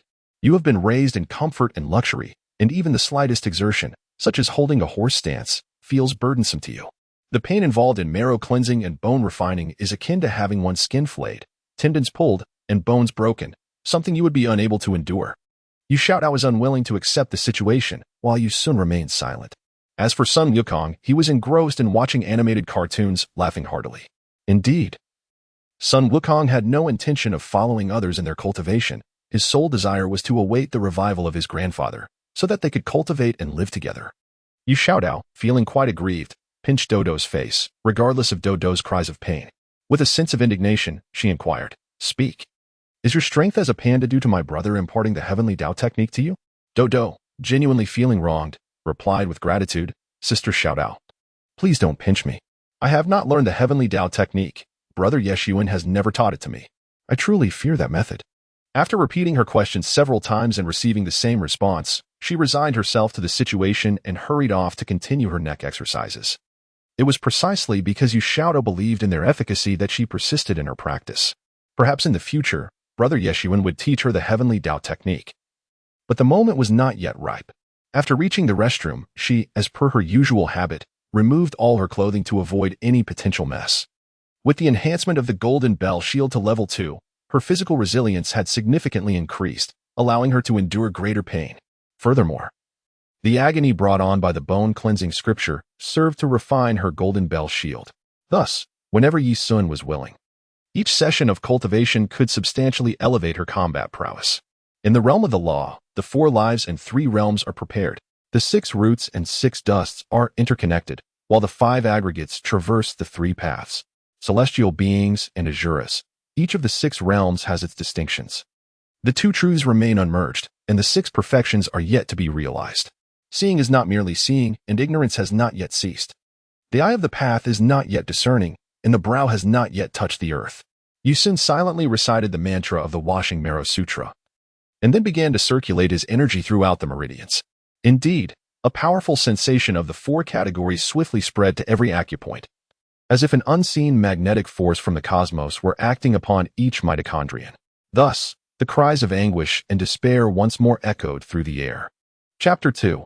A global broadcast. The anguished screams of Yi Sun echoed continuously, despite the impressive soundproofing of the restroom.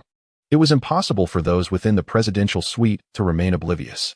Dodo trembled as she burrowed deeper beneath the covers, while Yi Xiaotao, her face etched with terror, pondered whether her brother was engaging in self-harm.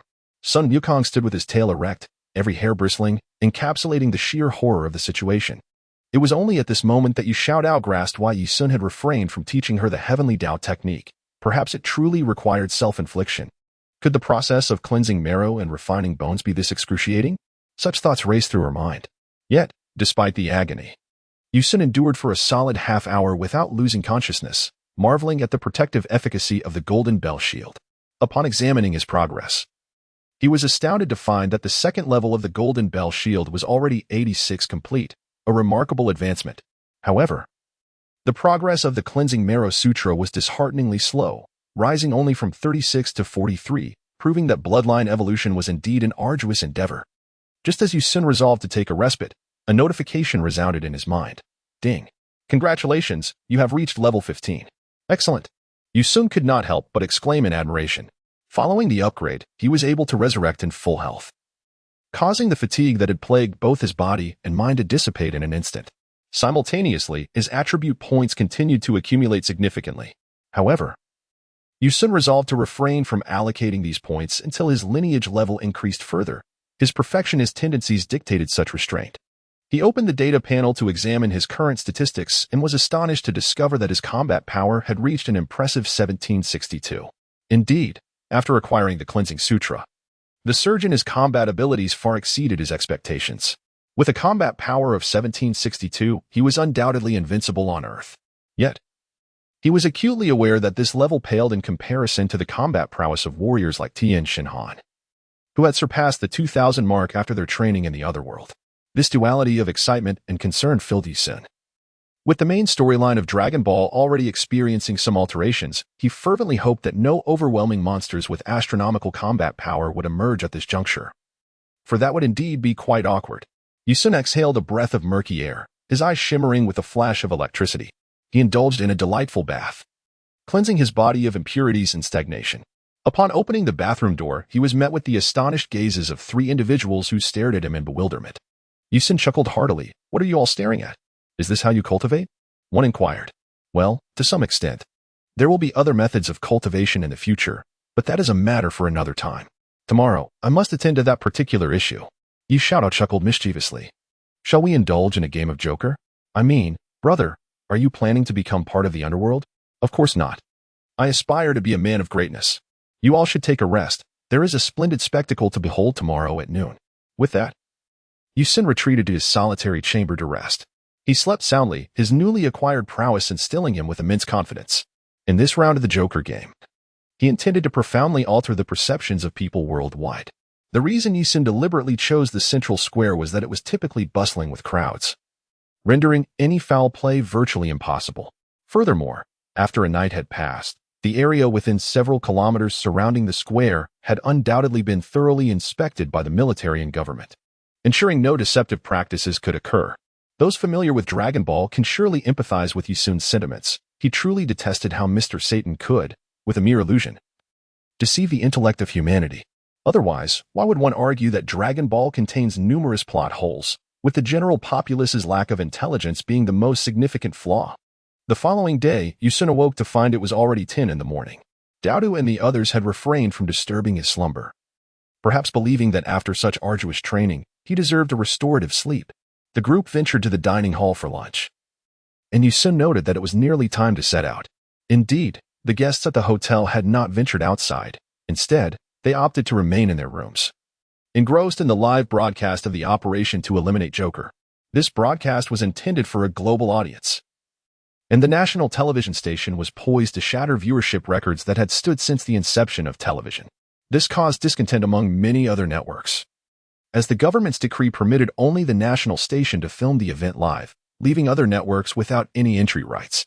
Yu-Sun transformed his previous black hoodie into a striking red and black hooded trench coat, donning a mask before setting off with an audacious flair. His speed was so remarkable that no one noticed an individual shooting out from a window.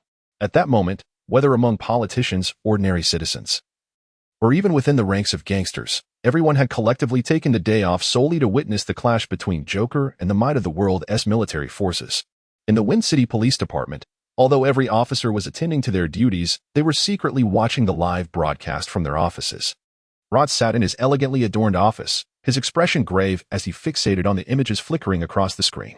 At least 20 cameramen positioned themselves at various angles, executing the filming plan. The footage continuously shifted, capturing soldiers loading ammunition, armored vehicles traversing the streets, and tanks adjusting their range, all presented with startling authenticity.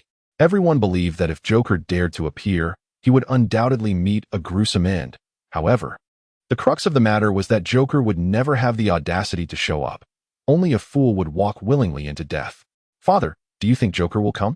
Rod squinted, observing the empty central square on the screen, and replied, "Rather than that, do you have any idea how many snipers are currently aimed at the central square?" Romeo was taken aback, frowning as he pondered. 10? 50, Rod corrected him. "So many?" Recalling his past military missions, Rod lamented, "When 50 snipers fire, there exists a fleeting moment of synchronization. If an ordinary person were to stand there, within half a second, that individual would be reduced to a mere puddle of flesh and blood. Forget the human form. If I didn't tell you it was a human's remains, you might not even recognize it." Hearing such a scenario, Romeo couldn't help but swallow hard. The thought was terrifying and profoundly unsettling. Yet, he would undoubtedly go. Opportunities to make a name for oneself like this were not afforded to just anyone. But no matter how one looked at it, survival seemed impossible. Rod chuckled, "Who knows?" Meanwhile, Xiaoqiu sat in the classroom, attentively watching the live broadcast of the Joker execution plan alongside his classmates and teacher. He quietly occupied the last row, observing the images on the screen and listening to his peers' discussions. Yet, his mind wandered, pondering whether this Joker was indeed the legendary Yidasha. If so, it would signify a monumental shift in the global landscape. Conversely, if it were not, this individual could very well become an adversary. For anyone capable of challenging the world must possess strength that at least rivals Yi-Sun. In front of Xiaoqiu sat a beautiful girl with large eyes and twin ponytails, known as Yun, who was recognized as one of the 3 campus beauties and the object of Xiaoqiu's secret affection. Nevertheless, Xiaoqiu remained undistracted by her presence. He was eager to witness the battle in Shiji City, feeling that his current location was devoid of significance. Yun turned to her friend, the cute girl with bangs, Xiao and remarked, "Xiao, I don't believe Joker will show up. In a situation like this, how could he possibly walk into his own demise?" Unbeknownst to her, Xiaoqiu, lost in thought, instinctively replied, "Joker will definitely come. The military cannot harm him." Upon hearing this, Yun arched her brows and turned to Xiaoqiu, questioning him sharply. How do you know?" Still caught off guard, Xiaoqiu simply remained composed and responded, "It's beyond the comprehension of mortals." Yuner, upon hearing this, widened her beautiful eyes, slammed her hand on the table, and retorted, "Who are you calling a mortal? Do you think you're something special?" Realizing his blunder, Xiaoqiu quickly apologized. "I'm sorry, I got carried away. It wasn't he aimed at you. You were clearly targeting me." The entire class was drawn to the escalating tension, casting curious glances in their direction. Xiaoqiu shrugged helplessly and explained, "Let us chalk it up to a slip of the tongue, but I believe Joker's physical prowess far exceeds that of ordinary individuals. Conventional firearms cannot pose a threat to him." Yuner was about to retort further when Xiao and I intervened, gently pulling her aside and whispering, Yun, "It's about to start. Let us not argue with Xiaoqiu." Upon hearing Shani's advice, Yun huffed, crossing her arms and turning back to her seat while muttering, "Rube, I can't be bothered to argue with you." Xiaoqiu pouted, feeling quite annoyed. If not for his feelings for Yuner, he would have retaliated with a punch. The current Xiaoqiu was no longer the same as a month ago. To put it bluntly, even if all of Yuner's rumored boyfriends were combined, it would not equate to his strength. Chapter 3. A bet. Shall we place a wager on whether Joker will appear? A boy with a buzz cut suddenly decided to provoke Xiaoqiu. Although gambling was strictly prohibited within the school, light-hearted bets among students were certainly permissible. With a mischievous glint in his eyes, the buzzcut boy called out, "Xiaoqiu, how about we make a bet? Let us wager $100. Little Q furrowed his brow, realizing that the buzzcut boy sought to impress Yuner due to his infatuation with her. However, Little Q had no time to entertain him and nonchalantly replied, "No bets." "Coward," Yuner remarked from the front row, her sarcasm cutting through the air. Little Q felt a surge of displeasure and immediately retorted, $100 is too trivial. Let us wager 10,000. But if Joker makes an appearance and then disappears, I wouldn't want anyone to accuse me of bullying you. I bet on Joker's survival. What do you say?" Upon hearing this, the entire class erupted in astonishment. Turning to look at Little Q in disbelief, they questioned whether they had misheard him. Yuner and Xiao and I stared at Little Q, their expressions a mixture of shock and incredulity, pondering whether he had lost his senses in a fit of bravado. Initially taken aback, the buzzcut boy regained his confidence upon hearing Little Q's wager regarding Joker's fate. With an air of levity, he remarked, "Is anyone else interested in joining? This is a $10,000 bet. If we all win, the 50 students in our class could each pocket $200. Why not?" As soon as he finished speaking, several bold classmates eagerly chimed in, "We'll bet too. If we lose, each of us will pay Little Q 10,000. Come on, don't gamble. It's not good. Indeed, gambling is ill-advised. If one less person bets, we could each end up with over $1,000. Little Q, you better not boast and then back out." This prompted a wave of laughter throughout the class. Little Q, who had originally been the target of ridicule, sensed that his classmates meant no malice. They simply found the situation amusing. They believed that he was merely reacting impulsively to Yuner's provocation by raising the stakes to 10,000. With a jovial spirit, the classmates agreed to participate. Recognizing that nearly the entire class had consented, Little Q understood that they were not serious but rather seeking to amuse themselves at his expense. "Humph. They think I'm a fool. Fine, I'll play along," he declared. "Since that's the case, let us make this clear. If Joker dies, I'll owe each of you 10,000. But don't try to weasel out of it. I would be quite displeased." Upon witnessing Little Q's earnestness, the class's desire to tease him intensified. "All right, I'm in." As everyone turned to glance, they realized it was the homeroom teacher who had arrived. Recently, this teacher had been quite displeased with Xiaoqiu, for the incident involving him had led to reprimands from the school administration and a reduction in his salary, and utter humiliation. Seeing Xiaoqiu so audaciously blocking his path, the teacher, with a mindset to teach Xiaoqiu a lesson, decided to join the gamble.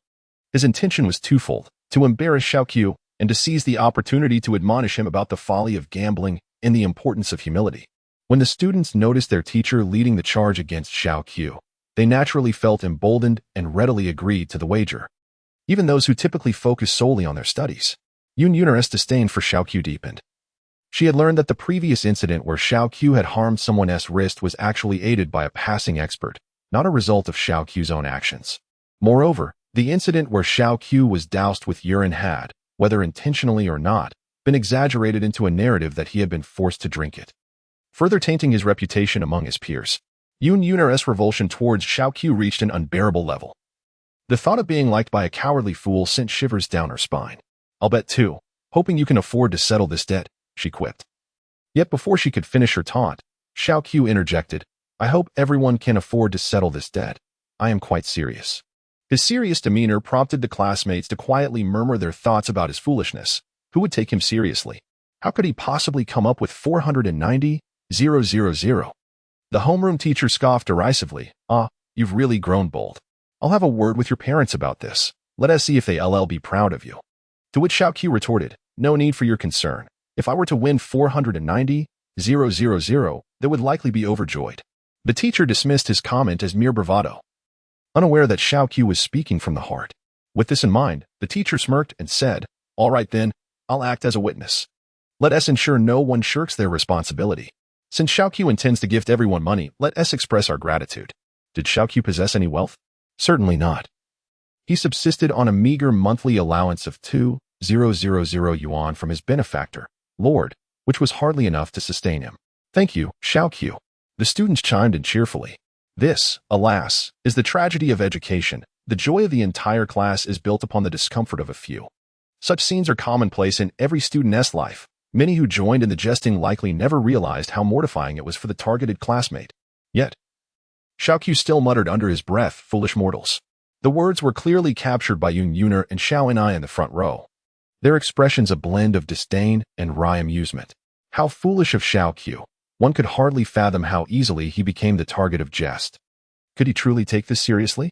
Alas, simpleton. Nonetheless, if he wishes to indulge, we cannot dissuade him. A faint smile graced Xiao Qiu's lips. He had come to believe with unwavering confidence that Joker was indeed Yusun, for reasons yet unknown, a perplexing self-assurance.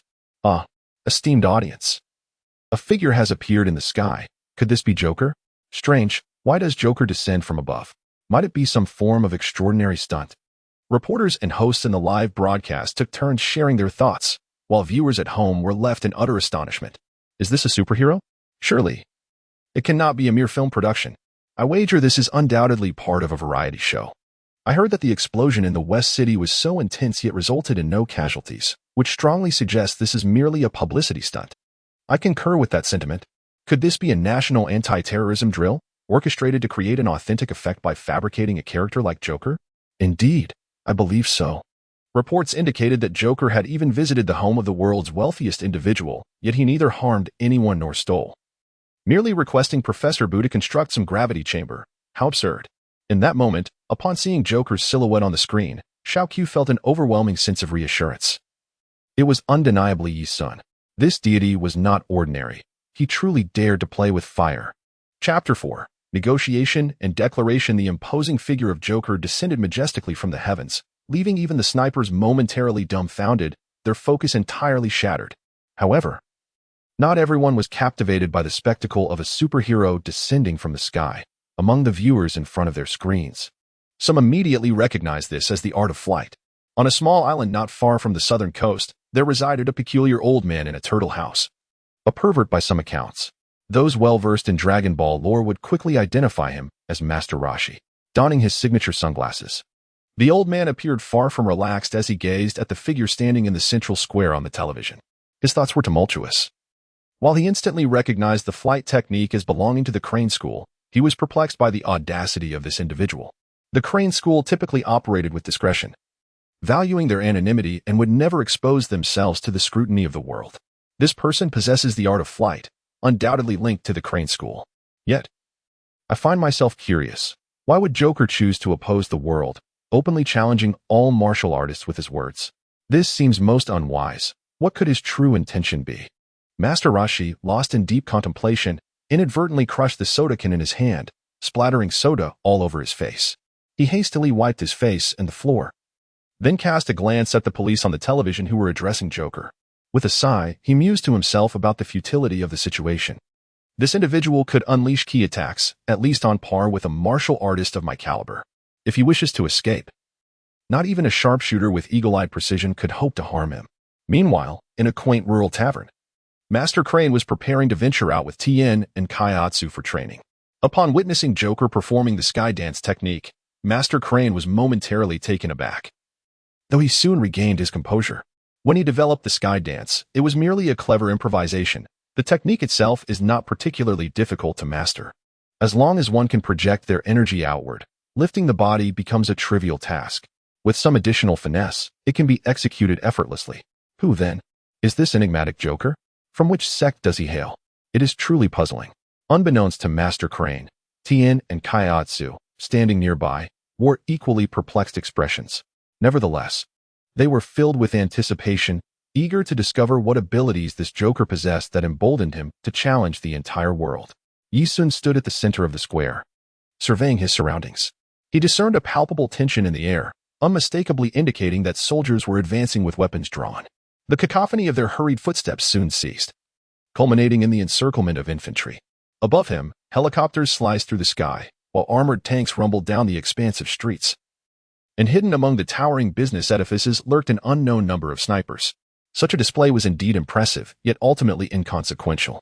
At that moment, a figure clad in black tactical attire approached alone. Those watching the live broadcast were left puzzled, yet could surmise that this individual intended to engage in a private discussion with Joker, essentially attempting to persuade him to surrender. The figure halted before Joker, saluted, and stated, "Mr. Joker, regardless of the circumstances, the current situation is one from which you cannot escape alone. The military urges you to abandon your resistance. I believe there are other forces at play behind this situation." What a joke. Do you truly believe you understand my intentions? Joker retorted. The man appeared unfazed by the inquiry, adeptly navigating the conversation. Your boss has assigned you a suicidal mission to disrupt public order and assert your existence, has he not? One could not deny the reasonableness of this deduction. After all, for any terrorist organization, the swiftest route to notoriety often lies in such extreme acts of sacrifice to achieve their aims.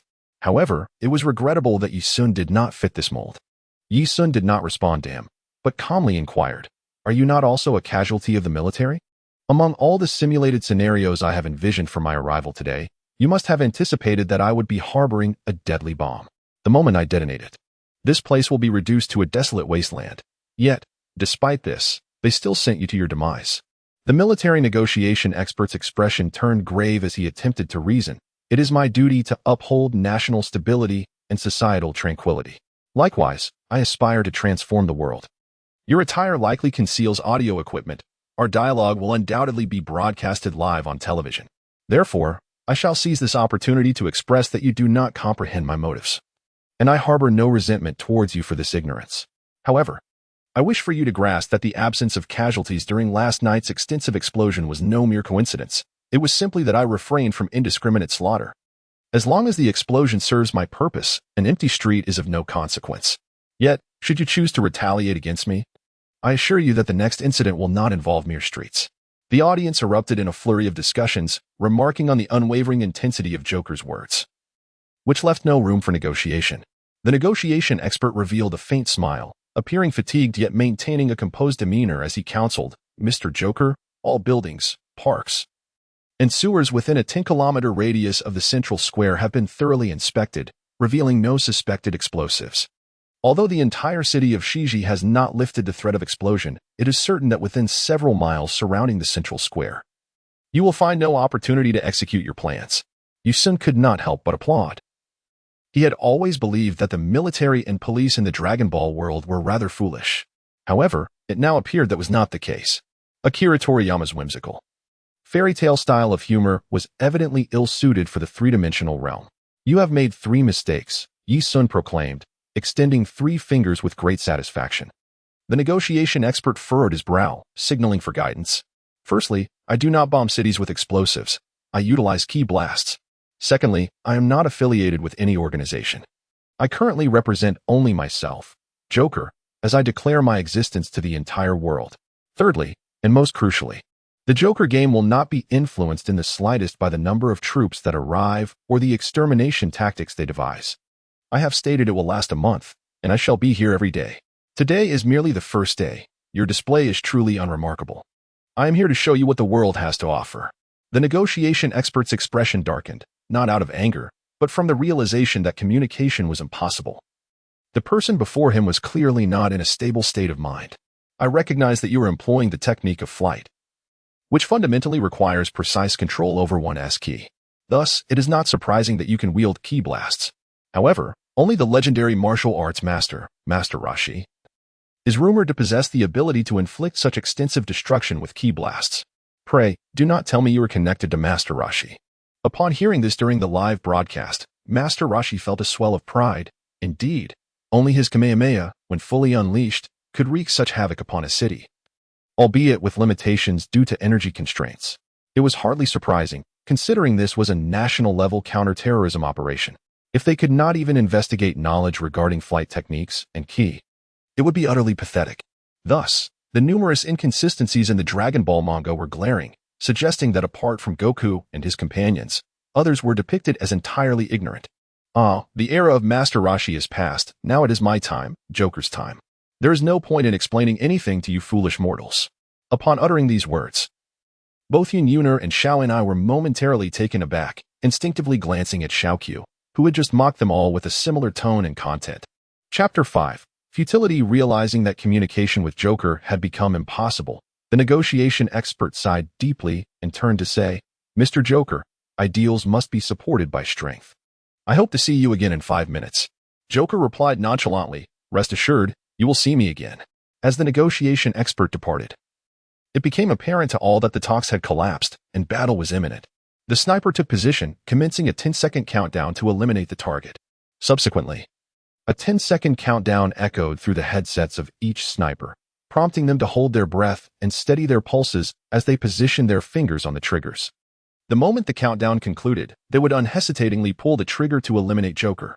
Perhaps to amplify the tension, the television station provided commentary on the sniping operation, synchronizing their own countdown, as the audience anxiously gazed at the figure displayed at the center of the screen.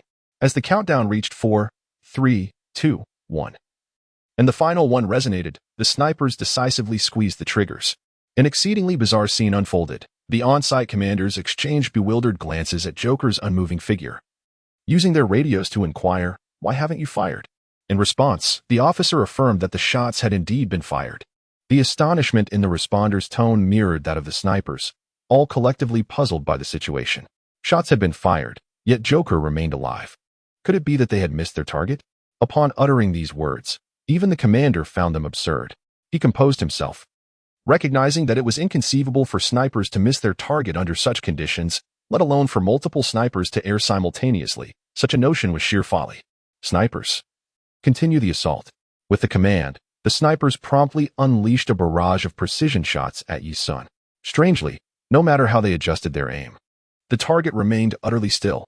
This eerie spectacle instilled dread in the snipers, who gradually came to the unsettling realization that the situation was beyond the ordinary, leading them to collectively cease their attack. The commander's complexion turned pale, his eyes wide with disbelief. With the increasing frequency of shots fired, he was now able to discern through his binoculars the mounting accumulation of bullet casings at Joker's feet. Before reaching Yi Sun's body, all projectiles had been rendered powerless by an unseen force, falling lifelessly to the ground. What on earth was happening? As the commander grappled with the shock of this unexpected turn of events, the television commentator was equally astounded, exclaiming in disbelief, incredible.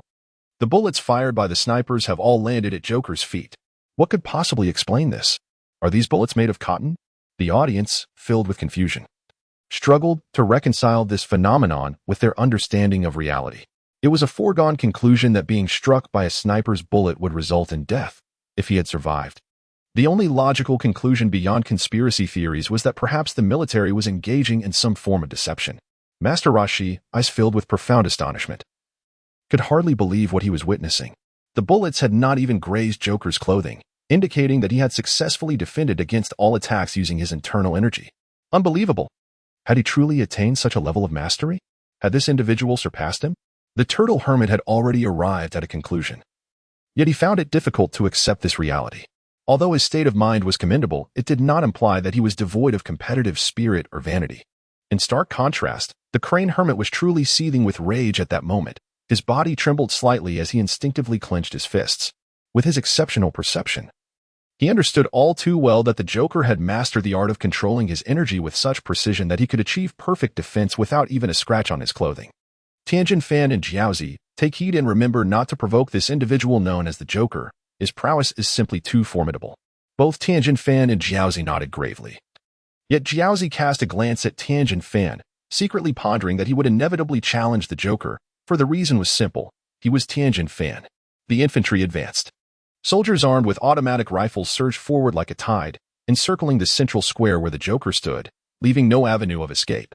They resembled the soldiers from the Qin dynasty surrounding the nameless hero in Zhang Yimou's film Hero, albeit in an era of firearms. The television broadcast displayed a circular formation of soldiers, progressively tightening their grip on the Joker's space, yet he remained utterly unmoved.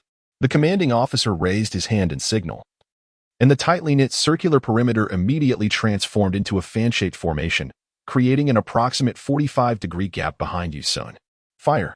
The soldiers unleashed a torrent of bullets, creating a formidable barrage of firepower. Ensue's figure remained steadfast amidst the hail of gunfire.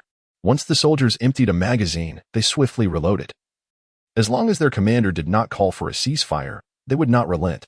The spent bullet casings accumulated at Ensue's feet, enough to be sold by the pound. Ultimately, however, humans possessed the capacity for self-reflection, and after the frenzied assault, some soldiers began to halt their fire. Gradually, more and more soldiers ceased their attacks until all stood still, exchanging glances filled with shock. That man remained utterly unmoved, the bullets having left not a single mark upon him. Yet the ground before him was littered with spent casings, a poignant irony. Ensue remained silent, silently enduring the situation, for he felt invulnerable to the impending blows. The commander, drenched in sweat, had grasped the gravity of the circumstances. This Joker might indeed be a superhuman, his arrogance undoubtedly well-founded. Yes, Commander, that is the current situation. The sniper team and infantry squad have failed to inflict harm upon the Joker. I suspect this individual possesses a protective ability akin to a force field. Conventional ballistic attacks are insufficient to injure him. In the western district of the command hall, the commander wore a grave expression. Rather than the inability to eliminate the Joker, he was far more concerned that his meticulously devised strangulation operation would devolve into a farce, a notion he could not bear. Then let us employ artillery and missile strikes. At any cost, we must eliminate this individual. But Commander, came the cautious reply, this is the central square of West City. The use of large-scale weaponry would inevitably result in catastrophic economic repercussions. The commander, in a fit of fury, bellowed, and what of it? Compared to the loss of a few buildings, this dangerous individual must be eradicated. If he lives, I shall be the one ridiculed. The commander, drenched in perspiration, was oblivious to the implications of such losses. The value of the structures could not be measured against the potential devastation of the most bustling commercial district. If it were to be reduced to ruins, who would bear the responsibility? Chapter 6. The retreat of the army. Ensue stood there, nearly dozing off, uncertain of how much longer this battalion would persist. However, since they remained undeterred, he saw no reason to voice his discontent. Let them be. Tank division, prepare. Adjust range. Load ammunition. Count down 5 seconds. Fire. Boom. The tanks commenced their barrage towards Ensue, each shell emerging from the chamber with a thunderous roar that reverberated throughout the city, audible even from a considerable distance. Ensue surveyed the bustling commercial streets around him, realizing that the opposing commander had completely lost his sanity. The audacity to fire artillery in such a populated area. Was he truly so desperate for military accolades? No. I must contribute. With that thought, a spark of determination ignited in Ensue's eyes, as if the entire space had been suspended in time. He effortlessly intercepted 6 artillery shells that were already airborne. This was not a supernatural ability. Rather, it was a testament to Ensue's extraordinarily rapid neural responses. In comparison, everything else in this world seemed to move at a sluggish pace, akin to being played back at 20 times slower than normal. It was a subtlety that could only be appreciated by those who had reached a certain level of understanding. Ensue, with his keen eyesight and swift reflexes, unleashed 6 energy blasts with remarkable speed, precisely intercepting the incoming shell. Upon impact, the shell detonated, producing a thunderous explosion that sent powerful shockwaves sweeping through the area, obliterating all structures along the road. The distant buildings bore the brunt of the devastation, their glass shattering without exception. The premature explosion, occurring at half the anticipated range, threw the military into disarray. The commander swiftly halted the tank division's artillery fire and reported via communicator, "Commander, the adversary is no ordinary superhuman. I suggest we refrain from direct confrontation, otherwise, this city will face annihilation." In response, he was met with an even more furious retort, indicating that the commander was teetering on the brink of rage. "What nonsense are you spouting? Joker is a global criminal, openly defying the world. If we do not eliminate him now, we will face dire consequences. Fire immediately, or I will have you all court-martialed." The commander's face darkened, beads of sweat dotting his forehead. After shutting off the communicator, he turned to his aide and said, "The opponent's strength exceeds our expectations. Did you all witness that?" "No." But it appeared that Joker raised his hands. I am certain he reacted. Indeed, it seemed I was not mistaken. That Joker must have employed some means to intercept all the shells. The chief of staff was drenched in cold sweat, if this were the case. We were battling a monster. I do not wish for our soldiers to perish in vain. If Joker so desired, he could eliminate us all at any moment. However, regarding the commander, the officer closed his eyes and then suddenly opened them wide, as if resolved to a decision. He declared resolutely, "I must communicate with His Majesty the King. He alone can halt the military's actions." Upon realizing the army had ceased its assault, the commander of the West District was infuriated, repeatedly attempting to reach the front lines, yet no one answered. Approximately half an hour later, His Majesty himself issued a command to pause the military's offensive, citing that Joker had not initiated an attack and that there was no need to provoke him. The West District commander felt utterly powerless, suspecting that the officer had escalated the report beyond protocol, igniting a fire of anger within him. He thought to himself, "These scoundrels dare to defy my orders. Once this situation passes, I will ensure that all troops in the West District are replaced with my loyal followers, thus allowing me to establish my own rule." The ambition in his eyes had been thoroughly ignited, especially as a certain plan he had long shelved resurfaced in his mind. Initially, he had dismissed this plan, but now it seemed he could no longer afford to do so. After all, how could one who rose to the position of West District Commander be anything less than astute? He was acutely aware that Joker's prowess had likely surpassed the 9th tier of martial artists, reaching the legendary level of superhumans. However, he had always regarded such information with skepticism, questioning whether humans could truly achieve the mythical feats of moving mountains, filling seas, or traversing the heavens and earth. However, upon reflection, he could no longer deny it. The power of Joker was truly intoxicating. If I possessed such strength, would the entire world not be within my grasp? The commander of the West District, contemplating this, could not help but smile sinisterly. It was time to seek out that individual and allocate funds to reignite the entire Superman project. The frontline commander re-established communication with the command center, naturally beginning with an apology, while the commander, though verbally dismissive, felt a surge of irritation within. He detested anyone who defied his will. "Dear audience, the army has commenced its withdrawal. We have just received a notification from higher authorities stating that the military has decided to postpone its plans for war against Joker." The host's incredulous tone mirrored the astonishment of those watching the live broadcast. Their worldviews had been irrevocably altered, leaving them speechless with confusion. They were filled with questions for the military and for Joker, yet their desires remained unfulfilled. At that moment, the established civilizational order underwent a momentous transformation. In the Wind City School, the classroom where Little Q was present fell into an eerie silence. Whether it was the homeroom teacher, Yin, or the other students who had teased and tormented Little Q, they all felt a sense of incredulity. The television clearly displayed images of the military's retreat, while Joker stood unscathed. This gamble had evidently been won by Little Q. With a sigh, he slowly rose when the class bell rang, uttering not a single word. It was lunchtime, and to him, this wager held no significance. After all, these were merely students who would not truly offer him $1,000. On his way to the cafeteria, Little Q's thoughts were a tempest. He longed to immerse himself in training, feeling that remaining at school was a complete waste of time. Anxiety began to swell within him. If he could attain the status of a warrior, his chances of advancing in the entrance examinations would be virtually assured. Although he bore no pressure regarding further education, it remained essential for him to become a warrior before entering high school, as this would also qualify him for scholarships. Upon this realization, Little Q halted and turned back toward the classroom. Under the gaze of his peers, he shouldered his backpack and departed. The homeroom teacher, noticing Little Q leaving with his bag, refrained from questioning him, given that it was lunchtime. Yet, no one anticipated that Little Q would not attend a single class in the following half-month.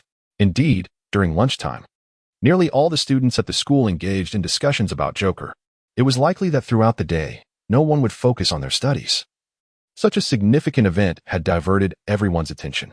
Yin frowned, unable to eat a single bite from her lunchbox. Observing her distress, Xiao and I could not help but chuckle. "Are you still thinking about Joker?" Everyone appeared dazed, but it was hardly surprising. Such inhuman capabilities were truly astonishing. "I am not contemplating Joker. Rather, my thoughts dwell on Xiaoqiu. Have you noticed that this individual exhibits rather peculiar behavior, displaying an unusual level of confidence and an air of disdain towards others? Xiao and I paused her meal, reflecting deeply. Upon hearing you say that, I must admit, his tone resembles that of Joker as seen on television. At this juncture, Union whispered, I just had a strange notion. My uncle, who works at the police station, mentioned that the enigmatic figure who assisted in apprehending the gang members might indeed be the one who disrupted Jack's wrist. Are you suggesting that? I now harbor suspicions that this individual could very well be Joker. That seems excessively coincidental. Xiao and I firmly disagreed, asserting that such occurrences are far too improbable. However, Union responded with great caution. One mustn't dismiss the possibility. What if this mysterious person is indeed the case? Otherwise, why would Xiao Q possess such unwavering faith that Joker would emerge unscathed? It's possible that Xiao Q has known him prior. Who would have thought that the proud young lady he is fond of would be the first to uncover his secrets? Chapter 7. The Challenge of the Martial Artist. It is currently summer. Although Yi Sun's physical constitution renders him impervious to the sweltering heat of approximately 35 degrees, he still finds it rather foolish to stand in the square like a simpleton, wasting time excessively. Consequently, the following day, he brought along a large reclining chair and a substantial sunshade, reclining leisurely as if on a vacation. Yet, the central square lay enveloped in an eerie silence. As the government had sealed off the area, permitting no one to enter, not even journalists, who could only capture images from the adjacent building. Thus, when the public observed Joker appearing to vacation, they were filled with indignation, deeming it outrageous that such a terrorist could be so brazen, reflecting the incompetence of the authorities and military. Even more astonishing, by midday on the third day, Yi Sun arrived with a cooler filled with an assortment of chilled beverages from his universal capsule. By midday on the fourth day, he abandoned his trench coat entirely, opting for casual attire, donning sunglasses and a mouth mask, thus commencing his audacious vacation in the West City. Is this truly a terrorist? I have never encountered such a person in my life. Over the past week, the government forces have been incessantly deliberating strategies to confront this clearly superior martial artist, who transcends the 9th level of martial prowess. Currently, they are unable to contend and must devise further plans. Commander, we have an urgent situation. The officer inquired. What has transpired? A martial artist has arrived at the periphery of the square, claiming he wishes to challenge Joker. The commander was taken aback, struggling to comprehend the news. After repeating the inquiry several times and confirming that a martial artist intended to challenge Joker, he expressed his displeasure. What is this martial artist thinking? Doesn't he see that even the army cannot contend with Joker? Is he merely trying to stir chaos? Does he wish to capitalize on Joker's situation for his own gain? How absurd. The soldier, startled by the commander's impatience, promptly handed over a business card, furrowing his brow. The commander opened the card and exclaimed in surprise, so it is Master Guan of the Divine Blade sect. I never expected him to arrive. Does this mean Master Guan seeks to challenge Joker? The chief of staff, unfamiliar with Master Guan, inquired further, prompting the commander to elaborate. The Divine Blade sect is an ancient school with a history exceeding 400 years. During the era of cold weapons, it produced many renowned swordsmen, including generals who fought for the country's salvation. However, the sect resides deep within the mountains, and few dare to disturb them. The commander felt a mixture of astonishment and elation, yet a tinge of doubt lingered. Reflecting on the situation, he suddenly recalled that this was indeed a part of the Joker game, welcoming martial artists from around the world to challenge Joker. Let Master Guan enter, he commanded. Yet, he pondered if this was truly wise. Could Master Guan truly match the army's prowess? The commander's expression grew grave as he shook his head, stating, No, I believe Master Guan understands his limitations. However, as a martial artist, he wishes to gauge the distance between himself and a superhuman who surpasses the 9th rank of martial prowess. The realm of martial arts may be beyond the understanding of soldiers, yet the spirit of heroes resonates similarly, fostering mutual respect and understanding. Outside the army's cordon, a towering figure, nearly 2 meters tall and bearing a hefty blade on his back, was immersed in deep contemplation. This was Master Guan, the leader of the Divine Blade sect, who had traveled from the northern region with the singular purpose of participating in the Joker game, aiming to defeat Joker and promote the legacy of his sect. The army parted to create a pathway, and a soldier called out, Master, please proceed, but be cautious. Joker is extraordinarily formidable. Master Guan opened his eyes and nodded, assuring, Rest easy, I am well aware of my own capabilities. Under the watchful gaze of television cameras, Master Guan's presence was akin to an eagle soaring through the skies, captivating viewers worldwide as nearly every broadcasting network shifted its signal to capture this moment. The public eagerly anticipated the clash between the esteemed leader of the Divine Blade sect and Joker. The commentator swiftly located information about the Divine Blade sect, elucidating it for the audience at home. As Master Guan approached the central plaza, he encountered a man clad in sunny beach shorts, leisurely sipping a cold drink and engrossed in a novel. Observing this, Master Guan, filled with respect, clasped his hands and proclaimed, "I am Guan of the Divine Blade sect, here to participate in the Joker game." Ensue lazily replied, "Do you wish to challenge me?" Indeed. As soon as these words escaped his lips, a voice resonated in Ensue's mind. "Little Dragon prompt. You have been challenged by an 8th-tier martial artist. Do you accept?" Excellent. The challenge arena mode has finally been activated. Ensue once introduced the concept of the challenge mode within the design team, originally intended for online player versus player encounters. When someone actively challenges you, the experience points earned will be doubled according to the difficulty level. For instance, a task of this caliber might ordinarily yield 100 experience points. But if challenged, it escalates to 200. The most significant aspect is the ability to learn the opponent's martial arts. Ensue's practice mode has become intensely desirable at present. He cannot access large dungeons and must rely on the Joker game to accumulate experience points. It is fair to say that Ensue has deliberated thoroughly before opting for this strategy. The challenge mode and the practice mode will be the focal points of his forthcoming upgrades. Let the strikes commence. Master Guan would not regard the Joker's demeanor as frivolous, for he has already demonstrated his prowess through tangible actions. With a thunderous shout, Master Guan launched a flurry of strikes, while Ensue remained stationary, opting not to defend with his body, but rather to nimbly evade. He intended to allow Master Guan to exhaust his entire repertoire of punches, including all variations of footwork. "Why do you not retaliate? You cannot even touch my body, yet you expect me to strike back? Do you truly wish for your demise?" Master Guan, clearly incensed, rapidly condensed his vital energy, accelerating the speed of his attacks. Each blow was delivered with utmost force aimed at Ensue's vital points. To the average observer, Master Guan's speed appeared akin to the exaggerated, fast-forwarded motions seen in martial arts films, both dazzling and impressive, infused with power. "Go, Master Guan. Defeat him." Some spectators began to cheer, though perceptive individuals like Master Rashi could discern that the Joker was merely evading Master Guan's strikes with the grace of a leisurely stroll, never countering.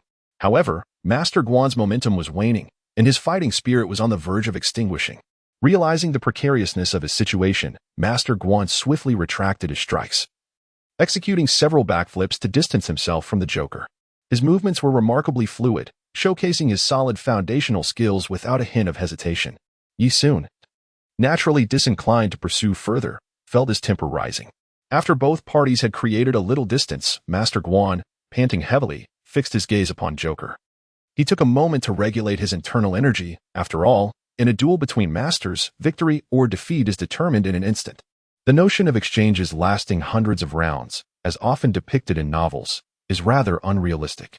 At this moment, Master Guan's eyes brimmed with astonishment. The speed at which he had just attacked had reached the pinnacle of his capabilities, and any martial artist renowned for their swiftness ought to have been struck by his blows.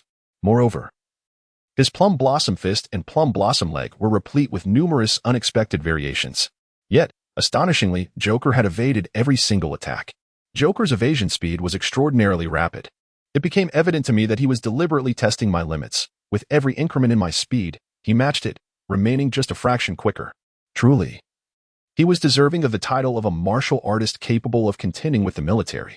In this battle, I realized I could not possibly emerge victorious. Nonetheless, I found solace in fulfilling a personal desire. The disparity between us was insurmountable. I had not anticipated that after more than a century of arduous cultivation, I would find myself so lacking. Master Guan's prowess was indeed commendable. Ensue had formed a rough assessment. His combat strength approached 100. Only half a notch below Tao Bai. Ensue was filled with emotion. He was entirely unaware of what the Divine Blade sect was, as Akira Toriyama had never illustrated it. However, this was indeed a world that existed in reality, and it was evident that the martial arts community on Earth could not solely revolve around the few comrades of Master Rashi. Master Guan unsheathed the sword from his back and proclaimed, "I believe that even if I wield the thick back blade, I may not be able to contend with you. Yet I must give it a try." "Then give it your all," Do not hold back, for otherwise, this game of Joker would lose all significance. Chapter 8. Playing the rogue, Master Guan drew forth the plain blade from his back, its surface gleaming brilliantly under the sunlight. Since this was the Divine Blade sect, it was only natural that the most refined techniques were embodied within the sword. The name of my sword technique is quite simple: the 8 gates of the Divine Blade. I humbly request your guidance, Joker. Yi Sun concentrated his true energy into the index finger of his right hand, rendering it as unyielding as diamond.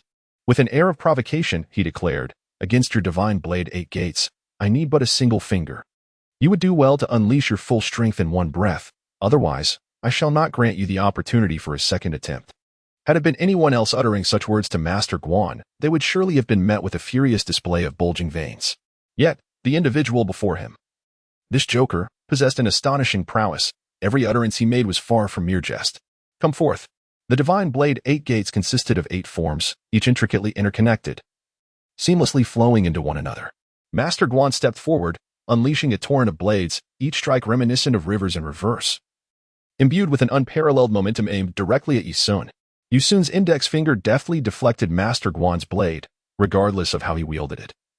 The glimmer of the sword could not surpass that solitary digit. The battle was fleeting. Master Guan sheathed his sword, panting, and clasped his fist in acknowledgement, saying, "I have been defeated." Little Dragon noted the victory over an 8th-tier martial artist, awarding 600 experience points. Yi Sun was immensely satisfied. For him, the prospect of advancement outweighed all else. He addressed Master Guan, stating, "I believe you could indeed consider wielding a heavier blade." On hearing Yi Sun's suggestion, Master Guan was filled with elation, yet he expressed his dilemma, saying, "To be candid, a heavier sword would hinder my execution of the Divine Blade's 8 gates. My technique relies on being light and swift." However, Yi Sun chuckled, "It is not the weight of the sword, but rather your sheer lack of strength. Do you not perceive that your physical prowess poses a significant issue? Whether it be the preceding fist techniques or leg maneuvers, or even the subsequent swordplay, you fundamentally adhere to the principle of swift resolution. If you could vanquish your foes in one seamless sequence, that would be splendid. But what if you fail to do so? You would merely be awaiting a counterattack." Master Guan's visage turned pale. He was indeed breathless, which was his greatest shortcoming. A typical case of possessing commendable martial aptitude, yet being constrained by physical limitations.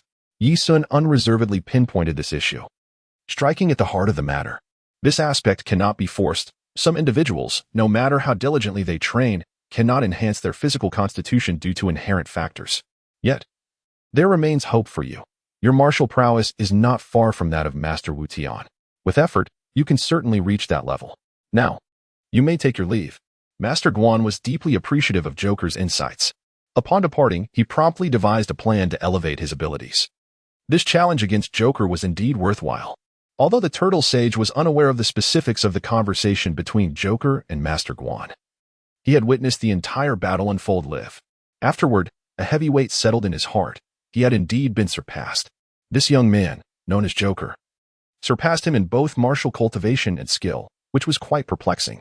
After years of diligent training, he had achieved his current level, yet why had this Joker suddenly emerged? As Master Guan exited the military blockade, the commander personally accompanied him for a while. They were indeed acquainted from before, having shared a prior bond. Master Guan lamented, "I believe there is no need for you to continue this blockade. If that Joker intends to conquer the world, you cannot thwart him. Rather than maintaining an ambiguous stance, it would be prudent to extend a gesture of goodwill and ascertain his intentions before determining your next course of action." The commander was acutely aware of the implications behind Master Guan's words. Internally, he grappled with his own turmoil. As a soldier, certain matters were beyond his control. Should he voice his concerns now, he risked being branded as cowardly, which could jeopardize his future and potentially lead to further repercussions. The only plausible scenario lay in the upper echelons realizing that the situation was irretrievable and that negotiations with Joker were imperative. That night, Yi Sun continued his rigorous practice of the cleansing scriptures, while Yu Shout-Out and her companions had grown accustomed to his anguished cries, accepting them as a natural occurrence. However, Yu Shout-Out refrained from discussing Yi Sun with her mother, believing it prudent to keep certain matters confidential for the time being. The evening news broadcast was dominated by reports of martial arts masters challenging Joker and meeting with defeat. This sparked widespread discourse among the populace. The existence of a master of Joker's caliber suggested that martial artists could indeed reach a level capable of confronting the world. Consequently, an intriguing phenomenon emerged. The pre-orders for this month's martial arts magazine shattered historical records, leaving the editor in a state of shock. Astutely recognizing the surge in interest generated by Joker, he promptly revised the original content to incorporate a focus on Joker.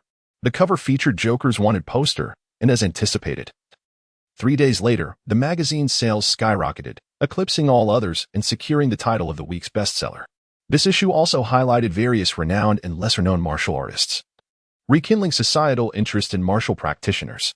These developments were entirely within Isune's expectations. He was solely focused on advancing to level 20, believing that once he achieved that milestone, many challenges would resolve themselves effortlessly. On the 7th day of the Joker game, the public had transitioned from initial panic to a state of habituation. The images broadcasted on television no longer held the same novelty, yet discussions surrounding Joker persisted unabated. His extraordinary strength and speed left an indelible impression that transcended mere sensationalism. On this day, a champion fighter from the Northern District stepped forward to challenge Joker, only to be swiftly overwhelmed. Indeed, this champion was no ordinary individual. He had once reached the finals of the prestigious World Martial Arts Tournament, yet he found himself unable to land even a single blow on Joker, a truly astonishing outcome. What accounted for Joker's remarkable abilities? Many biologists had been conducting lectures over the past few days, discussing various aspects of human anatomy and speculating on DNA evolution. It was all quite fascinating. Perhaps there was some truth to their theories. The discourse among people has become increasingly widespread, ranging from various expert lectures and television programs to grassroots discussions. The last occurrence that could evoke such fervor was the World War a century ago. In the fortnight that followed, an ever-growing number of martial artists from around the globe arrived, each with their own motives. Some sought to promote themselves. Others wished to partake in the excitement, while still others aimed to challenge Joker. Yet, regardless of their intentions, they all faced catastrophic defeat. Finally, a particular situation caught the attention of Master Roshi. Joker consistently defeated his opponents using the very techniques of his previous adversaries. This indicated that Joker was constantly learning from his foes and applying their martial arts in real time. This revelation utterly astonished Master Roshi. He could scarcely fathom that such a person existed in this world. This transcended mere genius. It was nothing short of an extraordinary phenomenon. Should he seek to witness this firsthand? Master Roshi felt a conflict within. He was eager to challenge Joker, yet he understood that he would undoubtedly be vanquished. To be candid, Master Roshi harbored a sense of pride and was reluctant to confront the prospect of being bested by another. In truth, if it weren't for Sun Wukong's exceptional prowess as his disciple, Master Roshi would have been able to accept his surpassing of him with a sense of fulfillment as a mentor. However, the overwhelming strength of Joker left him somewhat bewildered. Chapter 9. The game concludes. It was astonishingly effortless. This was the sentiment that enveloped Isune at that moment. It truly felt exceedingly easy. The most formidable martial artists arriving from around the world were barely at the 8th tier of martial prowess, and upon encountering him, they possessed no capacity for resistance, being unceremoniously sent flying. Were it not for Isune's desire to learn from their martial arts to enhance his experience, he could have easily incapacitated them with sheer energy alone, rendering evasion unnecessary to extract subsequent techniques. Little Dragon chimed in, congratulating the host on successfully leveling up to level 18, and encouraged further efforts. Isune hurriedly opened his personal data panel, revealing that his attack power had reached an impressive 2412. Although it paled in comparison to Vegeta's power during his initial arrival on Earth, it surpassed that of the formidable Demon King Piccolo during the Saiyan invasion. Presently, there remains an opportunity for further enhancement of his attack power. However, it is prudent to refrain from utilizing his attribute points for the moment, as these points are vital for his survival. They possess the potential to significantly amplify Isune's combat prowess. At this juncture, no one on Earth poses a threat to his life, allowing him the luxury of patience regarding the use of his attribute points. The past 20 days have been nothing short of monumental for humanity. The emergence of Joker has captivated the world, leaving everyone eager to uncover more about him, even trivial details such as his culinary preferences. Hey, as I've mentioned before, the central square is under lockdown, and unauthorized personnel are prohibited from entering. Naturally, the military is steadfast in preventing access to the central square. Yet, as time progresses, discontent grows among the populace, particularly among the media, who are increasingly irate. For heaven's sake, Maintaining this lockdown won't eliminate Joker. It would be far more beneficial to allow us in for an interview. Joker is a terrorist, and it is unsafe within, the soldiers firmly retorted. This response prompted immediate dissatisfaction among the journalists. I see no evidence that Joker is a terrorist. He has neither taken lives, nor committed theft, nor usurped any government. Why the excessive concern? The soldiers found themselves in an awkward position, yet they were bound by orders prohibiting anyone from entering the central square. Why should martial artists be permitted entry while we are not? One soldier bellowed, "Martial artists enter to engage in combat. Your presence would only create chaos." Excuse me?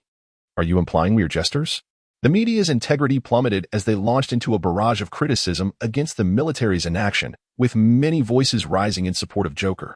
A fierce battle of words ensued among various societal factions. As more than 20 days passed, no one dared to challenge Joker any longer. Ensue himself had defeated over 30 martial artists of the 7th rank and above, accumulating a wealth of experience points. Well, this has become somewhat tedious. I should inform them that I, the illustrious one, will be taking my leave. With that, Ensue ascended gently into the air, heading directly towards the military's blockade. Amidst the chaos of reporters arguing, someone spotted Joker soaring towards them, triggering a wave of astonished gasps and a flurry of photographs. Hey, the first phase of the Joker game has concluded for now. I shall not return tomorrow. For the next phase, I shall employ more entertaining strategies. Farewell. After a swift departure, he vanished into the horizon, leaving a bewildered crowd in his wake. It wasn't long before a soldier regained composure and hurried to report to the higher-ups, while journalists, upon learning of Joker's exit, promptly issued a press release. The fervent saga of the Joker game has reached a temporary pause, leaving boundless room for speculation. That night, Ensue visited Bulma's residence once more. His sudden appearance in the living room startled Bulma considerably. "I have come to retrieve the Dragon Ball radar." Reluctantly, Bulma handed over the radar along with the Dragon Balls, remarking, "Do you truly believe in the legends of the Dragon Balls?" "Of course, otherwise, why would I come here to seek you out?" Bulma teased. "The tales of the Dragon Balls are merely childish tricks. Only a fool would believe in them." After Ensue carefully stored the Dragon Balls and the Dragon Radar, he disdainfully remarked, "Do you truly believe that the world-shocking Joker could be deceived by the tricks of a mere child?" At that moment, Bulma's father emerged as well. Addressing Joker with a hint of reproach, "You, my friend, come to pester us every couple of days. Just how much do you care for this gravity chamber?" Ensue calmly remarked, "Of course I care. I can become stronger through this means. However, I wish for you to comprehend that the human body cannot withstand such gravity. Every single cell within it may very well collapse.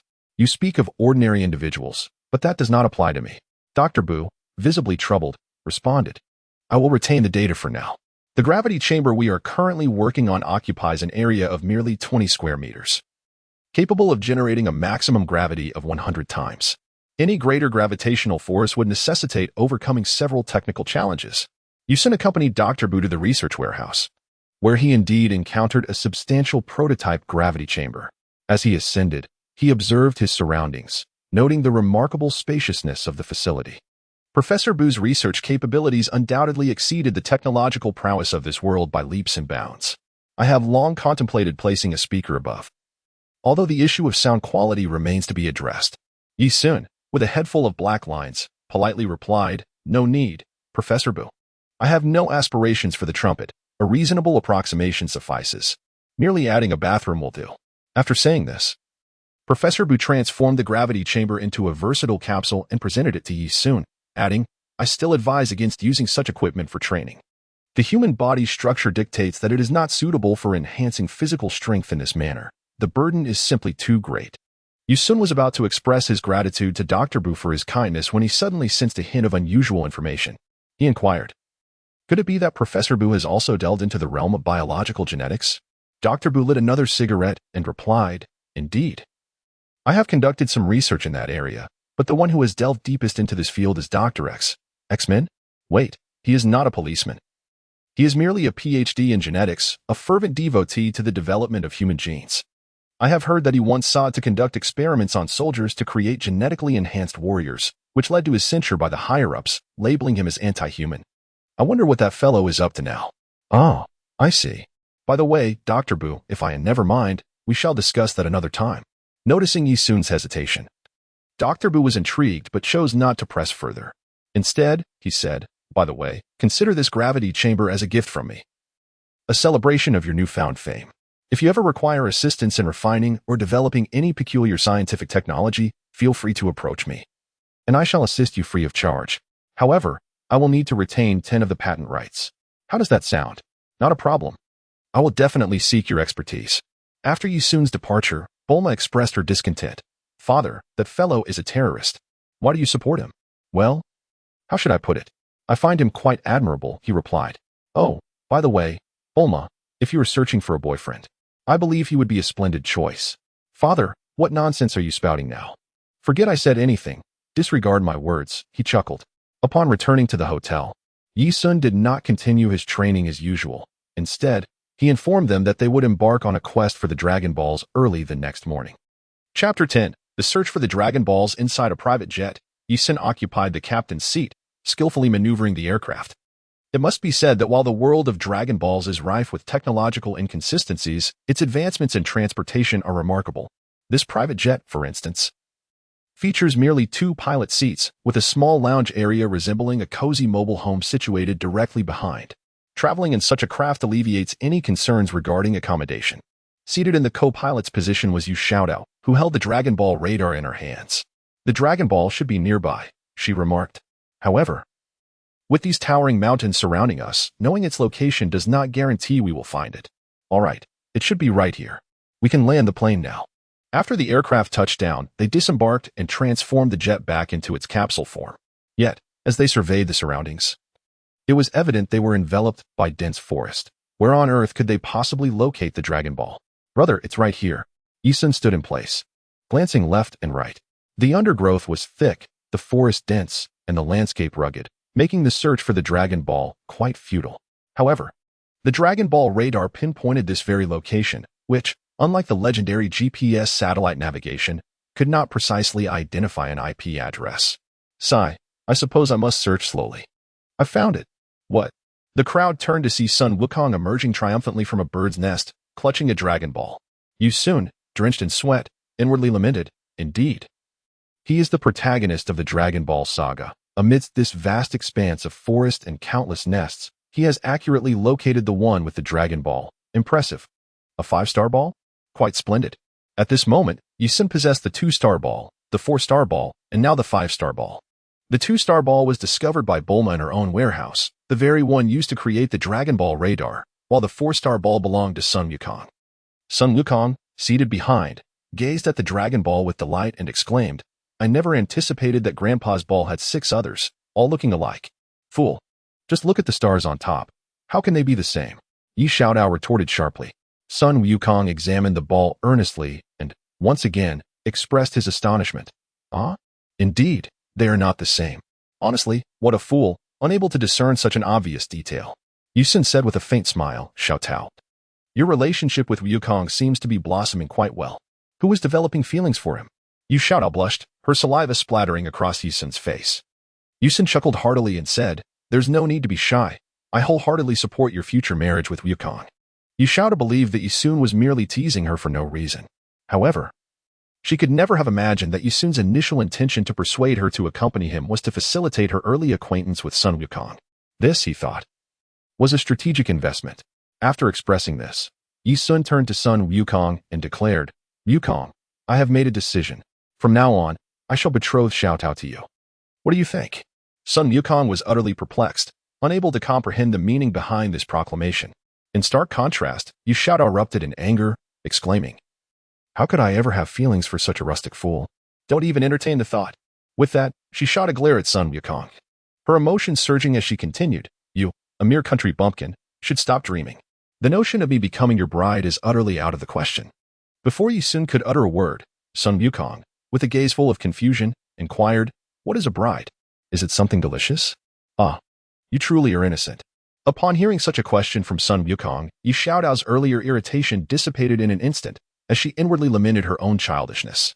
Sun Wukong was indeed a naive fool, utterly oblivious to the world. After a month of companionship, Yi Xiaodao realized that communication with him was nearly impossible.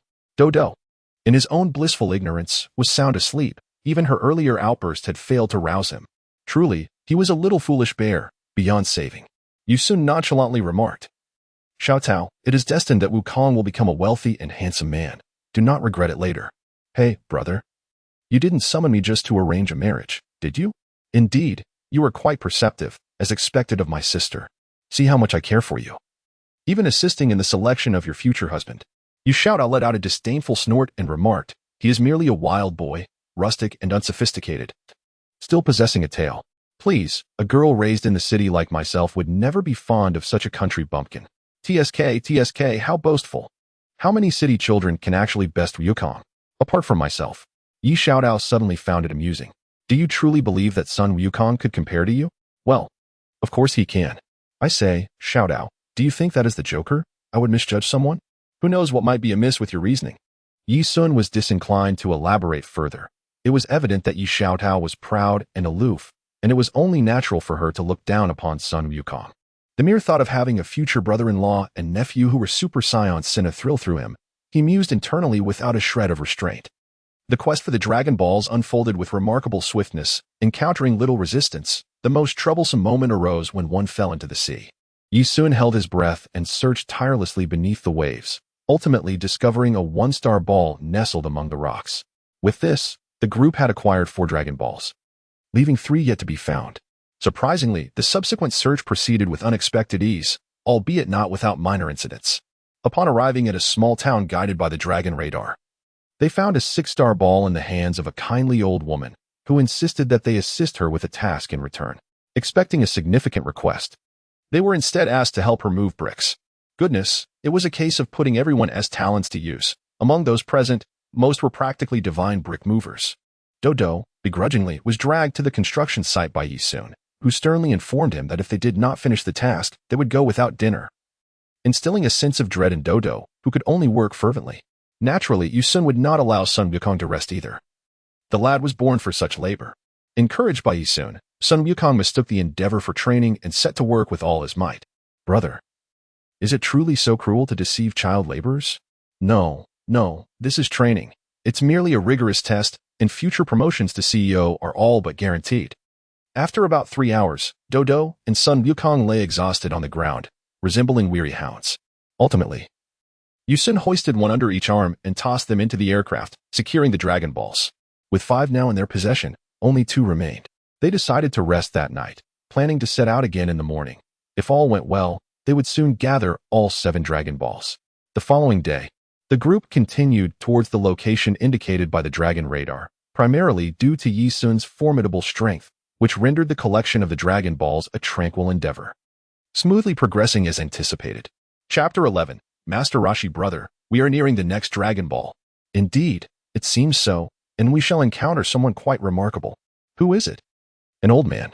Yi Sun gazed upon the route ahead, realizing he was in the southern region, close to the sea. If his memory served him correctly, it was here that Sun Wukong and Bulma first sought the Dragon Balls, one of which was indeed obtained from the Turtle Sage. As the aircraft advanced, a small island, extraordinarily familiar to Dragon Ball enthusiasts, came into view. Upon seeing the island, Yi Xiaodao exclaimed with delight, Brother, that's it. The location shown on the radar matches this very spot. The Dragon Ball must be on that island. Oh, look, there are houses on it. The Dragon Ball is surely inside one of them. Inside the house, the Turtle Sage was engrossed in watching a fitness routine, but his brow furrowed as he sensed a formidable aura descending upon the area. He turned off the television and addressed his companion. Ague, prepare yourself. We have a guest. Ague, perplexed, soon heard the sound of an aircraft landing outside. The Turtle Sage rose to greet this powerful visitor. As the plane touched down, Yi Sun leaped out, glanced at the Turtle Sage, and politely remarked, Master Wu Tian, I hope you don't mind my sudden visit. It is a pleasure to meet you. The Turtle Sage was taken aback and inquired, Young man, how do you know my name? I often heard my instructors mention you during my time at Tianyuan Academy. Yi Sun replied. A bead of cold sweat trickled down the Turtle Sage's forehead as he sighed. My intuition tells me you did not come merely for a visit. State your purpose. I seek a Dragon Ball, one like this, he said, revealing a similar orb. The Turtle Sage immediately recalled that he indeed possessed a similar ball tucked away in his drawer, yet he wondered how this young man knew of its existence. How do you know I have a similar Dragon Ball? That is a secret. I hope Master Wu Tian can part with it. In return, I can fulfill one of your conditions. To be honest, the Turtle Sage was not in a mindset to negotiate. for as a master of Qigong, he could perceive the fluctuations of energy. Yusun had not suppressed his own aura, and under such immense pressure, the turtle sage felt as if a mountain was pressing down on him, making it hard to breathe. How can this young man possess such potent energy? This is impossible. Yusun remained silent, fully aware that Master Roshi must be in a state of profound astonishment. He turned his head and spoke, "Goku, allow me to introduce you to Master Wutian." Sun Wukong promptly stepped forward, standing there with remarkable obedience, looking cheerfully at Master Roshi. Naturally, Master Roshi noticed Wukong's tail and the Rui Jingu bang he carried on his back, and he exclaimed in awe, "Child, what is your relation to Son Gohan?" "Oh, does the old gentleman know my grandfather?" Master Roshi's eyes lit up with joy as he responded. "I have heard tales of Son Gohan discovering a child with a tail in the mountains, and that he took the Rui Jingu bang from me. If both accounts are true, then you must be that child. What is your name?" "Sun Wukong." "Ah, that makes perfect sense. Son Gohan, Sun Wukong. Indeed, you are the grandson of Son Gohan." Yusun listened in silence, intrigued by the peculiar circumstance. He pondered how, upon their first encounter, Master Roshi did not associate Goku with his grandson, Gohan. Yet, oddly enough, Master Roshi recognized Goku immediately. Could it be that the original narrative had indeed altered? "Goku, shall I present you with your grandfather's flying Nimbus?" Goku chuckled heartily and called out to the heavens, "Nimbus." In an instant, a cloud resembling a fluffy yellow cotton candy soared to his side. Goku leaped onto it, sitting comfortably atop, much to Master Roshi's astonishment. This child possesses remarkable purity, he thought. However, returning to the matter at hand, Master Roshi addressed Yusun. "Young man, what is your true intent with this Dragon Ball?" "I wish to summon the eternal dragon and make a wish to resurrect my parents, who were slain by Tao Pai Pai," Yusun replied. Master Roshi's expression shifted, his shock palpable. The eternal dragon? A wish? Resurrection? What is the meaning of this? Yusun then succinctly recounted the legend of the Dragon Balls. Master Roshi recalled having encountered this tale in ancient texts, yet he remained skeptical. "So, the one who murdered your parents was Tao Pai Pai? He is a formidable adversary. Even I lack complete confidence in defeating him. To speak frankly, given my knowledge of Tao Pai Pai, even if you were to resurrect your parents, he would likely return to finish them off." Yusun broke into a grin, declaring, "I fear him not. In fact, I could vanquish him in an instant, just as I rendered the army helpless in the West City." Upon hearing this, Master Roshi was taken aback, exclaiming in disbelief, You are the Joker?" Yusun replied, "Who else could I be?" "Master Wutian, do you truly believe I possess such prowess?" Master Roshi could hardly fathom that the formidable Joker, whom he had dreaded, stood before him so brazenly, showing no intent to conceal his identity, an utterly astonishing revelation. Noting Master Roshi's astonishment, Yusun cleared his throat and explained, "Master Wutian, I promise to elucidate the source of my strength at a later time. However, I currently have numerous matters to attend to, and I kindly request that you hand over the Dragon Balls. Rest assured, I shall repay your kindness in due course. As for my identity, I would appreciate your discretion regarding it." "Thank you." Master Roshi, now drenched in sweat, could only nod in agreement, acutely aware of the vast disparity in power between them. "Very well, please wait here while I retrieve the Dragon Balls," he said. After approximately 3 minutes, Master Roshi returned with the Dragon Balls and handed them to Yusun, stating, "I have a premonition that our destinies are intertwined beyond this encounter." "Indeed. I share that sentiment. We shall meet again, and not too far into the future. Moreover, I hope Master Wutian will continue to train. Although it is an era for the youth, many of them lack the necessary strength. Should any crises arise in this world, it will inevitably require your intervention," Yusun remarked. Master Roshi sighed, feeling as though he had retired from the world and no longer engaged with its affairs. The emergence of Joker had indeed startled him. "Master Wutian, until we meet again." As Yusun departed, Master Roshi stood silently by the sea, contemplating the unfamiliarity of the world around him. An inexplicable sense of foreboding enveloped him. Perhaps the words of this young man were not mere fabrications. Should he not impose stricter discipline upon his own training? Yushouta sat on the airplane, perplexed as she inquired, "Brother, is that old man really formidable? You don't even know Master Wutian?" "Honestly, I am unaware. Is he truly that powerful?" "Of course he is. Apart from myself, he is the strongest in this world.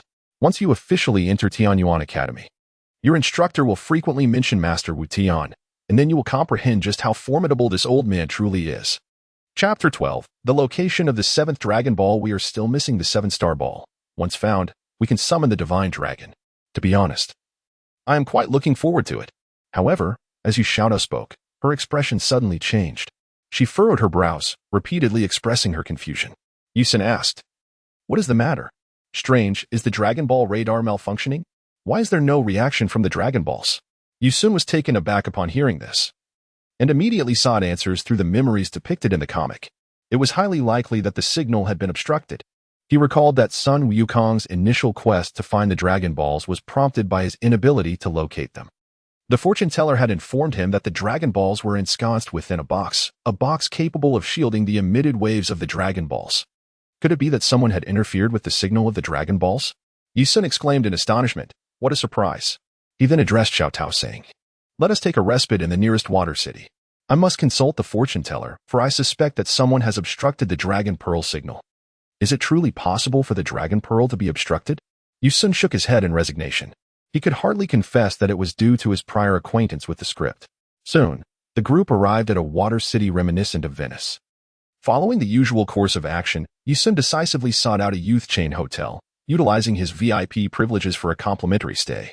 He entrusted Yu Xiaotao with the responsibility of taking Wukong and Do Do on an excursion through the aquatic metropolis. While he intended to visit the fortune teller to inquire about the whereabouts of the Dragon Balls, Yu Sun harbored an unsettling premonition within his heart. An inkling that the final Dragon Ball was not as straightforward as it seemed. Perhaps it was merely his imagination. Or perhaps his inadvertent intrusion had summoned forth formidable factions and enigmatic masters from the Dragon Ball realm, forces that were never meant to emerge. He fervently hoped that his intuition would prove to be inaccurate. Yu Sun, employing the art of aerial movement, propelled himself with astonishing speed towards the location of the fortune-telling grandmother.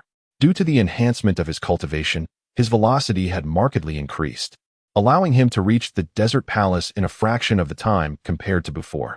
Upon seeing Yu Sun's arrival, the little customer service creature, drenched in sweat, inquired, "Ah, it is you, young sir. Have you come for a divination?" "No," Yu Sun replied. "I am here to seek the assistance of the fortune-telling grandmother. Must I still confront 5 formidable opponents? I am in a great hurry." The little creature quickly wiped the sweat from his brow, inwardly cursing, last time. 3 of those 5 masters were incapacitated, and the fortune-telling grandmother was morose for 3 whole days, unable to eat. Who would dare to challenge him now? Do not jest. Who on this planet would dare to battle you? Come with me. The grandmother has just awakened from her afternoon nap.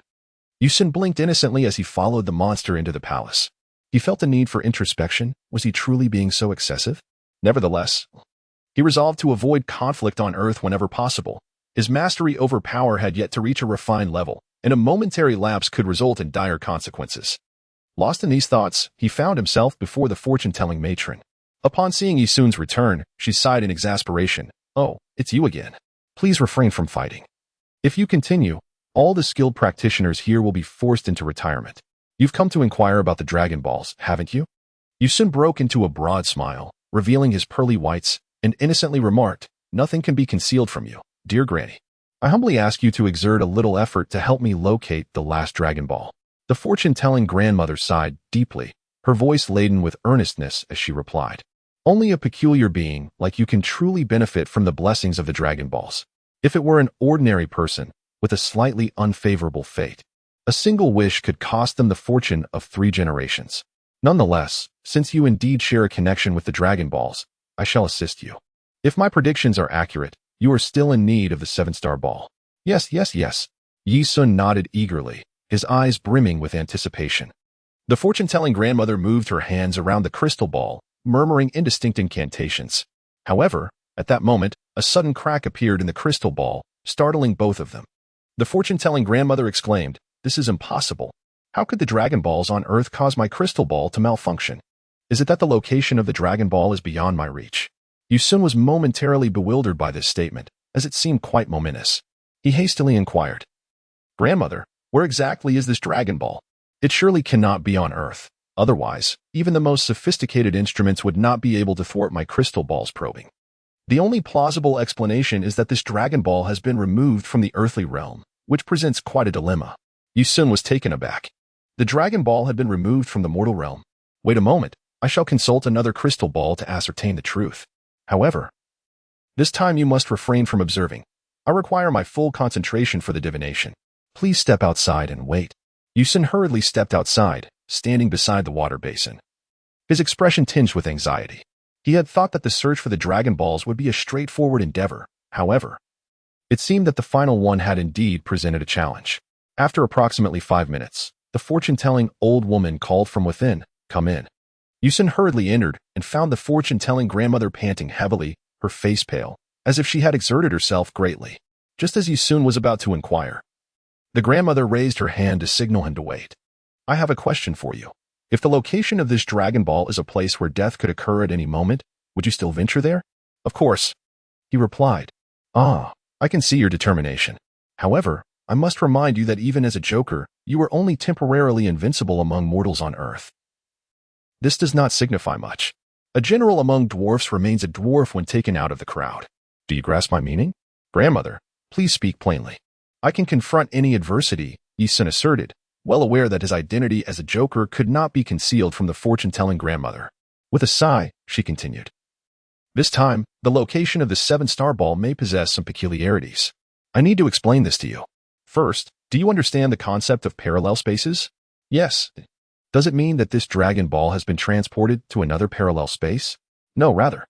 It has been taken to a game that allows for free traversal between parallel spaces." Yi-sun felt a chill run down his spine. For reasons unbeknownst to him, the mere mention of the word game instilled a sense of guilt within him, akin to that of a student caught in the act of cheating during an examination. Perplexed by this sensation, he sought clarification from the fortune-telling matron, who patiently explained, "Do not be hasty. This game is known as the murder game. It is said to be an eccentric creation of the demonic spirits from the netherworld, allowing players to traverse through various dimensions and timelines. The game seeks individuals of diverse identities from different realms, drawing them into a series of bizarre adventures across multiple stages, all in the pursuit of delight for the demons.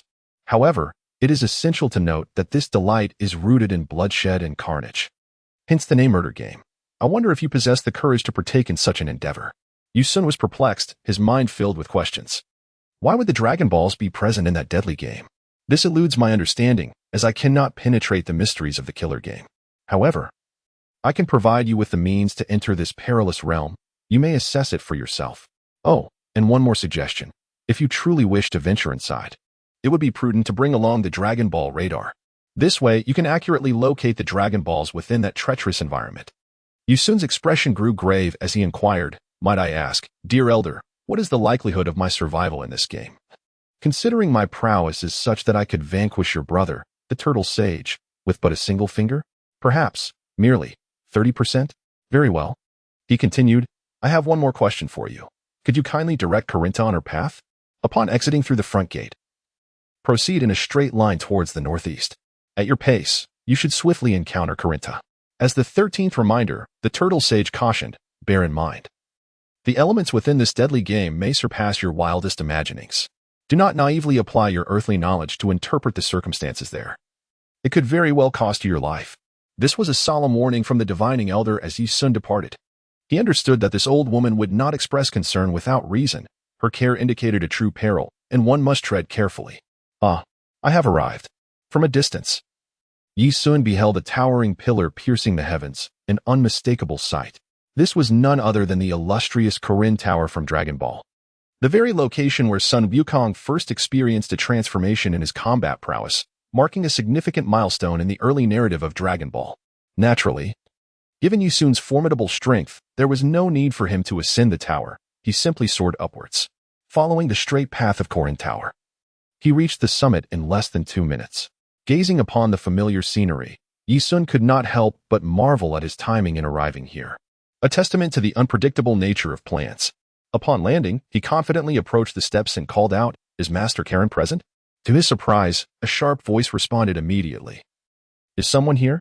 The astonishment and disbelief emanating from the voice were palpable, and soon a stout cat, walking upright with a cane, appeared before Yi-sun. This was none other than Master Karen. "Greetings, Master Karen. I have come to request something from you." Master Karen paused in silence for a moment before replying, "You impudent young one, making demands without even introducing yourself. Please wait a moment." With that, he approached a water tank, gazing intently at the surface of the water, seemingly in deep concentration. Yi-sun felt a twinge of embarrassment. He had indeed been rather hasty, and it was only proper to exhibit some courtesy. After a brief interlude, Master Karen turned to him and exclaimed, "Incredible! The intense aura I sensed was indeed emanating from you, Joker." Stunned, Yi-Sun thought, "You beings with spiritual insight are truly remarkable. I find myself questioning whether you have genuinely mastered any celestial arts, for you seem to discern everything so effortlessly." Master Karen, licking his palm with pride, declared, "Of course. I am a celestial being. No matter how powerful you mortals may be, you will always remain mere mortals in the presence of a celestial. The knowledge and insights I can perceive and comprehend are beyond your grasp." In truth, Yi-Sun's pursuit of celestial abilities has already been placed on his agenda, however. He is currently occupied and unable to attend to these matters. Within the realm of Dragon Ball, there are numerous discussions concerning gods and demons, particularly centered around the perplexing strength of beings like Cell, who, despite their formidable power, are easily dispatched to hell by King Yama. The rationale is quite straightforward. King Yama is a divine entity endowed with the principles of the 6 paths of reincarnation, possessing the authority to judge the merits and demerits of souls and their subsequent reincarnation or ascension. As for Majin Buu's ability to vanquish the Supreme Kai, a significant factor is that Majin Buu, created by the sorcerer Bibidai's father, was not an ordinary mortal but rather a being with an inherent connection to divine magical principles, thus enabling him to defeat deities. One can draw a parallel with King Piccolo, who, having achieved the later stages of Super Saiyan form, possesses strength comparable to that of the Supreme Kai.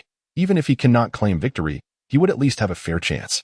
Yet, when confronted by the Supreme Kai in the arena, he trembles, unable to make a move. Many initially misunderstood this, dismissing it as Piccolo being intimidated. Indeed, numerous Western Dragon Ball fans misinterpret Piccolo's statement, "Our dimensions are too far apart," believing it to signify his acknowledgement of a vast power disparity, leading to his withdrawal. However, those well-versed in various Chinese web novels about cultivation and mythological tales would grasp the essence of Piccolo's words. He is merely being forcefully suppressed by the Supreme Kai's superior realm. A fact noted even by the Supreme Kai's attendant, who recalls that Piccolo was once the guardian deity of Earth, hence the instinctive recognition of his identity. This, in essence, is what Akira Toriyama seeks to convey. The suppression among deities manifests as a primitive yet profound hierarchical dominance. Returning to the topic, Karen, the celestial being, inquires, "What is it that you desire?" The Senza beans. "Oh, how did you know I possess Senza beans?" Yi-Sun, feeling quite embarrassed, fabricated a lie, stating that it was the fortune-telling matron who advised him to inquire about the immortal beans, as the destination he was about to venture to was fraught with peril. He explained that in moments of intense battle, the immortal beings would be essential for restoring vitality. The immortal being Karin fell into silence, unable to discern whether Yi-Sun spoke the truth, for the fortune-telling matron was an enigma. However, as the adage goes, curiosity killed the cat, and Karin, being an immortal cat, found his curiosity ignited to an uncontrollable degree, compelling him to seek clarity on the matter. Yi-Sun discerned that if he did not elucidate the situation clearly, he might not procure the celestial beings. Thus, he earnestly articulated the reasons behind his predicament. The celestial being Karin listened intently, his expression grave, and beads of cold sweat began to form on his brow. He hastily advised, "My lad, regardless of the strength you possess as a joker, it is advisable that you refrain from venturing into such perilous places. Otherwise, you will undoubtedly attract the attention of malevolent creatures and invite trouble upon yourself. That is not an option. I am determined to locate the Dragon Balls. I fear not that murderous game." Karin, with a weighty tone, continued his admonition, "You are courting disaster. Is living not preferable? I must resurrect my parents, even at the cost of my own life. I implore the divine beings to grant me success in retrieving the Dragon Balls from our world." Seeing that his counsel was in vain, Karin turned away, approached a basket, and retrieved a small cloth pouch. He filled it with a handful of celestial beans, secured the pouch, and returned to Yi-Sun, sighing, "Given your resolve, I shall not deter you further. This pouch contains 23 celestial beans. If you cannot endure with these, then no amount of beans will avail you. I hope you grasp the gravity of your situation." After expressing his gratitude and carefully storing the divine beans, Yi-Sun quickly thanked the deity. Master Karen, with a sense of resignation, replied, "I wish you a safe return." Ding dong. A prompt from Little Dragon appeared, notifying him that he had received Master Karen's blessing, resulting in a permanent increase of 2 in his luck value. Just as Yi-Sun was about to depart, the celestial being Karin suddenly called out to him, her smile enigmatic. "The Divine Lord has heard your prayers. You shall be blessed." With that, Yi-sun transformed into a swift gust of wind and vanished into the sky. Karine, gazing into the distance where Yi-sun had disappeared, murmured to herself in perplexity. How strange. I cannot discern the origins of this young man. Could he be a person of peculiar fate? Yi-sun, undeterred by Karine's thoughts, felt an urgent need to return to the Water City to discuss some matters with the three little ones, particularly Dodo. Regardless of how formidable that murderous game might be, Yi-sun resolved not to flinch. It was a destination he was destined to reach. Moreover, the quest for the Dragon Balls constituted a pivotal narrative arc, and within this main storyline, there existed indispensable tasks, such as the main game dungeons, from which there was no escape. One must ponder, if Yi-sun fails to retrieve the Dragon Balls, then even if Bulma and Sun Wukong joyously embark on their journey to find the Dragon Balls, it would inevitably come to naught due to the absence of the seventh Dragon Ball in the mortal realm. It is not merely a desire to go. It is an obligation he must fulfill. Yi-sun's heart lamented. Who on earth would willingly venture to such a place to seek discomfort? He too felt a profound sense of despair. Chapter 14. The Final Preparations. The situation stands thus. After Yi-sun uttered those words, Dodo immediately waved his bare paws and, with a resolute expression, declared, Dodo shall also go. Dodo is not afraid. Sun Wukong nodded in agreement, stating, I too shall accompany you. Since that place is perilous, I cannot allow Mr. Sun to face the dangers alone. Only Yi Xiaodao remained silent, deep in thought. After a moment of contemplation, she seemed to have made a firm decision and resolutely declared, Then I shall go as well. I wish to hone my skills. And I believe that as long as my brother is by my side, my life will be free from peril. Yi-sun did not dissuade them. He merely smiled and remarked, I have something wonderful for you. He produced the celestial beans, distributing one to each of them, while elucidating the remarkable properties of these beans. Essentially, as long as one does not suffer a fatal injury, consuming this celestial bean would restore them to their original state. He then declared, I have assigned each of you a task. Let us see if you can accomplish it. Brother, please proceed. Dodo will certainly succeed. So will I. Yi-sun first addressed Yi Xiaodao, saying, I shall impart to you the teachings of the heavenly Tao. From this moment onward, your aspiration must be to secure a position among the top 8 contenders in next year's Grand Martial Arts Tournament. Upon hearing this, Yi Xiaodao was filled with immense joy. She had always desired to learn the way of heaven, yet the thought of Yi-sun's agonizing cries instilled a sense of trepidation within her. However, if one wishes to grow stronger, enduring such pain is an inevitable part of the journey. Daodu, I need you and Wukong to ascend to Karen Tower and receive guidance from Master Karen. Remember, you must climb without utilizing the flying nimbus or the cloud somersault. Otherwise, Master Karen will refuse to teach you. Daodu felt a pang of disappointment, for this meant he would be separated from Yi-sun. A mixture of reluctance and unease filled his heart, as it is natural for a child to fear parting from their most trusted companion. Wukong, however, inquired curiously, Are there delicious foods at Master Karen's place? I don't know, but being a sage, he surely wouldn't treat you poorly, came the reply. Wukong, ever optimistic, nodded vigorously. All right, I shall go at once. Daodu stood there, pouting and silent. Yi-sun then scooped him up and affectionately ruffled his hair, saying, Daodu, remember my words. Do not be lazy. When I return, I will summon the dragon, and once my parents are revived, I will send you to school to fulfill your grandfather's wishes.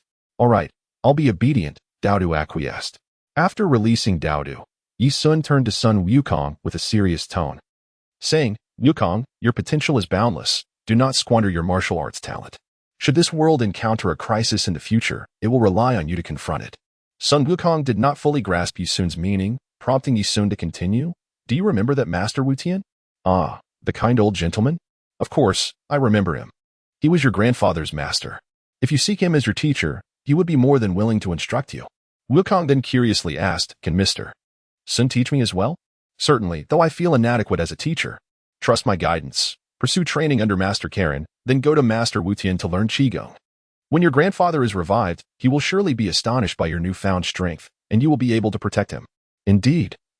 Wukong's vulnerability had been deftly pierced by Yi Xian's words, and he immediately adopted a serious expression. Understood. As for Xiaodao, you will remain in Water City and await my return. Do not wander elsewhere. The Yu family does not require your concern at this time. And with 20 days until your school begins, you have ample time to enhance your cultivation. Strangely enough, among them, Yi-sun was the least worried about this suddenly appearing sister. It seemed as though they were inherently connected, with unspoken understanding between them.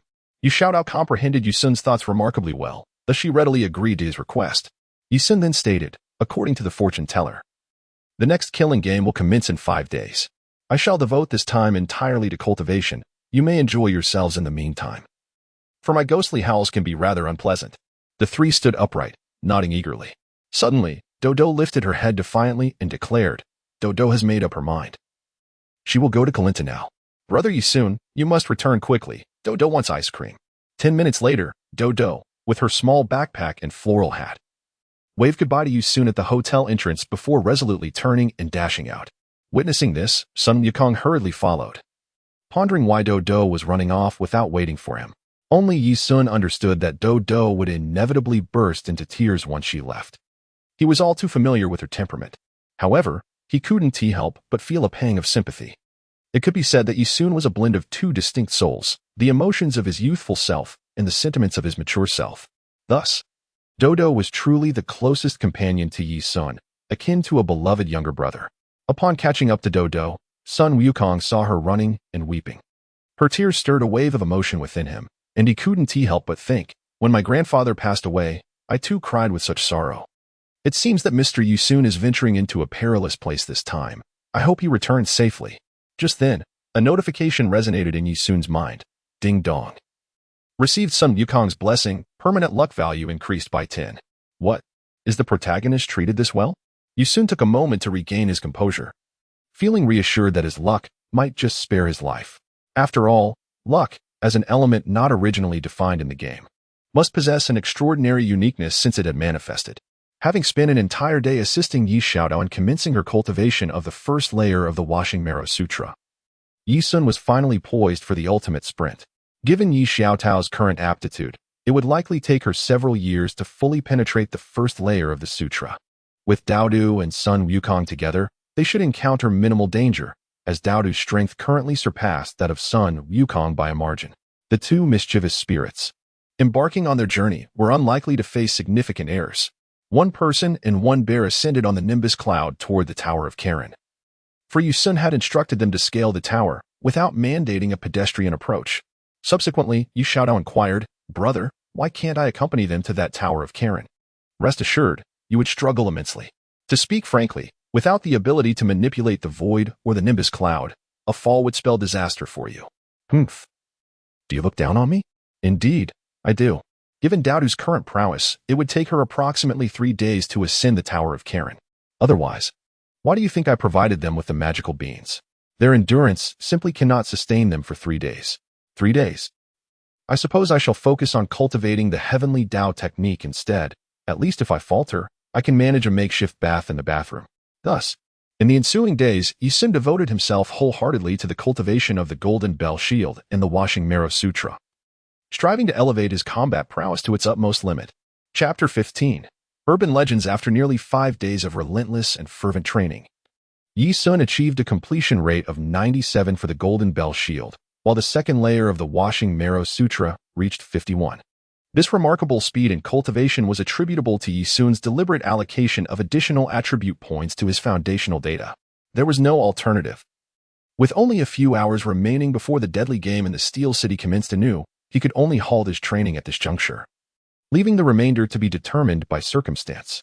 Yi Sun opened his data panel, which clearly displayed LV-18 and a combat power of 4,637. Astonishingly, his progress had surged so rapidly, it seemed that the capabilities of the Earthlings were indeed lacking in certain realms. The swift advancement during the early stages naturally indicated that such statistics were merely typical for this phase, devoid of any extraordinary significance. Presently, he possessed a total of 26 attribute points, yet he had no immediate intention of allocating them. He hoped to reserve these points until he could either achieve a breakthrough to LV3 in the Golden Bell Shield or reach LV20 himself, for in truth, should he encounter a situation in the killing game that he could not resolve, these attribute points would be his sole lifeline. The Steel City, being in proximity to the northern capital, should not be too far away. Yi Sun immediately accelerated towards the Steel City marked on the map. It was now 10 p.m., and the time for the commencement of the deadly game foretold by the fortune teller was drawing near. As the minutes passed, even Yi Sun felt a twinge of anxiety. What significance does extraordinary combat power hold? This was both his advantage and his downfall.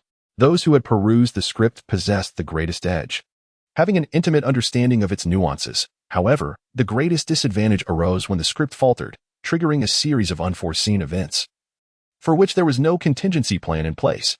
This killing game was unprecedented within the realm of Dragon Ball.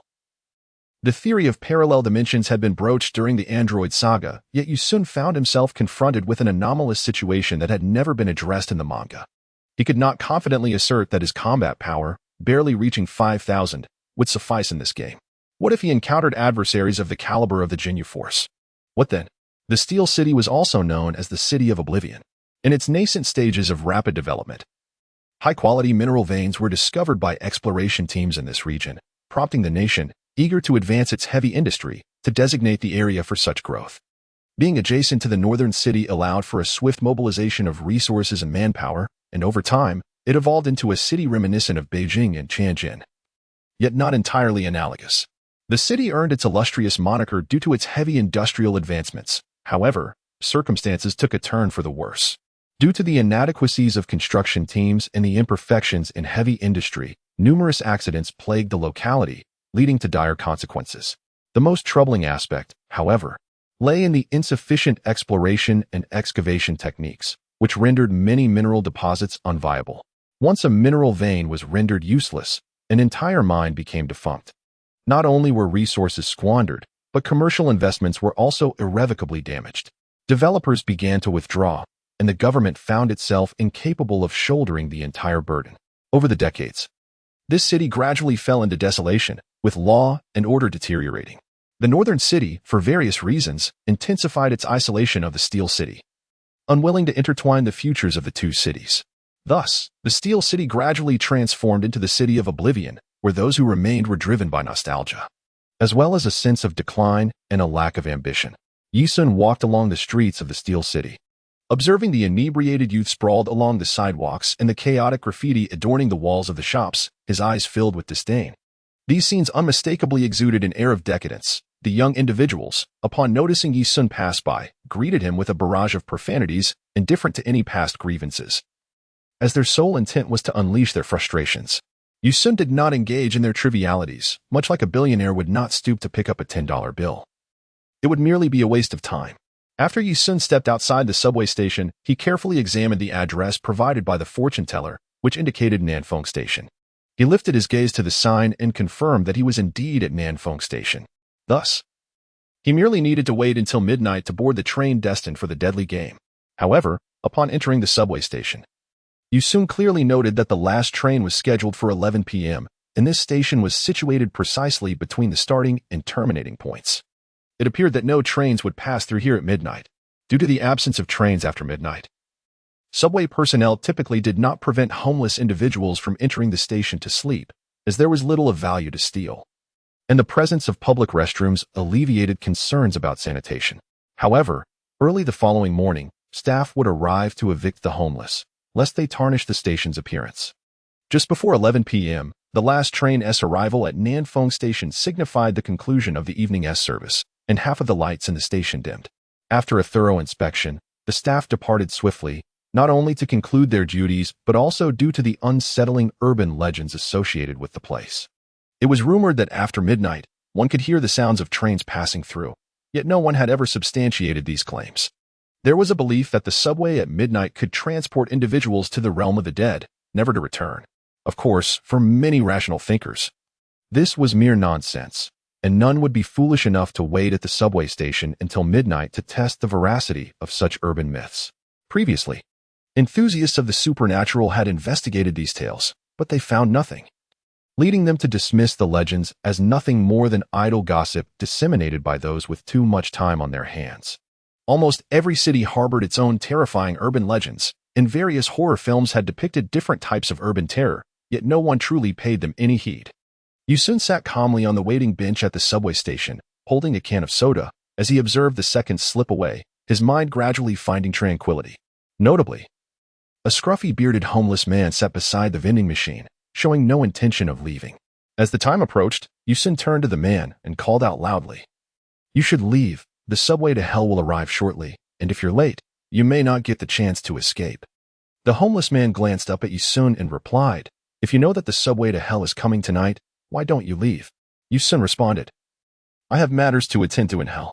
The homeless man fell silent, seemingly contemplating something that puzzled him, then asked, Are the Dragon Balls that important to you? Yu-sun was greatly astonished by the sound. He turned around, his gaze fixed in bewilderment upon the homeless man. A myriad of speculations flashed through his mind. And he quickly arrived at a conclusion. This homeless man was none other than the celestial deity transformed, here to thwart his intentions. In his quest to resurrect his parents, he was prepared to traverse mountains of swords and seas of fire. Indeed, it seemed that the sense he felt in the depths of his being was not mistaken. The man appeared to perceive his existence, deduce his origins, and perhaps even understand his connection to the Dragon Balls. However, setting aside these thoughts, he felt compelled to convey. Young man, you still have a chance to depart. After all, you possess such immense strength, there is no need to squander your life here. If you genuinely wish to dissuade me, why not attempt to restrain me? The homeless man shook his head and replied, If I could restrain you, you wouldn't even make it to the subway station. Yet, if you truly wish to enter, I shall not impede your passage. In fact, I believe it is worth celebrating that the Dragon Balls may lose their purpose and distance themselves from the mortal realm. Yu-sun wore a smile that was both enigmatic and ambiguous. I comprehend your sentiment, however, it is unfortunate that I cannot relinquish my quest. Moreover, the Dragon Balls remaining on Earth may, perhaps, bestow fortune upon this world. In truth, this statement bears particular significance, yet the celestial being, unable to foresee the future, ceased his attempts at persuasion upon realizing their futility. He simply sat there, patiently awaiting the arrival of the subway. By the way, I'm uncertain if I shall return from this journey. To encounter one another is indeed a stroke of fate. Could you extend your blessings upon me? The vagabond, taken aback by this request, soon offered a wry smile and replied, Very well, I hope you can turn misfortune into fortune and experience a journey filled with good luck. Ultimately returning safely.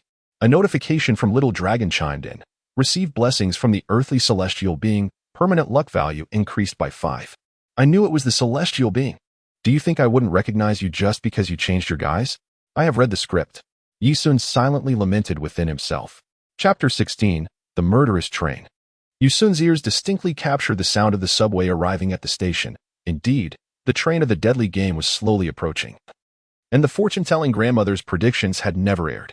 Mere seconds later, a subway train indeed glided into the station, its flickering lights casting an eerie and sinister glow. Yu-sun observed that the train was entirely empty, with no announcements echoing through the speakers. As time ticked away, the electronic clock approached 23:55, when suddenly, the doors of the subway opened. This scene struck Yu-sun as particularly intriguing. The lights within the train remained dim, indicating that the station had not supplied any power to this particular train. Yet, it appeared poised to welcome passengers and prepare for departure. An ordinary person might have been paralyzed by fear at such a sight. The celestial being uttered not a word, silently watching as Yu-sun rose, grasped his bag, and took a seat. The subway seemed to be waiting for additional passengers, exhibiting an unusual sense of decorum. A voice chimed, announcing the initiation of an A-level side quest, the spatial murder game. Completing the quest would yield immediate rewards, and upon full completion, a substantial trophy awaited. Good luck. What? An A-level quest. What does this signify? In the original design, the classic battles against bosses such as the resurrection of Frieza and the arrival of the Saiyans represented A-level difficulty. As these encounters in the Dragon Ball manga came at a tremendous cost, an A-level quest was entirely reasonable. Though Yu-sun maintained an expressionless facade, turmoil raged within. If a Saiyan of Nappa's caliber were to appear in the murder game, he would not fear. However, if it were Vegeta, it would be prudent to flee. Yu-sun lacked the martial prowess of the Kaioken, which could exponentially amplify his combat power in an instant. He steadied his thoughts and surveyed the subway. Cloaked in darkness and devoid of life, the eerie atmosphere was undeniably unsettling. Young man, I hope your choices do not lead to your demise, the celestial being silently mused. Indeed, as 5 minutes elapsed, precisely at midnight, the subway doors closed. Yu-sun heightened his vigilance, ready to confront any sudden developments. Once the doors sealed, the train activated and gradually moved forward. Although he had transformed remarkably since his past, brimming with confidence that he could evade all but the most formidable of foes, he remained cautious. The subway accelerated, gaining speed at an alarming rate. Such velocity was inconceivable for a standard train. Yu-sun, accustomed to riding subways, realized that this impossible speed could only mean one thing. Not only was the train's speed increasing, but its acceleration was also intensifying. Suddenly, the train began to decelerate. Moments later, the carriage lights illuminated, and to Yi Sun's astonishment, he stood involuntarily as he beheld that the train was now filled to capacity with passengers. When did this event actually occur? It is inconceivable that such a multitude could assemble without eliciting any response from me. Yi Sun promptly observed these individuals. Discovering that they all bore expressions of astonishment, rising in confusion to survey their surroundings. Subsequently, everyone began to chatter in a state of panic. Thus, it became clear why it was referred to as an urban horror legend. These individuals must have been inexplicably drawn into this predicament. Yi Sun began with a cold demeanor, surveying the occupants of the carriage with his gaze. These individuals were undoubtedly not fellow passengers from the same location. The only plausible explanation was that they had traversed into an alternate space, transported from various places or worlds. What on earth? Was I not seated on a bus? How could I have dozed off only to awaken in a subway? What in the world is happening? I had just finished work and was on my way home. How did I end up here? A chilling atmosphere began to permeate the air, as those inexplicably caught up in this predicament grew increasingly frantic. They were lost and confused, some making their way toward the front of the train in search of staff. However, it was futile the moment they entered the subway. They had bid farewell to their ordinary lives. Ding dong. Welcome aboard this murderous game train. This train has 9 stations, and at each stop, all passengers must disembark within 3 minutes, then proceed to the next subway station and board a new train to reach the subsequent station. There are 3 minutes remaining until the next stop, Death Street. We wish you a pleasant journey. Upon hearing this sweet voice emanating from the loudspeaker, the crowd was momentarily stunned, left bewildered by the incomprehensible nature of their situation. What on earth is happening? Yi Sun stroked his chin, pondering that this murderous game was unlikely to be merely a simple contest. It might involve perplexing challenges or riddles. He resolved to remain vigilant. Just as the crowd was engulfed in confusion, the subway gradually came to a halt. Without hesitation, Yi Sun rose and made his way to the exit. With a chime, the door opened, and he stepped out, uninterested in looking back. Witnessing Yi Sun lead the way, the others followed suit, genuinely frightened and utterly bewildered, eager to escape the bizarre subway. Upon exiting, they were greeted by the familiar sight of an ordinary subway station. What on earth? Is this a deliberate prank? I don't care. I just want to go home. Observing the throng rushing toward the escalators and stairs of the station, Yi Sun remained silent. He had no intention of offering any advice. Being in an A-level instance, he felt no inclination to remind others of their circumstances. Life and death are fated, and wealth is determined by the heavens. If one cannot even comprehend the extraordinary situation unfolding before them, then they deserve their fate. However, it was improbable that the game would offer no hints at all. Since the game had commenced, there must be various clues. The announcer had specified a destination but had not elucidated the means to reach it, nor had they provided the precise location of the so-called Death Street. Most critically, there was the matter of a time constraint. Instinctively, he glanced up at the electronic timer in the station, which indicated exactly 10 o'clock p.m. He hurried to the route map, confirming there was indeed only one red line, marking the journey from the starting station, Southwind Station, to the destination, Death Street Station. Presumably, it would depart promptly at midnight. This implied that he must arrive at the station named Death Street before 12 o'clock a.m. to board the new subway. He quickly noted several marked points along the route, which could serve as landmarks to successfully reach the destination. After ensuring there were no additional clues, Yi Sun shouldered his bag and exited the station. Upon stepping outside, he was taken aback. The scene before him was entirely that of a typical city, devoid of any abnormalities, with drunken revelers indulging in merriment on the streets. Such a scene was easily misleading, especially for those who had just experienced panic, as they might mistakenly believe they had returned to their original world. Watching the dispersing crowd, he could only shake his head, feeling powerless. If progressing through the instance grants experience points, could he not gain experience immediately for completing the same level? Chapter 17. Urban Hunt. Death Street. Could this street refer to the line leading to the Death Street subway station? Yi Sun's mind was awash with countless thoughts, pondering whether this city could truly be deemed a normal one. Yet, it was undeniably not a city from his own world, for the presence of Dodo and the others was utterly absent. He could envision that anyone who failed to reach the subway station by midnight would surely meet their demise. He took a step forward and hailed a taxi. The driver inquired, "Young man, where to?" "To the Death Champion Street subway station."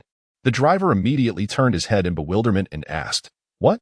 I've been driving a taxi for over a decade and have never heard of a Death Champion Street subway station. Are you sure you have the name right?" There's no such station. Yi Sun was momentarily speechless, realizing that reaching his destination was not as effortless as he had hoped. He could only say, "Then please take me to the Meteor International Tavern." However, the driver responded that this place did not exist either. Yi Sun began to inquire about the nearest recognizable landmarks to Death Street, but the driver continued to shake his head incessantly. Seemingly eager to expel Yi Sun from the vehicle, Yi Sun felt a sense of helplessness. He could vaguely comprehend the morbid amusement of this game, which likely aimed to ensnare its participants in a web of chaotic despair. He had long scanned the subway map into the system, so although the journey was somewhat lengthy, it was not particularly daunting for him. He merely wished to explore what the Death Street subway station represented within the city. It turned out that the station, too, seemed to belong to the realm of mysterious urban legends. Yi Sun took a deep breath, transforming into a fleeting shadow akin to a shooting star, darting through the city with an unparalleled speed that eluded the grasp of ordinary individuals. He needed to discern the purpose behind the 2-hour allowance granted to the crowd. Was it merely to ascertain the correct path? It struck him as peculiar, for the subway station was not far at all, even accounting for time wasted. Retracing his steps to consult the route could not take more than 10 minutes. Why then the 2-hour duration? Was this, perchance, a hunting game? Suddenly, Yi Sun felt a surge of alertness, sensing the approach of someone nearby, a discernment that only a seasoned expert could possess, even amidst a throng of dozens. If one among them was solely intent on him, an intangible awareness would arise. He turned to glance behind him, only to find a rather unremarkable woman standing there. She smiled and said, "Hello. I just emerged from the subway as well. May I accompany you?" Yi Sun furrowed his brow and inquired curiously, "How did you know I just got off the subway?" "You're so handsome. You left a profound impression on me," she replied. "Is that so? Well, that's fine. Let us walk together." Just as Yi Sun turned, a sinister smile crept across the woman's face, her features contorting grotesquely like a marionette. To his astonishment, a gun barrel emerged from her mouth, creating a scene of utter absurdity. At that moment, however, Yi Sun's figure abruptly vanished from her sight, and in a display of remarkable speed, he appeared behind her. With an overwhelming force, he delivered a punch that shattered her chest cavity, sending her crashing to the ground. The impact reminiscent of a meteorite strike. The woman coughed blood, her expression one of shock as she demanded, "What are you doing?" "Humph, your murderous intent is too blatant. I am no vegetable. Anyone who could survive a punch from me and still speak is certainly not human. You are definitely not a tourist from the subway." Suddenly, the woman's head spun 180 degrees, the gun barrel aimed directly at Yi Sun's face, unleashing a laser beam. At that moment, Yi Sun, comparable to the formidable Saiyan Nappa, demonstrated the prowess of a super warrior. His reflexes, almost superhuman, enabled him to tilt his head just in time to evade the beam, which grazed past his ear. The woman cackled ominously, realizing that a formidable player had entered the game. "I truly wish to witness your despair," not wishing to hear any more of her ramblings. Yi Sun unleashed a key wave from his right palm, still lodged in her chest. In an instant, her form was reduced to ashes. This signified the commencement of the deadly game as true essence, murder. Yi Sun sensed an array of entities closing in on him. Currently, he found himself at the subway station, unable to gain entry. In the fleeting hours leading up to midnight, a grand escape would unfold within the city. For Yi Sun, this was an elusive endeavor, as his experience points had notably increased upon the demise of that woman. Given this, the roles of hunter and prey would likely require a reassessment. He dared not be ostentatious, for despite his confidence, he could not naively presume he could command the elements within a city that was but a game instance. Who could fathom the variety of assassins dispatched by the game? Aside from Yi Sun, others roamed the city, each lost in their own thoughts. Yet, soon enough, a critical realization dawned upon them. This city was not their familiar abode. Upon recognizing the anomaly, shock morphed into chaos, which gradually gave way to composure, leading to a fervent contemplation of the underlying issues, the answers tantalizingly close at hand. Consequently, some hastily sprang into action. The astute retraced their steps to the subway station in search of an escape route, while the less discerning formed groups to confront their plight. Nevertheless, many remained paralyzed, floundering like headless flies. According to standard game protocol, if there truly existed 9 stations, the difficulty should escalate sequentially. Regardless, Yi Sun was prepared to exert every ounce of effort in battle. He arrived at the subway station, only to discover, to his dismay, that it remained closed. He lingered at the entrance for a moment, his eyes darting around, before he abruptly vanished in a burst of speed. At that moment, the hunt within the city commenced. a pursuit far from mere slaughter. Inhabitants were beset by a series of bizarre incidents. Some met their demise when uncontrollable vehicles veered onto sidewalks, while others were fatally struck by inexplicably falling ashtrays. Some fell victim to robbery and were ruthlessly slain. In essence, a relentless spree of accidents unfolded in every corner of the city as those emerging from the subway met increasingly strange fates. All in all, the frequency of these incidents needed to ensure that all perished before the stroke of midnight. As time passed, the absurdity of their predicaments escalated. Some were unexpectedly sucked into toilets, becoming nothing more than a gruesome puddle, while others perished in car explosions, leaving no trace behind. A few slipped and fell into sewers, never to emerge again. In summary, the number of those who disembarked from the subway was steadily dwindling. Within merely 5 minutes, hundreds vanished from this world, as if they had never existed at all. Chapter 18. Into the subway station. Yu-sun walked along the street, his gaze fixated on the ebb and flow of life around him. With merely 20 minutes remaining until midnight, he surmised that those who managed to reach the subway station were likely already discernible. At that moment, Yu-sun's nerves jolted sharply. He instinctively sidestepped, only to witness a venomous snake gliding through the air like a ribbon, twisting dangerously close to his forehead, less than half a meter away. Had his reflexes not been as swift as lightning, the fangs would surely have struck him. Even more alarming was the fact that, though the snake's initial strike had missed, it rebounded off a nearby utility pole with the agility of a spring, redirecting its trajectory back toward him. Yu-sun discerned the venomous serpent as it unfurled its jaws, revealing 2 menacing fangs that glimmered with a chilling light. Should they sink into flesh, death would be inevitable. Nevertheless, Yu-sun remained unfazed, nonchalantly extending a finger forward. A brilliant wave of energy surged from his fingertip and surged into the serpent's maw. In an instant, the lethal creature was reduced to ashes, carbonized in the air. Remarkably, the experience points gained from this serpent surpassed those acquired from the earlier assassin, illustrating that the closer one approached the temporal threshold, the greater the lethality of the adversaries encountered. Yu-sun shook his head, a visage of helplessness adorning his face. Had he encountered the striking speed of this venomous serpent a fortnight ago, evasion would have been nigh impossible. However, his golden bell shield was no mere ornament. As long as the serpent's biting force did not surpass the defensive threshold of his shield, he would remain unscathed. Noticing that time was of the essence, he pivoted once more and sprinted towards the subway. It seemed that the entities within this city harbored a peculiar fear of him, as their attacks grew increasingly vicious. Yet the number of assailants dwindled. Yu-sun remained indifferent to these threats, confident that with careful maneuvering, he would emerge victorious in the end. The Dragon Ball radar continued to display no signal, indicating that the elusive Dragon Balls were not within this realm. Thus, he had no choice but to delve deeper into the game in search of them. Upon nearing the subway station, he was astonished to find a considerable gathering of individuals awaiting at the entrance, approximately 30 souls. Given the relatively manageable difficulty of the first level, it was disheartening to realize that only 30 had managed to survive. This could only attest to the fragility of humanity's strength, which appeared woefully inadequate, regardless of the world. Yu-sun floated in midair using the void technique, cautiously observing the situation outside the subway station. At that moment, the survivors had constructed a barricade using vehicles around the perimeter of the station, and both sides appeared to be in a standoff. However, Yu-sun's attention was drawn to a young man. Realizing the precariousness of the situation, this young man brandished 2 desert eagles, firing at the approaching monsters with remarkable precision. His marksmanship was nothing short of diamond level. Every shot found its mark, and the spray of blood ignited the monsters' bloodthirsty instincts, leading them to turn on one another. The once formidable atmosphere was swiftly dismantled. The survivors, not lacking in common sense, recognized that as the danger approached zero, the threat would only escalate. The crowd arriving from a distance was equally astute, understanding that the sound of gunfire indicated someone was aiding their escape. The drivers pressed their accelerators, barreling towards the monsters with a singular objective, the subway station. It seemed there were indeed many capable individuals among them.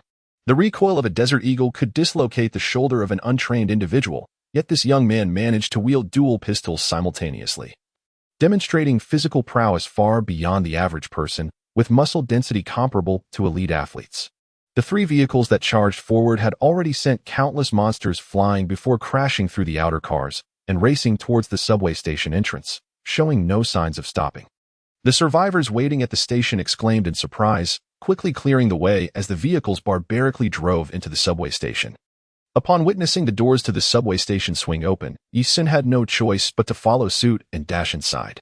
Inside, a cacophony of crashing sounds erupted as he entered, revealing 3 cars that had come to a halt, evidently wrecked. 7 individuals emerged from the vehicles, 4 men and 3 women, each seemingly youthful. Among them was a burly man who clearly exhibited combat training, another exuded a chilling aura. One bore a hint of lewdness in his expression, while another appeared more upright. The remaining 3 women were particularly intriguing. One striking beauty donned a form-fitting athletic outfit, complete with a police-style gun belt slung from her shoulder to her waist, weapons holstered at her sides, exuding a police-like demeanor. Another wielded a katana. And the third shockingly wore a wedding dress. The arrival of these 7 individuals immediately captured Yi-sun's attention. They were all seasoned fighters, not to be underestimated. Upon spotting the young man with the Desert Eagles, the group became alert. The woman resembling a police officer inquired, "How did you come to possess a Desert Eagle?" "There is no need for me to divulge that information," he replied. The burly man gestured for everyone to ease their tension and addressed the young man politely. "You have impressive marksmanship, young brother. Allow me to introduce myself. My name is Xiong Zhong, a semi-professional Sanda athlete." The robust man named Xiong Zhong introduced himself, after which others began to reveal their identities. The man with a chilling demeanor was called Li Mingli. The rather lecherous one was known as Roger Rin. The upright individual was Kong Xiong. The woman resembling a police officer was Zhou Wenqi. The woman wielding a knife was Li Jiahui. And the bride in a wedding gown was Yu Meng Han. "I am Yi-fei, an ordinary university student." As soon as I finished speaking, the policewoman Zhou Wenqi retorted with irritation, "Do you really think that an average university student would wield a Desert Eagle? Do you believe I cannot recognize the type of weapon you hold in your hand? Are you from the Armed Police University?" Yi-sun secretly shook his head.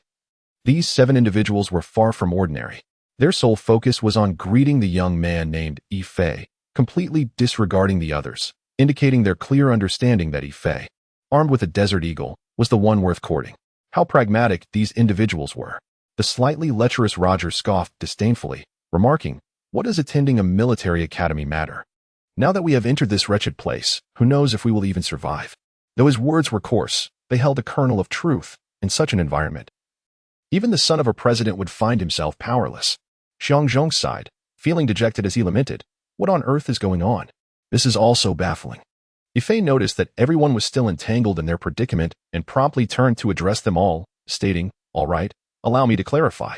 This game is called the killing game, which, in simpler terms, is a manifestation of the probability event of vanishing into thin air, often discussed online."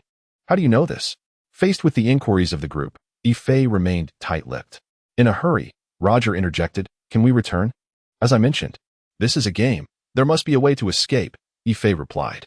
Upon hearing this, Xiong Zhong asked, "Then, you must have entered with a mission. What happens if you fail? You die?" Observing the anxious and troubled expressions of those before him, Yi-fei felt no inclination to comfort them, instead opting to address the questions they were eager to have answered. Yi-sun remained silent throughout, feeling that there were certainly more individuals like Yi-fei who had entered with a mission. Chapter 19. The City of Death. The reason the individuals present were able to survive was primarily due to their swift realization that this city was not their own.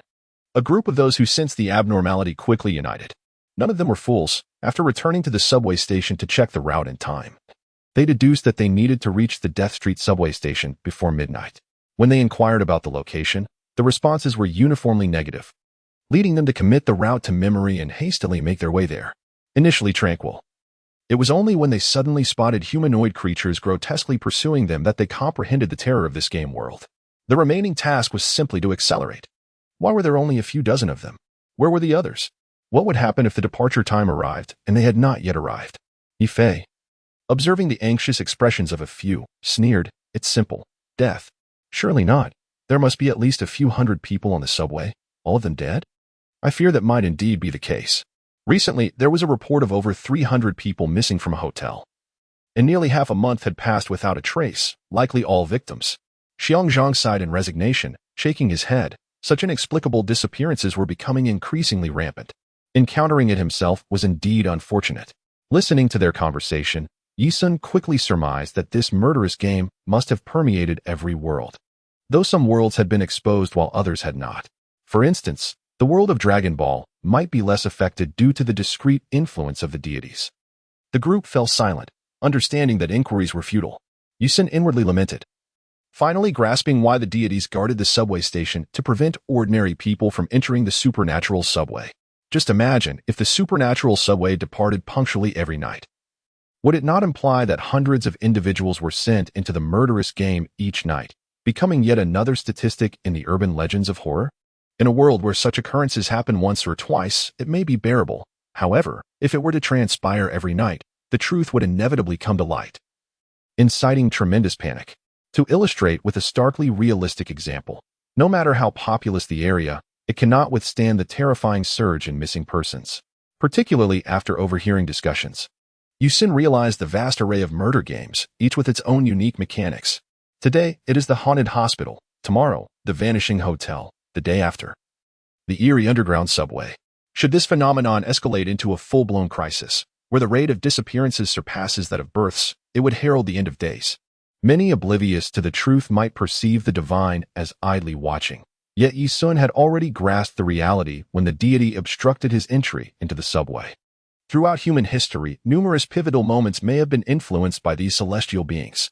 For instance, a pandemic sweeping across the continent at its most critical juncture was miraculously alleviated by the sudden discovery of effective herbs and remedies, thereby averting a catastrophic fate for humanity. Upon reflection, one cannot help but doubt the absence of divine intervention in such events. Ding dong. Welcome aboard, esteemed passengers. This train is bound for the next station, City of Death. We kindly ask all travelers to prepare, as we expect to arrive in approximately 10 minutes. Those fleeting 10 minutes felt as though they spanned an eternity. Little did they know what awaited them in just 10 minutes. The human world may struggle to comprehend the significance of this deadly game. Who is truly in control of it? What does it ultimately signify for the civilization of humankind? Yi Sun, hailing from the world of Dragon Ball, found little cruelty in such matters. Imagine if a Super Saiyan were thrust into a deadly game. Not only would the game itself be in jeopardy, but even the malevolent overlord behind it might be unceremoniously defeated by the Super Saiyan. 10 minutes later, the subway arrived at the station. As the doors opened, dozens of people hurriedly disembarked, not daring to linger. The station appeared unchanged, drawing from their prior experiences. They immediately checked the route map, only to discover that no routes were indicated. What could this mean? Were they to remain in this city? A question arose, met with bewilderment, as the absence of routes suggested aimless wandering within the city. Observe, the display indicated it was 6 in the morning. If they were indeed required to depart at midnight, they should have 18 hours remaining. Nodding in agreement, the group felt reassured, yet Yi Sun interjected, suggesting they first ascertained the number of subway stations within the city. After all, they would need to enter a station before midnight, which should pose no issue. Upon hearing Yi Sun's words, a glimmer of hope surfaced among the group, yet their elation was short-lived as the brooding Li Mingli cautioned, do not be too optimistic. Consider the name of this challenge. The City of the Reaper, as the name implies, staying within its confines bodes ill. A sense of foreboding washed over them as they contemplated their slim chances of remaining unscathed within the 18-hour limit. Upon exiting the subway station, they were greeted by an ordinary cityscape, yet the weight of anxiety hung heavy on the minds of the group, rendering every sight suspect. After some inquiries, they learned that the city was divided into 2 sections, the North City and the South City. Currently, they found themselves in the South City, where subway stations existed solely in the North City. Ironically, the South City was far more expansive than the North, a marvel of urban planning. With incredulity, they remarked on the absence of a single subway station in the significantly larger South City. Let us proceed to the North City. Perhaps there we shall discover the location of the subway station. Yi Sun sighed inwardly, fully aware that things were far from straightforward. The schemes of the City of Death were likely far more intricate than the previous encounter. The group decided to head towards the northern city, however. A wide river separated the southern city from the northern city. To cross over, they would need to traverse a grand bridge, which would take over half an hour on foot, underscoring the river's vastness. While the group wished to proceed together, Yi Sun chose to venture off alone, intent on discerning the murderous style of the City of Death. Are you not coming with us? Yi Fei inquired. Yi Sun replied coolly, accompanying you would only hinder my progress. Without paying heed to the reactions of the others, he departed, prompting Roger Fei to scoff. Those who seek to show off tend to meet their end swiftly. Unbeknownst to him, Yi Sun, now quite far away, retorted loudly, only fools meet their demise quickly. The group broke into a sweat, astonished by his keen hearing.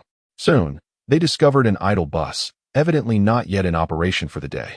Fei employed a few tactics to start the vehicle, and the group boarded, driving onto the bridge, everything appearing to unfold smoothly. Yet, Yi Sun floated in midair using his aerial technique, observing closely and sensing impending trouble. His curiosity was piqued regarding how the capable individuals among them would react. Chapter 20. The Grim Reaper approaches? Fei gazed through the bus window at the cars receding behind them. Despite it being morning, the atmosphere felt unusually somber. Even inside the bus, one could perceive the faint moisture in the air, accompanied by a strange chill and an eerie stillness. What do you think the city of death truly signifies? Xiangzheng asked, lighting a cigarette, his eyes betraying a flicker of inexplicable anxiety. After taking a drag, he composed himself and turned to Yifei. Yifei paused, shaking his head in response. I'm sorry, I truly have no idea. The bus was filled to capacity. And the peculiar ambience rendered the interior eerily quiet. Even the slightest whisper could be distinctly heard. Yifei raised his firearm, signaling a temporary ceasefire, and remarked, We will take it one step at a time. I am prepared for sacrifice at any moment. It is not just you who may face sacrifice. We could all very well meet an untimely end. Xiongzhong's tone was grave. The existence of murderous games in his world was perhaps not a profound secret, merely obscured by the government. Inside the bus, an unsettling shiver ran through everyone, silence enveloping them. They were all terrified of the impending calamity. At that moment, a tall, graceful girl spoke up. I think we should stop immediately. I have an ominous feeling. Upon finishing her words, the crowd turned their gazes toward her. Their eyes filled with inquiry. The girl smiled gracefully and said, Allow me to introduce myself. My name is Tang Yu, and I possess a strong sense of telepathy. I believe the person who departed earlier made a prudent choice. We should return at once, as this place is rather perilous. Until this moment, the group of individuals, bonded by shared adversity, had not taken the time to truly know one another, perhaps due to the lack of time or perhaps because they deemed it unnecessary. Zhou Wenqi raised an eyebrow, casting a glance at Tang Yu before inquiring, Tang, you must elucidate your reasoning. Tang Yu nodded and explained. I understand that you may hail from different dimensions. Our worlds cannot be entirely alike. However, in my realm, I am a specialist in disaster prediction. I sense an overwhelming aura of death surrounding us, and where there is such an aura, death is certain to follow. The crowd remained skeptical. But time was of the essence. The atmosphere inside the bus was thick with a morbid energy, and remaining aboard would lead to their demise. Tang Yu appeared exceedingly anxious, suddenly shouting, Look outside. At that moment, everyone held their breath, their expressions varying as they gazed out. They beheld a pallid sky, deep brown waters, and the green steel supports of a suspension bridge, its cables arranged like the strings of a harp, with a couple of workers laboring on the bridge deck. A gust of wind caused a yellow bucket to tip, which then fell through a large square opening in the bridge deck. This same wind slithered into the bus, like a chilling serpent, creeping over the hearts of each individual. Yet, the windows of the bus were firmly shut. Abruptly, the bus came to a halt, for the vehicle ahead had also stopped. Inexplicably, at that moment, an instinctive sense of impending doom washed over everyone present. Each person's complexion shifted dramatically, and someone shouted, Damn it, get out. Hurry. A terrified voice rang out, arms pushing aside those in the way. As the doors opened, one person leaped out without a second thought, sprinting away like a sprinter off the blocks. The interior of the bus erupted into chaos, the already narrow exit becoming congested with people. Seeing the turmoil, Tang Yu urgently urged, Don't push. Everyone. One at a time, please. At that moment, all felt their lives hanging by a thread. Who would heed Tang Yu? Someone shoved her, and the unfortunate girl stumbled backward, crashing to the ground. Get out. Escape through the windows. In response to the dire situation, Xiangzhong delivered a powerful punch to the glass, shattering it into countless shards and creating a sizable opening. Without a moment's hesitation, people began to leap out. Yifei followed suit, smashing a pane of glass and vaulting out of the bus. With the addition of 2 more exits to disperse the crowd, people finally managed to disembark within half a minute, and then they hurriedly sprinted towards the bridge's head. In midair, Yi Sun was examining the response of the Dragon Ball radar, only to be met with disappointment. There were no Dragon Balls in sight. He was left pondering who might have brought the Dragon Balls into this game, and how the game's instances would unfold. After successfully clearing the first level, he had earned a considerable amount of experience points, yet he still had a considerable distance to reach level 20. Just as he continued to contemplate, his ears were suddenly filled with the sound of the bridge fracturing, accompanied by the piercing wails of the cables thrashing through the air, alongside the terrified cries of the people on the bridge. What was happening? When he glanced at the Grand Bridge, he noticed it shaking violently. It was clear that the structure was on the verge of collapse. He could not help but be alarmed. Weren't those individuals just boarding the bus, heading towards the bridge? Yisun immediately spotted the bus, when suddenly a voice echoed in his mind. Commence B-level side mission. Rescue the survivors. The more individuals saved, the greater the experience gained. Goodness, why wasn't this mentioned sooner? Yisun transformed into a meteor, hurtling towards the bus at an alarming speed. He had failed to remember the faces of the survivors. And the bridge was teeming with people. How could he possibly save them? Given the circumstances, his only recourse was to prevent the entire bridge from collapsing, allowing the group of players to escape swiftly, leaving the rest to fate. As if in response to Yisun's plan, a snapped cable whipped through the air, twisting like a dragon, emitting a piercing shriek as it sliced through the atmosphere. The cement block at the end of the cable was forcefully flung, fortuitously aimed directly at the rapidly approaching Yisun. A glimmer of cold light flashed in Yisun's eyes. He found the situation peculiar. How could a mere slab of concrete be aimed directly at him? Was he, in fact, being targeted? Without further ado, he had no intention of retreating against the wall. Instead, his body propelled forward like a cannonball, shattering the incoming debris. His objective was beneath the bridge. However, the ordeal was far from over. The severed cables began to flail wildly in the air, akin to untamed stallions. Strangely enough, they all seemed to be directed towards Yisun. Upon witnessing this, an odd sensation coursed through him, as if he had encountered such a scene before. He evaded in midair with the agility of a seabird, swiftly reaching beneath the bridge, where he forcefully propped up the bridge deck.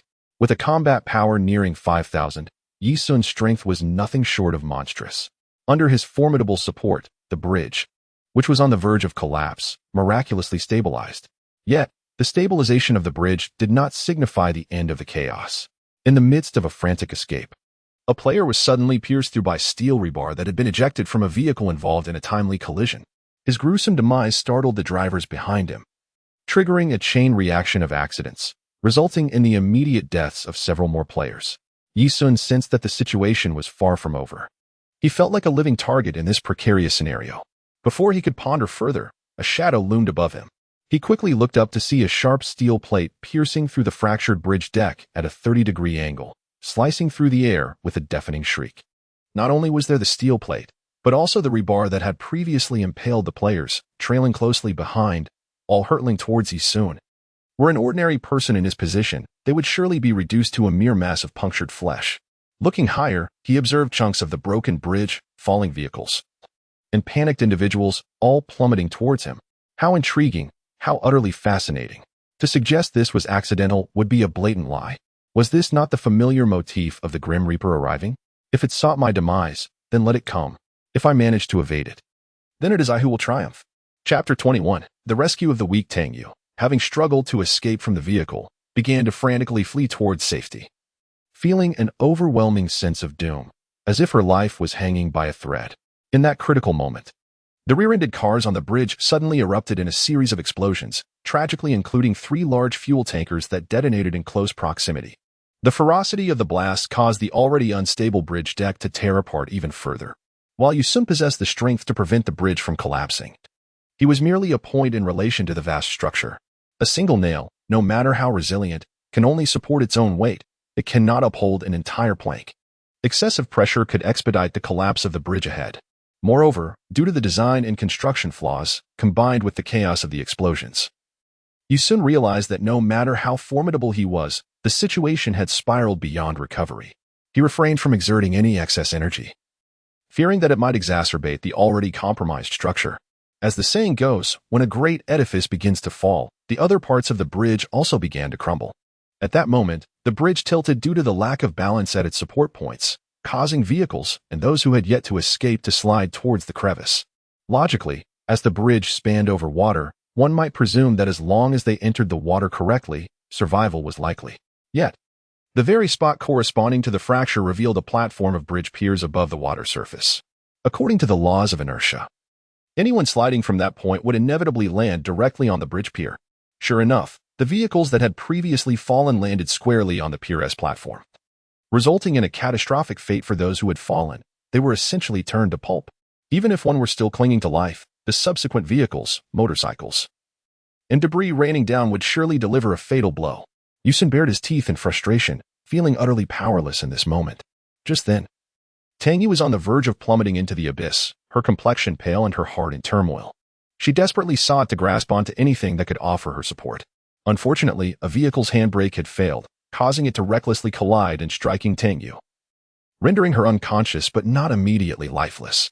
As she teetered on the brink of falling, a sudden idea flashed through Yusun's mind. He relinquished his support, allowing his body to plummet freely for over 20 meters before abruptly accelerating horizontally towards the inclined surface below, exerting all his strength to brace himself, thereby halting Tang Yu's descent. Yusun promptly withdrew his force, causing the bridge to return to a level position, defying the principles of physics before the astonished onlookers. How could the bridge, which had tilted, suddenly regain its horizontal alignment and even ascend slightly? Oh, what on earth is happening? Am I losing my mind? They were oblivious to the presence of a figure beneath the bridge, as Tang Yu, awakening from her stupor, realized she had not plummeted into the abyss. Although she was bewildered by the turn of events, the fractured section of the bridge had risen to align with the original surface. Standing at the brink of the chasm, she knew it would be folly to retreat southward. With swift determination, she dashed toward the northern section of the bridge, aware that the cables on this side had already begun to fray, and it would not be long before this part would also be compromised. Yusun began to sense the energy upon the bridge's surface, but before he could complete his perception, the section of the bridge where he had placed his hands began to tear apart. In a swift motion, it split into two fragments, rendering the situation irreparable. Seeing the current state, Yusun immediately ascended into the sky, his gaze sharp as lightning, swiftly searching for any remaining souls on the fractured sections. Fortunately, those individuals were quite nimble. Observing the data panel, which displayed a survival count of 2,634, he realized that 7 lives had been lost in this bridge incident. To garner more experience points, he needed to rescue as many of these vulnerable souls as possible within the next several hours. He couldn't help but wonder if this was a scenario akin to the arrival of the Grim Reaper. If that were the case, he might truly be unable to assist these people, for who could predict the manner in which death would strike? Having narrowly escaped, Tang Yu felt immense relief at reaching the North City, yet she remained cautious, sensing the pervasive aura of death surrounding her. She knew she had to devise a means to reach the subway station swiftly. Meanwhile, Yifei and the others remained in South City, exchanging glances, uncertain of their next course of action. The bridge was the sole route to North City. With its collapse, they would be forced to resort to primitive ferries. But who could guarantee they wouldn't capsize? Xiongzhong gazed at the broken bridge and sighed. I am beginning to comprehend the intentions of the city of the Grim Reaper. It seems that death has indeed set its sights on this city, seeking ways to eliminate us. We must cross to the other side within the next several hours, or we shall surely meet a fate akin to those poor souls on the bridge. The survivors undoubtedly understood this grim reality. Their expressions were grave, as none could foresee what calamity awaited them next. This incident had naturally stirred considerable unrest within the city. However, no matter how the police investigated, they could not attribute the events to the Grim Reaper, and the peculiar phenomenon accompanying the bridge's collapse went largely disregarded. Upon reaching the North District, Tang Yu promptly set about locating the subway station, only to be bewildered. There were no subway stations in the South District, yet the North District boasted over 6 lines. She would have to search methodically. Yusun hovered in midair, contemplating the narrative of the film Final Destination, pondering whether he could draw upon this experience. In that cinematic tale, death adhered to a predetermined sequence, under the design of the Grim Reaper, whether one met their demise or evaded it. It signified that death would inevitably claim the next in line. Perhaps it would be prudent to seek out this group of individuals to avoid further complications. Yusun sensed the location of these individuals and swiftly made his way towards them. This group had the sense to cluster together, sparing Yusun the trouble of seeking them out one by one.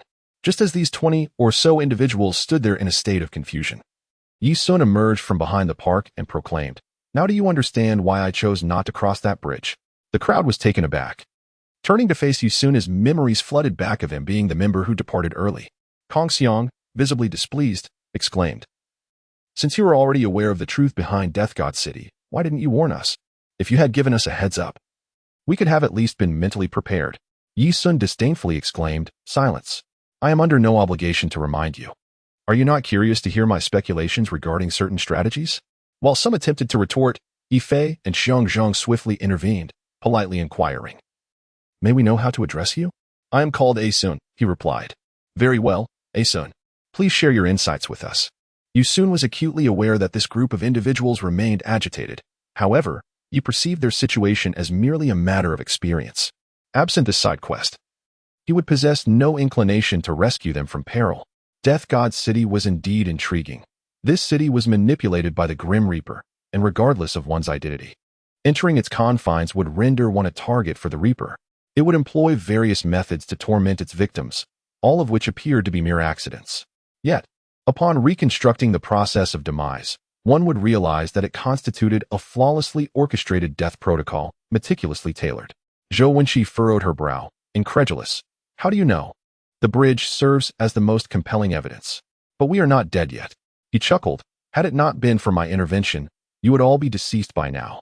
The group was momentarily taken aback, struggling to comprehend his meaning.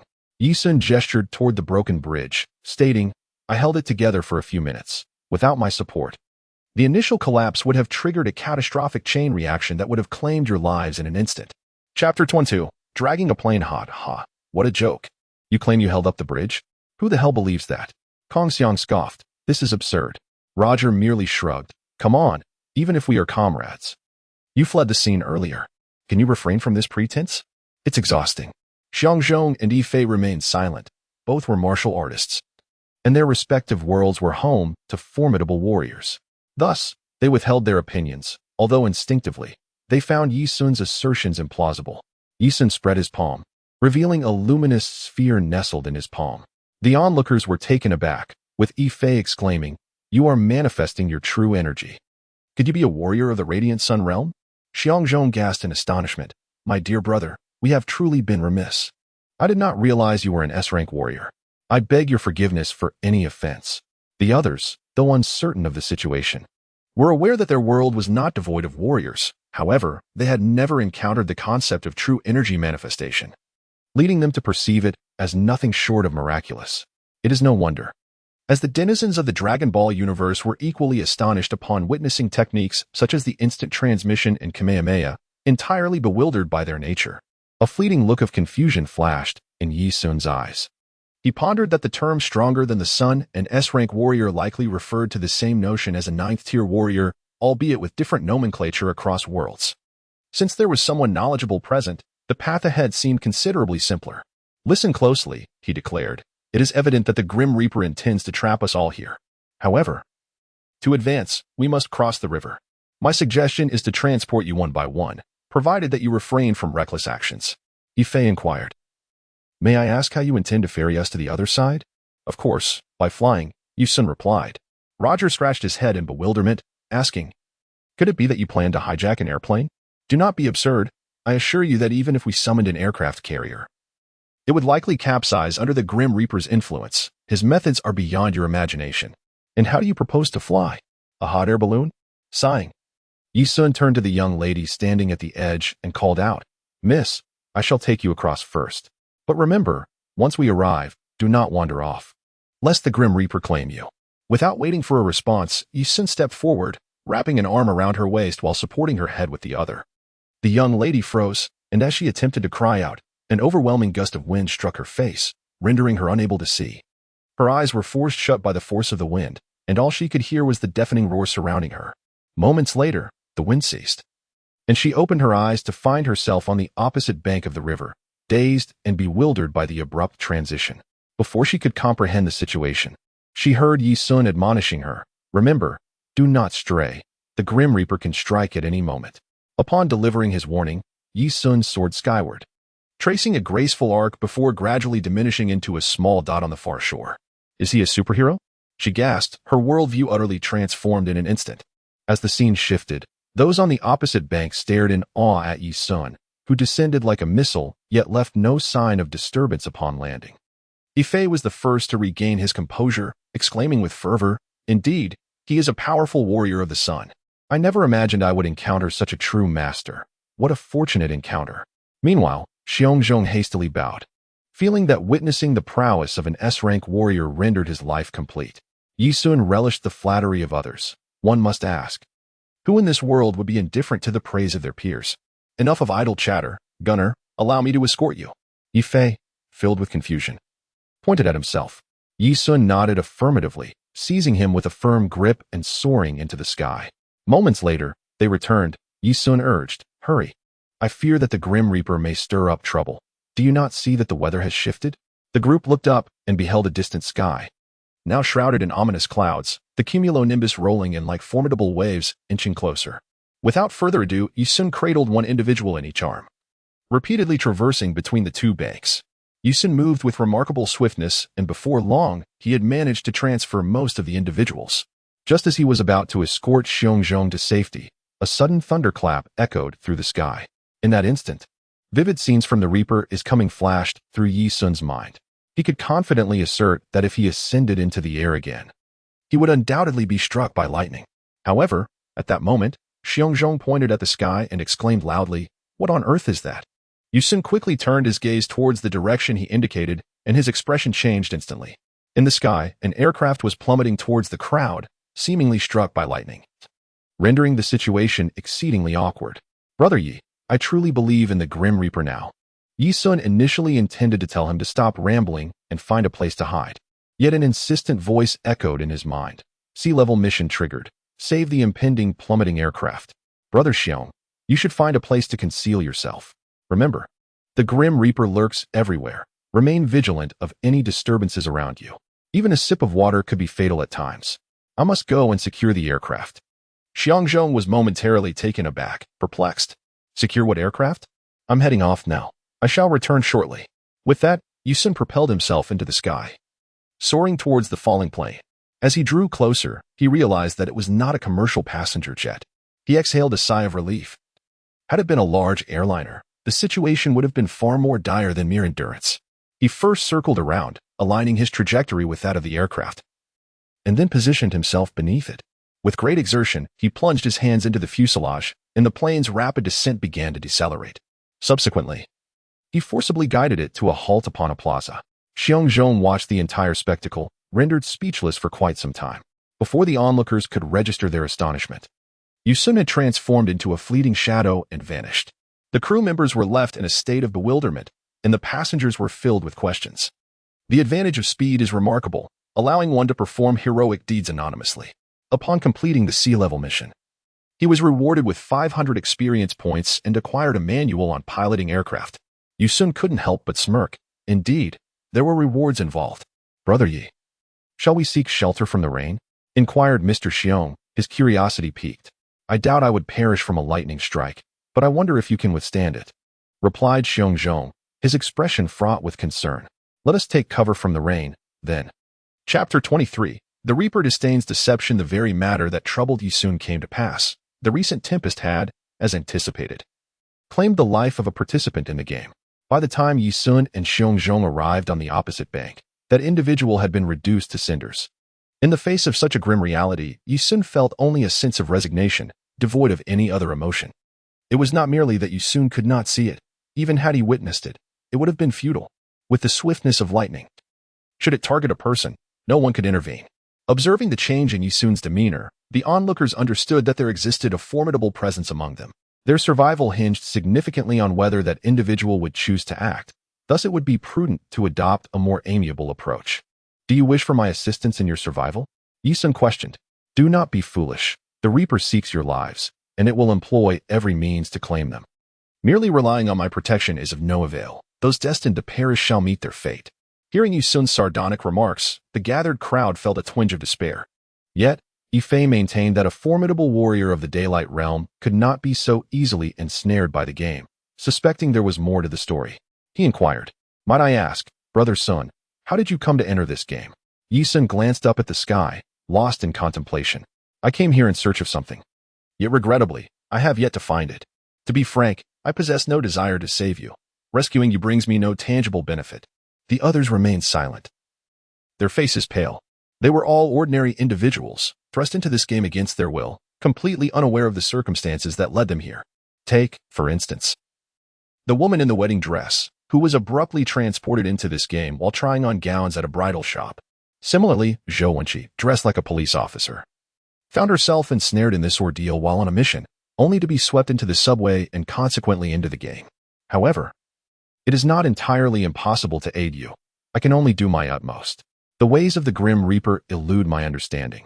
Yet as long as he cannot claim my life, I shall persist. Indeed, this was Yusun's mindset. Mere accidents could not inflict harm upon him. Presently, there remained only one destination, the subway station. Xiangzhong inhaled sharply, respectfully inquiring, "Might I ask, Brother Asun, how can we ensure our survival?" Yusun pondered for a moment and proceeded to share with them some details regarding the narrative of the arrival of death. Naturally, Yusun could not directly state that this was from a film. Instead, he merely used it as an illustrative example, drawing simple comparisons with the characters from the movie. At this point, Roger suddenly realized, now I understand. No wonder the girl with the surname Tang remarked that we were all enveloped in the aura of death. In truth, without her prompt, we might not have even noticed. Indeed, where has that girl gone? Yi Sun, filled with curiosity, inquired about the specifics of the situation. They chattered animatedly about some of the things Tang Yu had said at the time. Yu Sun was secretly astonished. It turned out that individuals with such extraordinary intuition existed. He couldn't help but feel a pang of regret. If that girl were to perish, it would indeed be a great loss. Even though her existence was not of paramount importance to him. With his formidable combat prowess of 5,000 and the unparalleled defense provided by the Golden Bell Shield, Yu Sun believed he could easily navigate any perilous situation. For instance, when a car plummeted, it struck the end of a steel rebar, resembling a hammer driving a nail into a surface, threatening to impale Yu Sun. However, when the rebar collided with him, it coiled up like a mosquito coil, inflicting not a scratch upon him. The group transported several injured survivors to the hospital, where, following a grueling rescue effort, they narrowly retained their lives. Yet, an issue arose. This was a benefit stemming from the bridge collapse incident, as the hospital provided free medical assistance. Anyone injured could receive treatment without registration. After all, they were outsiders in this world. As they accompanied the injured to the hospital, the group also took the opportunity to rest there. In one hospital room, over 20 individuals crowded together, beginning a discussion about the impending specter of death. After listening to Yi Sun's earlier remarks, they felt a deep-seated fear regarding the origins of this Grim Reaper, especially in light of the bizarre deaths he had described. Initially, they would not have believed such tales. But with Yi Sun being a formidable figure in the realm of strength, it seemed he had no reason to deceive them. Moreover, had he not propped up the bridge, they likely would not have escaped in time. Zhou Wenqi blinked, asking, "Brother Sun, you mentioned that the Grim Reaper has a certain order to its killings, and that this order follows the original sequence of our fated deaths. Is this true?" "Indeed, the Grim Reaper I know operates this way, strictly principled yet adaptable. Take me for example. The Grim Reaper cannot claim me, so it does not linger on my fate, but instead bypasses me to eliminate the next destined soul. Do you understand? That sounds utterly outrageous. Were it not for your superhuman abilities, I would unequivocally refuse to believe this." At this juncture, Zhou Wenqi suddenly drew her revolver from her waist, pointing it at Yi Sun and threatening, "If I were to shoot you in the head right now, would that not imply you were lying? Logically speaking, since the Grim Reaper failed to use the bridge collapse to kill you, the order of death should be postponed." "Humph. Foolish." Yi Sun acted with lightning speed, swiftly seizing the revolver from Zhou Wenqi's grasp. For reasons unknown, he felt an urge to display bravado, nonchalantly crossing his legs as he aimed the revolver at his own temple. Gasps erupted from the crowd, urging him to restrain himself. Yet, Yi Sun merely snorted, declaring that in the realm of martial arts, speed is invincible. Yi Fei, aware that the formidable warriors of the daylight realm were immune to bullets, recognized Yi Sun's intent to show off. He quickly interjected, "Brother Ah-sun, we are in a hospital. Please do not fire the weapon. Something dreadful may occur." At that moment, a click echoed, prompting a chorus of startled screams from the onlookers.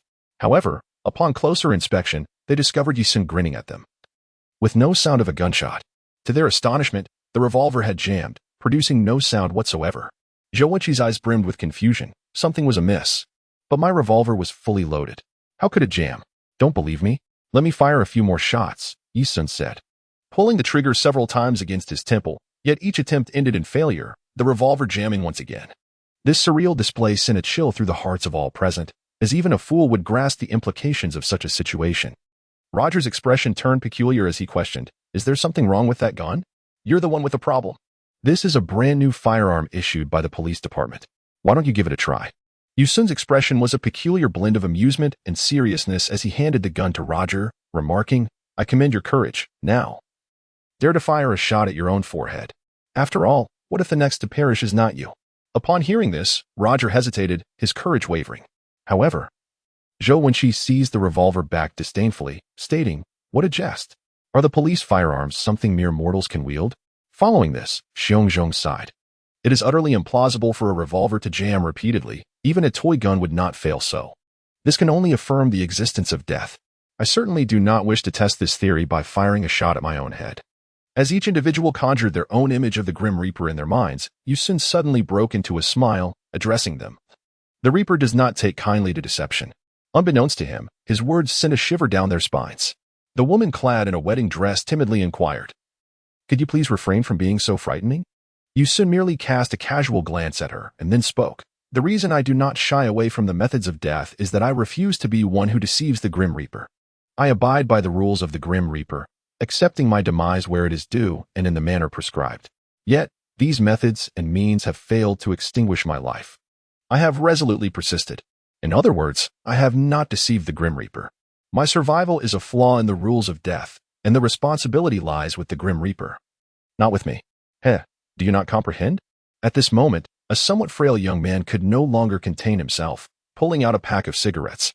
With a crack, he ignited one, the flame illuminating his cheek as he inhaled deeply and suddenly interjected, "Brother Asun, I understand what you are saying. You are exploiting a loophole in the Grim Reaper's rules. If we continue down this line of reasoning, if the Grim Reaper truly cannot tolerate deception, then by steadfastly resisting the methods of death through sheer strength, neither evading nor taking shortcuts, nor relying on others, you are not deceiving the Grim Reaper. This implies that you are not currently on the death list. According to the standard rules, you should already be dead."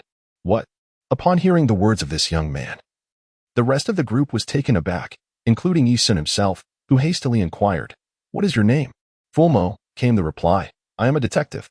"Indeed? What a splendid name." Yisun let out a faint sigh. He was indeed not on the death list, for he had already received a reward. He had cracked the Reaper's assassination scheme and earned 300 experience points. However, there remained an alternative task, the option to initiate an A-level mission to rescue others from the death list. The greater the number of survivors, the more substantial the rewards would be. In truth, Yisun felt quite tempted, as he was less than 1,000 experience points away from reaching level 20. This 1,000 experience points were neither insignificant nor substantial. It was possible that he might not attain level 20 until the conclusion of this world. Yet, completing this task could change that outcome entirely. Yusun stroked his chin, pondering how he might deal with this group of ineffectual individuals. Reflecting on the film Death Note, it occurred to him that those who found themselves on the Grim Reaper's list met their demise in remarkably bizarre yet stylistically distinct manners, leaving an indelible impression on the witnesses. Ah, yes, the magic beans. Yisun suddenly recalled the ultimate artifact, the Xiando, a game-changing treasure. It could potentially salvage anyone who suffered a fatal injury, such as having their head blown off or being torn apart by horses. Indeed, it could be that way. Zhou Wenqi exclaimed, "If the Grim Reaper abhors deceit, then those who ought to have perished but did not become deceivers. Had we conformed to the Reaper's rules during the bridge collapse and fallen, as long as we survived, we would owe no debt to death and could evade its grasp. Yet, we all escaped. Thus, we find ourselves on the Grim Reaper's list of the deceased." Everyone turned to Yisun, their expressions a mixture of inquiry and pleading. Yisun was extraordinary, and he was unlikely to perish, but they were mere mortals. "Well, it seems to be in your hands now." Before Yisun could finish, they gazed at him with envy. With merely a few hours remaining until they passed through the city of the Grim Reaper, who could survive another major incident? "Brother Asun, may I ask you?" Before they could complete their thoughts, Yisun interjected, "I can save you, though it involves some risk." Straight to the point, no time for pleasantries. "Is that true?" A chorus of voices echoed from the room. "I've mentioned the potential risks. First, I need to know the order of your deaths. Quickly recall your seating arrangements on the bus. Logically, those seated in the front should perish first when the bus falls." The group found his reasoning sound, as it seemed logical. However, Imo Irma interjected, "But some who died in the bridge incident were struck by vehicles from behind, and others perished in explosions. Their positions may not have been ahead of ours." Indeed, that remark struck at the heart of the matter. While the bus might plunge into the river, who could guarantee that a vehicle from behind wouldn't lose control and cause those seated at the back to meet their end first? Alas, now even the timing of their own demise was shrouded in uncertainty. Yisun curled his lips, "Thus I say it is somewhat perilous. I must substantiate the sequence of your demise through tangible actions before I can rescue you. Do you believe me? Of course we do. Without you, we would have perished already. Excellent. The injured shall be discharged immediately. Follow me. I shall now ascertain the order of your deaths. Ensue has long harbored a daring hypothesis, as he wishes to experiment, considering that within the forthcoming hours, a myriad of fatal scenarios could manifest, scenarios beyond his control. For instance, one could unexpectedly step upon a live wire, instantly transforming into charred remains. How could Ensue possibly intervene in such a fate? Chapter 24. The Bug-like Celestial Being. Ensue gazed at the crowd, who wore expressions of utter disbelief, and reiterated with unwavering conviction, "Do not inquire further. This is precisely my intent." However, the revered Ensue, compelling us to turn our weapons upon our own chests, is this not a path to our demise? In essence, while the Grim Reaper has yet to claim our lives, we would be the architects of our own ruin. How excruciatingly awkward that would be. The assembled individuals voiced their dissent in a cacophony of objections, yet Xiongzhong urged everyone to maintain their composure, stating, "Please, let us not raise our voices. Have you forgotten the various protocols of death? Just moments ago, Master Ensue attempted to shoot himself in the head, and the gun jammed after several attempts. Does this not affirm the truth of his words? If it is not your time to perish, the weapon will surely malfunction. Curse it, you speak so lightly of this. But what if it were indeed my turn to meet my end? Wouldn't that result in a swift demise?" Ensue smacked his lips, spreading his hands to indicate the truth of the matter, stating that it was entirely dependent on their attitude. Many were undoubtedly reluctant to comply. Who would be foolish enough to shoot at themselves? As the crowd erupted into chaotic debate, Xiongzhong let out a deep sigh and spoke to Zhou Wenqi, "Sister Zhou, hand me the gun. I shall go first." Zhou Wenqi swallowed hard and passed him the firearm, silencing the previously raucous scene. All eyes turned to Xiongzhong, each gaze filled with a myriad of emotions. Taking a deep breath, he pressed the barrel of the gun against his chest. Knowing that a single shot would likely obliterate half of his heart, rendering even a celestial being powerless to save him. Click. A cold sweat broke out over Xiongzhong as his legs trembled. The gun had jammed. Roger grinned widely, exclaiming, "Brother Xiong is indeed a man of courage. The gun is jammed, so the next to die shall not be you." As he returned the gun to Zhou Wenqi, Xiongzhong's hand shook, and he forced a bitter smile, saying, "In all my years, I have never played such a game. I suggest everyone else give it a try. What if the gun actually fires?" Fermo cleared his throat and raised his hand, declaring, "Let me go next. May God ensure that this gun fires. For then I shall witness a miracle." With that, he pulled the trigger, and a thunderous shot rang out. Fermo collapsed to the ground before he could even utter a scream, gasping for breath as blood poured from his mouth. Some of the more timid souls shrieked in terror at the sound of the gun, while Xiongzhong and the others shouted in alarm and rushed to support Fermo. They were met with a horrifying sight. His chest was nearly obliterated, blood seeping profusely, and it was clear that the shot had been merciless. His heart was undoubtedly beyond salvation. Ensue snapped his fingers and commanded Fermo, "Open your mouth." However, Fermo's lips were stained with blood, prompting Ensue to forcibly pry them apart and insert a mystic bean, urging him to swallow it. Fermo struggled to ingest the bean, but as he exerted himself to swallow, an unbearable pain surged through his chest. At that moment, an extraordinary phenomenon unfolded. Ensue had presumed that the bean required swallowing to take effect, yet to his astonishment, it dissolved instantly upon entry, transforming into a sweet, nourishing liquid that revitalized Fermo's body.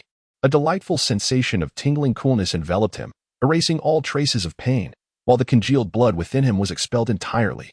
Soon after, Fermo regained consciousness. Surveying the bewildered expressions of those around him, he inquired, "Am I dead?" He had been on the brink of death, yet here he was, miraculously revived. This is truly astonishing. Is that a resurrection elixir? Rising to his feet, Fermo observed the stunned faces of the crowd, equally astonished himself. How could he have survived? Had the laws of this world ceased to operate as they should? Ensue immediately glanced at the taskbar, where it displayed 125. Subsequently, his experience points surged by 100. Indeed, Fu Erma had evaded the clutches of death. However, a mere increase of 100 points seemed rather insufficient. Congratulations, esteemed detective. You are no longer under the threat of the Grim Reaper. At least until the next level, you need not fear for your life.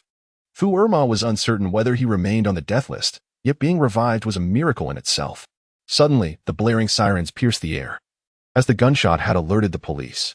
With no alternative, the group hastily retreated. Wandering through the winding paths, they eventually found themselves in a secluded location. With Fu Erma's experience as a precedent, the group was notably more composed regarding the gunfire incident. Nevertheless, being struck by a bullet would undoubtedly be painful.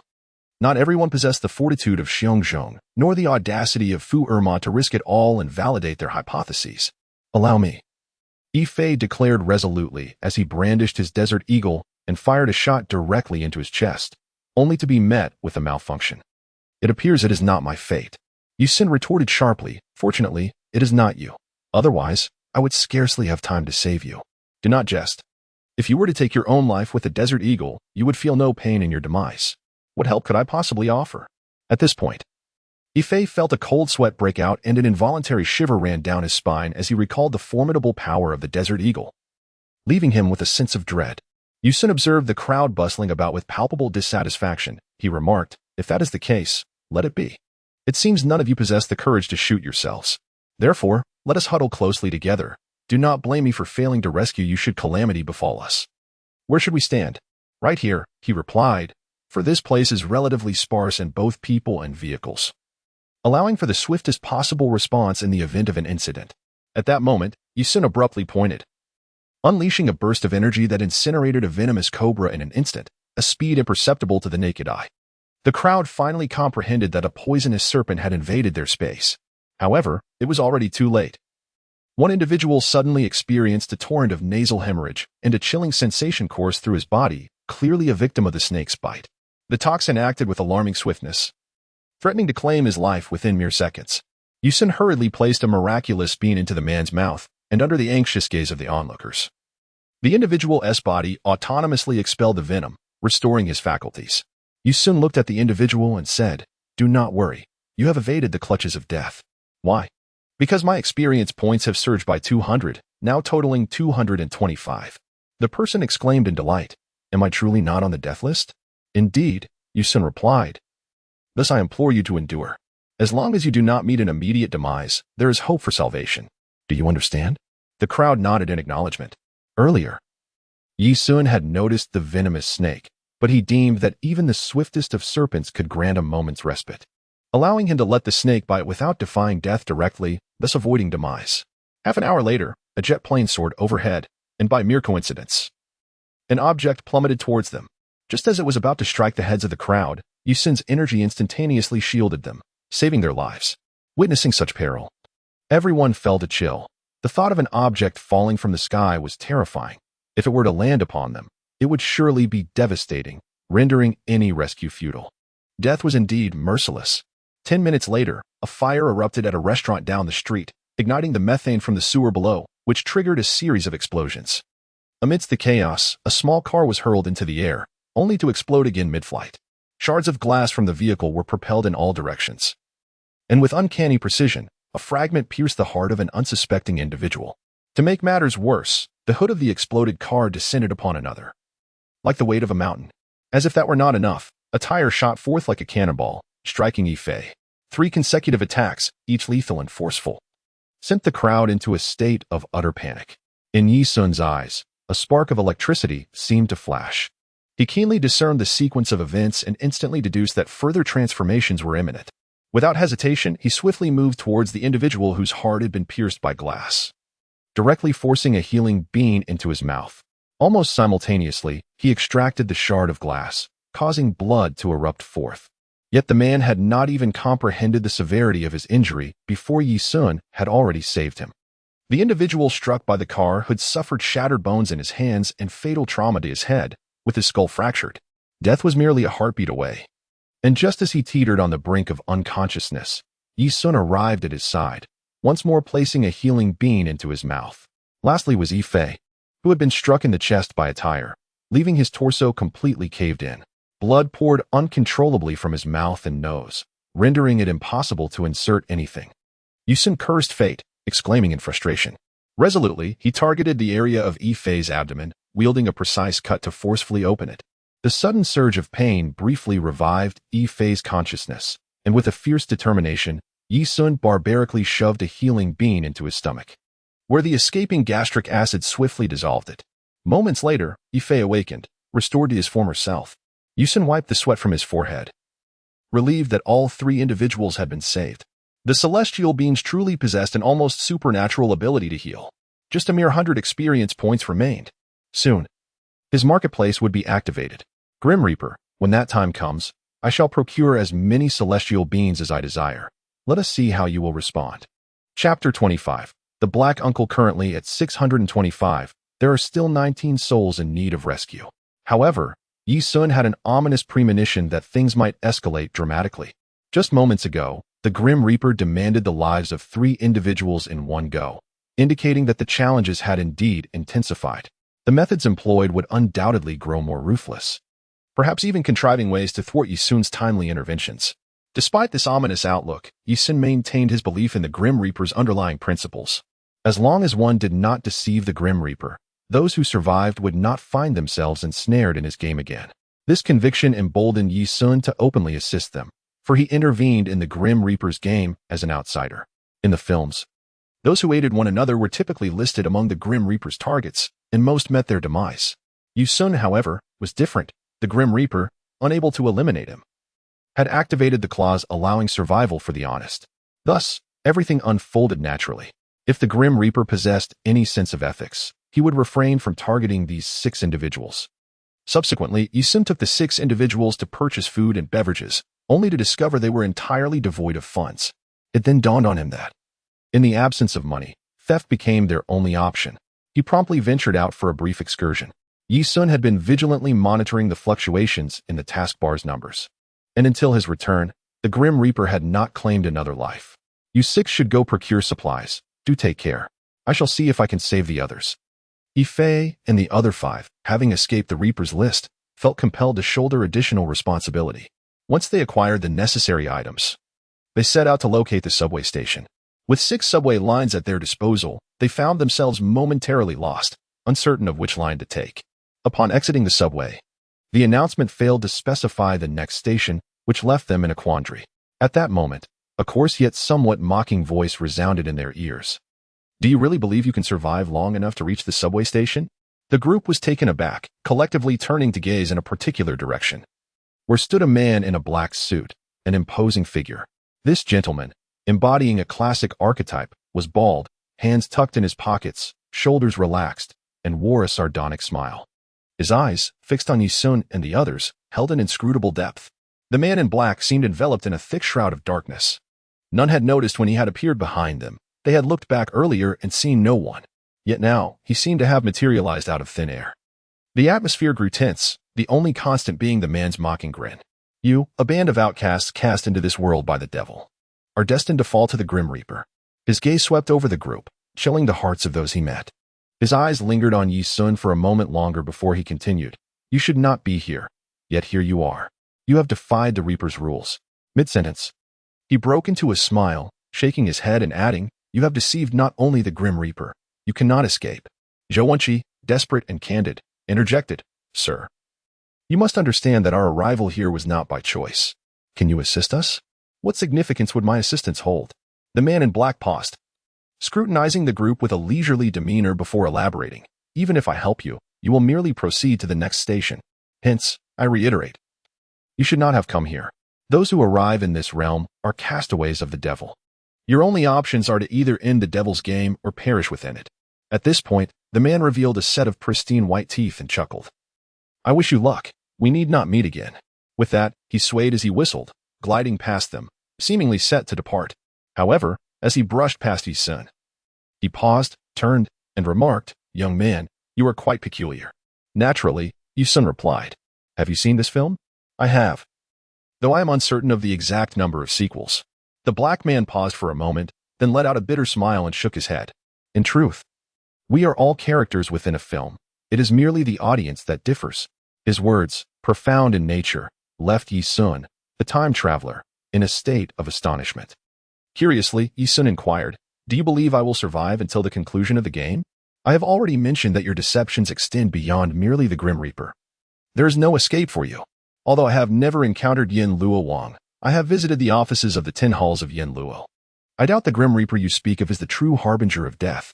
If someone has usurped the powers of the Grim Reaper, I would advise taking the time to inform Yin Luo Wang about the situation in the world of Huang Quan. The expression of the black man shifted. Though his complexion remained dark, his demeanor was markedly altered. His voice carried a note of terror, and as he gazed at Yi Sun, his eyes were filled with disbelief. You possess the ability to enter the underworld? Yi Sun chuckled. Guess what? You've made a foolish mistake. You shouldn't have confided in me. By revealing this, you have unwittingly invited death to come for you without hesitation. Afraid I might squeal? That grim reaper truly is a simpleton. To his surprise, Yi Sun couldn't help but burst into laughter. The black man lit a cigarette for himself and sent a text message from his phone. Shortly thereafter, he received a reply. Upon reading the message, his expression transformed into one of astonishment mingled with delight. He turned to Yi Sun and said, Death has given me a choice for you. At midnight, 2 trains will arrive at the Dawn Metro line. One will take you back to your world, while the other will lead to the next game. The train returning to your world is a special exception made solely for you. Only you may benefit from this privilege. And you shall be barred from entering the devil's game again. And then, the stipulation of this exception is that during this period, you are forbidden from aiding anyone. Your existence will only serve to vex death. Is it because you cannot kill me, right? The black man suddenly erupted in anger, gripping Yi Sun's collar and shouting. You are courting death. Death can eliminate anyone. You have no choice whatsoever. If you dare interfere with this game, it will be directly formatted. And none of you will escape. Get lost. Yi Sun uttered a word that resonated deeply, while the black man curved his lips into a faint smile, seemingly appreciating Yi Sun's choice. Nonetheless, he remarked with a hint of caution, I must reiterate one last time. You cannot save everyone. The individuals here are destined to perish, should death so desire.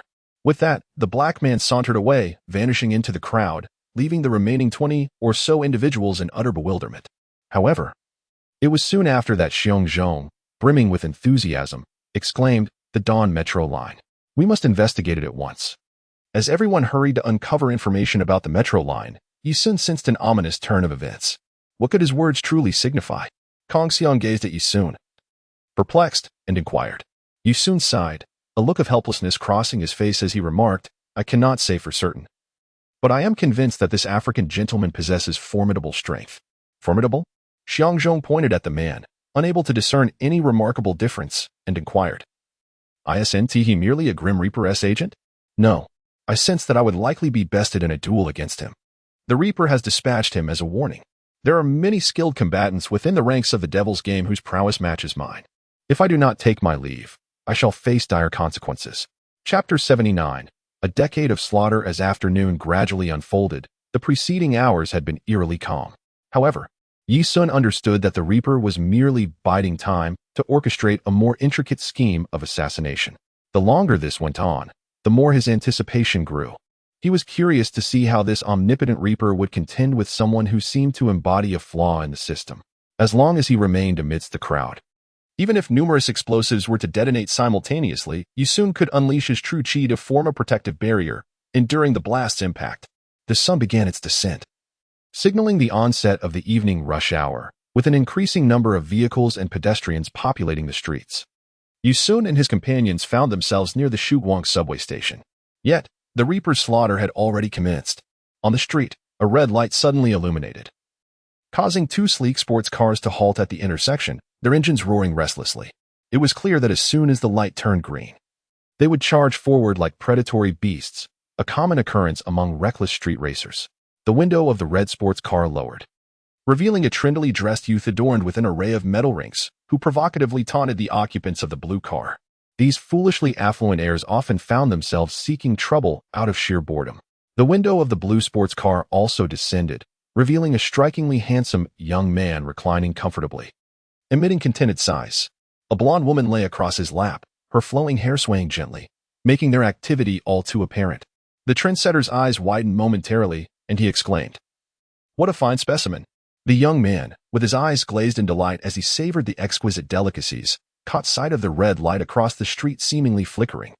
Without hesitation, he engaged the accelerator, and the blue sports car surged forward. He had no intention of conceding to the trend-setting youth.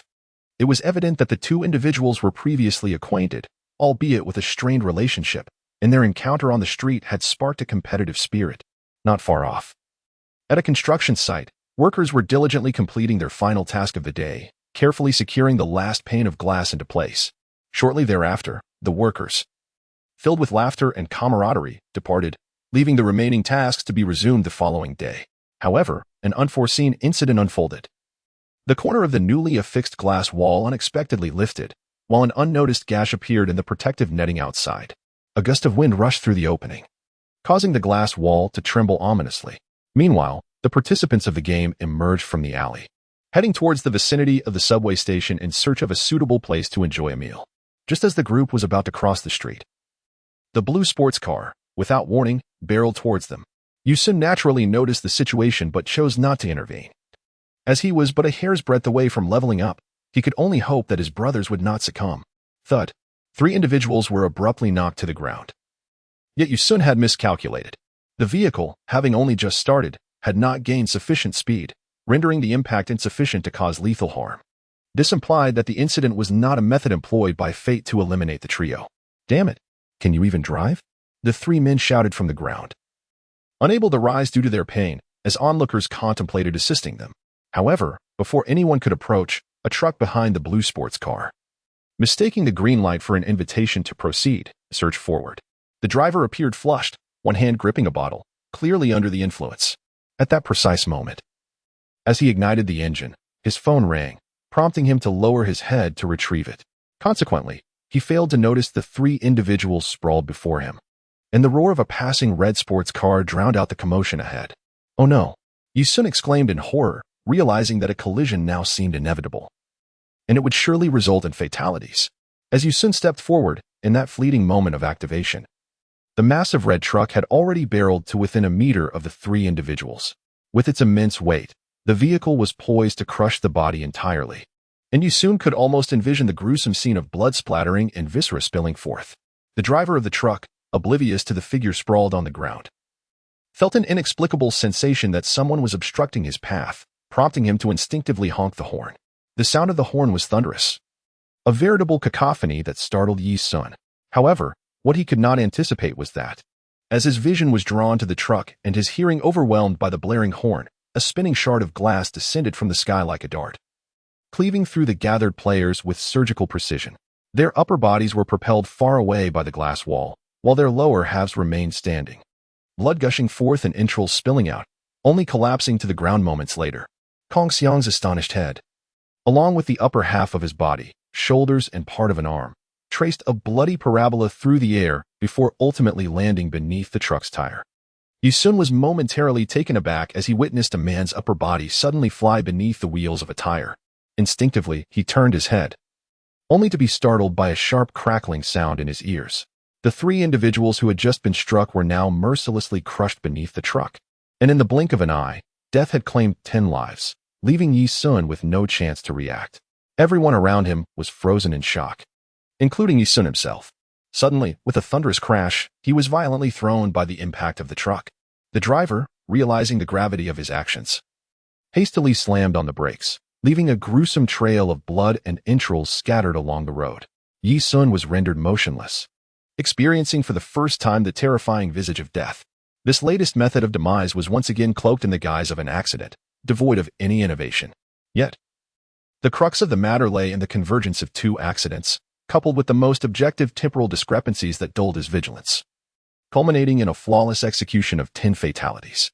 He was enveloped by a chilling sense of dread, a profound sense of defeat, and an icy shiver that coursed up his spine. Ensue slowly rose to his feet, noticing the truck halted a mere 3 meters ahead of him.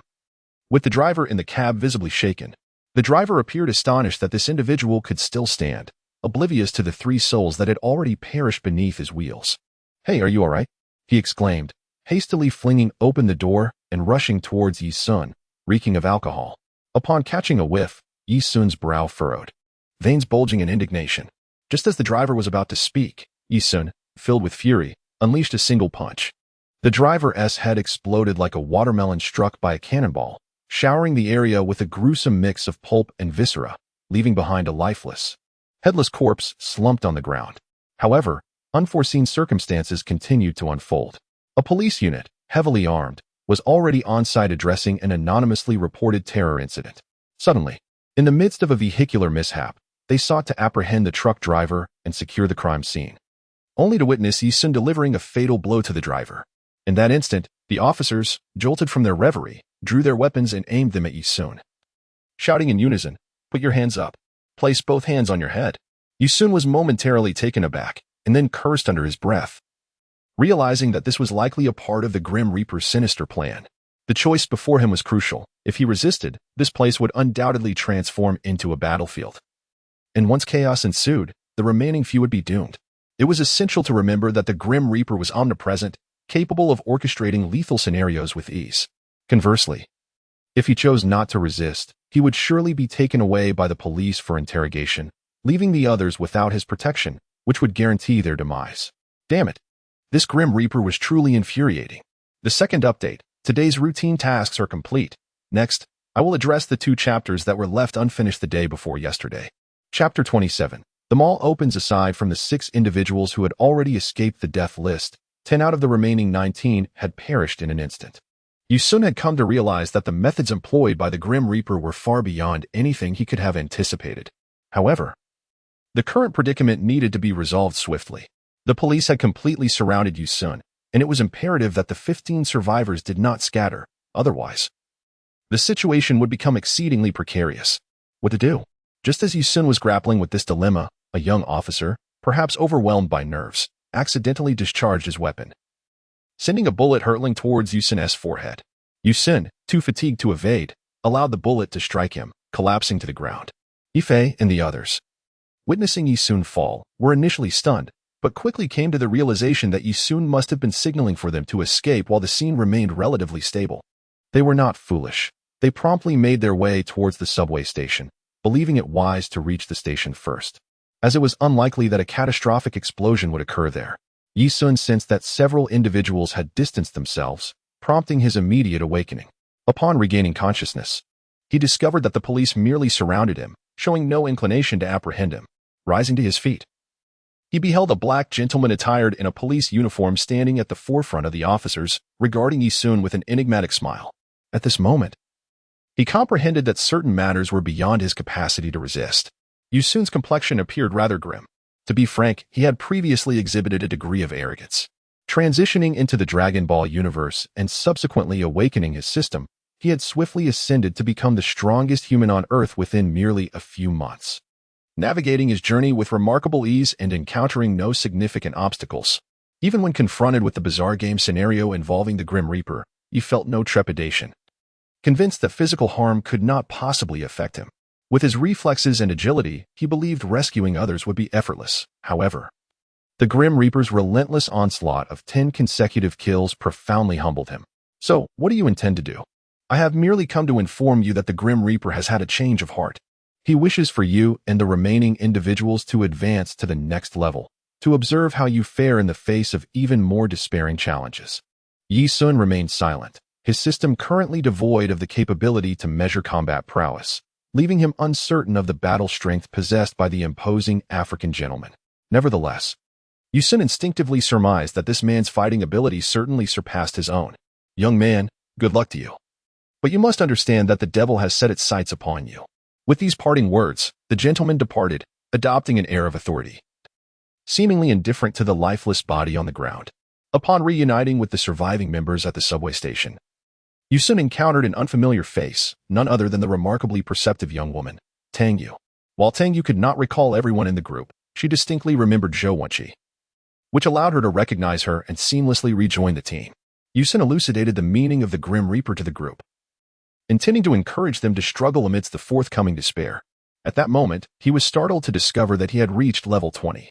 Overjoyed, he realized that this signified the completion of the Grim Reaper's task, and all present had managed to escape from peril. However, the game comprised 9 levels, and they were merely in the second stage, with over half the participants already perishing. What a farce this was. Initially, many were skeptical of the Grim Reaper's apparent generosity. However, Tangyu affirmed that there was an absence of the aura of death surrounding them, which felt entirely different from before. This revelation allowed everyone to lower their guard completely. With ample time remaining, they indulged in a hearty meal before seeking a nearby hotel for several hours of restful slumber. In the midst of such a nerve-wracking atmosphere, nearly everyone had barely caught their breath.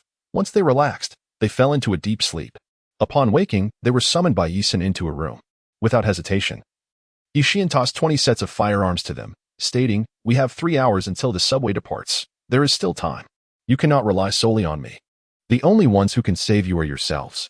Among them, only Yi Fei, Xiongzhong, and Zhou Wenqi possessed knowledge of firearms. The rest, including Yi Sun, were novices. Yi Sun had procured 20 sets of special forces gear from the marketplace, complete with lightweight alloy combat armor and combat knives. This entire set was relatively inexpensive, totaling around 200,000.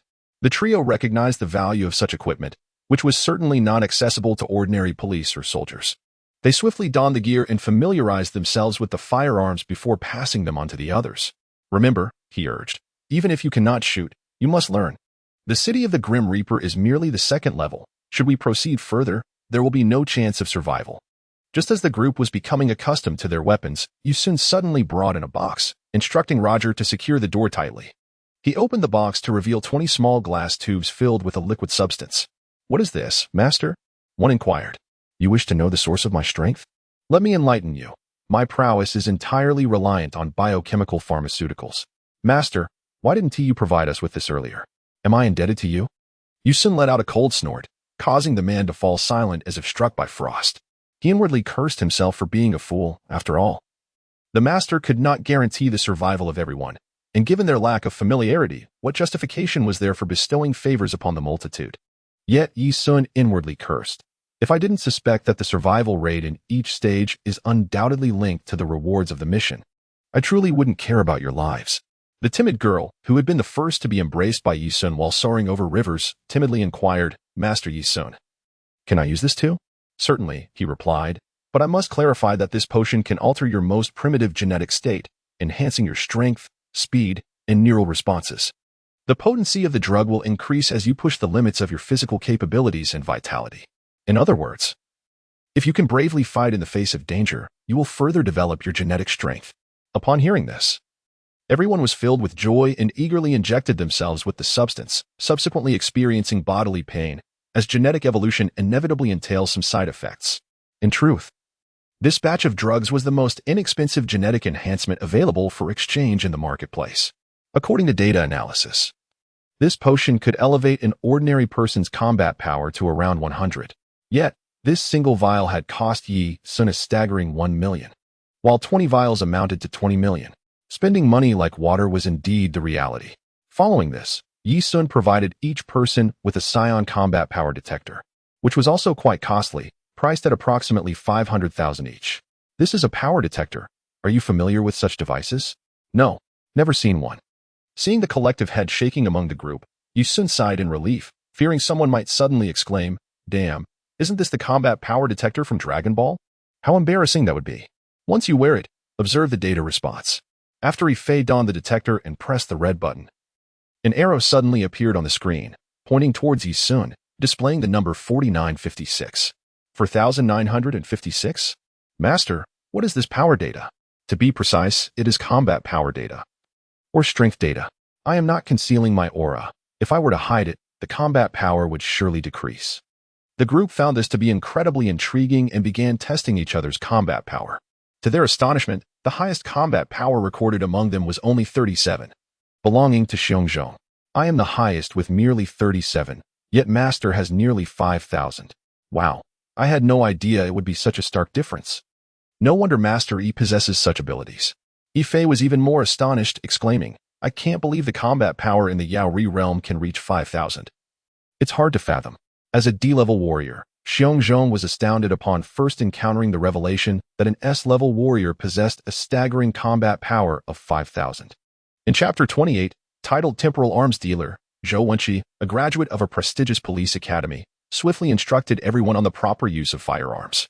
Thanks to the effects of gene-enhancing pharmaceuticals, the intellect of this group had improved to a certain extent, granting them a significantly greater capacity to comprehend these matters than the average person. How about it? Is everything all right? The last subway train has already ceased operations. We shall arrive at the station just in time. The sheer simplicity of the combat power comparison led to widespread admiration for Yi Sun.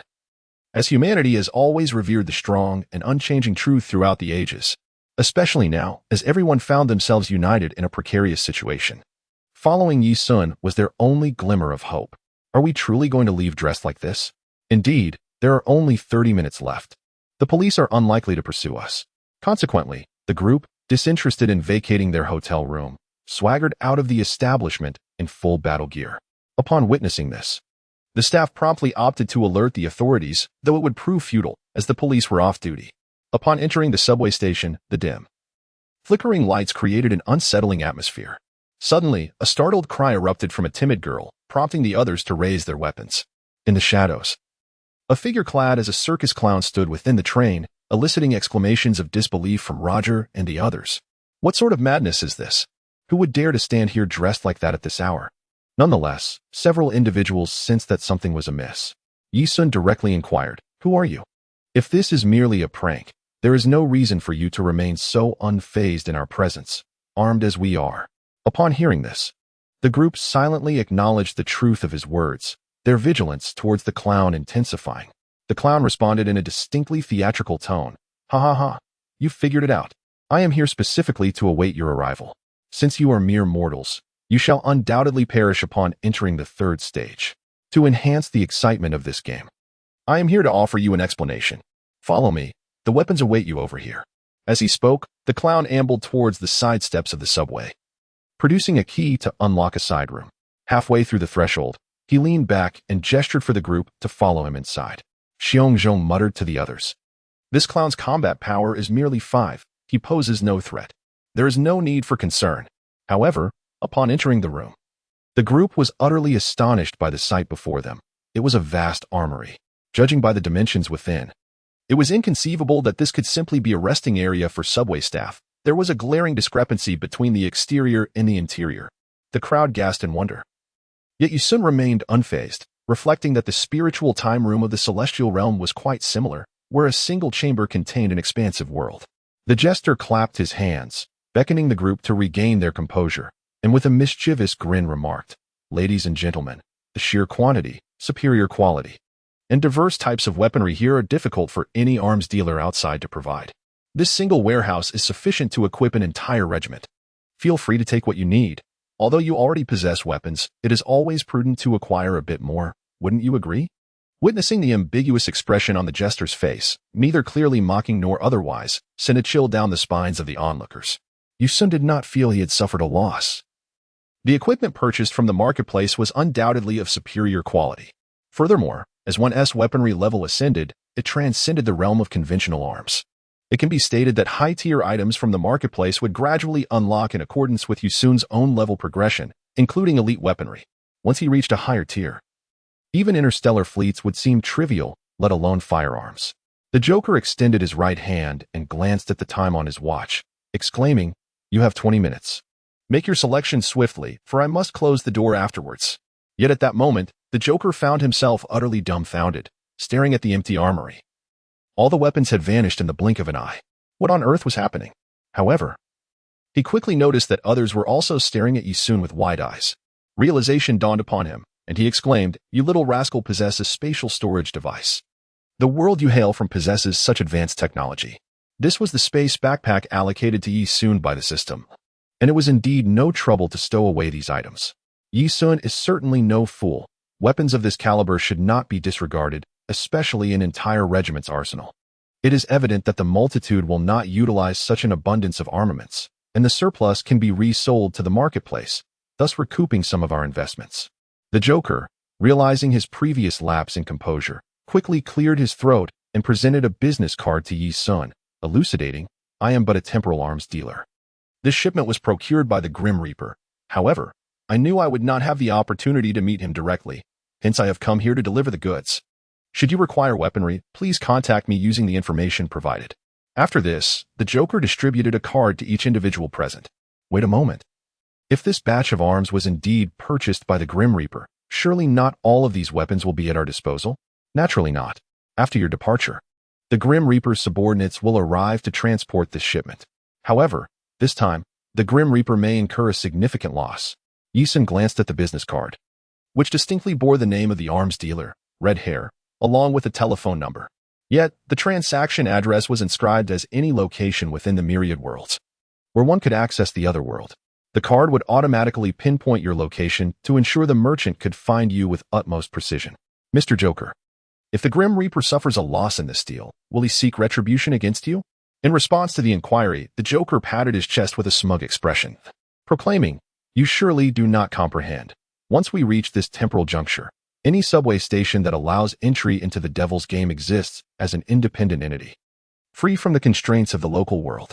The death decree of the Grim Reaper cannot befall me. Only a fool would dare step beyond the subway's threshold." No wonder the celestial being could not prevent his departure. It was evident that the reasons were far more complex than mere combat prowess, Yusun pondered. "Then how will you depart?" The Joker gestured toward the two subway lines, stating, "This line here is for your participation in the game, while this one is my route home. However, I must clarify that this line is exclusively designated for our temporal arms company, thus identity verification is required. Should you attempt entry, the subway will not commence its journey." This revelation utterly extinguished the group's hopes of evading the game. Yisun fell into contemplative silence. Recognizing the significance of this information, he had a premonition that he would inevitably find himself entwined with this so-called Devil's game, and the temporal arms dealer as well. Ding dong. The subway destined for the temporal arms company will arrive in 5 minutes. Staff members are advised to prepare for boarding. Indeed, this train accommodates only a single passenger. The Joker had not deceived them. As the announcement concluded, another voice chimed in, "Ding dong. The subway to the next station, Slaughter Cage, will arrive in 5 minutes. All are advised to prepare for boarding." The two trains arrived at the station from opposite directions almost simultaneously. After bidding farewell, the Joker and the others each boarded their respective trains. Yusun could never have anticipated that his quest for the final Dragon Ball would be fraught with such adversity. This experience elucidated the complexity of the universe where the Dragon Balls reside. It is not as simple as it may seem. Many elements depicted in the manga are best regarded merely as references, rather than taken too literally. Chapter 29, The Cage of Carnage. Everyone must prepare themselves. For the next challenge is aptly named the Cage of Carnage, indicating an inevitable association with slaughter. Given this, conflict is unavoidable. The malevolent force behind the game, having chosen to generously supply weaponry, suggests that even if the upcoming instance is not present, you ought to possess the means to resist. Yusun naturally aimed to bolster the spirits of the group. For not everyone among them possessed the confidence to engage in battle. There exists a stark distinction between the audacity to wield a firearm and the willingness to take a life. "Master Son, are you not preparing any weapons?" Tang Yu inquired, perplexed by Yisun's seemingly relaxed demeanor. Yet, Yisun chuckled, "Rest assured. My chances of survival far exceed yours. The object I provided, resembling a mere bean, possesses the remarkable ability to salvage one's life when on the brink of death. However, its quantity is limited. I can only bestow one upon each of you. As I have but a few left, use them wisely. In the marketplace, the price of a celestial bean is not exorbitant, at a mere 100,000 each. Yet, should the celestial bean indeed cure all ailments, its value would soar to astronomical heights. Ding dong. Attention travelers, the next station, Torturer's Prison, will arrive in 5 minutes. 5 minutes later, as the subway reached the station, Yisun proclaimed, "Remember, should danger arise, I shall be the first to confront it. However, you must be prepared. If anything bypasses me to launch an assault on you, strike decisively." Upon exiting the subway, they scrutinized the route display within the station, only to be met with utter bewilderment. It was indeed hard to believe that this subway station was constructed atop a colossal edifice exceeding 30 stories. The architectural layout presented a rectangular design, with each floor boasting an area surpassing 5,000 square meters. Complicating matters further, the sectional diagrams revealed intricate designs for each level, totaling 36 in number, no more, no less. As they perused these blueprints, confusion reigned. Each level's design was distinct, resulting in entirely different exits and pathways. Even with detailed maps, the group struggled to commit them to memory. Ife suggested, "We have 20 individuals here. Why not assign each of us a few diagrams to memorize? Those with better memory could tackle multiple illustrations." Tengu nodded in agreement. "That sounds good. I will commit to memory the layouts for levels 36, 35, and 34. Though anything beyond that would be beyond my capacity." Just as they prepared to allocate their tasks, the astute Fu Irma interjected, "Everyone, take heed. The electronic board in the subway station indicates the current time is 23:03, with a countdown of 1 hour. If the train departs promptly at midnight, we must act swiftly." Roger, in a moment of exasperation, exclaimed, "Damn it, I possess a treasure. Do not rush." He suddenly produced a smartphone resembling the iPhone, which was familiar to Yi Sun, and began to take photographs. The crowd was taken aback, inquiring about the nature of this device. Roger explained that it was a smartphone. Yusun's eyes sparkled with intrigue. It appeared that the world Roger inhabited was significantly more advanced in electronic technology than the one he came from. For instance, in the Dragon Ball universe where Yusun resided, the epitome of sophistication was represented by Romeo's cumbersome black brick-like mobile phone. Yusun, having traversed through time, looked down upon Romeo's antiquated device time and again. After Roger captured each image and meticulously labeled them in order, he chuckled heartily, exclaiming, "I never expected this humble phone could serve such a purpose. What a delightful surprise. Am I not worthy of commendation?" Yusun nodded and said, "Indeed. However, we must act swiftly. I shall lead the way. You all must remain vigilant." The 36-story building was, in essence, a cage of slaughter. The group nodded in silence. If each floor harbored its own perils, then without Yi Sun's guidance, their combined abilities would surely lead to dire consequences. Upon exiting the subway station, the scene before them resembled a dimly lit underground parking lot, yet they understood this was the 36th floor. This particular level was straightforward. The exit lay straight ahead, and upon reaching the end, a left turn would lead them out. However, as they proceeded down this corridor, who could have anticipated that upon turning left at the end, they would encounter a towering figure, over 2 meters tall, clad in a burlap sack, its muscles bulging, wielding a chainsaw at the center of the passageway. Goodness! Was this a character from a horror film? As Yi-sun was about to voice his frustrations, he beheld the monstrous figure revving its chainsaw, charging towards the crowd. Each step it took caused the ground to tremble, exuding an aura of terror that instinctively instilled fear in many. However, almost simultaneously, the combat power data devices affixed to everyone's faces began analyzing the creature's offensive capabilities, consistently displaying a value of 50. What audacity, merely a 50. Yet it dares to act so arrogantly? Brothers, let us engage it. With Xiongzhang's declaration, before Yi-sun could utter a word, the group had already unleashed a barrage of gunfire. With 20 individuals firing in unison, the humanoid beast became an easy target. Previously menacing, it was now met with a torrent of bullets, forcing it to retreat amidst a shower of blood and gore, instantly stripped of its ability to resist. Yi-sun stared in astonishment at the unfolding scene, then shouted, "Damn it, stop fighting. Leave the kills for me." It was no jest. Only those who harvested the kills could truly gain valuable experience. The others, respecting Yi-sun, promptly ceased their attacks.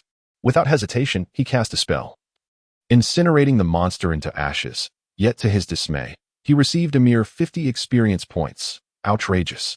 The individuals present, enhanced by genetic drugs, had significantly elevated their combat capabilities, their physical prowess far surpassing that of ordinary humans, making gunplay considerably easier. "Well, my brothers, let us discuss something," Yi-sun proposed. "Master A-sun, speak freely," they urged. "I propose that if there are no objections, I shall take on the task of harvesting the monsters," he suggested. The crowd, moved by the master's protective demeanor, felt immense gratitude, all agreeing that those who shot for kills were indeed scoundrels. Upon ascending to the 35th floor via the staircase, they discovered an eerie sight reminiscent of an abandoned haunted hospital from a horror film. Just one glance sent chills down their spines. It was thoroughly repulsive. There, with keen eyes, they spotted several hunched figures wielding scythes approaching them. The creatures lifted their heads, catching a whiff of the scent, and in an instant, like ferocious beasts sensing their prey, they accelerated towards them. There were 10 monsters in total, their attack power significantly stronger than that of the previous adversaries, averaging around 70 per strike.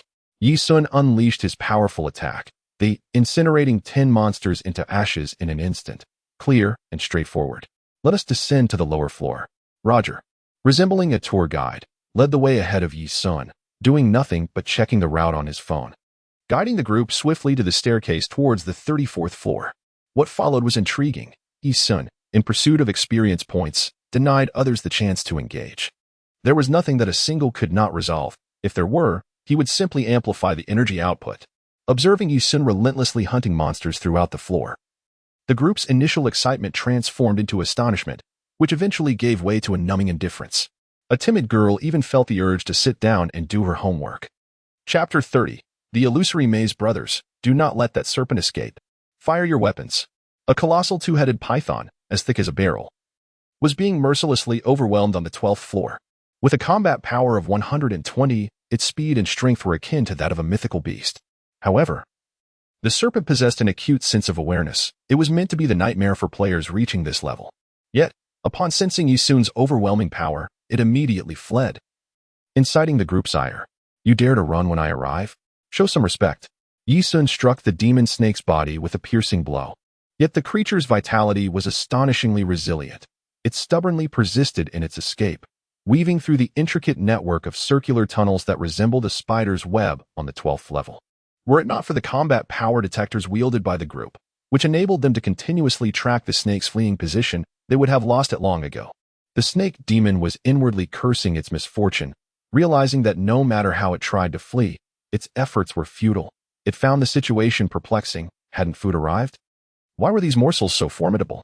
The natural order had clearly deviated from the norm. The creature had lost a significant portion of its combat power due to Yisun's assault, and its defenses had also plummeted. If one could observe its health bar, they would see it continuously dwindling. Its battered body was far from capable of devouring humans, and merely enduring the pain to keep fleeing was a considerable challenge. Amidst this turmoil, the relentless sound of gunfire persisted. Yisun glanced at the Dragon Ball radar inside. Once again, there was no Dragon Ball in this level. Where could it possibly be hidden? His relentless harvesting had elevated his level to LV-21, rapidly boosting his combat power to 6,500. However, he consciously suppressed his aura, maintaining his combat power at a steady 5,000. To be honest, the lessons imparted by the Grim Reaper in the City of the Dead had somewhat affected Yisun's morale. But this level of slaughtering confinement had proven to be remarkably effortless thus far, which was utterly illogical. Even upon reaching the 11th level, the adversaries were merely creatures with combat power exceeding 100. Ridiculous, indeed. Roger accompanied Yisun to the end of a circular passage, observing a manhole cover at their feet. He remarked, Master Ah-sun, it appears this is the spot. Once we lift the cover, we can enter the 10th level. Hearing the distant gunfire and the shouts of Xiongzhong and others, Roger expressed his concern. Master, what if they encounter a mishap? What shall we do if something goes awry? If, under the circumstances of having shattered the serpent's body, they still couldn't deal with it, then its demise would indeed be deserved. Soon after, the combat power test instrument indicated that the power data representing the monstrous snake had reset to 0, signifying that the serpent had finally been vanquished. Yisun exhaled deeply. These individuals were certainly competent, traversing the route with laughter and bravado, as if boasting about their recent examination scores. All right, enough of sharing experiences. Let's replenish our ammunition. With that, Yisun retrieved ammunition from his storage space, and the group hastily removed their backpacks to stow the supplies. Frankly, that snake had proven remarkably tough. They ultimately converged their fire in a dead end, creating a veritable mire of spent cartridges beneath their feet before finally dispatching the creature.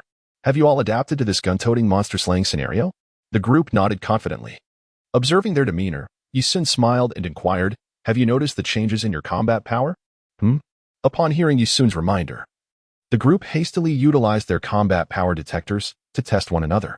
To their astonishment, each of their combat power levels had indeed increased by at least 20 points.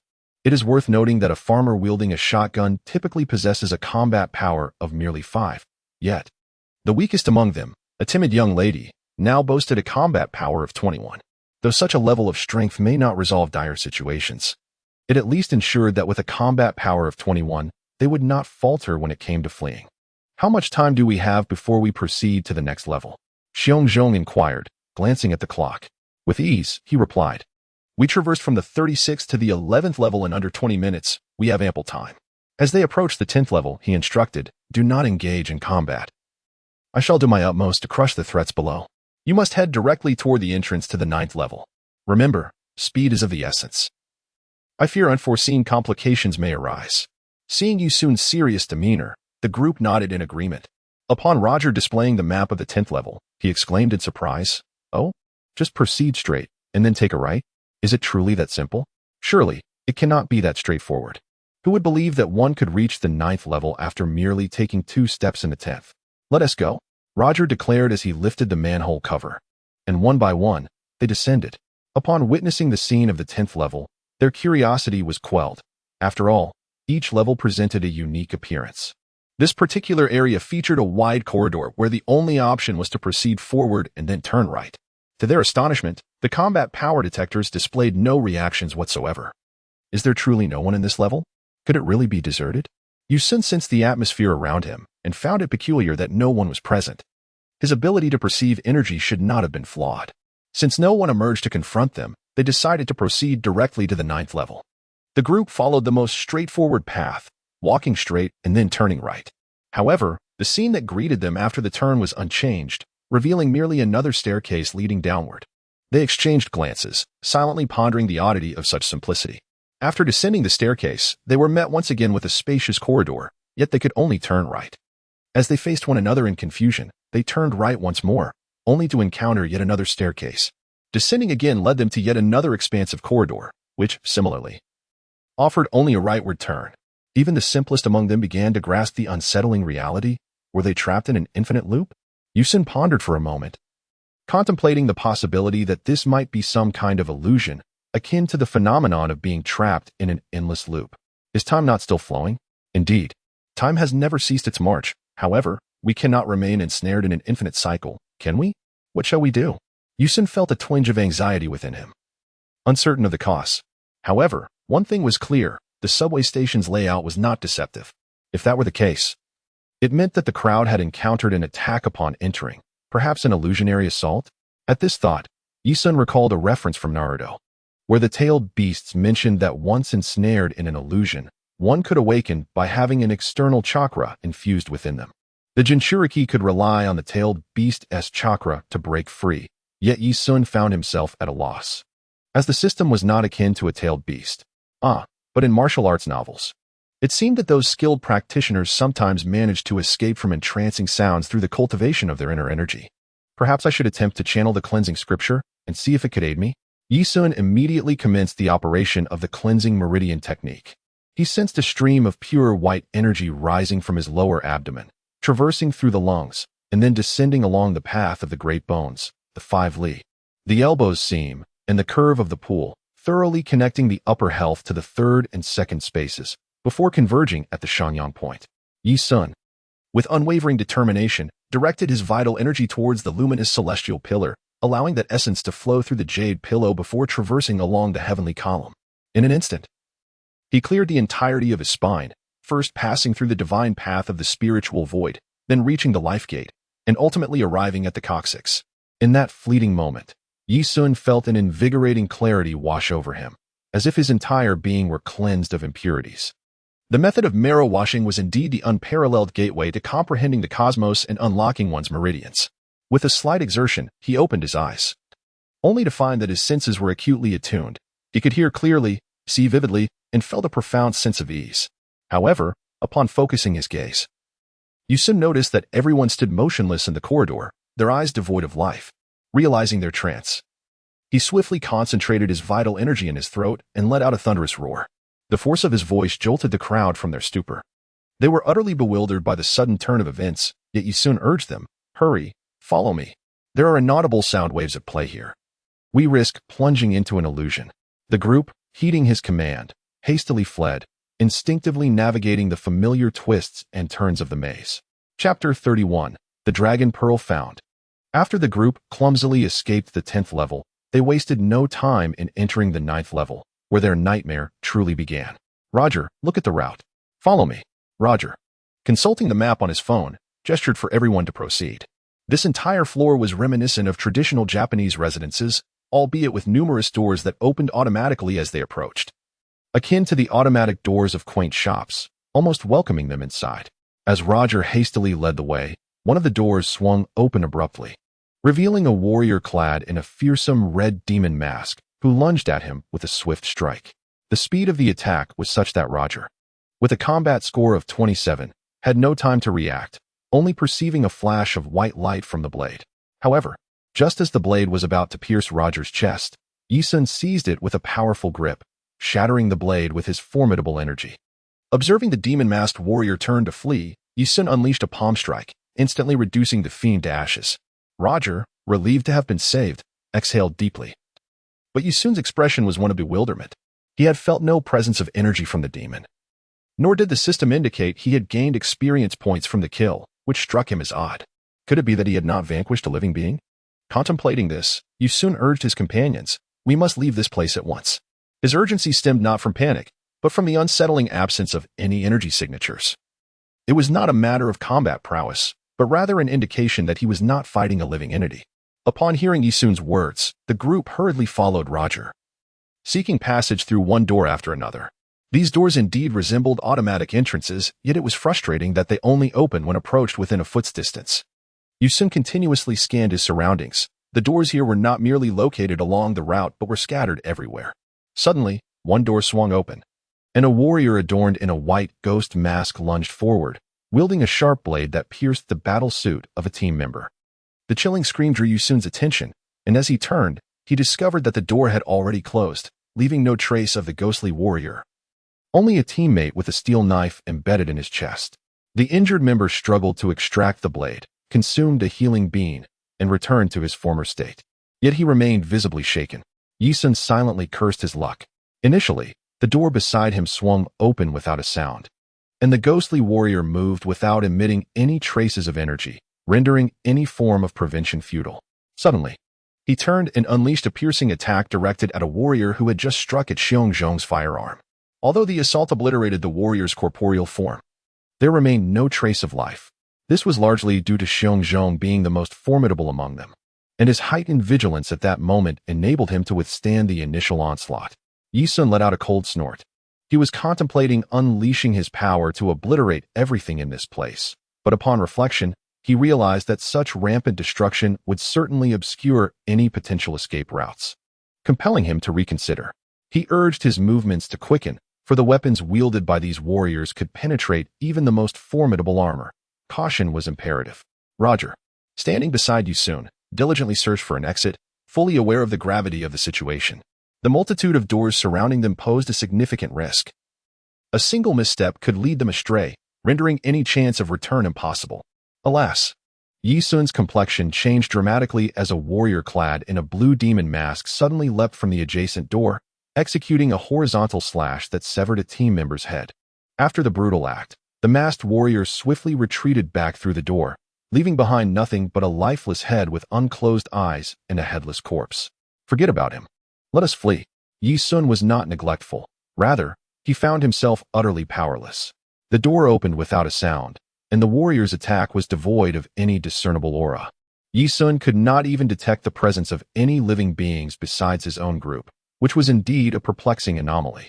As they approached the culmination of their rout, yet another team member had their throat pierced, marking the loss of 2 individuals in this third challenge, a truly harrowing experience. Ah, here it is.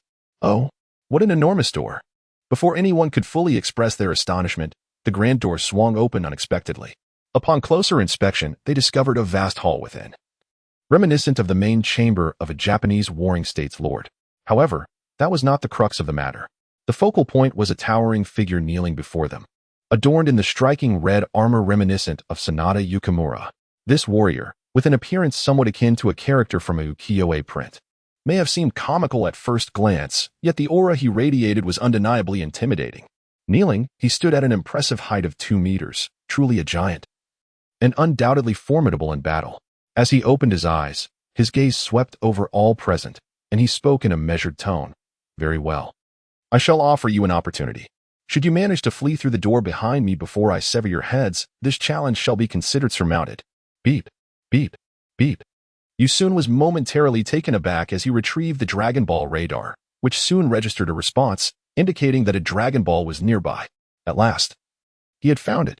He immediately raised his gaze and fixed his attention on the necklace adorning the warrior's neck, which was embellished with various beads, one of which unmistakably was a Dragon Ball.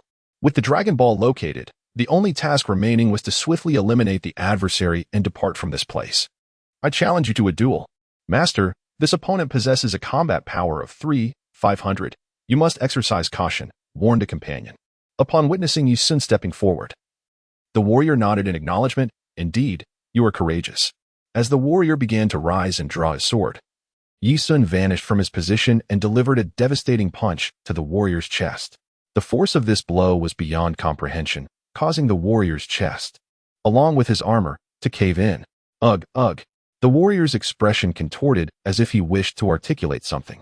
Yet the overwhelming pain rendered him speechless. Yisun, indifferent to his plight, swiftly tore the necklace from the warrior, and cast it into his storage space, intending to retrieve the Dragon Ball later. As for the warrior, Yi Sun held no interest in him. His previous strike had been executed without restraint, and now the force of his punch was wreaking havoc on every cell within the warrior's body, leaving him beyond salvation. Although Yi Sun was uncertain why the preceding ghost-faced warriors lacked any signs of life, such details were inconsequential. What mattered most was that he needed to progress immediately and return to the real world. Let us go. There is no need to concern ourselves with him. He will not rise again. The others unconditionally placed their trust in Yi Sun and hurriedly rushed through the door behind them. Just as Yi Sun was about to depart, the warrior, struggling on the ground, managed to utter, "Wait a moment." Yi Sun furrowed his brow and exclaimed, "Close your eyes and await your demise. The residual force of this punch has yet to dissipate. I merely wish to advise you that, given your capabilities, it is impossible for you to successfully navigate all 9 trials of the Devil's Game. Save your progress and depart swiftly." With that, the warrior breathed his last, his pupils dilating, devoid of life. "Save my progress. Hey, don't die on me. Clarify what you mean by saving progress." After Yi Sun shouted a couple of futile remarks, he could only shake his head and depart. Since this game allows for saving progress, it implies one can leave midway. Does it not? Chapter 32. Individual cultivation. Having just witnessed the demise of 2 individuals, the original count of 21 was now reduced to 19. Although the group had braced themselves for such an eventuality, the abrupt loss, following a previously smooth journey, rekindled the fears that lay dormant in their hearts. Yi Sun's expression was grave. The warrior's attack power had already surpassed 2,000, which was truly astonishing. The escalation of boss battle capabilities within the killing cage was alarmingly swift. If the next level introduced an enemy with a combat strength of 20,000, it would be utterly absurd. Regardless, he decided to take things one step at a time. The scene shifted, revealing Yi Sun in the shadowy and brutal realm of the Devil's Game, while Dodo and Sun Wukong soared towards Karen Tower on a cloud. Dodo missed Yi Sun dearly and yearned to reach Karen, aspiring to grow stronger so he could accompany his brother on a quest for the Dragon Balls. "Here it is. Brother Yi Sun said we must climb up from Karen Tower, but why can't I see the top?" Dodo lamented. Sun Wukong pondered for a moment before responding, "I've heard from Grandpa that divine beings typically reside atop lofty mountains. Karen must surely dwell in a high place." The 2 children descended behind the tower and spent a while observing it. "Hey, who are you?" They heard a voice and turned to see several individuals resembling Native Americans, armed with spears. These were the guardians of Karen Tower, a tribe that annually selected a family to reside near the tower, while the remaining members lived in a village at the mountain's rear. Dodo pointed at Karen Tower and declared, "We wish to ascend to the top to find Karen." The elder among them expressed mild surprise and inquired, "How do you know that Karen resides at the top?" "Brother Yi Sun told us so. He wouldn't be wrong," Dodo asserted confidently. Although the tribe members were unfamiliar with Yi Sun, they could not hinder the children's ambition to climb the tower. "Children, if you truly wish to ascend Karen Tower, we shall not impede you. However, do exercise caution. A fall could be fatal." Dodo and Sun Wukong were undeterred by the warning. Dodo possessed the skill of flight, while Sun Wukong had his cloud. The elder instructed, "We shall remain at the foot of Karen Tower for the next few days, praying for your safe ascent." The group nodded and offered their blessings. Sun Wukong and Dodo exchanged glances before approaching the base of the tower. With a powerful push of their legs, they soared upwards like springs, ascending at least 100 meters straight up the tower. Ah, my heavens! Everyone was astounded. They had never anticipated such prowess from these 2 children. The elder's expression turned solemn as he remarked, "Perhaps these 2 truly possess the ability to climb Karen Tower. It is said that only warriors who have reached the 9th tier among humans can scale the tower. I cannot verify this claim, but those who attain the 9th tier possess strength far beyond the ordinary, and only such individuals can challenge Karen Tower." In truth, the reason they lingered around Kalinta was not solely to bestow blessings upon the 2, but rather to recover the bodies of those who had perished. Historically, those who attempted to ascend Kalinta often met with fatal falls. As guardians of Kalinta, they could not allow the brave souls who sought to conquer its heights to lie unburied in the wilderness. Dodo and Sun Wukong hastened their ascent, fully aware that, given Yi Sun's character, he would not speak lightly. It was likely that the arduous climb up Kalinta would take more than a day or 2. Yu Xiaodao remained in the hotel, diligently cultivating the heavenly Tao technique, also known as the Washing Marrow Sutra. Had Yi Sun taken a moment to examine her combat power with a testing device, he would have discovered that her prowess had surged to an impressive 70. While she may not rival the formidable martial artist, King Gappa, she was certainly capable of holding her own against werewolves or puff pastry competitors. Throughout her training, she acutely sensed the transformation in her physical capabilities, marveling at the changes. However, she also recognized her inherent limitations, which hindered her progress. Her advancement in mastering this technique was significantly slower than Yi Sun's. In other words, had Yi Sun not provided her with genetic enhancement drugs, it might take her a decade to complete the first level of the Washing Marrow Sutra. As the sun dipped below the horizon, Doubter felt utterly exhausted. His stamina paled in comparison to that of Sun Wukong. After all, Saiyans are innately vigorous. Doubter yearned for rest, sleep, and ice cream. Clinging to Corinta, he wore a woeful expression, reluctant to ascend any further. From a distance of several meters above, Sun Wukong called down to him, urging, "Gather your strength. If you fall, you'll have to start over. Little monkey, summon your nimbus cloud and let Doubter catch some Z's," he suggested. However, Sun Wukong shook his head, responding, "Have you forgotten what Mr. Asun said? If we resort to external aid, Corinta will be displeased." "What then?" Doubter lamented, realizing he had no choice but to continue climbing before he could rest. Upon hearing this, he gritted his teeth and quickened his pace up the tower. Corinta, observing from above, couldn't help but smile at the scene below. Yi Sun, this lad, has truly sent two little rascals to scale Corinta Tower. What a clever idea. Yet, she pondered, with his capabilities, why does he need these children to train here? Reflecting on this, Corinta sighed. Well, let us proceed step by step. Any improvement is better than none. In the celestial realm, a deity stood at the edge, watching the events unfold on Earth. Behind him, Mr. Bobo inquired, "My lord, what exactly is happening on Earth? A human has entered a devilish game, and I am devising a way to communicate with the demon realm to facilitate his early return." The deity replied. Mr. Bobo, perplexed, questioned, "My lord, I fail to understand why you would go to such lengths for an ordinary person. Every human across our parallel universes could be summoned by this diabolical game, and even the great king of the universe is aware of this. If he cannot intervene, should we?" The deity shook his head, stating, "The divine realm must inevitably take action against the demon realm. The current peace treaty merely serves to placate our adversaries. However, before we sever ties with the demon realm, our warriors in this timeline must strive to grow stronger. We cannot afford to lose our beacon of hope." Mr. Bobo understood that the world was far more complex than it appeared, and being a celestial deity was no simple task. Perhaps the individual who had entered the devil's game was deemed remarkable in the eyes of the celestial beings, prompting a desire to ensure his survival. At that moment, a dark aura materialized before the deity, accompanied by an ominous voice whose identity remained unknown. Upon witnessing the shadow, the deity courteously inquired, "I am the celestial deity of Earth. May I ask if you are the envoy from the demon realm?" The envoy responded, "Celestial deity of Earth. What brings you to contact me?" "There is a young man named Yi Sun who has inadvertently stumbled into the devil's game. Is he still alive?" The envoy paused, exclaiming, "What a nuisance. Is he a relative of yours? How could a celestial being from a mere planet seek me out?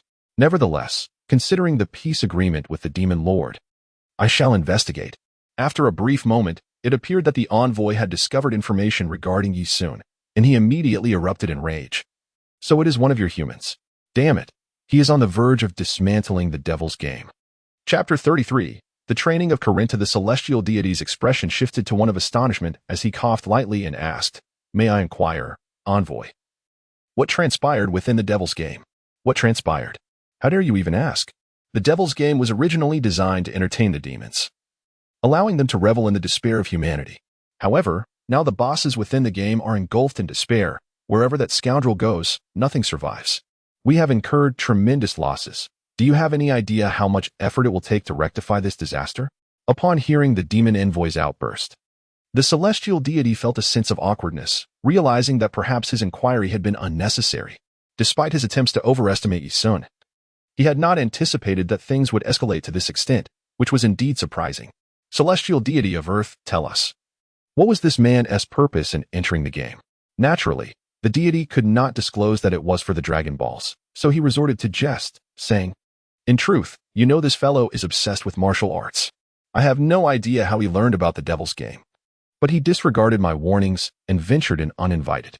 I am quite troubled by this, which is why I contacted you, hoping to bring him back." Such reasoning would be utterly implausible to the denizens of the demon realm, Who would believe that a person would ignore the counsel of a celestial being and venture into such perilous territory to prove themselves? It was absurd. To assert that there was no ulterior motive would be met with skepticism. Ultimately, the demon realm had resolved to expel this individual swiftly. Should the demon kings of the three realms become aware, he would have no means of escape. The celestial realm would be prohibited from entering the demon's territory. Otherwise, war between the realms would ensue. It was hoped that the great king of the universe could summon the legendary king of the worlds. The deity of Earth found himself at a loss for words. Those familiar with the Dragon Ball saga are aware that the Earth deity's combat prowess is rather meager. His true strength lies in his magical abilities. It was only after merging with the Demon King Piccolo that he truly manifested the power befitting a warrior. I sincerely hope you can educate this bothersome individual thoroughly and ensure he does not return to the demon realm. Upon concluding this statement, the image of the messenger from the demon realm vanished. The deity, perplexed, felt an unsettling aura of resentment even across the vastness of space. Was Yusun truly responsible for even more egregious deeds? This young man must return promptly upon finding the Dragon Balls. He must not delve too deeply, for the forthcoming adversaries will far exceed his current capabilities. At that moment, the deity expressed mild astonishment, remarking that Yusun's two companions had already ascended the Korin Tower. Remarkable indeed. It appears that the martial artists of this era are worthy of cultivation. However, what piqued my interest is Mr. Popo, standing silently nearby, understood that the deity's concern lay in how Yusun had become so formidable, a phenomenon that defied logic. Atop Korin Tower, Master Korin observed the weary faces of Doudou and Son Goku, nodding in satisfaction. Well done. At least you've shown the honesty to ascend the Korin Tower. Had you employed the instant transmission or Kintoan, I would have made you climb all over again. Goku and Doudou appeared anxious, as they indeed had contemplated cheating. But their innocent natures compelled them to resist the temptation of laziness. Please wait a moment, Master Korin said as he approached a basket, retrieving 2 senzu beans and tossing them to the duo. I am aware of your intentions. Since Yi Sun trusts me, I shall train you. You see that flask atop my staff? That contains the ultra-holy water. If you can seize it, you will be able to drink the ultra-holy water.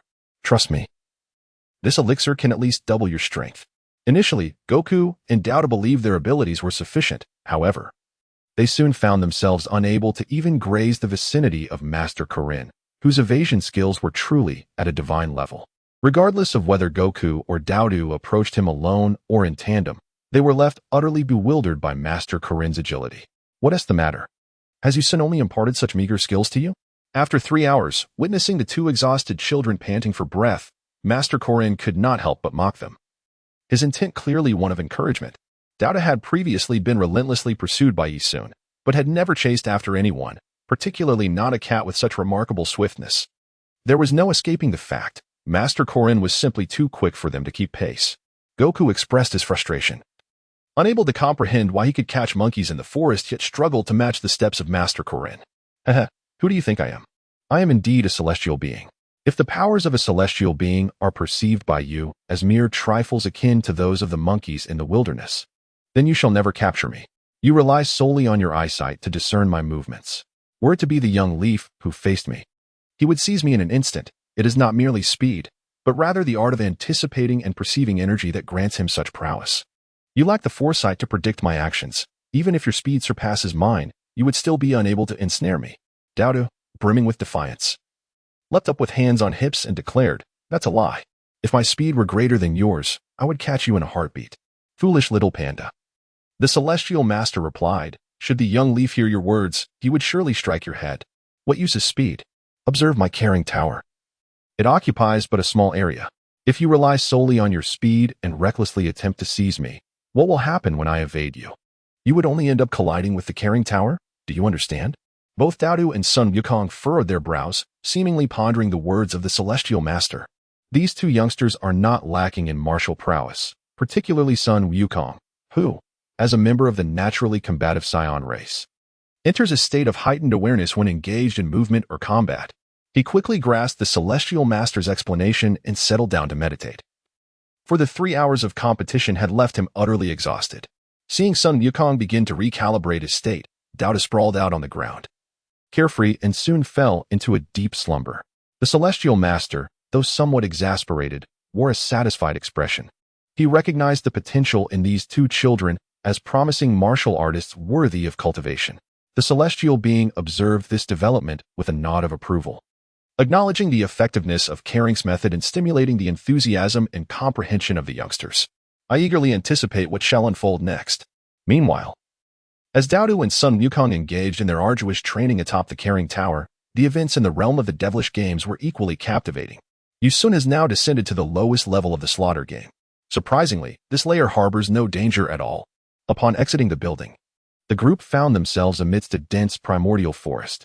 Suddenly, each person's combat power tester registered an astonishing figure, 4,500. The crowd was momentarily stunned, instinctively glancing at Yusun. Gritting his teeth, Yusun shouted, "Everyone follow Roger and run to the subway station. There should be a marker on the map. I will handle this creature." Chapter 34. Yusun faces a beating from the 9th level to the 1st. The number of individuals had dwindled to 11, as the formidable bosses in each of the 8 intervening levels had decimated their ranks. The combat power data had surged alarmingly, and the minor bosses were equally lethal. Were it not for Yusun's immense strength and dominance, it was likely that all would have perished midway through their journey. In truth, the presence of Yusun in the slaughter cage led the others to subconsciously overlook a fundamental principle of the game. Each level features effective tools and unique strategies for progression, as well as opportunities for character development. A game that merely tosses a group of weaklings into a den of weasels would be utterly mundane. It could only be termed massacre. However, when the weak can grow through their trials and ultimately turn the tables on the weasels, that is what constitutes a game. The designers of the game had not predetermined a fatal outcome for the players. Naturally, there were ways to enhance oneself and cleverly navigate through the levels. Nonetheless, discussing this is futile, which is why that infernal messenger angrily condemned the divine for attempting to dismantle the devilish game. Meanwhile, as Yusun ruthlessly dispatched these bosses and minor bosses, his level had already risen to LV24. Yet, this rapid ascent only indicated that the challenges ahead would be increasingly formidable. For instance, when confronting the mechanical Colossus on the 2nd level, Yusun distinctly sensed that although the Colossus, with a combat power of 3,800, couldn't match his speed, its strength and defense were nearing that of the Saiyan Nappa. Most terrifying was the Colossus's comprehensive scanning attack system, which instantaneously locked onto several individuals. Despite Yusun's immediate decision to unleash a powerful energy wave to annihilate the mechanical giant, several individuals tragically met their demise, their heads exploding under the beam's assault. After Yusun bravely withstood the beam attack, the Golden Bell Shield gained a considerable amount of experience. Had it not been for the remarkably precise strikes of this mechanical behemoth, prolonging the battle would undoubtedly have led to a catastrophic demise. He truly wished to utilize this robotic giant to further hone his Golden Bell Shield skills. Yusun is not a saint, yet he is not truly heartless. Since they are all comrades, they should cherish one another. Thus, he decided to abandon the idea of cultivating the Golden Bell Shield. You all must flee. This is a formidable giant, endowed with invisibility, and its speed and strength far surpass that of the mechanical behemoth encountered earlier. Do not be reckless. As Yusun articulated his words, the others dared not linger. At that moment, he propelled himself with great force, transforming into a supersonic missile that struck the monstrous creature with blinding speed. A piercing scream erupted from the beast. The sound wave so potent it felt as if a tempest had swept through, chilling everyone to the bone. Determined not to grant the creature a moment's respite, Yusun's energy surged dramatically. His hands unleashed waves of energy that bombarded the cloaked beast relentlessly. The forest was instantly engulfed in a cataclysmic barrage reminiscent of a war zone, with violent explosions illuminating the sky and shrouding the surroundings in smoke and fire. The ground trembled violently beneath them, and the overwhelming shockwaves assaulted their ears with a cacophony of detonations. Unable to resist, they turned to witness the dust from the explosions soaring hundreds of meters into the air, creating an illusion as if a colossal being was relentlessly crushing the earth beneath its feet. The ground was littered with debris, and they struggled to maintain their footing. By heavens, the master truly holds nothing back, one exclaimed. What kind of devastation is this, equivalent to tons of TNT? Enough chatter. There is still a considerable distance ahead, and the challenges here are undoubtedly immense, or else the master wouldn't resort to such ferocity. In that moment, Yusun, consumed by fury, let out a primal roar, his hands firing forth energy blasts like a relentless machine gun. The terrain had been utterly transformed. Where once stood a lush forest, now lay a desolate wasteland. The once vibrant greenery had vanished entirely from sight, replaced by an arid expanse devoid of life. Yi Sun let out a sigh. That monster had been obliterated, reduced to mere debris. The price paid was a steep decline in Yi Sun's stamina. While before him lay a massive crater resembling the aftermath of a meteorite impact, a sight both shocking and awe-inspiring. Suddenly, Yi Sun's expression shifted. A powerful gust of wind swept through the sky, unsettling the atmosphere. With a thunderous crash, an unknown force struck him, sending him hurtling backward like a mere plaything, crashing into the chaotic pile of rocks and sending fragments flying in all directions. Yi Sun let out a furious roar, propelling himself into the air. His focus was intently fixed on a floating creature that resembled a humanoid lizard, possessing the remarkable ability of a chameleon. Yi Sun was uncertain whether this was the same monstrous being he had encountered earlier, yet it was evident that the creature before him boasted formidable combat prowess. Upon witnessing that Yi Sun had survived a strike from its tail, the creature was filled with exhilaration. It had finally come across a prey worthy of unleashing its full potential to hunt down. This thrill of the chase momentarily halted its assault as it scrutinized Yi Sun closely.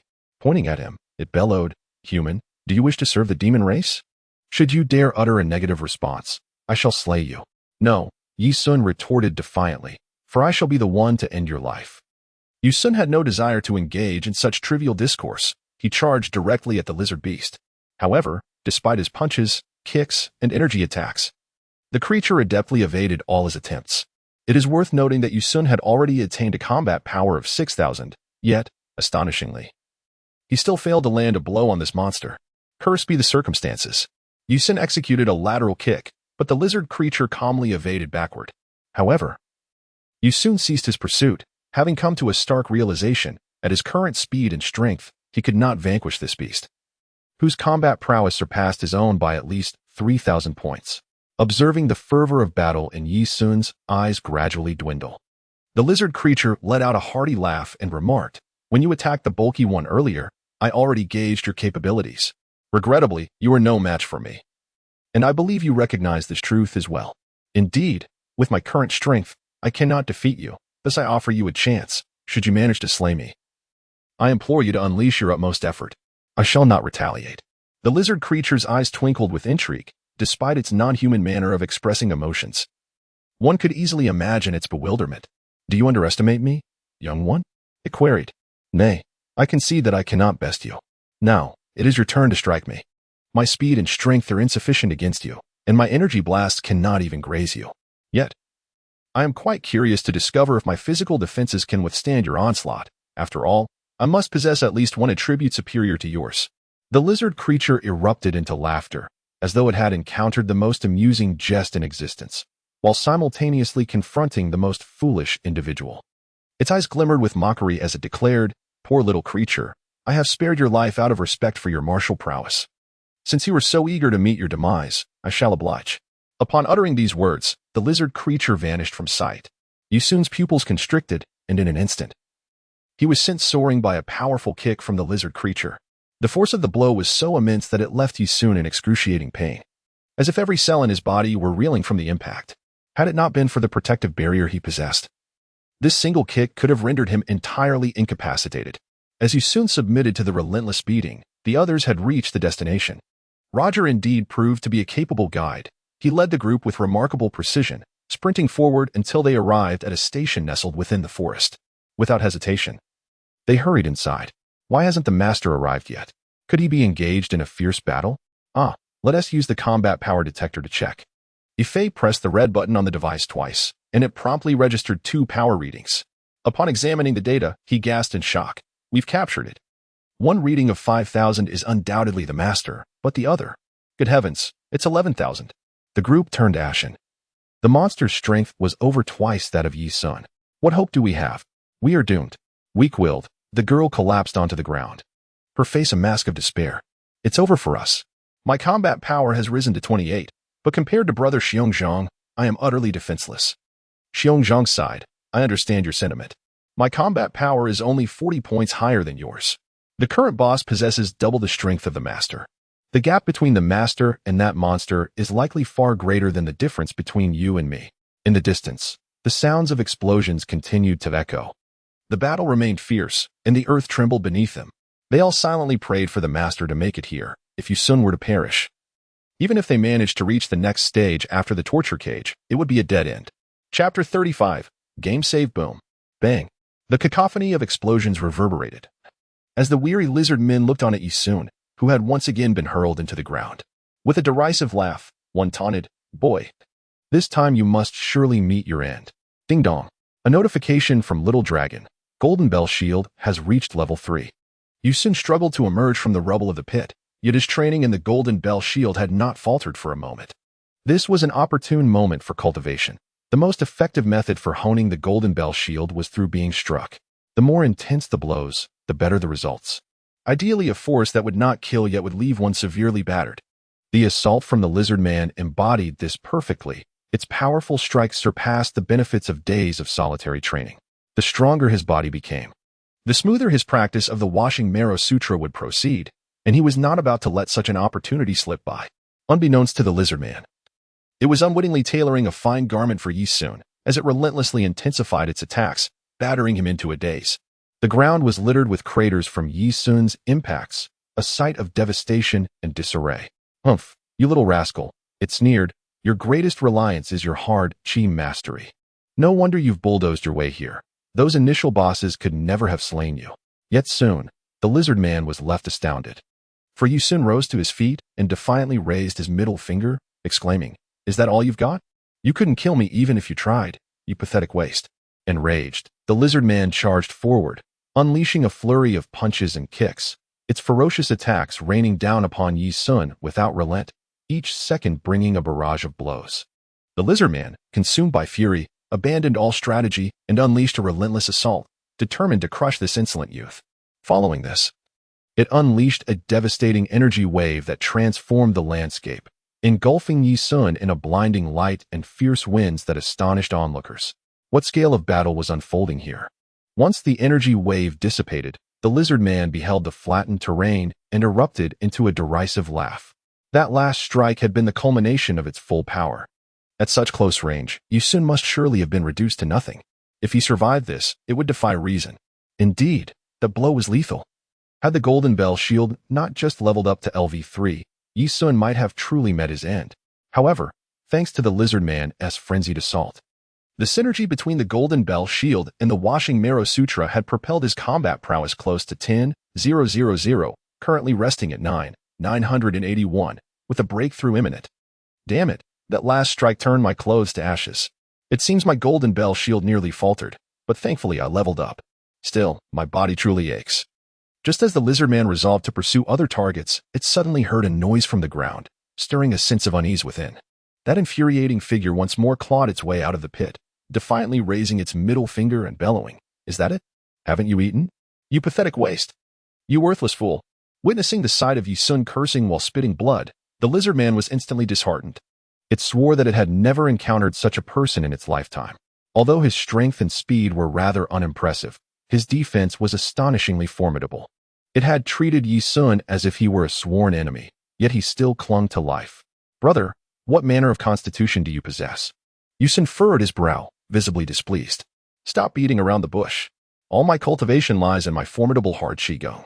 If you, with all your strength, cannot defeat me." How embarrassing would that be for me? It's utterly preposterous. The one who should feel embarrassed is me. The lizard man erupted into a torrent of curses before launching a flurry of attacks. A left hook, a right whip kick, the dragon's tail sweep, the monkey's peach theft, the black tiger's heart snatch, the soaring dragon in the sky, the killing wave punch, the fiery whirlwind leg, and the 13 styles of the spring and autumn killing god. Ha, ha, ha. As Yisun was beaten into a grotesque shape, the lizard man gasped for breath, his fists nearly too weary to lift. It was the first time he had beaten someone to the brink of exhaustion. It was truly astonishing. He had never encountered such a character in his life. Ding dong. A notification chimed. "Congratulations, you have leveled up to LV25. Activating combat power testing mode, initiating pharmacological research mode, and commencing consciousness transmission mode." Just as Yisun had designed the system to restore full health upon leveling up, the moment he reached this milestone, his battered and bruised state was instantaneously revitalized. His body restored to its prime condition. He swiftly activated the combat power testing system, which provided a comprehensive assessment unlike the flawed devices used by the Saiyans. This system could discern not only his own upper limits but also the concealed combat strength of his adversary. The lizardman's power was evidently diminished, now falling below 8,000. It was natural for strength to wane after such extensive exertion. And you soon? Combat power, 14,000. The lizardman suddenly sensed something amiss. Looking up, he beheld Yi-sun, nearly bare, grinning at him. That was not the crux of the matter. What was alarming was that all signs of his injuries had vanished, and he appeared invigorated, brimming with vitality, devoid of any indication of having been relentlessly pummeled for over 10 minutes. You, how could you? How is it possible that you have returned to your former self? The lizard man was taken aback, instinctively retreating as he perceived a fierce, murderous intent in Yi-sun's gaze. For reasons unknown, driven by an instinctual aversion to danger, he felt that Yi-sun would kill him and entertained thoughts of fleeing. Impossible. Could it be that this fellow, after recovering from his injuries, has also increased in strength? I have never heard of such a race. While the lizard man was lost in his thoughts, Yi-sun spoke. Lizard brother, to express my gratitude for your assistance in my leveling up, should I simply eliminate you? After all, a drop of water should be repaid with a fountain. Who exactly are you? Me? Heh. Remember this well. I am the most powerful being in this universe. Do me a favor and convey my regards to the King of Hell. At the moment his words concluded, Yi-sun unleashed a formidable aura that enveloped the lizardman entirely. This overwhelming force bore down upon the creature as if a mountain had fallen upon it, causing immediate physical damage and a collapse of its spirit. Before the lizardman could even recover from its tremors, Yi-sun's fist pierced through its chest, though it did not emerge from the other side. Farewell, he declared, as his fist opened within the lizardman's body, revealing a radiant light emanating from his palm. Before the creature could utter a scream, its form was obliterated, reduced to mere ash, leaving behind a scattering of charred remnants, signifying its complete demise. Following the lizardman's defeat, Yi-sun's experience points surged by 2/3 at level 25. A substantial increase that left him momentarily astonished. It was evident that the quickest path to advancement lay in vanquishing formidable foes. After all, with the challenge system in place, any confrontation with a strong adversary would yield significant rewards and experience. Hastily, he changed into a fresh outfit from his spatial backpack, maintaining a youthful and vibrant appearance. A white t-shirt paired with cropped jeans and blue sneakers, making him resemble a casual shopper to the untrained eye. The crowd, filled with apprehension, held its breath until Yi-sun's figure came into view, at which point a collective sigh of relief swept through them. The young ladies were nearly brought to tears, while Xiongzhong beamed with understanding. I see. The master possesses a method to conceal his combat prowess, akin to the skilled masters in martial arts novels who can restrain their inner energy, allowing them to catch their enemies off guard with a sudden, lethal strike. Hearing his words, Yi-sun couldn't help but shake his head and say, "Don't be foolish. I just unleashed my ultimate skills to defeat that monster. We are only at the 3rd level. What will happen when we reach the 4th? His statement rekindled the tension that had just begun to ease among the group. What on earth should they do? Everyone, including Yi-sun, felt they had reached their limit. Continuing would surely